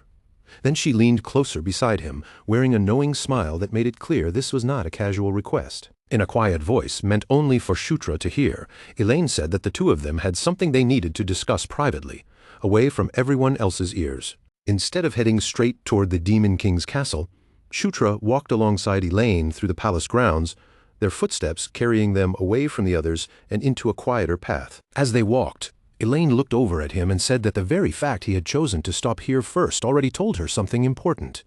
It meant he had found an answer to the question she had asked him before. With calm expectation in her voice, she urged him to say it clearly and asked what answer he had reached. Once there was no one else around to interrupt them, Elaine turned fully toward Shutra and faced him directly. Her expression grew serious as she asked whether he truly intended to become the Demon King. Shutra did not hesitate for even a heartbeat. He met Elaine's gaze and answered firmly that he did. Then Shutra stated it even more clearly, saying that he would become the Demon King. When Elaine asked him why he had chosen that path, he replied in a steady voice that there was something he wanted to protect. Elaine listened to his answer, and after a brief silence, a faint smile touched her lips. She said his answer was interesting, as if those words had revealed more about him than he realized. Then Elaine calmly told him that if that was his answer, the lycanthropes would support him from this point forward. For a moment, Shutra was visibly caught off guard. The sudden offer of support came so directly that even he could not hide his surprise. Elaine explained without wavering that she also had something she needed to protect, just as Shutra did. Her decision was not made on a whim, but from the same kind of resolve he had just shown her. She spoke openly, saying that if the next Demon King came from the first prince's side, or from the second prince, or even from the fourth princess, then there was a strong chance the lycanthropes would lose the position and influence they currently held. Elaine added that the current Demon King's side and those princes were all burning fiercely with ambition. Then she pointed out that the Dark Elves were probably troubled by a similar concern, so Shutra should try to win them over as well. If he could bring them to his side, they would become a powerful source of help. Shutra took her words seriously and said he would remember them. Elaine then changed the subject slightly and asked how he planned to return to the Demon King's castle. Shutra answered that he intended for everyone to travel together aboard Sylvan's airship. Elaine's eyes widened slightly in surprise, and she repeated the word airship as if weighing the meaning behind that choice. Shutra explained that he was already standing in the spotlight no matter what he did, so now that things had gone this far, he might as well shake everything up properly. Later that night, after that bold decision had been made, Elaine stood beneath the moonlight, looking out into the night as she remarked that the whole matter still felt strange no matter how many times she thought it over. Ludwig wondered aloud why the ninth prince would choose an airship when a teleportation circle would have been far faster. Elaine glanced at him and told him he was being naive again, urging him to think about it more carefully. She reminded Ludwig that the ninth prince was already under heavy watch, with countless eyes following his every move. Then Elaine asked him which choice would be better now, wasting time in order to make his rivals lower their guard again, or shifting everyone's attention toward powers outside those rivals entirely. When Ludwig still looked confused and asked her to explain it more plainly, Elaine told him that Sylvan would never simply abandon his airship. If Shutra used a teleportation circle, then Sylvan would have to return alone aboard the ship, and that would look unnatural to anyone watching. But even after hearing that, Ludwig still struggled to fully grasp what she meant. At last, Elaine stated it in the clearest way possible.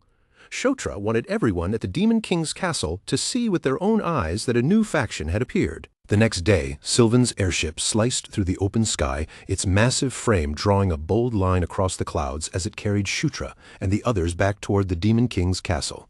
Elaine watched the airship disappear into the distance and quietly said that the fate of her people now rested on Ninth Prince Shutra Ignis. Beneath the sky, she prayed that he would grow stronger than he was now, stronger, steadier, and more unshakable than before. Meanwhile, during the journey back, Sylvan sat happily in front of a plate of grilled fish, humming to himself with clear delight. With a bright expression, he declared that this was his favorite dish. He cheerfully gave thanks for the meal, savoring the moment with obvious satisfaction. But the pleasant mood shattered almost immediately the moment he noticed Chris nearby, and irritation began to rise between them all over again. Chris reacted with the same annoyed energy, his expression tightening as if Sylvan's very presence had ruined his appetite. Before long, complaints were being shouted toward the chef, with someone angrily pointing out that there were far too many bones in the fish. A short distance away, the others could only watch the familiar chaos unfold. Felicia let out a tired sigh, her shoulders sinking as she wondered what she was supposed to do about those two. Beside her, Carrick muttered that he was starting to feel nervous, because every single time they headed to the Demon King's castle, some unexpected disaster seemed to burst out right in front of the Demon King. Shutra immediately snapped at him to stop talking, warning that he was going to jinx them. Karak fired back that Shutra was talking as if he himself was not already a walking jinx, and asked why he was acting so bothered now. Shutra argued back, saying that maybe nothing would happen this time, and if that turned out to be true, what would Karak say then? Karak answered that if nothing happened, then that would be good in its own way. Then, a little awkwardly, he added that he was only saying all of this because he was worried about Shutra, so Shutra should not misunderstand him. Shutra stared at him for a moment and said Carrick really knew how to talk, then wondered aloud whether Carrick was truly an orc. Carrick immediately retorted that if he was not an orc, then what else was he supposed to be, an ogre? At that point, Shutra gave up on arguing altogether and said they should just drop the conversation before it got even more ridiculous. When the airship finally arrived near the Demon King's castle, its appearance immediately caused a massive stir among everyone who saw it. The onlookers stared in disbelief as representatives of the Dark Elf side and the lycanthrope royalty appeared together in one group. Murmurs spread quickly as many questioned how such an alliance could have happened at all. What shocked them even more was the sight of the Ninth Prince standing at the center of it, clearly leading the entire group. Among the watching crowd, Lady Chandra narrowed her eyes and called out for Kadarav. Kadarav answered her call at once, waiting for her order. Lady Chandra instructed him to report to Anastasia immediately. He was to tell her without delay that the ninth prince had formed a new faction. Back at Shutra's private residence, Amita's temper finally erupted. He accused Shutra of being a complete con artist and demanded to know why he had talked about a forge as though some grand workshop was waiting there. Shutra remained completely casual as he showed Amita the place and said the forge was right there. Then, as if the matter were already settled, he added that from now on, Amita could decorate and arrange it however he wanted. Shutra does not stop there. He goes a step further and tells Amita that if there is anything he needs, no matter how small or unreasonable it might seem, all he has to do is say the word, and Shutra will have it prepared for him. Faced with that generous but strangely inescapable promise, Amita feels his heart sink little by little, and a cold thought creeps into his mind that somehow he may never be allowed to leave this place again. A short while later, Shutra suddenly remembers how things had gone back at the Demon King's castle when Amita had tried to pass himself off as nothing more than an ordinary raccoon. Amita immediately stiffens and defends himself, saying that he only did it because he wanted to stay away from useless trouble and avoid being dragged into anything bothersome. Then Amita narrows his eyes and asks why Shutra is suddenly bringing up something like that now. Shutra, however, brightens as if he has just found the perfect answer and says it suits him incredibly well. Before Amita can even figure out what that means, Shutra reaches out and fastens a collar around his neck. Amita freezes, completely baffled, before snapping in anger and demanding to know what Shutra thinks he is doing. With a shameless grin on his face, Shutra tells him that every pet kept inside the Demon King's castle is required to wear a collar. For a moment, Amita can only stare in stunned silence, unable to process what he has just heard. Then, Shutra casually adds that Amita should keep it on at all times, just so he never forgets his position. That final remark is more than Amita can take. His temper explodes all at once, and he shouts at Shutra to stop messing around, furiously calling him a little brat. 2 days pass, and the long-awaited summons is finally carried out. Once again, the princes and princesses gather inside the Demon King's castle, the heavy atmosphere of the royal hall pressing down around them. A voice calls out for every heir to enter, and an attendant formally announces that the audience ceremony will now begin as the royal children assemble before the throne. Among those standing in the hall is the 8th princess, Caitlin Moonlight. Beside her are the 7th prince, Chris Moonlight, the 6th princess, Felicia Doomblade, the 5th prince, Sylvan Doomblade, the 4th princess, Anastasia Nicrian, and the 3rd prince, Victor Nicrian, each carrying the presence of their own faction and bloodline. Also present are the 1st prince, Baikal Ragnaros, the 2nd prince, Zephyr Ragnaros, and finally, the 9th prince, Shutra Ignis, standing among his powerful siblings inside the Demon King's hall. High above them, seated upon the throne, the Demon King looks down over his gathered children and says that it has been quite some time since all of them were brought together like this. His voice carries through the hall as he acknowledges that each of them has traveled a long way to stand before him. Shutra keeps his expression steady, trying not to let anything show on his face, but deep down, he has to admit that even after all this time, the Demon King's castle still makes him uneasy. He remembers Carrick's words all too clearly, that every time they come to this place, something ends up exploding or going terribly wrong. The thought irritates Shutra, and he silently curses Carrick for always saying unnecessary things that stick in his head and make him even more nervous. Before the Demon King moves on to the real matter at hand, he announces that there is someone he wishes to introduce first. A moment later, the sound of footsteps echoes across the quiet hall, drawing every gaze toward the entrance. A figure wrapped in a cloak steps inside. The instant Sylvan sees him, his eyes widen in disbelief, and he blurts out in shock that the man is none other than the Sword Lord. The others stare at the cloaked figure with confusion spreading across their faces, silently wondering why someone like the Sword Lord has appeared in this place at all. Without paying much attention to the startled reactions around him, the Sword Lord walks straight toward Shutra and says that nearly a month has passed since they last met. Then, in front of everyone, he asks whether Prince Shutra Ignis has been doing well during that time. For an instant, the entire hall seems to freeze. Shutra answers awkwardly that he has been well, but inside, his mind is already spinning. He cannot understand why this old man has suddenly decided to make such a direct greeting in front of all the other princes and princesses, almost as if he is deliberately trying to stir up trouble. Sylvan is left staring in astonishment. The Sword Lord greeted Shutra first, before anyone else, and Sylvan immediately understands that this is not a small matter at all. Zephyr, watching quietly, thinks that hearing rumors about Shutra forming his own faction had already been surprising enough.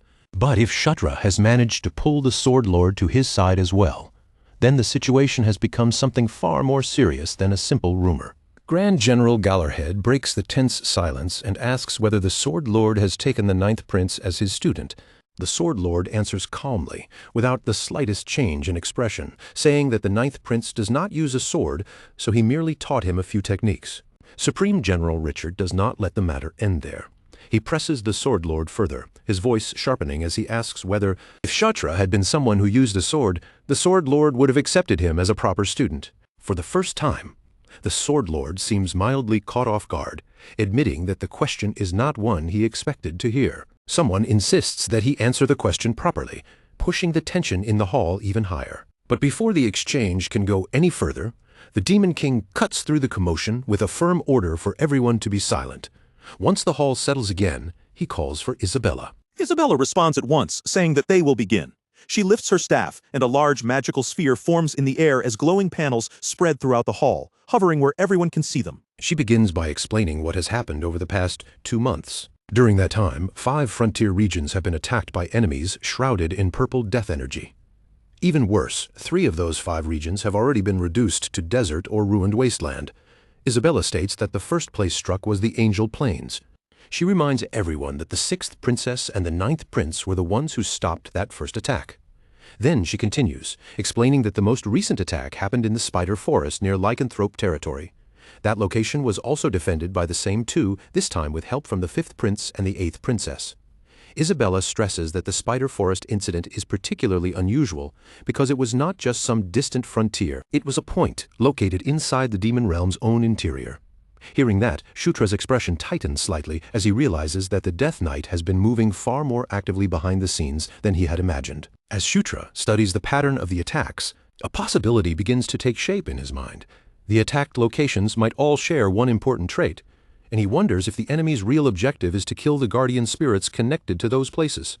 Isabella continues, saying that after gathering and comparing every incident, she has determined that a hostile faction has clearly emerged and that they can no longer afford to ignore it.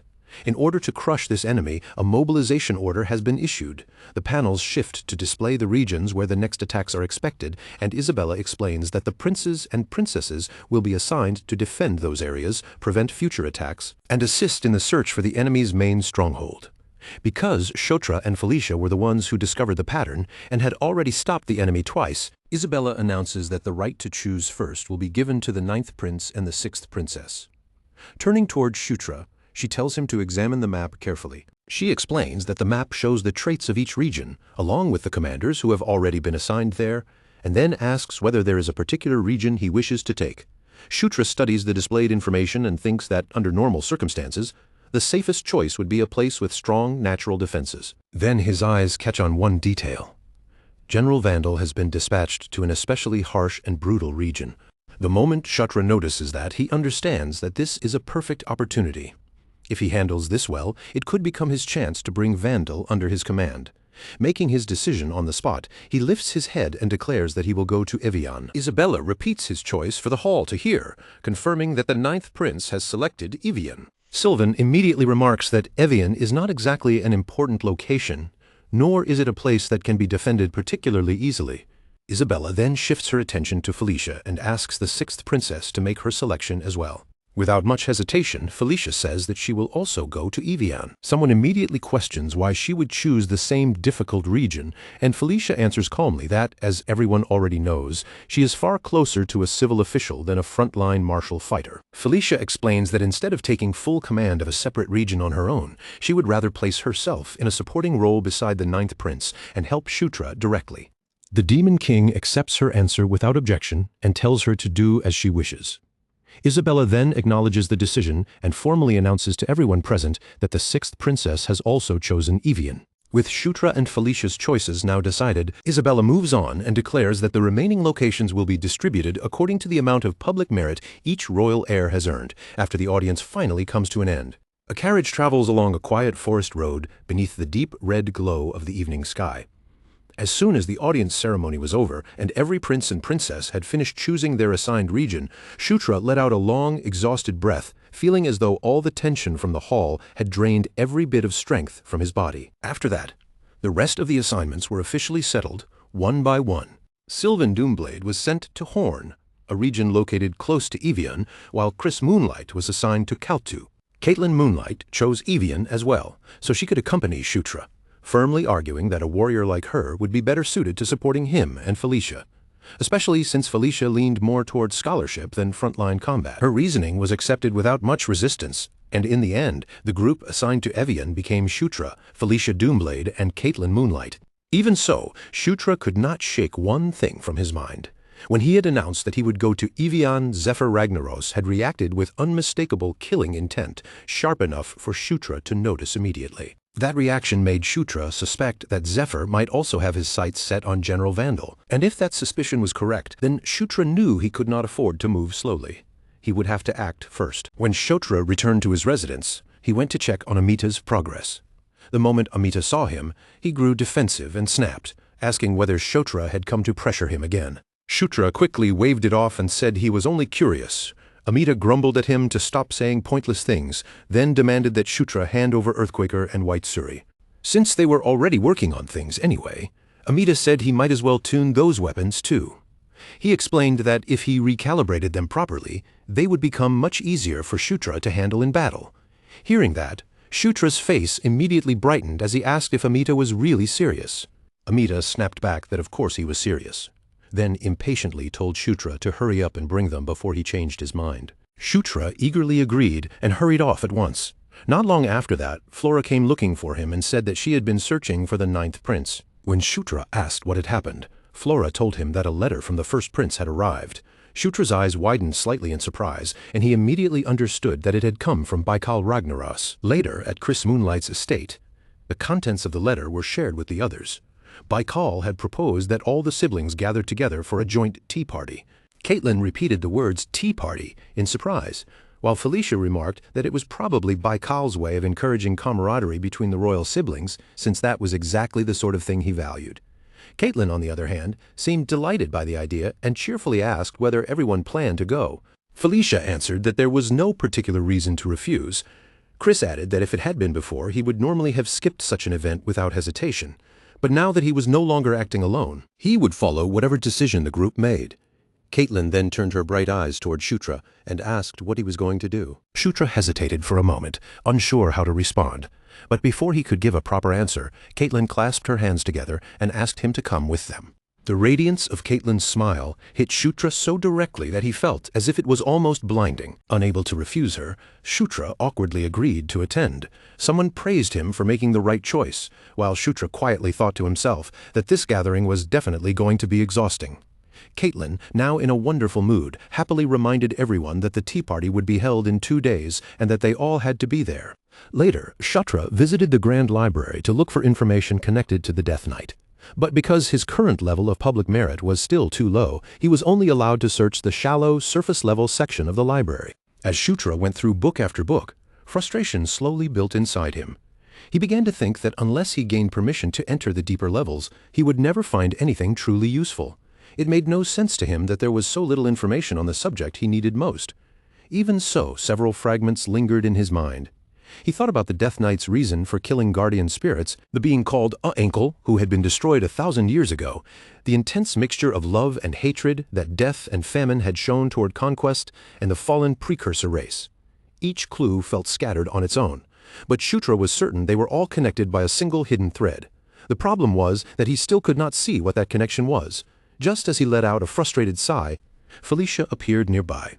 Shutra looked up and asked why she had come there. Felicia told him that the Grand Library was her favorite place in the Demon King's castle. She added that there was something she wanted to look into as well, so the timing worked out perfectly. Then, without circling around the topic, she asked if he had chosen Evian because of General Vandal. Shutra replied that since he had already met Vandal before, he thought working there might feel a little more comfortable. Felicia considered his answer and said that it was not a bad idea. She added that it would also be a good opportunity for Shutra to strengthen his connection with the general. Shutra then said there was actually one more reason behind his choice. He explained that there was a certain place near Evian that he wanted to visit. When Felicia asked what kind of place he meant, Shutra asked if she knew about Takar's slave auction house. Felicia fell silent in stunned disbelief. Shutra continued by explaining that Takar was known as the entertainment city of the demon realm. a place so famous for pleasure and indulgence that it was practically the demon realm's own pleasure district. Then he revealed that one of the subordinates he had valued most in Night Saga was there, Nyatra, a succubus escort knight. Shutra thought to himself that he needed to secure her before Zephyr Ragnaros had the chance to make his move. Just in case something unexpected happened, Shutra was taking this seriously. But Felicia only stared at him for a moment, then said with a cold look that he really was a man after all. Shutra stared back in confusion, not understanding what she meant, and Felicia bluntly said that it sounded like there was something at that place he wanted to buy. Shutra immediately protested, insisting that she had completely misunderstood him. Felicia's expression cooled even more as she said she was disappointed. Shutra kept trying to explain that it was not what she thought at all, but Felicia did not look convinced. The next day, Shutra headed out to attend Baikal's tea party.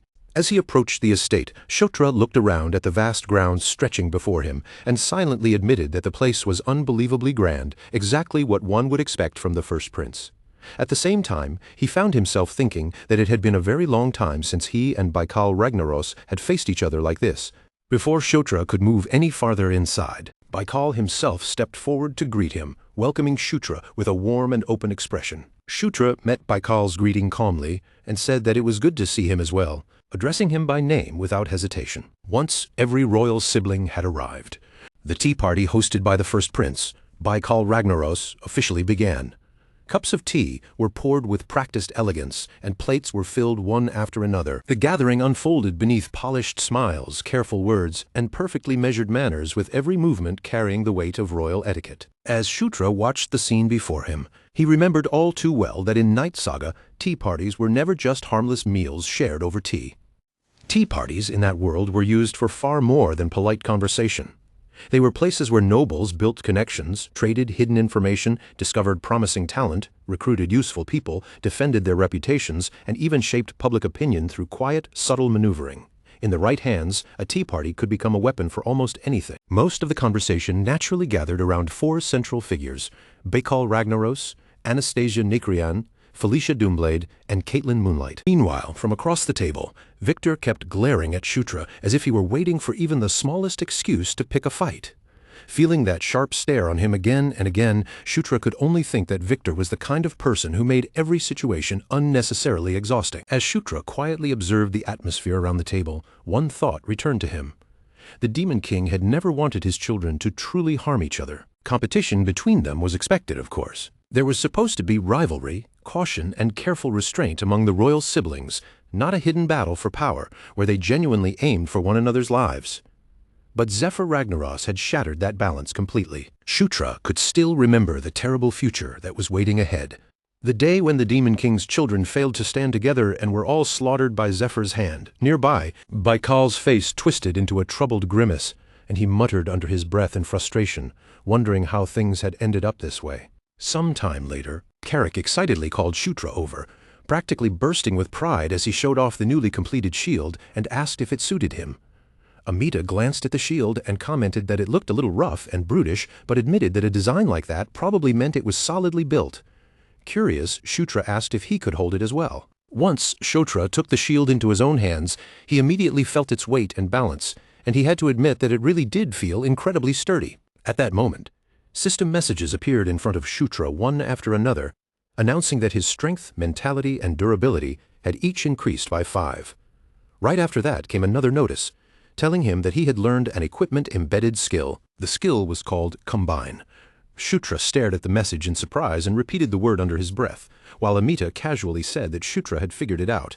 Amita explained that he had added extra parts to the shield, giving it a special gimmick that allowed it to attach directly into armor. Then Amita turned toward Karak and told him to raise the shield and say, "Cultus?" Karak looked a little awkward, but he lifted the shield as instructed and repeated the word. The instant he spoke, the shield burst into brilliant light. Hidden parts sprang outward from within it, unfolding and assembling rapidly across Karak's body. Even Karak panicked for a brief moment as the armor began forming around him. But once the transformation came to an end, the finished result was so impressive that everyone could only stare in silence.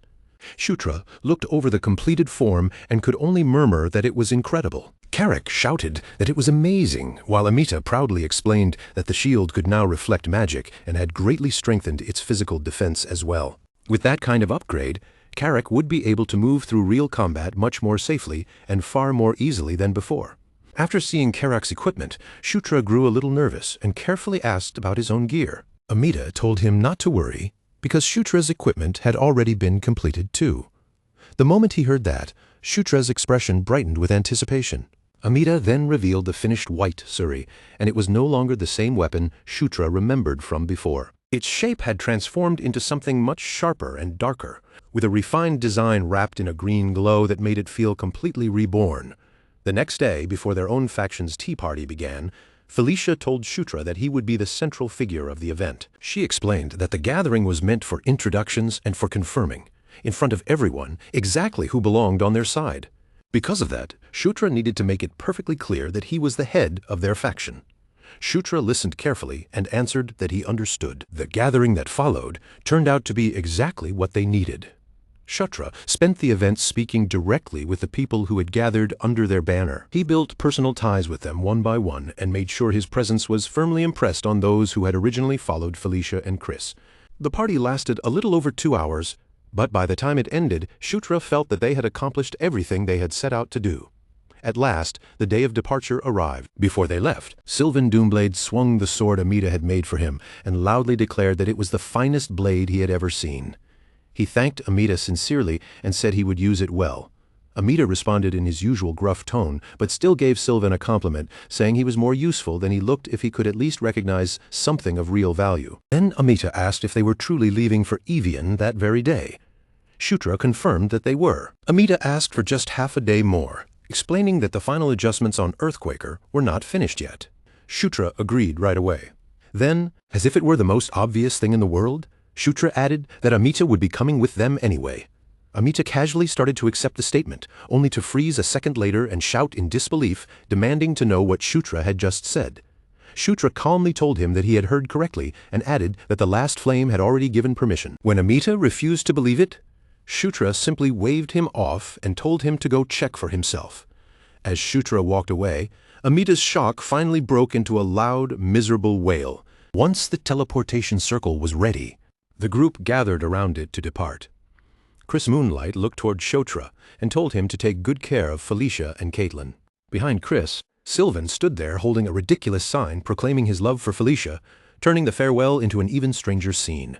Shutra answered with confidence, telling them they could trust him. But Amita, still being dragged along with the group, screamed that the last flame would never do something like this to him and insisted that something had to be terribly wrong. Then the teleportation circle began to activate. As light gathered beneath their feet, Shutra smiled faintly and thought that it had been quite a while since he had traveled by teleportation circle. A pillar of light rose up and swallowed them all. Amita's despairing howl echoed through the light, while Shutra kept his gaze fixed firmly on the path ahead. Their destination was Evian. As they were carried toward that place, Shutra wondered what kind of events would be waiting for them there this time. While the teleportation circle moved them toward Evian, Shutra's thoughts drifted back to the information he had uncovered in the Grand Library. According to what he had found, the only Elder Dragon who might be able to help pinpoint the enemy lair's location was the Wrathless Tala. Even though his access to the library had been restricted, Shutra felt that the visit had not been a complete waste. He had managed to find a few books related to the Elder Dragons, and from them he learned that their disappearance had begun roughly 1,000 years ago. One guardian, whose main domain was the human world, had been the only exception, appearing there several times across that 1,000-year span. But the other Elder Dragons had vanished entirely from that era onward. Shutra connected that timing to Einkel's death and the destruction of Kalteen's dungeon. That made him wonder if some enormous battle had taken place long ago, a battle so massive and dangerous that it involved the 4 horsemen of the apocalypse, yet somehow never made it into recorded history. It may have involved the beings who chose the horsemen, and even the Elder Dragons themselves, and just as Shutra followed that line of thought, another possibility suddenly struck him. He remembered Locke, the other protagonist of Knight's Saga, the hero from the human world who had crushed the invading demon army, crossed over into the demon world, and in the end brought down the Demon King himself. Then a new question rose in Shutra's mind. Exactly when had Locke first drawn the Holy Sword? But before Shutra could chase that thought any further, the teleportation circle spat him out violently, and he hit the ground with a painful groan. Carrick immediately shouted at him to stop sitting around in a daze and get ready to fight. Still half stunned from the rough arrival, Shutra looked up and asked what Carrick was talking about. Carrick roared back that they had landed right in the middle of an enemy ambush. The teleportation platform was already completely surrounded, and enemies were rushing toward them from every direction. Felicia Doomblade reacted first, stepping forward without hesitation.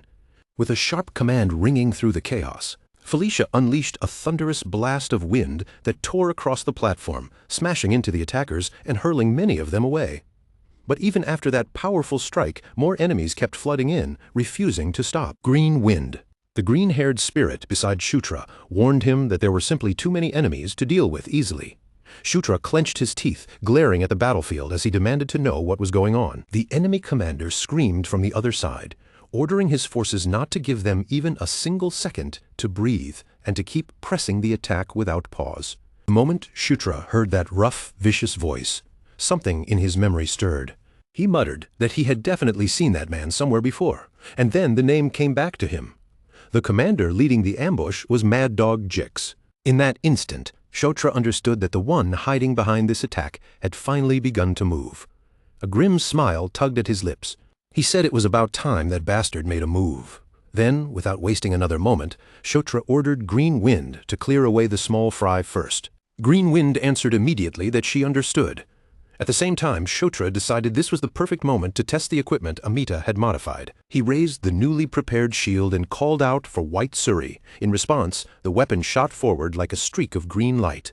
It split apart in midair and began moving like a living construct under command, slamming through the attackers and slicing down the front ranks in a flash before they could properly react. One of the nearby onlookers gasped in amazement at the sudden display. Amita, however, only puffed up with pride and boasted that a gimmick like this was nothing difficult for someone like him.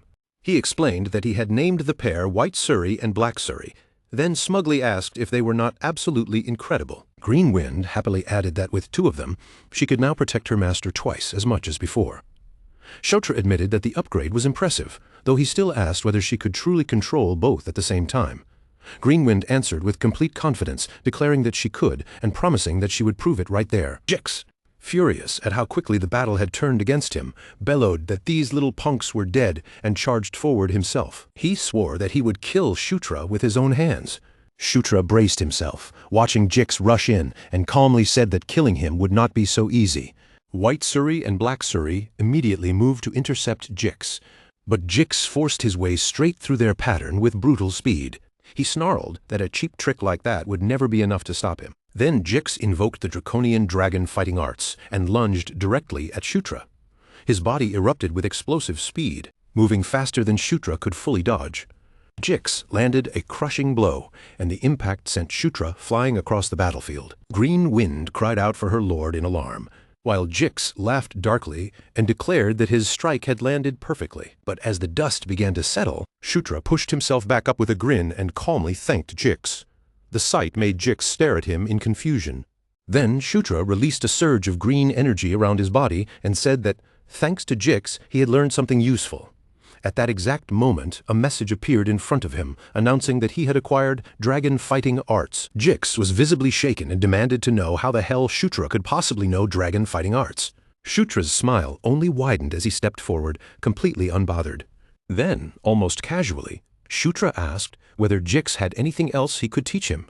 Jix froze as he stared into Shutra's eyes, and in that instant, he realized there was something deeply abnormal about them. Sensing that the situation had become far more dangerous than expected, Jix immediately ordered his forces to retreat. Before pulling back, Jix scattered a poisonous mist across the battlefield, letting the toxic fog spread between them. Shutra recognized the danger at once and said that the mist was poison. Jix proudly explained that it was a toxic fog created by gathering venom from every type of poisonous insect around Evian. He boasted that even breathing it in once would cause unbearable pain, but the moment Shutra inhaled the poisonous air, a message appeared announcing that immunity to 100 poisons had activated. Then another message followed right after it, stating that by resisting a rare and powerful poison, the skill had evolved into immunity to 1,000 poisons, greatly increasing Shutra's resistance.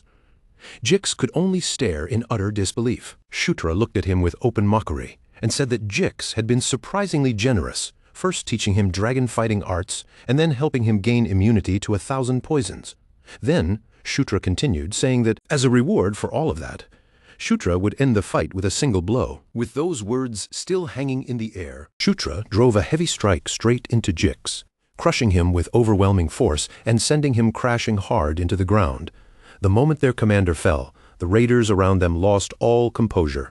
Someone screamed in horror that their captain had been killed, and that single cry shattered what little courage they had left. The remaining attackers turned at once and fled in every direction. Shutra recognized the situation immediately.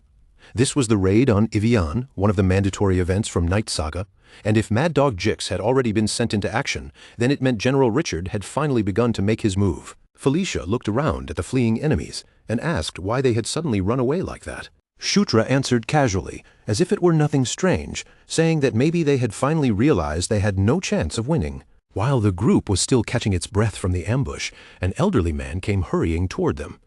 He praised the royal party in an excited voice, saying they had dealt with the infamous Mad Dog Jix far more easily than anyone could have imagined. Shutra asked who the man was, and the elderly man quickly introduced himself as the guide assigned to lead the prince and princess through the area. Hearing that, Shutra asked if being a guide meant the man knew Evian and the surrounding region well. The guide answered that he did, then politely asked if there was anything the ninth prince wanted to know. Shutra immediately asked how much Jix's bounty was worth. The guide hesitated awkwardly for a moment before replying that it should be a rather large amount. Still, the guide could not help wondering why a prince would care so much about bounty money. Shutra answered without shame, saying that he was more frugal than he looked, and that the more money he could collect, the better. To Shutra, Jix's bounty was a very satisfying reward. Elsewhere, a report soon reached General Richard, informing him that Jix had been taken down. Richard listened to the news and quietly said that it was just as he had expected. The ninth prince had become even stronger than Richard had imagined. One of Richard's subordinates then asked whether he had known from the beginning that Jix would end up like this. Richard replied that the sixth princess and the eighth princess were both with Shutra. So if Richard had truly intended to eliminate them, he would have sent someone far more powerful than Jix. After saying that, Richard ordered his men to prepare to return to the northern front the next day. Then, in the silence that followed, he thought to himself that the bad feeling he had been carrying had been right all along. Quietly he wondered just how strong the ninth prince had truly become. From the point of view of the Demon King's castle, Evian was an irritating place, but one they could not afford to lose. It was a border region sitting at the far eastern edge of the demon world, and beyond that border lived barbarian tribes who had chosen to remain outside the castle's rule. That was exactly why lawless scum like Mad Dog Jix could run wild there. But even with all its problems, Evian could not simply be abandoned. It was the kind of troublesome region that could not be held comfortably, yet could not be let go of either. There were two main ways to reach Evian Fortress. One route passed through Takar, while the other led directly toward Evian itself.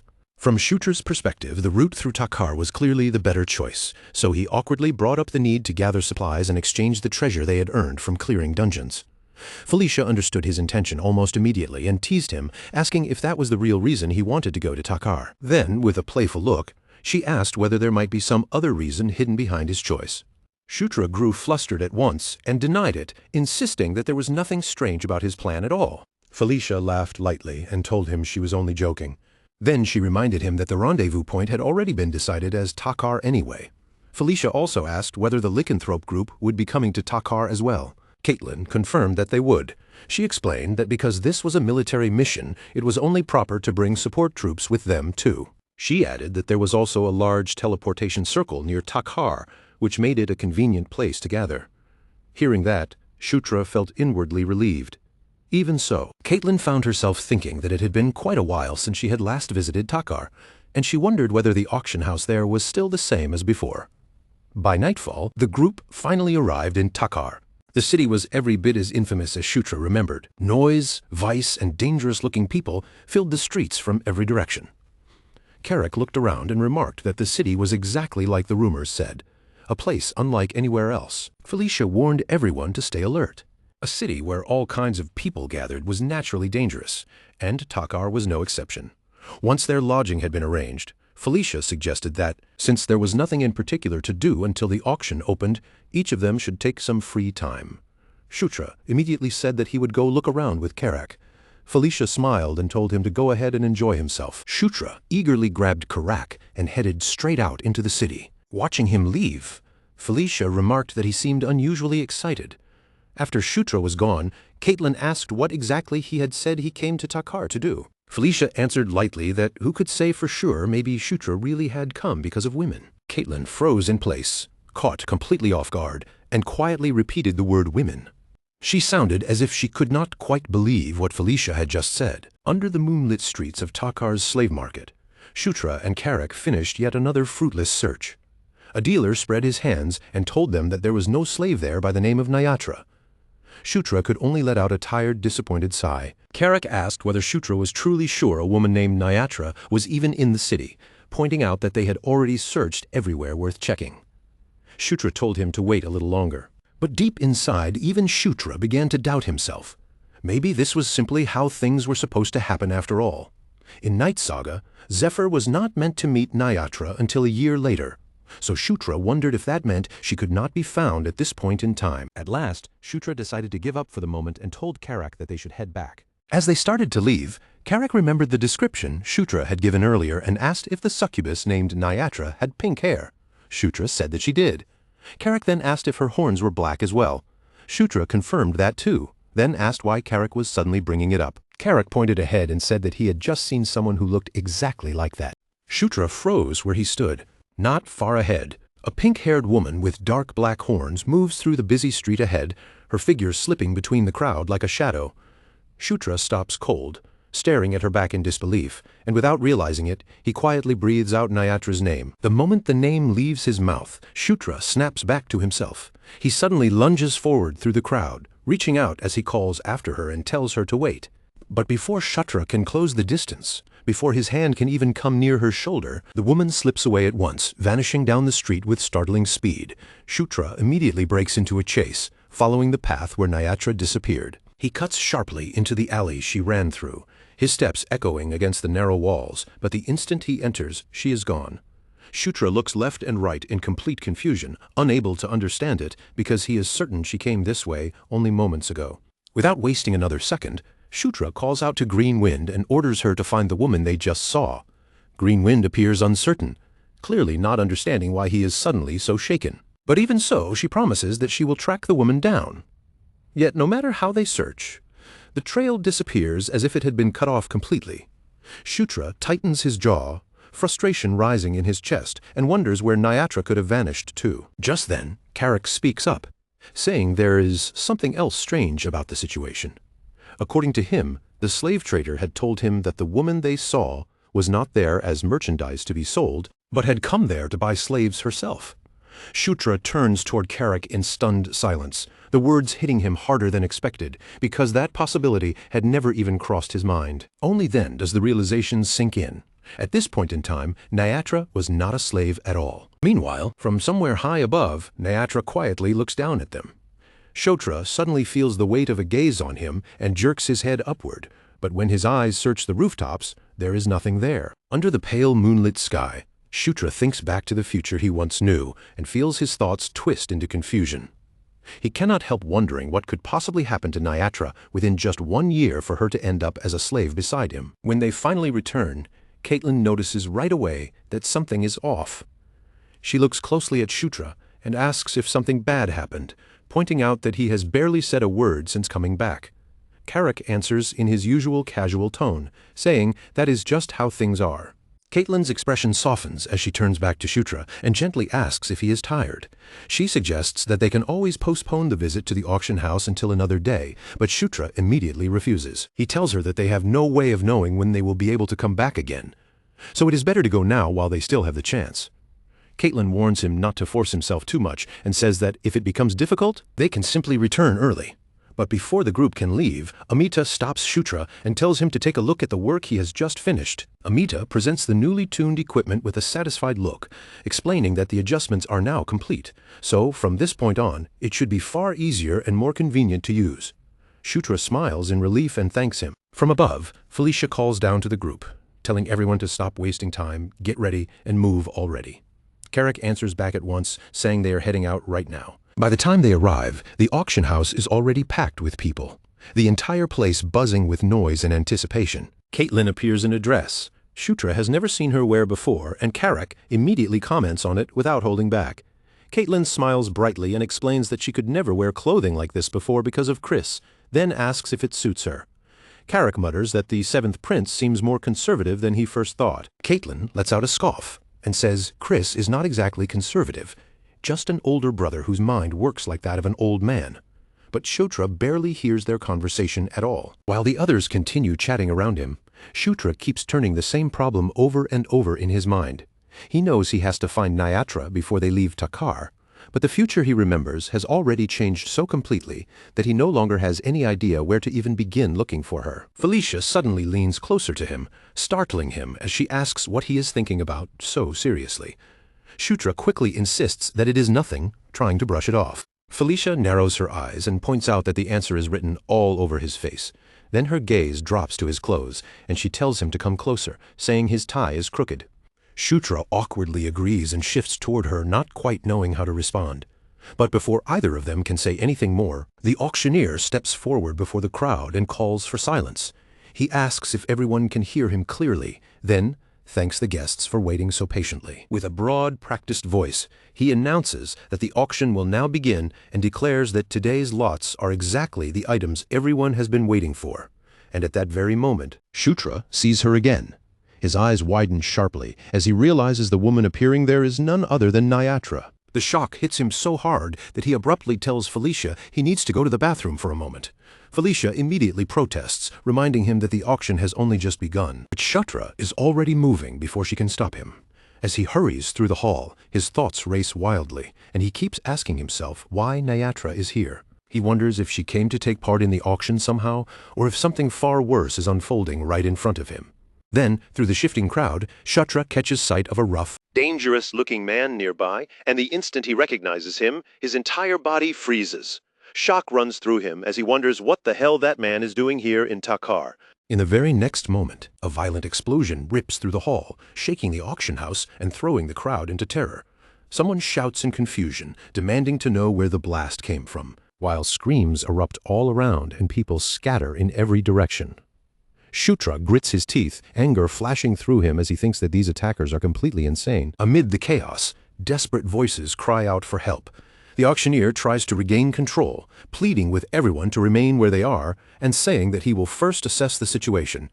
But before the auctioneer can take even one proper step, the burly attacker storms in like a charging beast, slams straight into him, and drives him down with brutal force. With rage burning in his eyes, the man accuses them of daring to lay hands on his group's merchandise. Then, in a voice filled with threat, he declares that, from this moment on, his people will be taking over the entire place. The announcement sends the room plunging into complete chaos. Guests scream and run in every direction as armed men pour into the hall, blocking the exits and dragging people down without the slightest mercy. One woman shrieks for help as a brute rushes toward her. Before the attacker can reach her, Shutra steps in and takes him down. In the center of the panic, Shutra locks his eyes on the leader and finally understands who he is. That man is Paratus, the younger brother of the barbarian king Karatus. Shutra cannot hide his shock, unable to make sense of why someone like Paratus would be here in a place like this. Elsewhere in the hall, Carrick, Felicia, and Caitlin are still struggling to grasp how everything fell apart so suddenly. Carrick blurts out that the whole situation went completely mad in an instant. Felicia quickly looks around and notices that Shutra is nowhere near them. Her face tightens as she realizes he has gone missing at the worst possible time. She clicks her tongue in irritation and mutters that, of course, he had to disappear right then, of all moments. Even while another raider tears through the panicked crowd, Felicia keeps her eyes sharp and tells Carrack that he will have to search for Shutra by himself. At the same time, a deep purple glow begins gathering in Felicia's hand, magic twisting around her fingers, as she declares that she will hold the auction hall together for now. While the main hall sinks deeper into screams, crashing footsteps, and sudden violence, Paratus slips away into a quieter corridor, far from the worst of the chaos, and comes to a stop before a glass display case. Inside it, a shining relic rests beneath the light, gleaming as if it had been waiting there for him. Paratus's lips curl into a satisfied smile as he says he has finally found it. The treasure before him is none other than the golden helmet of the heavenly dragon king. But before Paratus can reach out and claim it, a voice from behind suddenly makes him pause. Paratus turns his head and sees a masked succubus with pink hair standing there, her gaze fixed on him from across the corridor. His eyes narrow as he demands to know who she is.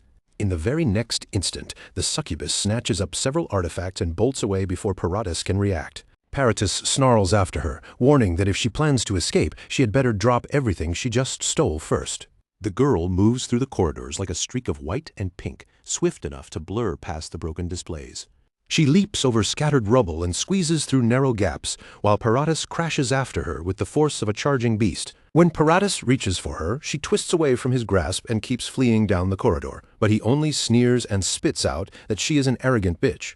Then Paratus starts hurling chunks of debris and shattered display pieces after her, roaring that she is not getting away from him. Niatra weaves through the flying wreckage, dodging as valuables, decorations, and broken fragments explode against the walls around her. Still, Paratus keeps coming after her, mocking her as she runs and calling her a slippery loach while he closes the distance step by step. Then, everything changes in a single instant. Just as Paratus is about to catch up to her, another figure cuts between them and catches the incoming attack head-on. Shotra glances back over his shoulder at the masked succubus and quietly says that they have finally met again. Niatra. The name makes Niatra freeze in complete shock, while Paratus also recoils and angrily demands to know who Shutra is. Shutra does not bother answering him. Instead, he raises white suri, and the shield surges forward with a sharp burst of power. The green weapon separates into multiple floating fragments, each piece spinning through the air as they whirl around Paratus like living blades. Paratus jerks backward in surprise when the pieces begin circling him, closing in around his body and slicing through the air from every side. His face twists with fury as he snarls and strains to break out of the trap. Without letting his attention leave Paratus for even a moment, Shutra turns slightly toward Niatra and asks if she is all right. Niatra stares at him in bewilderment, then demands to know who he is and how he knows her name. Shutra tells her that explanations will have to wait, because first they need to deal with the musclehead standing in front of them. Then he immediately summons the king's knights. A bright green light bursts through the corridor, and Carrick suddenly appears in the middle of it, looking completely lost as he tries to figure out where he is and what is happening. Shutra cuts in right away, telling him there is no time to explain. He orders Carrick to take Niatra and get out of there immediately. Carrick asks what Shutra plans to do, and Shutra answers calmly that he still has unfinished business here. For a brief moment, Carrick studies Shutra's face, then accepts the order without argument. He lifts Niatra over his shoulder and says he will go ahead, telling Shutra to catch up once he is done. Niatra struggles wildly and screams at Carrick to let her go, but the orc keeps moving without slowing down. Shutra watches them leave, relief passing through him as he thinks that, at the very least, Niatra is finally out of immediate danger. Only after that does Shutra's gaze shift back toward the relic case. His eyes narrow the moment he recognizes what is inside, the golden helmet of the Heavenly Dragon King. At that exact moment, Paratus blasts his way free from White Suri's restraint and charges straight at him. Shutra barely manages to raise White Suri in time. The collision erupts through the corridor with crushing force and sends Shutra flying backward, shaking the entire room as dust, shattered glass, and broken debris burst outward. Through the cloud of destruction, Paratus glares at him and accuses him of mocking him. As dark power spreads over Paratus's body and his muscles swell with unnatural force, Shutra immediately recognizes the technique. It is a body-strengthening art, the barbarian martial technique used to enhance the flesh itself. In that moment, Shutra is reminded once again of exactly who he is facing. Paratus is no ordinary thug. He is the younger brother of the barbarian king, and one of the strongest warriors among the barbarians. His ability is strong enough to place him among the upper ranks of intermediate-class generals. Paratus bares his teeth and tells Shutra to try whatever he wants, because he plans to tear Shutra's body apart. At the same time, Carrick barrels through another section of the auction house with Niatra still slung over his shoulder. Between heavy breaths, he apologizes and says he has no choice, because he gave his word to the prince.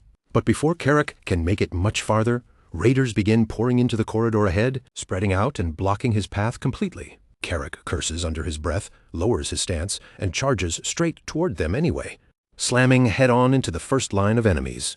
But even as he breaks through them, more attackers rush in from both sides. Carrick growls in disbelief as he sees just how many of them there are. In the middle of that confusion, Nyatra twists free from Karak's hold and suddenly bolts away, slipping out of his grasp before anyone can stop her. Karak realizes what has happened a moment too late, and a stunned sound bursts from his mouth as he yells for Nyatra to wait. But the raiders keep rushing in from every side, forcing him to plant his feet and fight instead of chasing after her.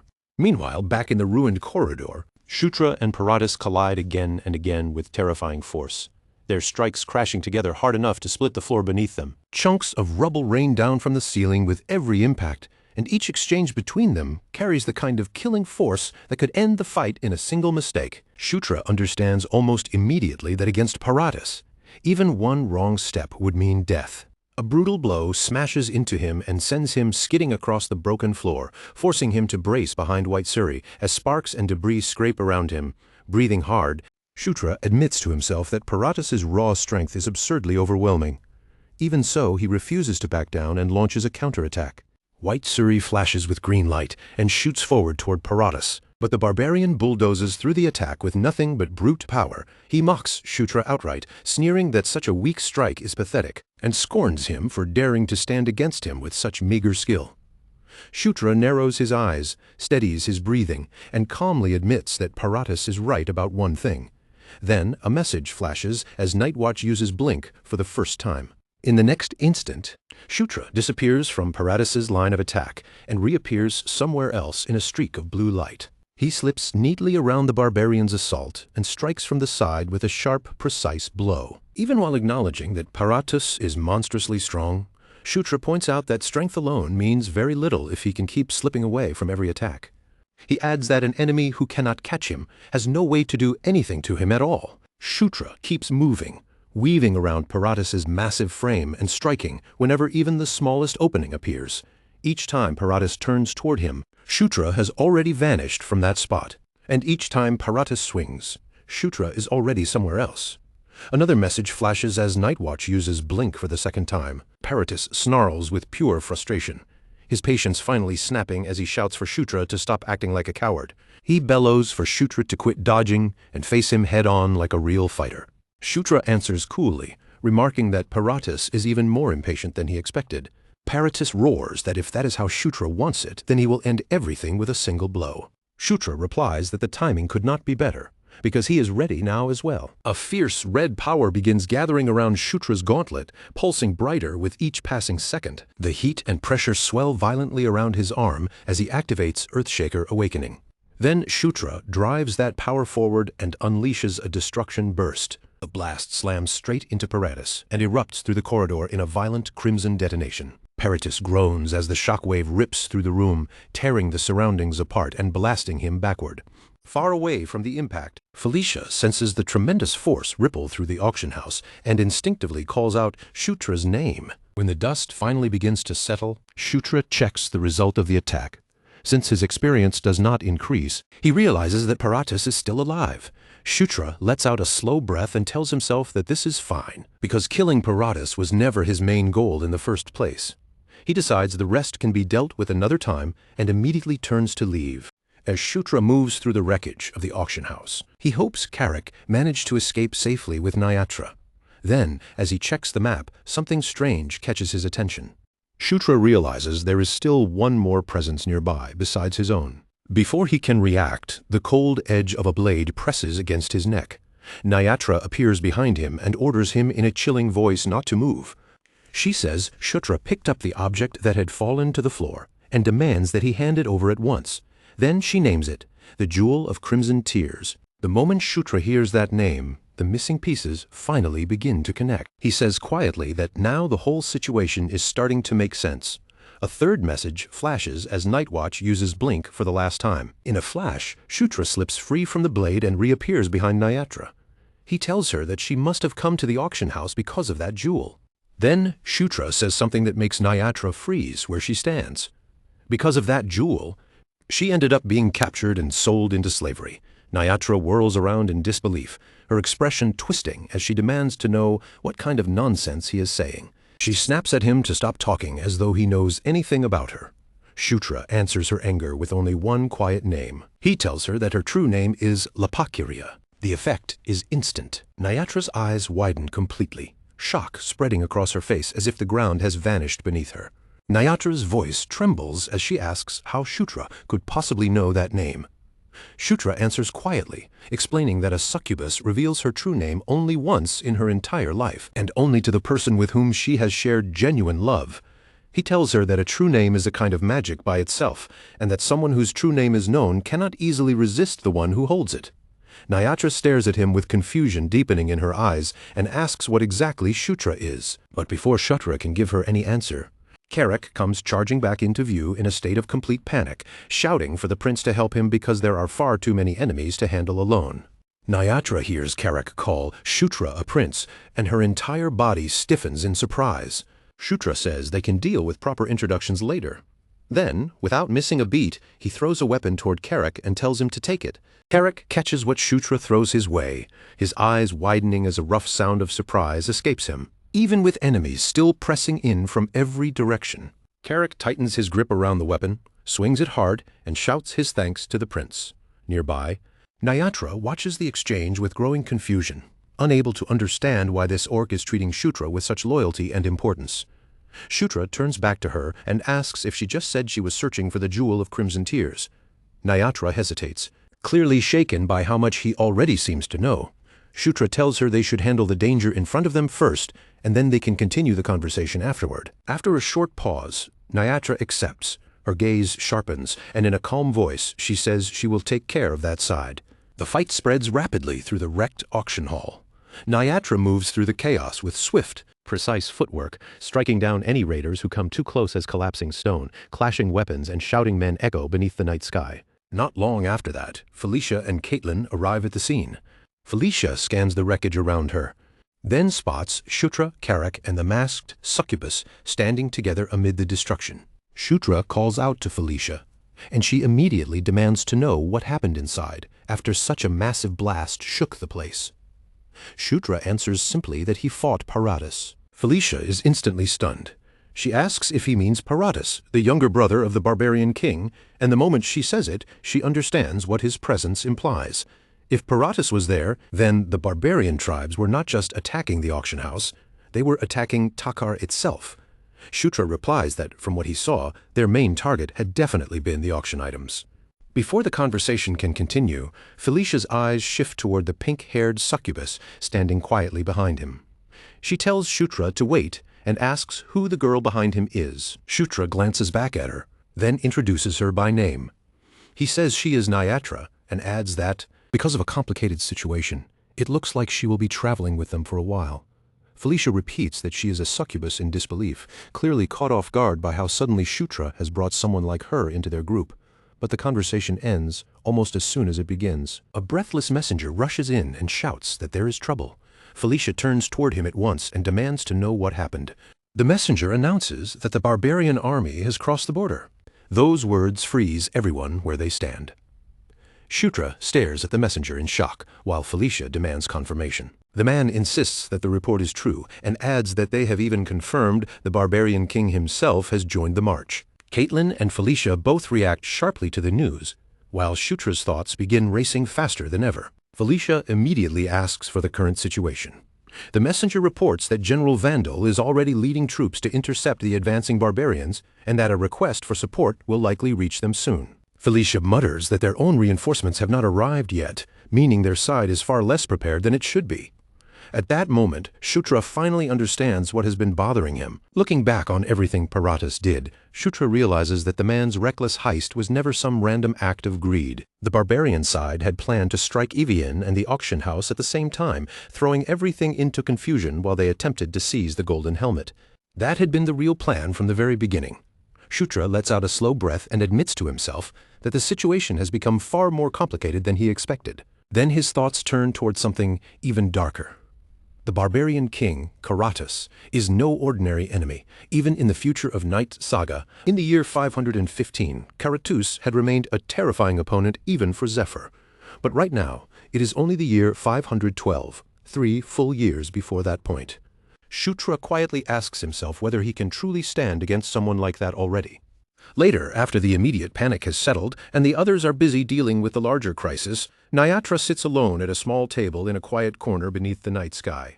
Even with the area around her calmer now, she remains tense, one hand held close to her body while her eyes carefully scan the dim courtyard. When Kshotra finally arrives, he rubs the back of his head and apologizes, saying he kept her waiting because the situation took an unfortunate turn. Nyatra says it is fine, but she does not let the matter slide away. She looks straight at Kshotra and asks if he will answer her question now. What she wants to know is how he knew her real name. Kshotra pauses before speaking. He admits that the truth is tied up in too many difficult circumstances, things that would be extremely hard to explain and just as hard for her to believe. Nyatra asks what he means by that, but Kshotra only apologizes again and tells her he will explain that part eventually. For now, he asks her to wait a little longer. Nyatra falls silent, clearly unsatisfied but still willing to listen. Then she changes the question. If he will not explain the name yet, she asks why he brought her here at all. Kshotra leans forward slightly and answers without hesitation that he has a proposal. He says he wants to hire Nyatra as his subordinate. The answer stuns her. Nyatra blinks, repeats the question in disbelief, and struggles to process what he has just said. Kshotra, however, remains perfectly calm, and with an easy expression, he assures her that compensation will not be a problem. Kshotra calmly explains that since he intends to hire Nyatra as a local escort knight, he will pay her properly for the work. Nyatra immediately refuses. She rises from her seat, apologizes, and says she has no choice but to decline. She explains that her younger sibling is waiting for her at home, so, unfortunately, she cannot accept his offer. For a brief moment, Kshotra simply stares at her. Then, with chilling certainty, he says she is talking nonsense. He tells Nyatra that she does not have a sibling. The color drains from Nyatra's face. Kshotra continues without the slightest hesitation. Kshotra says that Nyatra's parents died when she was still young, and that she grew up as an only child without any brothers or sisters. Then he looks at her steadily and asks if that is not the truth. Nyatra trembles where she stands, wrapping her arms tightly around herself. Her voice shakes as she asks how Kshotra could possibly know that much about her. She admits, honestly and openly, that he is starting to frighten her. Kshotra's expression softens slightly, and he tells Nyatra to stay by his side. He says that one day he will explain everything to her properly. Nyatra closes her eyes for a long moment, holding back all the confusion inside her, then slowly lets out a quiet breath. At last, she says she understands. She tells Kshotra that she will try it, and with that decision made, she agrees to become his royal escort knight. Kshotra's face brightens immediately, and he asks if she truly means what she just said. Nyatra says that if she refuses now, she will never be able to leave with a calm mind anyway. After all, Kshotra seems to know everything about her, from where she lives to the kind of life she has been leading. Then she asks if he can really hire her as a guard when he does not even know where she came from. Kshotra answers without hesitation that he is not worried about that at all, because he knows Nyatra very well. That only makes Nyatra even more flustered. She blurts out that she understands already, so Kshotra needs to stop saying such unsettling things so casually. Satisfied with her answer, Kshotra says that this is good. Then he asks whether they should go ahead and complete the formal knight commission right away. Nyatra stiffens the moment. Kshotra suddenly draws his sword. She quickly asks why he would pull out a weapon at a time like this, wondering if this is some kind of magical binding contract. Kshotra tells her not to worry. He explains that it is only a necessary procedure, nothing more, and adds that Carrick went through the exact same process as well. Hearing that, Nyatra slowly kneels before him. Kshotra calls her by name and formally declares that he appoints Nyatra as his knight. The instant those words leave Kshotra's mouth, pale blue light bursts to life around them. The glow wraps itself around Nyatra's body like flowing mist, then rises higher and higher into the night sky before erupting upward like a brilliant pillar. Startled by the sudden radiance, Nyatra looks around in confusion and asks what that light is. Far away from that place, beneath the same moonlit sky, Zephyr suddenly stops and turns his gaze toward the beam rising in the distance. In silence, Zephyr realizes that fate itself has changed. He wonders what kind of result that change will bring, and just how far the course of fate can truly be twisted. Elsewhere, the Demon King lifts a glass of red wine and asks Samita whether she can see it as well. In a quiet voice, he wonders how much their child will end up changing the world. At that same moment, messages begin appearing one after another before Kshotra's eyes. King's Knights has risen in level, and the maximum number of members has increased from 3 to 5. King's Knights has also acquired the Crest of Conquest at level 1, and even Conquest itself has risen to a higher level. Kshotra smiles as he takes in each notice, then says with satisfaction that it is done. Looking at the newly transformed Nyatra, Shutra feels completely certain that from this moment onward, Nyatra now belongs on his side. Not long after that, Green Wind flutters up excitedly and declares that she wants to become his knight too. Shutra stares at her in confusion and asks what she is even talking about. Green Wind hurriedly explains that even though she already belongs to him, her situation is different from Carrick's and also different from that succubus's. She says she wants to become like them as well. When Shutra hesitates and wonders whether there is really any need to go that far, Green Wind immediately starts pleading again and again, repeating that she wants it with childish persistence. Shutra thinks it through and finally concludes that, even if he later gives Vandal one of the knight positions, there will still be one slot left afterward. So it is not really a serious problem. In the end, he gives in and tells Green Wind that he understands. Hearing that, Green Wind beams with joy and cheerfully says that now that this is settled, there is not a single thing left for her to worry about. Just then, Felicia opens the door and tells Shutra that she wants to speak with him for a moment. After overhearing Green Wind's strange declaration, she asks what Green Wind means by saying there is nothing left to worry about. Shutra says the timing is actually perfect because he had something he wanted to discuss as well. Then, as casually as if this were the most natural announcement in the world, Shutra says that Nyatra has decided to begin serving as his escort knight starting that very day. Nyatra, standing quietly at his side, lowers her eyes with polite composure and says that she looks forward to working with them. Felicia is clearly taken aback. She asks what brought on such a sudden change and admits that, to be honest, the whole thing has surprised her quite a bit. Even so, after thinking for a moment, Felicia tells Shutra that this is his decision, and since he chose it himself, she trusts him to handle it properly.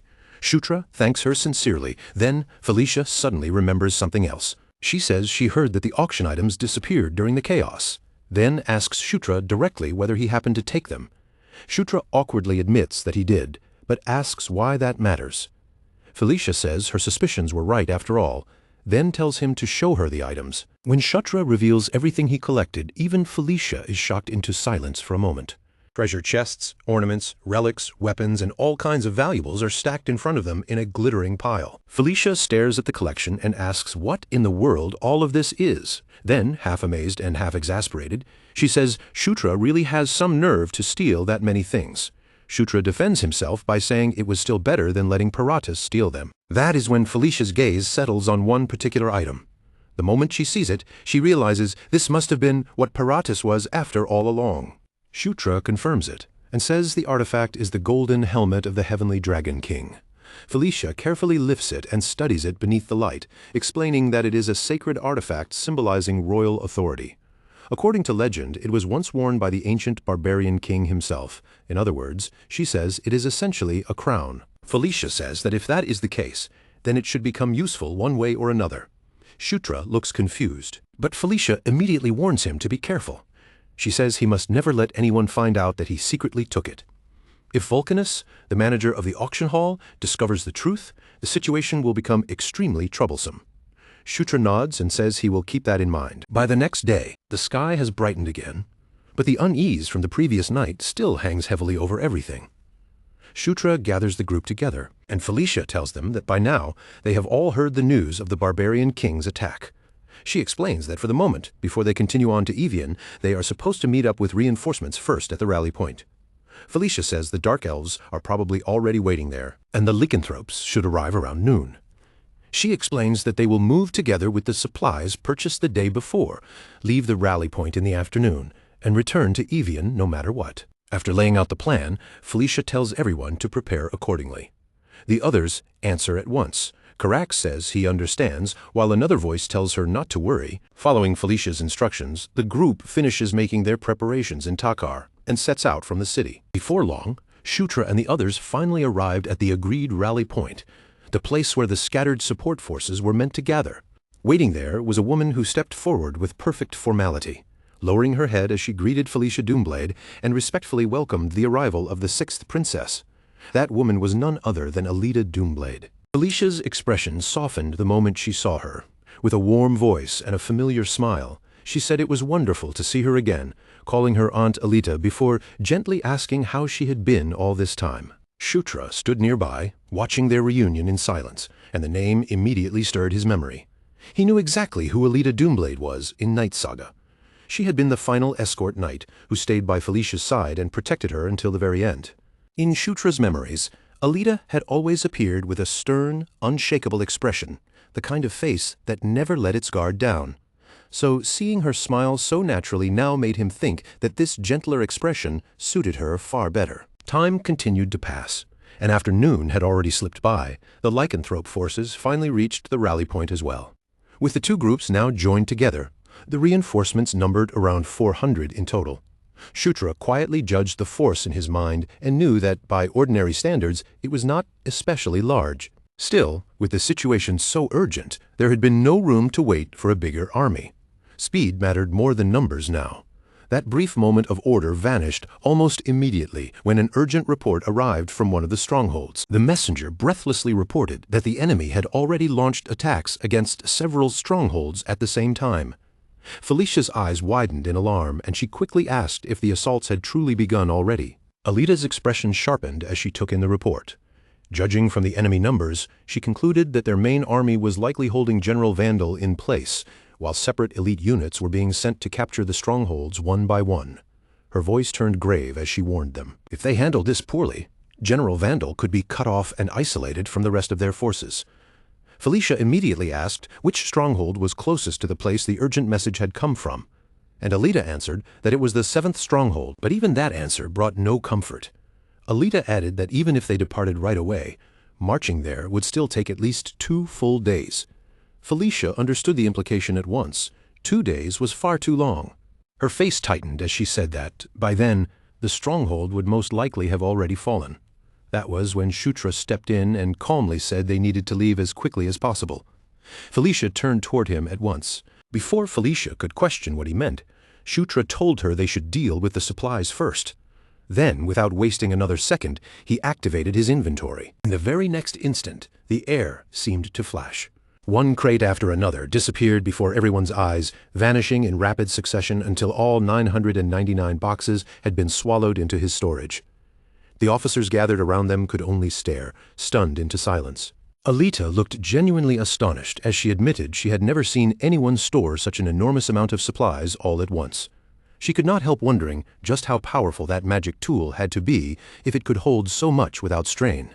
Shutra did not linger on their surprise. Instead, he turned straight to Felicia and asked if she could gather the troops together for him. Felicia repeated his request in surprise, as if she wanted to make sure she had heard him correctly. Shutra nodded and told her yes, asking her to assemble everyone in a single place and pack them into the tightest formation possible, though she still looked puzzled. Felicia followed his instructions. Once the soldiers had been gathered closely together, Shutra gave a brief word of approval. Felicia, unable to hold back any longer, asked what he was planning to do and whether he truly had some kind of strategy in mind. Shutra answered honestly, admitting that this was his first time attempting something like this. He could not even guarantee that it would succeed. Felicia looked as though she wanted to ask more, but before another question could leave her mouth, something began to change around him. A current of wind started to coil around Shutra's body, gathering faster and stronger with every passing second. Then Green Wind appeared at his side. Her small figure was surrounded by bright, flowing currents, the light wrapping around her like living ribbons of wind. Shutra told Green Wind that they would simply have to try it, and she answered without the slightest hesitation, her voice filled with complete trust as she told him he could count on her. The green light grew denser, spiraling around them in a vivid emerald swirl. Green Wind smiled softly, almost as if she had been waiting for this exact moment all along. Beneath the twisting glow of emerald wind, Green Wind lowered her gaze, focusing on the power gathering around her. Then she lifted her eyes again with a quiet, confident smile as energy gathered in her hands, once more assuring Shutra that he could rely on her completely. Shutra raised one arm toward the sky, and the green current surged upward in response, spreading out and wrapping itself around the troops gathered below. High above them, a brilliant white banner appeared in the air, fluttering proudly within the roaring storm of wind. Shutra looked up at that banner with light glowing in his eyes and declared that they would advance beneath the king's banner. Before the soldiers below could fully understand what was happening, the wind swept over them and pulled them from the ground. The dark elves were lifted first. Then the lycanthropes and the allied warriors rose with them, their bodies carried by Green Wind's power as though the empty air had transformed into a road beneath their feet. Some gasped in disbelief. Others instinctively braced themselves, and even seasoned fighters could only stare wide-eyed as the green vortex closed around the entire force. Seeing the spell take hold, Shutra watched it succeed and remarked that it had worked well. With a faint smile, Shutra told Green Wind that they should cross the distance in one powerful stroke.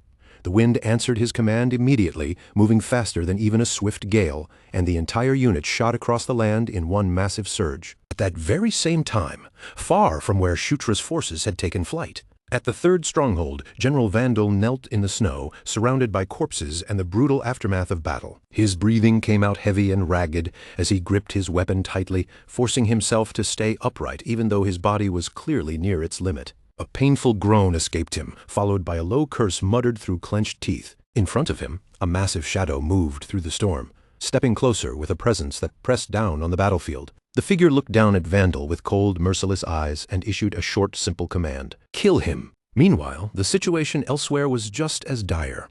At the 7th stronghold, the defense line was crumbling beneath the force of the barbarian assault.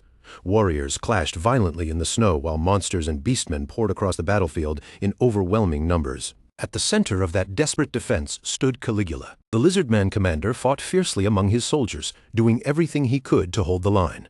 But as the enemy numbers continued to press in from every side, Caligula cursed under his breath and wondered with growing desperation when the reinforcements would finally arrive. At that exact moment, a streak of green light tore through the sky above the 7th stronghold. The defenders froze and looked upward in disbelief as a massive emerald vortex came crashing down onto the battlefield.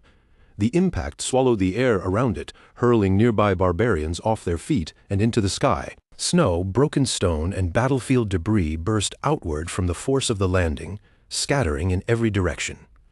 Caligula could only stare at the sight before him, his eyes wide with shock. For a moment, Caligula could not even process what had just descended from the heavens. Beside the newly arrived forces, Felicia let out a relieved breath and said they seemed to have reached the battlefield at exactly the right time. Around Felicia, the dark elves and lycanthropes landed one after another, spreading out across the snow with trained precision. Their weapons were already drawn, ready to strike, while the remnants of Green Wind's magic still roared around them like a living storm. Shutra stepped forward with his golden gauntlet gleaming brilliantly and ordered every unit to prepare for battle, his voice cutting cleanly through the chaos. He commanded them to throw away all hesitation and cut down the enemy before them.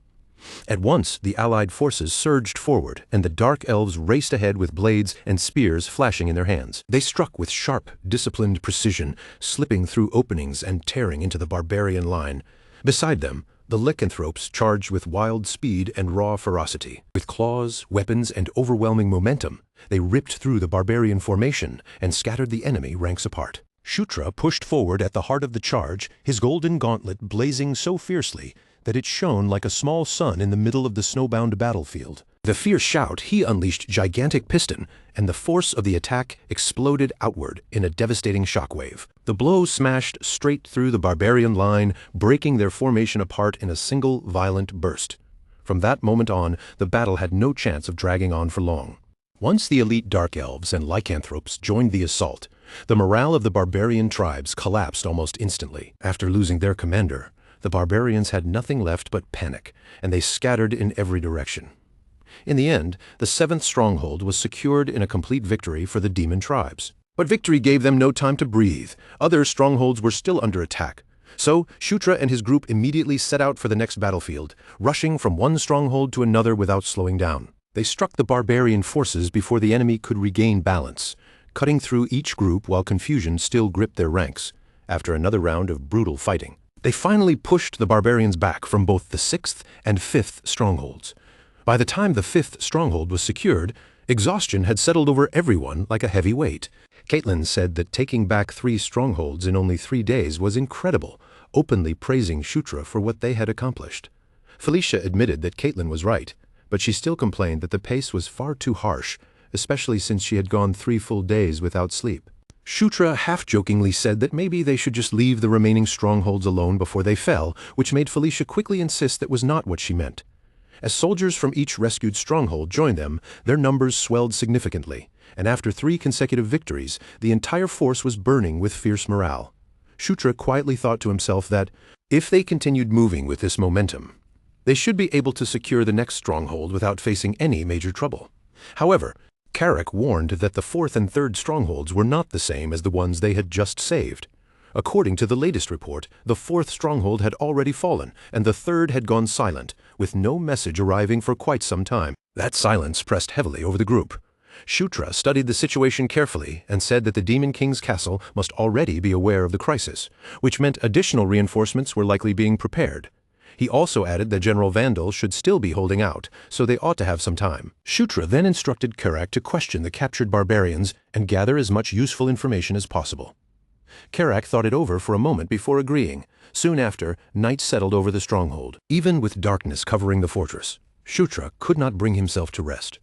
He lay alone in his room, staring into the quiet. No matter how many times he turned the situation over in his mind, something about the entire crisis still felt deeply wrong. This current disaster was supposed to be the uprising of the Barbarian King, an event tied to the Demon Realm arc of Night Saga. In the original story, the Barbarian King had united the barbarian tribes by using the golden helmet of the Heavenly Dragon King. But in this world, that very helmet was already sitting safely inside Shutra's inventory. So how had Karatas managed to rally the tribes without it? Then, all at once, an uneasy suspicion flashed through Shutra's mind. He wondered if the Knight of Death was involved again, just as the guardian spirits of the Spider Forest had joined hands with those dark forces before. The servants of the Knight of Death might now be supporting the Barbarian King from the shadows. Shutra knew it was only a guess, but the possibility alone was enough to make his thoughts grow heavy. And if that guess turned out to be true, then how far had the influence of the Knight of Death already spread?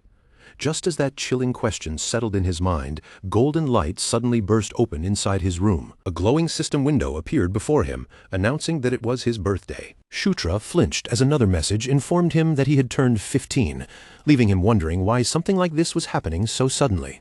Then more windows began appearing one after another. His level rose. His protagonist setting adjustment increased, and his battlefield protection rose as well. Another notice explained that now that he had reached 15 years old, his physical abilities had improved. Golden light wrapped around Shutra's body, and he realized that he seemed to have grown taller. He admitted to himself that the feeling was strangely pleasant, even if the whole thing was a little odd. But before he could properly enjoy the change, Carrick burst into the room and shouted that serious trouble had arrived. Carrick snapped that this was no time for Shutra to stand there posing. Shutra immediately turned serious and asked what had happened. Carrick answered that General Vandal's main force had been defeated. The words struck Shutra like a blow, leaving him frozen in shock. Elsewhere, General Vandal's battered troops staggered through the snow, barely keeping themselves moving. The red-skinned warriors coughed harshly in the cold air. Some limped with visible pain, while others leaned heavily on their weapons, utterly drained after their desperate escape. One soldier reported to Vandal that they had managed to flee, but there were far too many wounded among them. The soldier added that all of their provisions had been lost, meaning they could not possibly keep going like this for much longer. Vandal listened with a grim expression as the barbarian forces continued closing in behind them through the snow. The pursuing enemies laughed and shouted as soon as they spotted the fleeing troops, calling out that they had found them. Their voices rang out with savage excitement as they ordered one another to kill every last survivor. One of Vandal's soldiers cursed the relentless bastards for chasing them all the way there. The soldiers begged Vandal to retreat, insisting that they would hold the enemy back no matter what. But Vandal only clicked his tongue and refused to abandon the fight. With grim resolve in his voice, Vandal declared that they would fight until the very end, even if that meant dying right there that day. Back at the 5th stronghold, the commanders quickly gathered together, the atmosphere heavy as they opened an emergency meeting. The 7 strongholds of Evian were arranged across 3 major regions. The 7th, 6th, and 5th strongholds guarded the north, while the 1st, 2nd, and 3rd stood in the south, and the 4th stronghold sat between them like the central hinge of the entire defense line. Lamia Diatima, the commander of the 5th stronghold, explained the situation in a tense voice. General Vandal's main force had clashed directly with the Barbarian King's army near the 3rd stronghold. After defeating Vandal's forces, the barbarians did not stop their advance. They continued pressing forward, and at that moment, they had already seized everything up to the 3rd stronghold. Shutra immediately asked if there had been any news from General Vandal since then, and Lamia answered that after the report of his retreat arrived, they had completely lost contact with him. Caitlin then questioned why the Barbarian King would strike the 3rd stronghold directly instead of advancing through the 1st and 2nd strongholds first. Lamia replied that she suspected their real target was Takar. Caitlin asked why the barbarians would aim for that place, and Lamia calmly explained their logic. The barbarians were not trying to occupy land, they were after plunder. There was no realistic way for them to settle in Evian and rule it, so their movements only made sense if they intended to break through quickly, steal what they wanted, and escape before the Demon King's side could fully mobilize. Lamia added that holding territory near Evian would be far too dangerous for the barbarians. If they tried to settle there, the Demon King's castle would eventually move against them with overwhelming force. Felicia nodded in agreement and said that was exactly why Takar was such a likely target. After all, Takar was the richest land near Evian. Felicia narrowed her eyes as she continued, pointing out the two most important facts. General Vandal's scattered forces could no longer be reached, and the barbarian king's army was now moving north. Then Felicia turned her gaze toward Shutra and asked what he thought.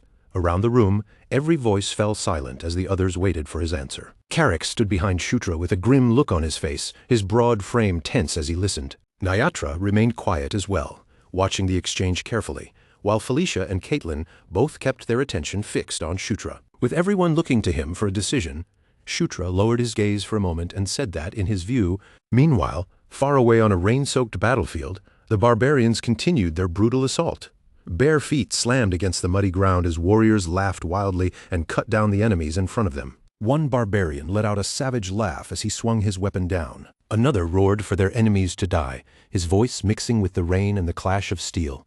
Then a furious roar thundered across the battlefield, shaking through the chaos. A huge red-skinned warrior charged forward with terrifying force, smashing through the enemies, blocking his path as if they were nothing. The barbarians froze in shock at the sight of him, and one of them shouted in alarm that it was Vandal. Another barbarian immediately barked an order, telling everyone to push him back before he could break through them. General Vandal threw himself straight into the heart of the battlefield. He swung his weapon with brutal power, carving through the barbarians in front of him, while raising his shield to deflect the attacks crashing in from every side. Even though he was surrounded, wounded, and clearly exhausted, Vandal refused to let himself collapse. A bitter laugh escaped him, as he said he had thought they would be able to climb higher than this. But now, looking at the battlefield around him, he supposed this was as far as they could go. Even so, Vandal warned the barbarians not to celebrate too soon, because he had no intention of dying quietly or dying alone. With his weapon still clenched tightly in his hand, he declared that he would drag as many enemies as possible down with him. At that very moment, a streak of green light sliced through the storm. A radiant wind spirit shot across the battlefield and crashed down close to Vandal's position. The barbarians stared in confusion, unable to understand what had just appeared, as a violent green tornado erupted in their midst. The raging wind tore through their ranks, ripping apart the formation and scattering bodies through the air like leaves caught in a storm. From within the swirling wind, a familiar voice calmly greeted him, saying it had been a while, General Vandal. Vandal's eyes widened the instant he heard it. He recognized the figure standing in the storm and muttered in disbelief that it was the 9th Prince. Shutra appeared with blue light crackling around him and calmly asked whether he had arrived too late. The barbarians snarled in fury around them. They demanded to know who that brat was, while their leader immediately ordered everyone to kill them all. Shutra's eyes sharpened as blue energy began coiling tightly around his body. Then dark smoke spread across the battlefield. The barbarians began to panic as the black mist thickened around them and swallowed their vision. One of them shouted in confusion, asking what that black smoke was. Another screamed that he could not see anything in front of him, his voice trembling as the darkness closed in.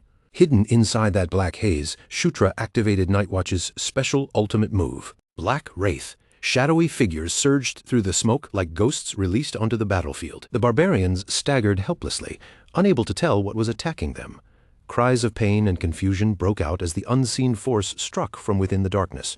They shouted in terror, asking what those things were as the wraiths ripped through their formation. One barbarian begged for help, while another cried out in panic, unable to understand what was happening as the entire battlefield descended into chaos. Vandal and his surviving soldiers stared in shock as the unseen attackers shredded the barbarian line right before their eyes.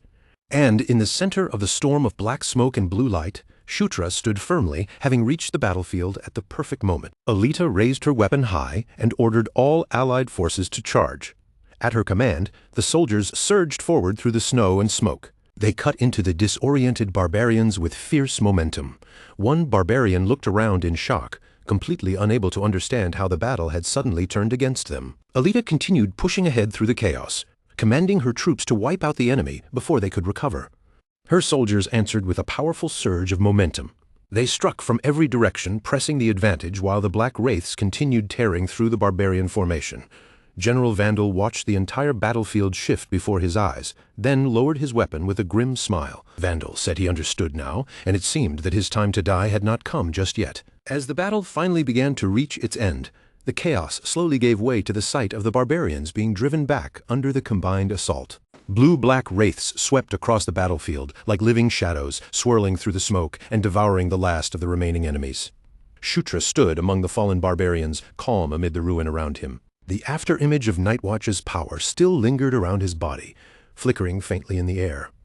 Felicia approached him through the battlefield and said it seemed like everything was finally close to being settled. Shutra thanked Felicia and told her she had done excellent work.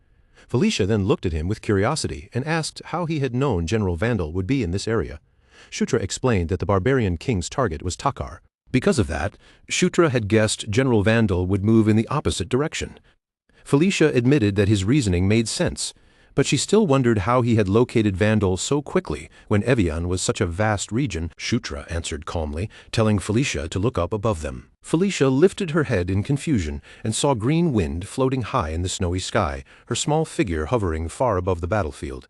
Green Wind looked down at them with a playful grin, clearly enjoying Felicia's reaction. Shutra explained that he had sent Green Wind higher into the sky in order to widen her detection range. He added that once he shared Green Wind's position, his minimap expanded by the same amount as well, which meant finding General Vandal's location had only been a matter of time.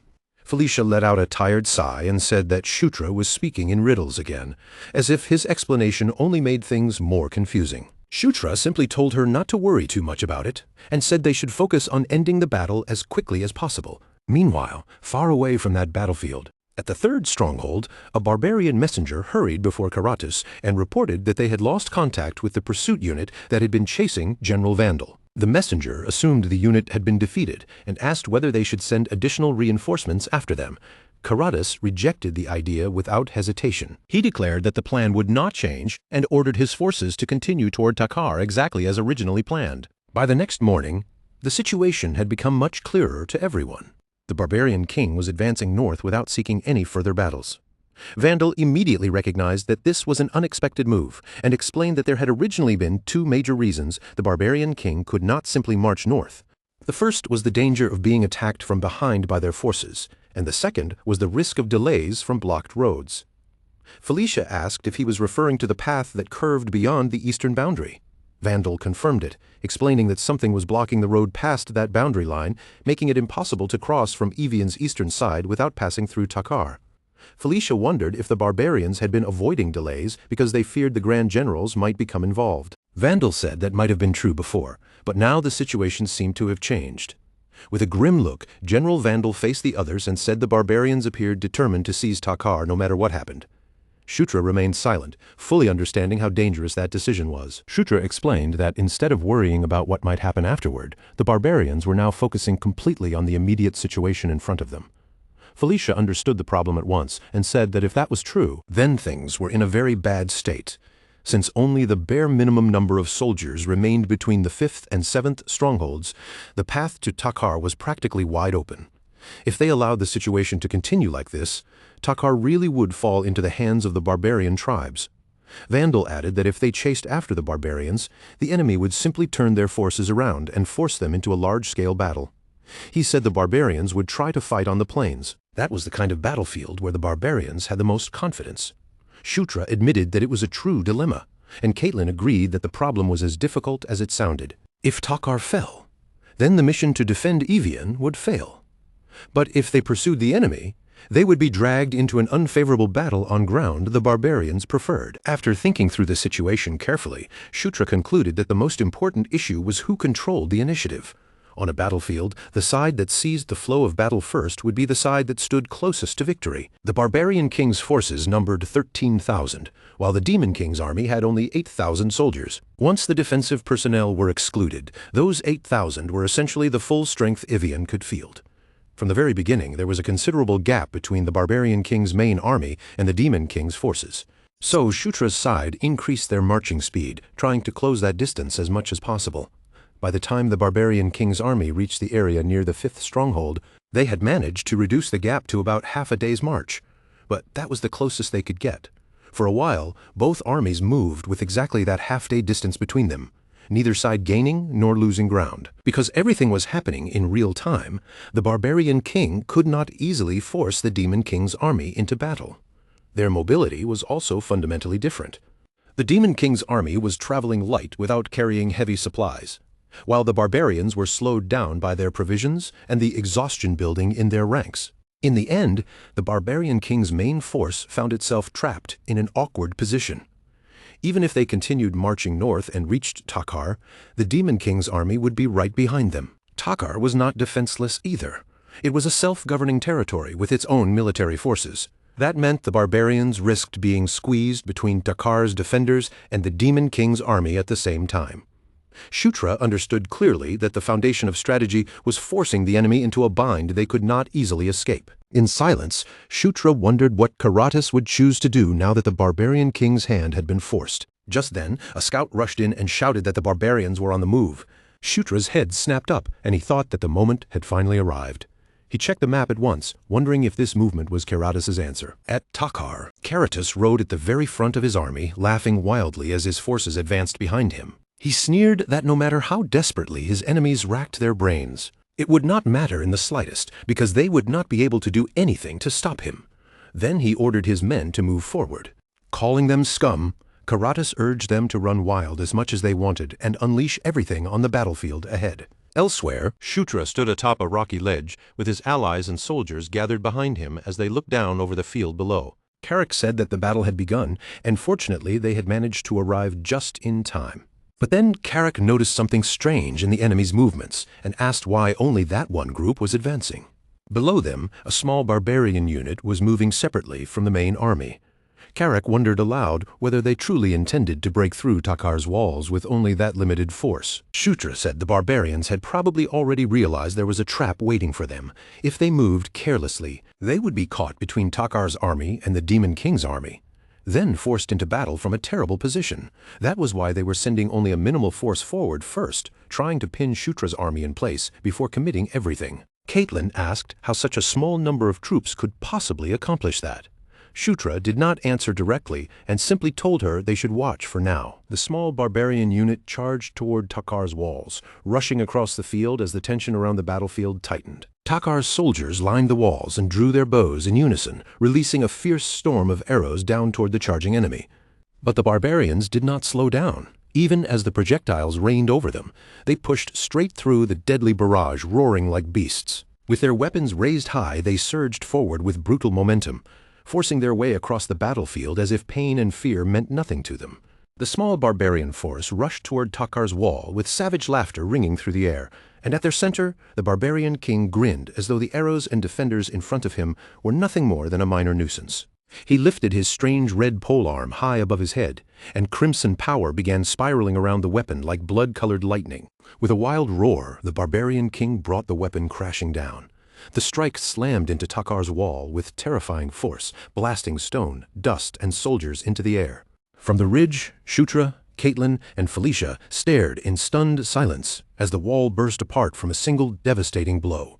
Takar's archers froze where they stood, unable to believe what had just happened, and one of them shakily asked what that attack had been. The barbarian warrior raised his weapon again and shouted for his men to kill everyone. His troops answered with savage cries and poured through the shattered opening in the wall. From their position on the ridge, Shutra's group watched the destruction unfold below. Caitlin muttered in disbelief, asking if that man had truly destroyed a castle wall with just one blow. But Shutra's expression darkened instead of easing. He said something felt wrong, because each barbarian seemed far stronger than they should have been. Their movements, their raw strength, and even the pressure coming from their bodies all felt unnatural.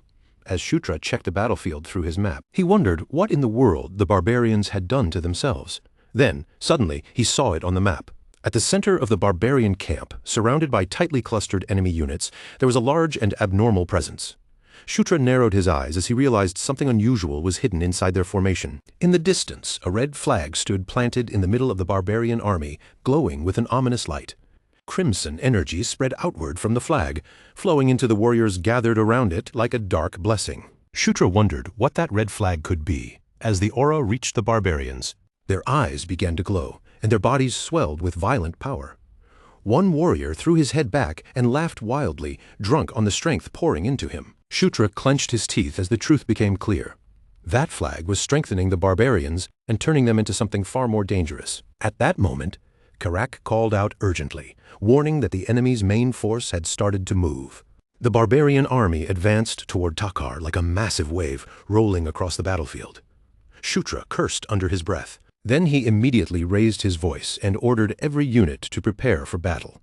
He declared that they absolutely could not allow the barbarians to cross into Takar. With that, Shutra commanded all forces to charge. Karak roared and rushed forward at the head of the allied troops. Karak swung his weapon with furious force as the Demon King's army collided with the barbarian front line.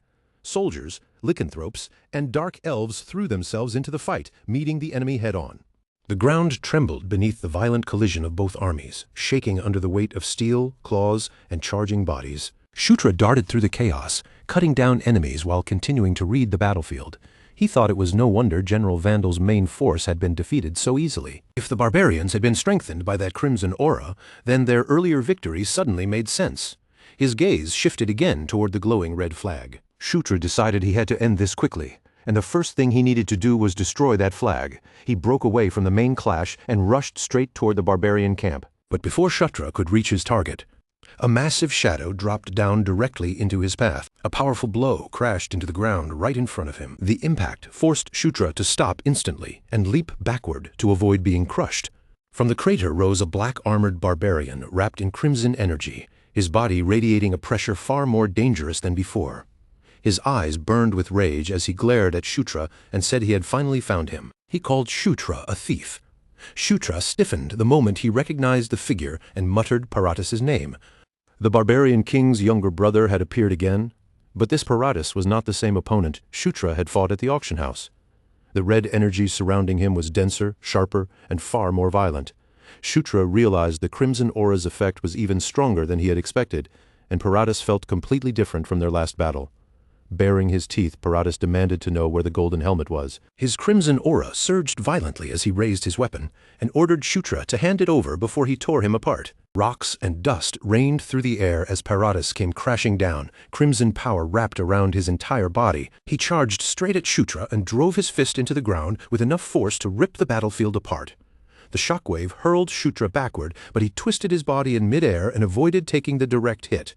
Paratus kept rushing forward, his red aura boiling around him like raging flames. Shutra slipped past the attack and struck back in the same motion, landing a sharp blow against Paratus's body. The hit connected cleanly, but Paratus barely reacted at all. Shutra's eyes widened as he wondered how Paratus had become so unbelievably tough. Paratus only grinned and shouted that the attack merely tickled. Then he swung again with brutal force. The counterattack sent Shutra flying through the air. Shutra flipped his body mid-flight and steadied himself with Green Wind's power. A floating green shield formed beneath Shutra's feet, solid enough to act like a platform, and he landed on it with his balance restored. His expression tightened as he admitted that this was seriously annoying. Paratus roared up at him in fury. He called Shutra a filthy rat and accused him of running away again, but Shutra suddenly vanished from Paratus's sight. Paratus looked around in confusion and muttered that Shutra was gone. A blue flash appeared behind Paratus. Shutra reappeared with cold eyes and asked who had said anything about running. He added that Paratus seemed to have forgotten how badly he had been beaten before. Shutra struck again, forcing Paratus to twist away from the blow. Their bodies crossed in a blur of blue and crimson aura. Each clash between them shook the ground, sending shockwaves through the battlefield as their battle intensified. Shutra used Green Wind's shield like a foothold in midair, kicking off the emerald barrier to glide forward, land, and launch himself again before Paratus could close the distance. For a brief instant, Paratus was swallowed by the green current swirling around him. But instead of freezing in fear or trying to escape, his mouth twisted into a grin, and a deep, rumbling laugh slipped out from his throat. Shutra caught that reaction right away. His eyes narrowed as he stared at Paratus, and he asked whether the barbarian was actually laughing in a moment like this.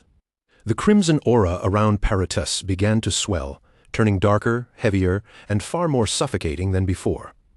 With that savage grin still on his face, he said that whatever happened back then belonged to the past, and the battle standing before them now was the present. Paratus declared that the person he was now could not even be scratched by attacks as weak as Shutra's.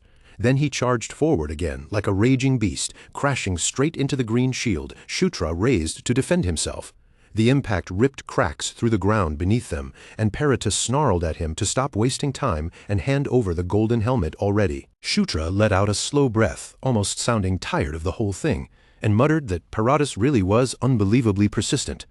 But the irritation on his face quickly faded, replaced by a calm, steady expression. Then Shutra told him that if Paratus wanted the helmet that badly, he was free to take it, assuming he actually could.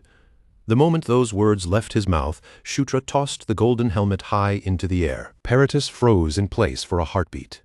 His gaze snapped upward and locked onto the shining helmet as it spun in the air, and he cried out that it really was the golden helmet. Greed and fury warped Paratus's expression at the same time.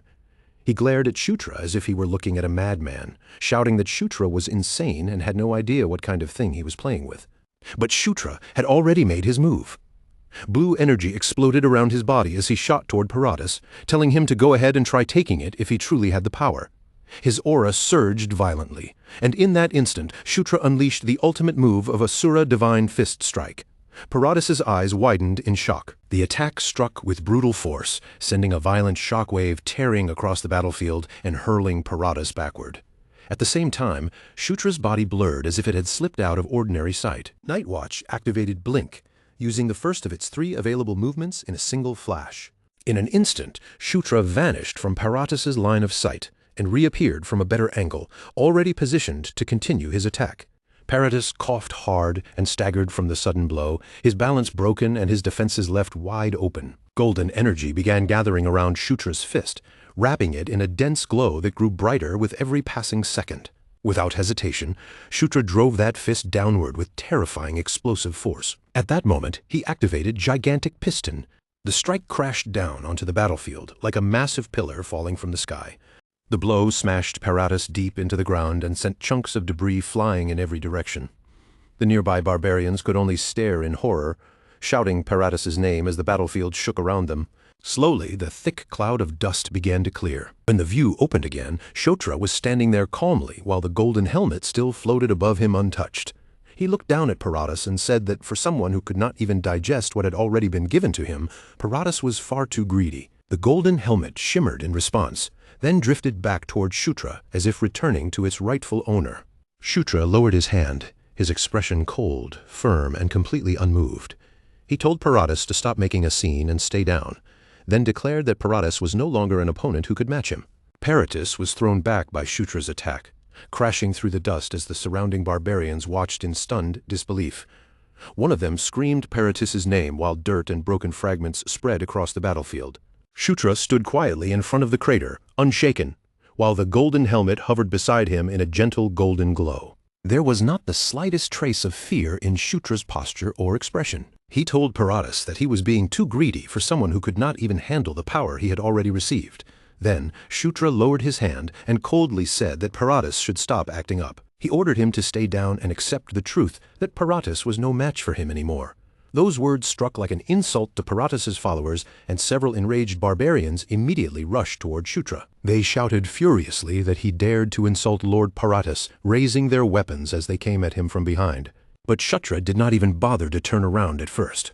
A sharp blue flash sliced through the battlefield, and Nightwatch activated Blink for the second time out of 3. Shutra disappeared from the barbarians' sight in an instant, slipping through their formation before they could even understand where he had gone. All that remained behind him was a streak of blue light cutting across the battlefield, and before the barbarians could react, Shutra appeared past them and said coldly that small fry like them should get out of his way. The enemies were blasted aside by the sudden movement, their bodies thrown off balance before they could mount any proper defense. Some of them staggered backward, barely managing to stay on their feet. Others collapsed outright, while the green shields formed by Greenwind flickered around Shutra as he pushed farther into the barbarian camp.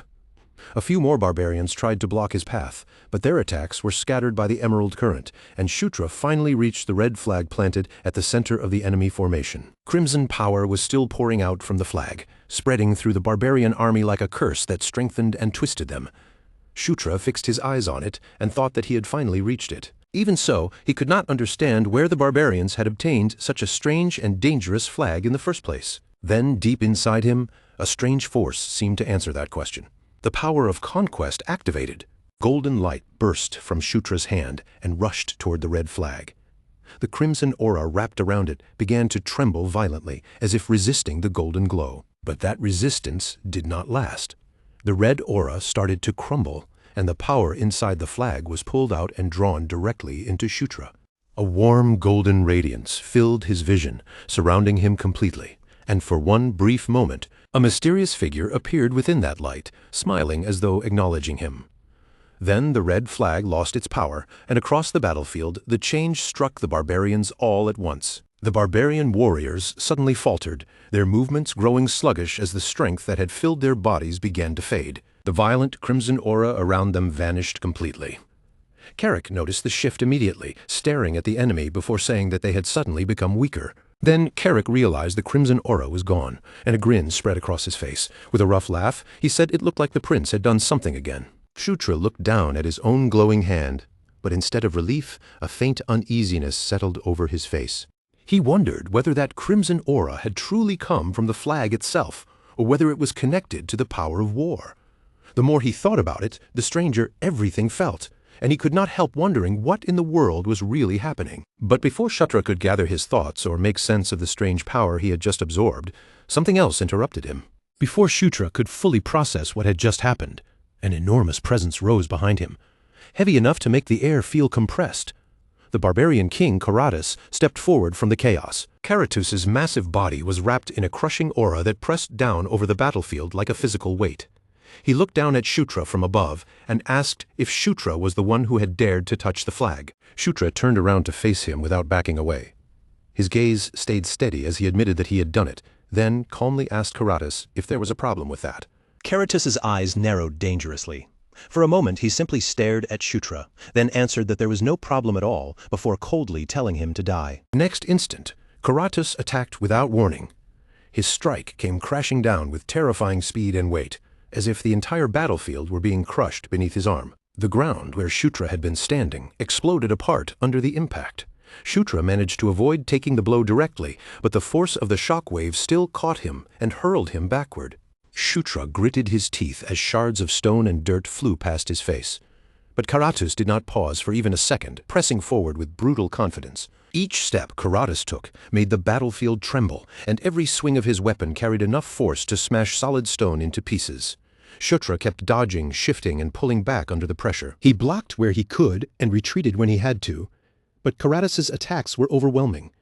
Shutra quickly realized that this terrifying destructive strength was exactly what one should expect from the barbarian king. One mistake would be enough to shatter his bones, and before Shutra could find an opening, Karatus charged at him again. Despite that giant frame, Karatus moved with a speed that made no sense for a body so massive. Shutra kicked off a platform formed by green wind and launched himself away, putting distance between them. The moment he landed, he pivoted sharply and drove himself back in for a counterattack. His fist struck Karatus with solid force, but the barbarian king barely even flinched from the impact. Then Karatus's aura swelled again, growing thicker and more violent around his huge body. He surged forward in a sudden rush and caught onto Shutra's movement before Shutra could fully slip away. With raw, overwhelming power, Karatus smashed straight through Shutra's defense. Shutra was thrown backward like a broken doll and crashed hard against the ground. Pain shot through his entire body as he forced himself up, one knee digging into the dirt while he tried to steady his balance. His breathing grew rough, and sweat slid down his face as he stared at the barbarian king in disbelief. The red flag had already lost its power, so Shutra could not understand why this fight still felt so difficult. He clenched his fist, wondering what was going on, because even without the crimson flag, Karatus was still standing there, wrapped in an oppressive red aura. Shutra watched him carefully, trying to figure out why the power of war was still radiating from Karatus's body, but Karatus did not give him time to think and made the first move. A violent shockwave ripped through the ground as Karatus's attack slammed down, sending sharp spikes of stone bursting upward from the battlefield. Shutra barely avoided the rising stone before Karatus came charging in like a wild beast, closing the distance with impossible speed. Karatus called Shutra pathetic as he raised his fist, the crimson aura around his massive body flaring even brighter. Shutra landed with his teeth clenched, fully aware now that this battle was nowhere near over. He told himself that it had to end there and braced for the next blow. Karatas brought his attack down with overwhelming force, and red energy erupted from the impact, tearing the battlefield apart. Shutra was blasted backward through smoke, dust, and flying debris, but he twisted his body in midair and dragged one foot hard against the ground to stop himself. A pained groan slipped from him as frustration tightened his expression. Even after everything that had happened, Karatas was still able to unleash that much strength. Karatas stood at the center of the raging dust with his mace in hand and said that Shutra had dodged it. A savage grin spread across his face as he admitted that Shutra was pretty quick. At the same time, Shutra recognized the weapon in Karatas's grip as the skull-crusher mace. Shutra stayed silent, keeping his eyes locked on the barbarian king's every movement. Karatas grinned wider and told him that he wanted to see just how long Shutra could keep running away. Then Karatas charged again, his red aura slicing through the air around him like a trail of blood-colored fire. The next blow came crashing down like a massive boulder falling from the sky. At that critical moment, Shutra activated Nightwatch's blink for the third and final time. A blue arc flashed across the battlefield, and Shutra vanished, just before Karatas's crushing strength could land on him. Karatus's mace smashed into empty ground, carving out a fresh crater with the force of the impact. He lifted his head with a growl, surprised and irritated that Shutra had slipped away from him again. Shutra reappeared at a distance, blue light still flickering around his body from the movement.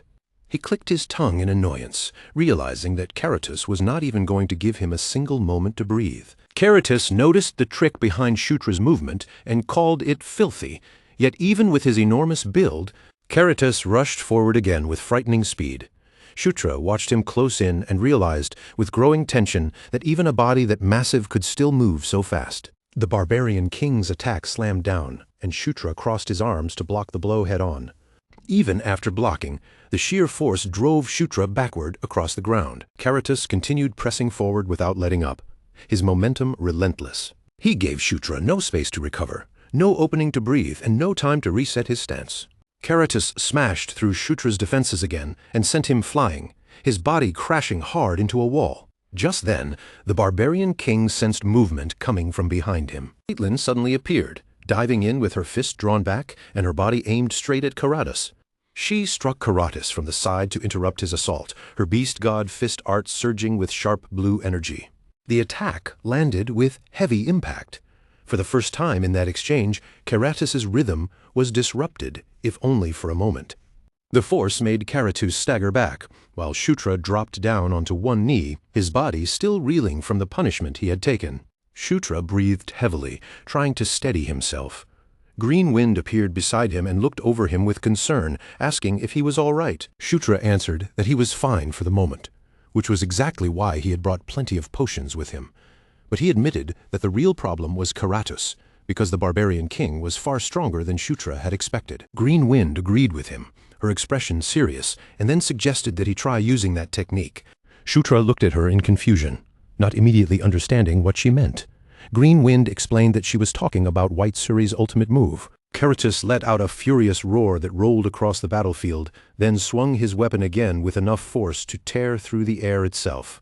In Shutra's hands, Green Wind's shield began to glow with a brilliant emerald light, its surface trembling as he braced himself for the incoming blow. Karatus glared at him through the storm of dust and power, demanding to know what Shutra thought he was trying to do. Shutra did not answer out loud. Instead, he tightened his grip and told himself that this was his one and only chance. If he wanted this to work, he had to face Karatas' attack directly and release his power at the perfect instant. Karatas charged straight toward him, his massive body barreling forward like a living avalanche. He mocked Shutra for believing that a shield like that could stop his attack. But Shutra planted his feet behind the glowing green barrier, the wind gathering tightly around him as his expression sharpened into complete focus. In that moment, Shutra remembered the warning he had heard about White Suri's ultimate move. It was not a technique that could be used recklessly. If handled incorrectly, it would put him in danger instead. But if it was used at the right time and in the right way, there was no technique more powerful. Karatas's mace descended from above, dragging a crushing wave of force down with it. At the very last instant, Shutra released the power he had been holding back. The shield erupted with fierce green light, blazing bright enough to swallow the space in front of him. The emerald shield met Karatus's attack head-on, and the collision exploded outward in a violent burst of pressure. Then Karatus's own strength rebounded back against him. The impact blasted his huge body backward, and the technique finally revealed itself as absolute domain. Karatus's eyes widened as the swirling force closed around him, clamping down over his massive body. For the first time, confusion crossed his face as he wondered what was happening and what kind of power had caught him. His muscles bulged and tightened as he tried to move, but his body would not obey. Shutra stood before him, breathing hard from the strain. Shutra admitted that it had been difficult, but at last he had managed to land a real hit. With absolute domain restraining Karatus in place, he seized the opening. Shutra rushed forward and struck with a reinforced blow, driving his fist straight into the barbarian king's body. The impact slammed deep, forcing the air from Karatus's lungs in a heavy burst. The giant grunted in pain as the green wind tightened around him, twisting like a vortex and dragging his body further into its grip. Shutra watched the technique take hold and realized that it had worked. For the first time in this fight, he had truly landed a clean attack. But that brief relief disappeared almost immediately. The strain suddenly tore back through his body, and Shutra gasped as something inside him went wrong. Caitlin noticed the change at once, her eyes widening as she called out to Shutra in alarm. Shutra coughed sharply and quickly realized what was happening. His aura was no longer flowing properly. His own power had gone into reflux, turning back against him before he could fully recover. Before Shutra could steady himself, Karatus's laughter cut through the battlefield. The barbarian king stood inside the storm as if he were enjoying every second of it. Crimson energy flared violently around Karatus as he declared that this was fun, truly fun. Then he activated his Conqueror's Haki and began moving again, even under the crushing pressure of absolute domain. Karatus closed the distance and forced Shutra backward through pure physical strength. Shutra's eyes narrowed as he cursed under his breath. The technique had not stopped Karatus completely. Karatus smiled savagely and said that he was impressed, because Shutra had actually managed to block his attack. Karatus asked whether Shutra had just used his own power against him, then grinned with anticipation, saying he looked forward to seeing what Shutra would show him next. Behind Karatus, the allied forces surged forward again with furious roars, their momentum rising as the battlefield erupted into chaos once more. Caitlin immediately stepped in, placing herself into the flow of battle. She told Shutra to focus on recovering for now, and said that she would handle Karatus herself. Without hesitation, Caitlin charged toward the enemy. Meanwhile, Shutra struggled to steady his breathing, pulled out a potion, and drank it down. He thought bitterly that this battle was seriously exhausting, and wondered what he was supposed to do if even absolute domain could not fully stop Karatus. Aura recovery had its limits, so Shutra knew he needed something else, something only he could do, even if it strengthened him by only a little. He told himself that he had to find a way to defeat Karatus. Green Wind appeared beside him, worry clear in her voice as she asked whether he was truly all right. But Shutra suddenly went still and stared at her. A thought flashed through his mind. Green Wind had originally been born from a fragment of the soul of Einkel the Watcher. Because of Green Wind, Shutra had become a dragoon and obtained the power of dragon genes. But was that really the full extent of it? Green Wind grew confused under his silent stare and asked why he was looking at her without answering. Shutra thought that even if Green Wind was only a fragment, there was no way her power ended there. After all, the dragon heart was the essence of an elder dragon, a being said to possess power close to that of a god. There was no reason such power would be limited to what he had already used. The answer rose clearly in Shutra's mind: dragon blood. Purple energy began coiling around him as the dragon genes activated. Shutra sensed a hidden power buried deep within himself, and in silence he called out to her by name, Einkel. The moment he called her that, Green Wind's expression changed completely. She pointed toward Shutra with a graceful motion, her presence suddenly becoming calm and otherworldly. In a voice that felt far deeper and more ancient than before, she told Shutra to conquer her completely. She commanded him to dominate, addressing him as the Knight of Conquest. At those words, the power of Watcher Einkel began to respond. The force Shutra had been unable to absorb before now spread through his body and soul, awakening within him as a dragoon. Green Wind surged around him in a luminous storm, wrapping his body in brilliant emerald light. Then Shutra opened his eyes again, and they shone with a new awakened power. The third aura heart awakened within him, Dragon Heart. Across the battlefield, the change could no longer be ignored. Karatis sensed the shift and turned toward Shutra in surprise.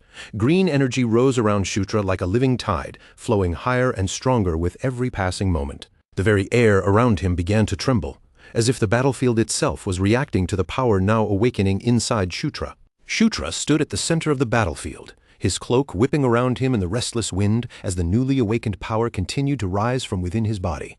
One message after another flashed through Shutra's mind, declaring that he had conquered the power of Watcher Einkel. A dragon heart had formed inside his body, his dragoon level had risen, and his mana control had increased as well. Then another notice followed immediately after, announcing that Shutra's overall level had gone up. Golden light wrapped around Shutra's body as he took a step forward. Caitlin stood beside him, carefully watching his condition after the sudden change. Shutra glanced toward her and thanked her for helping him, while Karatis stared from ahead with a startled look on his face. Shutra quickly thought back through the structure of his power. For some time now, the aura heart inside him had existed separately from his original core, and the moonlight core created after he absorbed the moonlight heart had also remained as its own distinct source of power. Caitlin was similar in that way, with two cores inside her body, her original core and the starlight core. But now Shutra had obtained a third aura heart, newly formed as the dragon heart. With that realization, Shutra understood that he could now circulate 5 aura hearts at once. Quietly, almost instinctively, he gave this new structure a name, the Pentacore. Caitlin heard those words and repeated them in confusion, her eyes shifting toward Shutra as if trying to understand what had just changed inside him. Karatis let out a low laugh, sounding more entertained than afraid. He looked at Shutra with sharpened interest and asked if Shutra had truly grown stronger in that single moment. Then crimson energy raged around Karatis once again as he charged forward, asking Shutra how it felt and declaring, with a savage grin, that war was fun. Shutra raised his fist in response, and golden light gathered around it, condensing tightly as he prepared to meet Karatus head-on. The moment Karatis attacked, Shutra stepped in and clashed with him directly. Their powers slammed together with a thunderous impact that shook the battlefield. The ground between them split apart from the force of the collision. Karatis laughed through the shockwave and admitted that Shutra had definitely become stronger. Shutra instantly shifted his stance, refusing to let the moment slip away, and launched the Beast God Fist art. Wild Wolf Fist Strike burst forward, carrying Shutra's movement into a sharper and more aggressive rhythm. His aura flowed more naturally than before, and the force of his attack drove Karatis backward across the battlefield. Karatis braced his huge body against the pressure.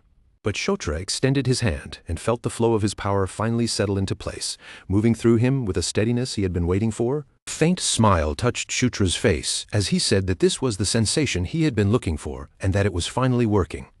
At that moment, the situation became much clearer. Karatis was stronger than General Vandal.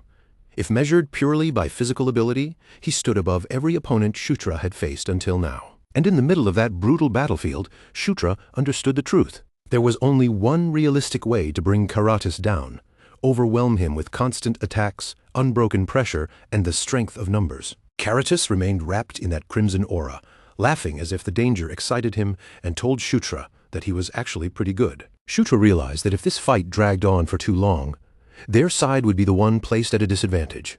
So he decided to push forward with everything they had from the very beginning. Raising his voice over the roar of battle, Shutra shouted for everyone to never back down. Then he gave the order for every unit to charge. The demon forces surged forward all at once, rushing into the battlefield with fierce momentum. Felicia led the assault from one side while Karak and the others advanced with the troops. Warriors crashed into barbarians, and the battle lines collided violently. Weapons flashed through the air, bodies slammed together, and the battlefield erupted into full chaos. Karatis swung his mace with monstrous strength, each movement carrying enough force to crush anything in its path. But Shutra darted in and out of range, striking quickly before retreating just far enough to avoid being destroyed by the counterblow. Caitlin joined from another angle, blue aura wrapping around her body as she moved in with sharp, fluid speed. She slipped past Karatis' guard and landed a heavy strike, forcing him to twist away from the blow. Karatis noticed the timing immediately and tried to counter. But before Karatis could properly respond, Shutra closed in at once. Caitlin recognized that her attack had worked. Even so, Karatis was already trying to adjust to their rhythm, watching their movements with dangerous focus. Shutra and Caitlin kept pressing him from different sides, attacking from shifting angles without giving him a stable target.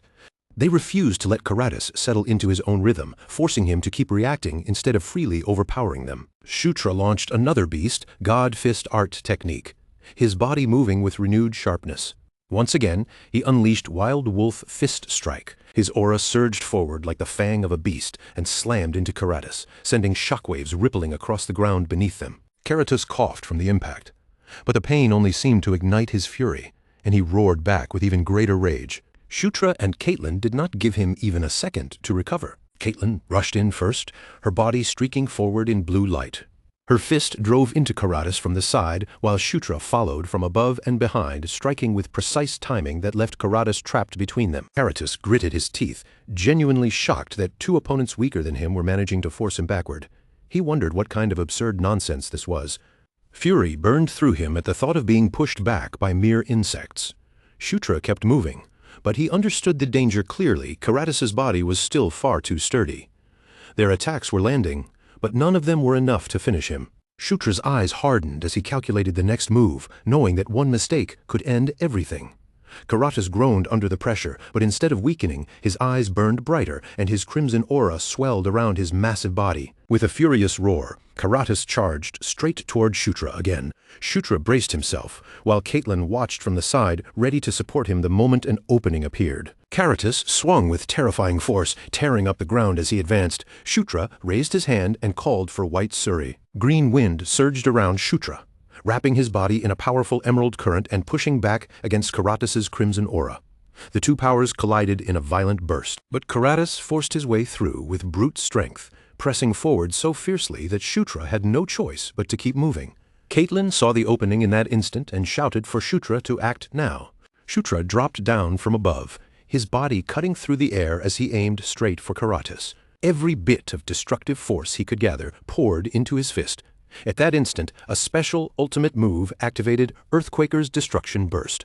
Red and black pressure erupted beneath Shutra as he came crashing down, compressing all of that devastating power into a single point aimed directly at Karatas. The moment the attack landed, the battlefield exploded. The ground shattered beneath the force, and broken rocks blasted outward in every direction.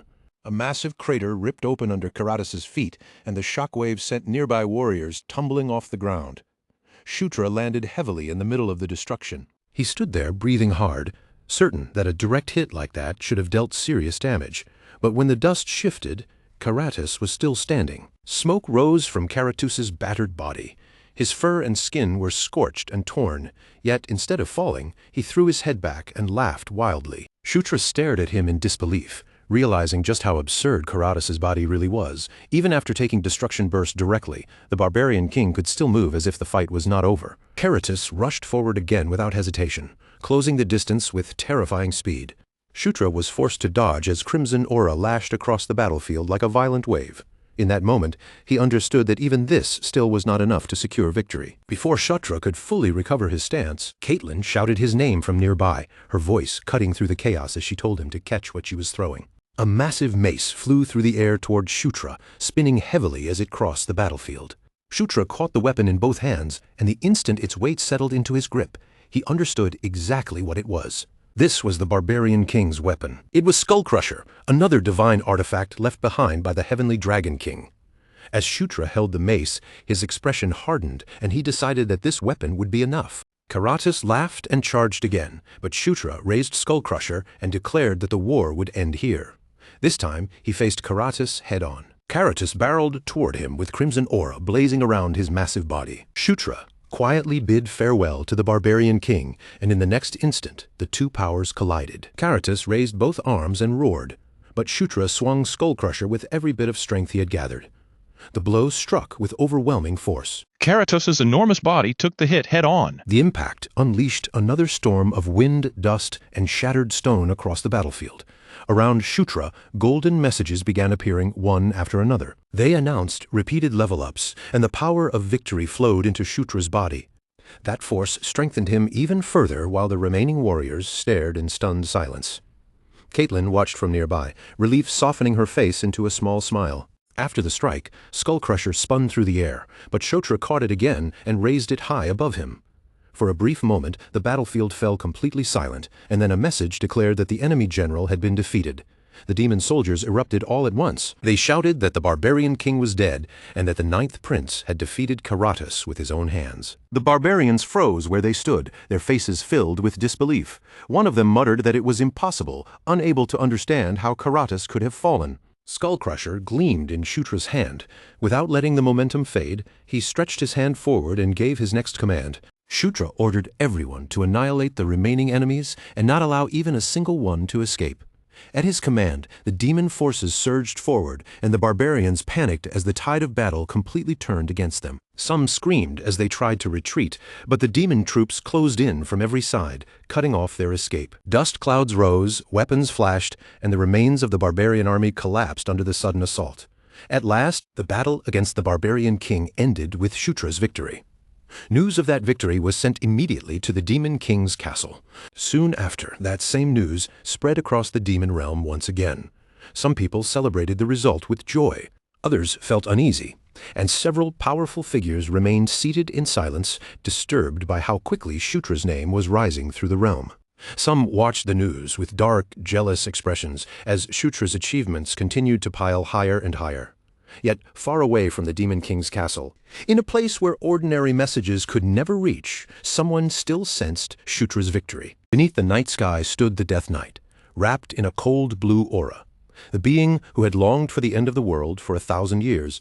He slowly raised his head. The blue flames around him stirred as he began listening to the voice of death.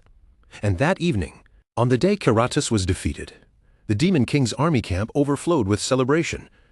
Soldiers laughed loudly around the fires. They lifted their mugs, shared drinks, and enjoyed a rare moment of peace after surviving such a brutal battle. The mood was warm, loose, and full of relief. Different demon tribes drank together around the campfires, their earlier tension giving way to victory and exhaustion. Near the camp, Shutra told everyone that they had worked hard all this time. Standing together with Felicia, Caitlin, and the others, he added that their mission had somehow ended well too. Someone told the prince that he had worked hard as well. Caitlin, her eyes shining with admiration, said that no matter how many times she thought about it, Shutra really was amazing. To her, defeating the barbarian king was an incredible achievement. Shutra scratched his head awkwardly and said it was nothing. He reminded them that it was not as if he had fought the battle alone. He added that if it had not been for everyone helping him, he definitely would not have won. Felicia smiled at him with a teasing look and asked if that was really so. Then Felicia stepped a little closer, holding out a soft pillow toward Shutra. She told him to try sleeping on it that night, explaining that even using it for just one day should be enough to help him recover. Shutra accepted the pillow with a confused expression, then looked down at it and asked if this was not the Lucid Dream Pillow. The Lucid Dream Pillow was a magical item that allowed its owner to dream whatever they wanted. It could be used once every 3 days and had a total limit of 10 uses. Shutra held the pillow with a bright expression, while Felicia smiled and said she knew he would understand exactly what kind of pillow it was. Shutra immediately replied that, of course, there was no chance Shutra would fail to recognize something this valuable. Felicia watched him closely, her gaze soft but clearly curious, and then asked whether he had already decided what kind of dream he wanted to experience. For a brief moment, Shutra simply went still, as if the question had caught him completely off guard. Only then did it strike him that he had never actually chosen one. If he sat down and seriously thought about it, there were naturally plenty of pleasant dreams he could imagine having. But as that thought passed through his mind, his expression slowly changed, his eyes grew sharper, and the answer became clear. What Shutra needed most right now was not comfort, but another chance to face the barbarian king. He wanted to fight Karatas again, one more time, with everything on the line. After all, a battle against the barbarian king would be the perfect form of training, the kind that could push his body and instincts to the limit. Shutra lifted his head and announced that he had decided what dream he wanted, but before he could finish speaking, Carrick suddenly reacted with alarm and hurriedly told him to wait. Carrick quickly warned him not to dream about him, saying that something like that would feel a little too strange. The moment those words left his mouth, both Felicia and Shutra shouted back in complete confusion. They demanded to know what kind of nonsense he was suddenly spouting. Just then, a voice from outside asked if it was all right to come in for a moment, and Caitlin turned her head in surprise as she recognized General Vandal. Vandal stepped into the camp, his huge red body still carrying the heavy atmosphere of the battlefield, as though the heat and pressure of combat had followed him inside. He said that he had something he needed to tell the ninth prince. Everyone welcomed him in, though one of them could not help asking whether his body was truly all right after the wounds he had taken. Vandal answered in a steady voice that for someone like him, an injury of that level would be completely healed after one solid night of sleep. Then his expression turned more serious, and he explained that he had come because there was a favor he wanted to ask.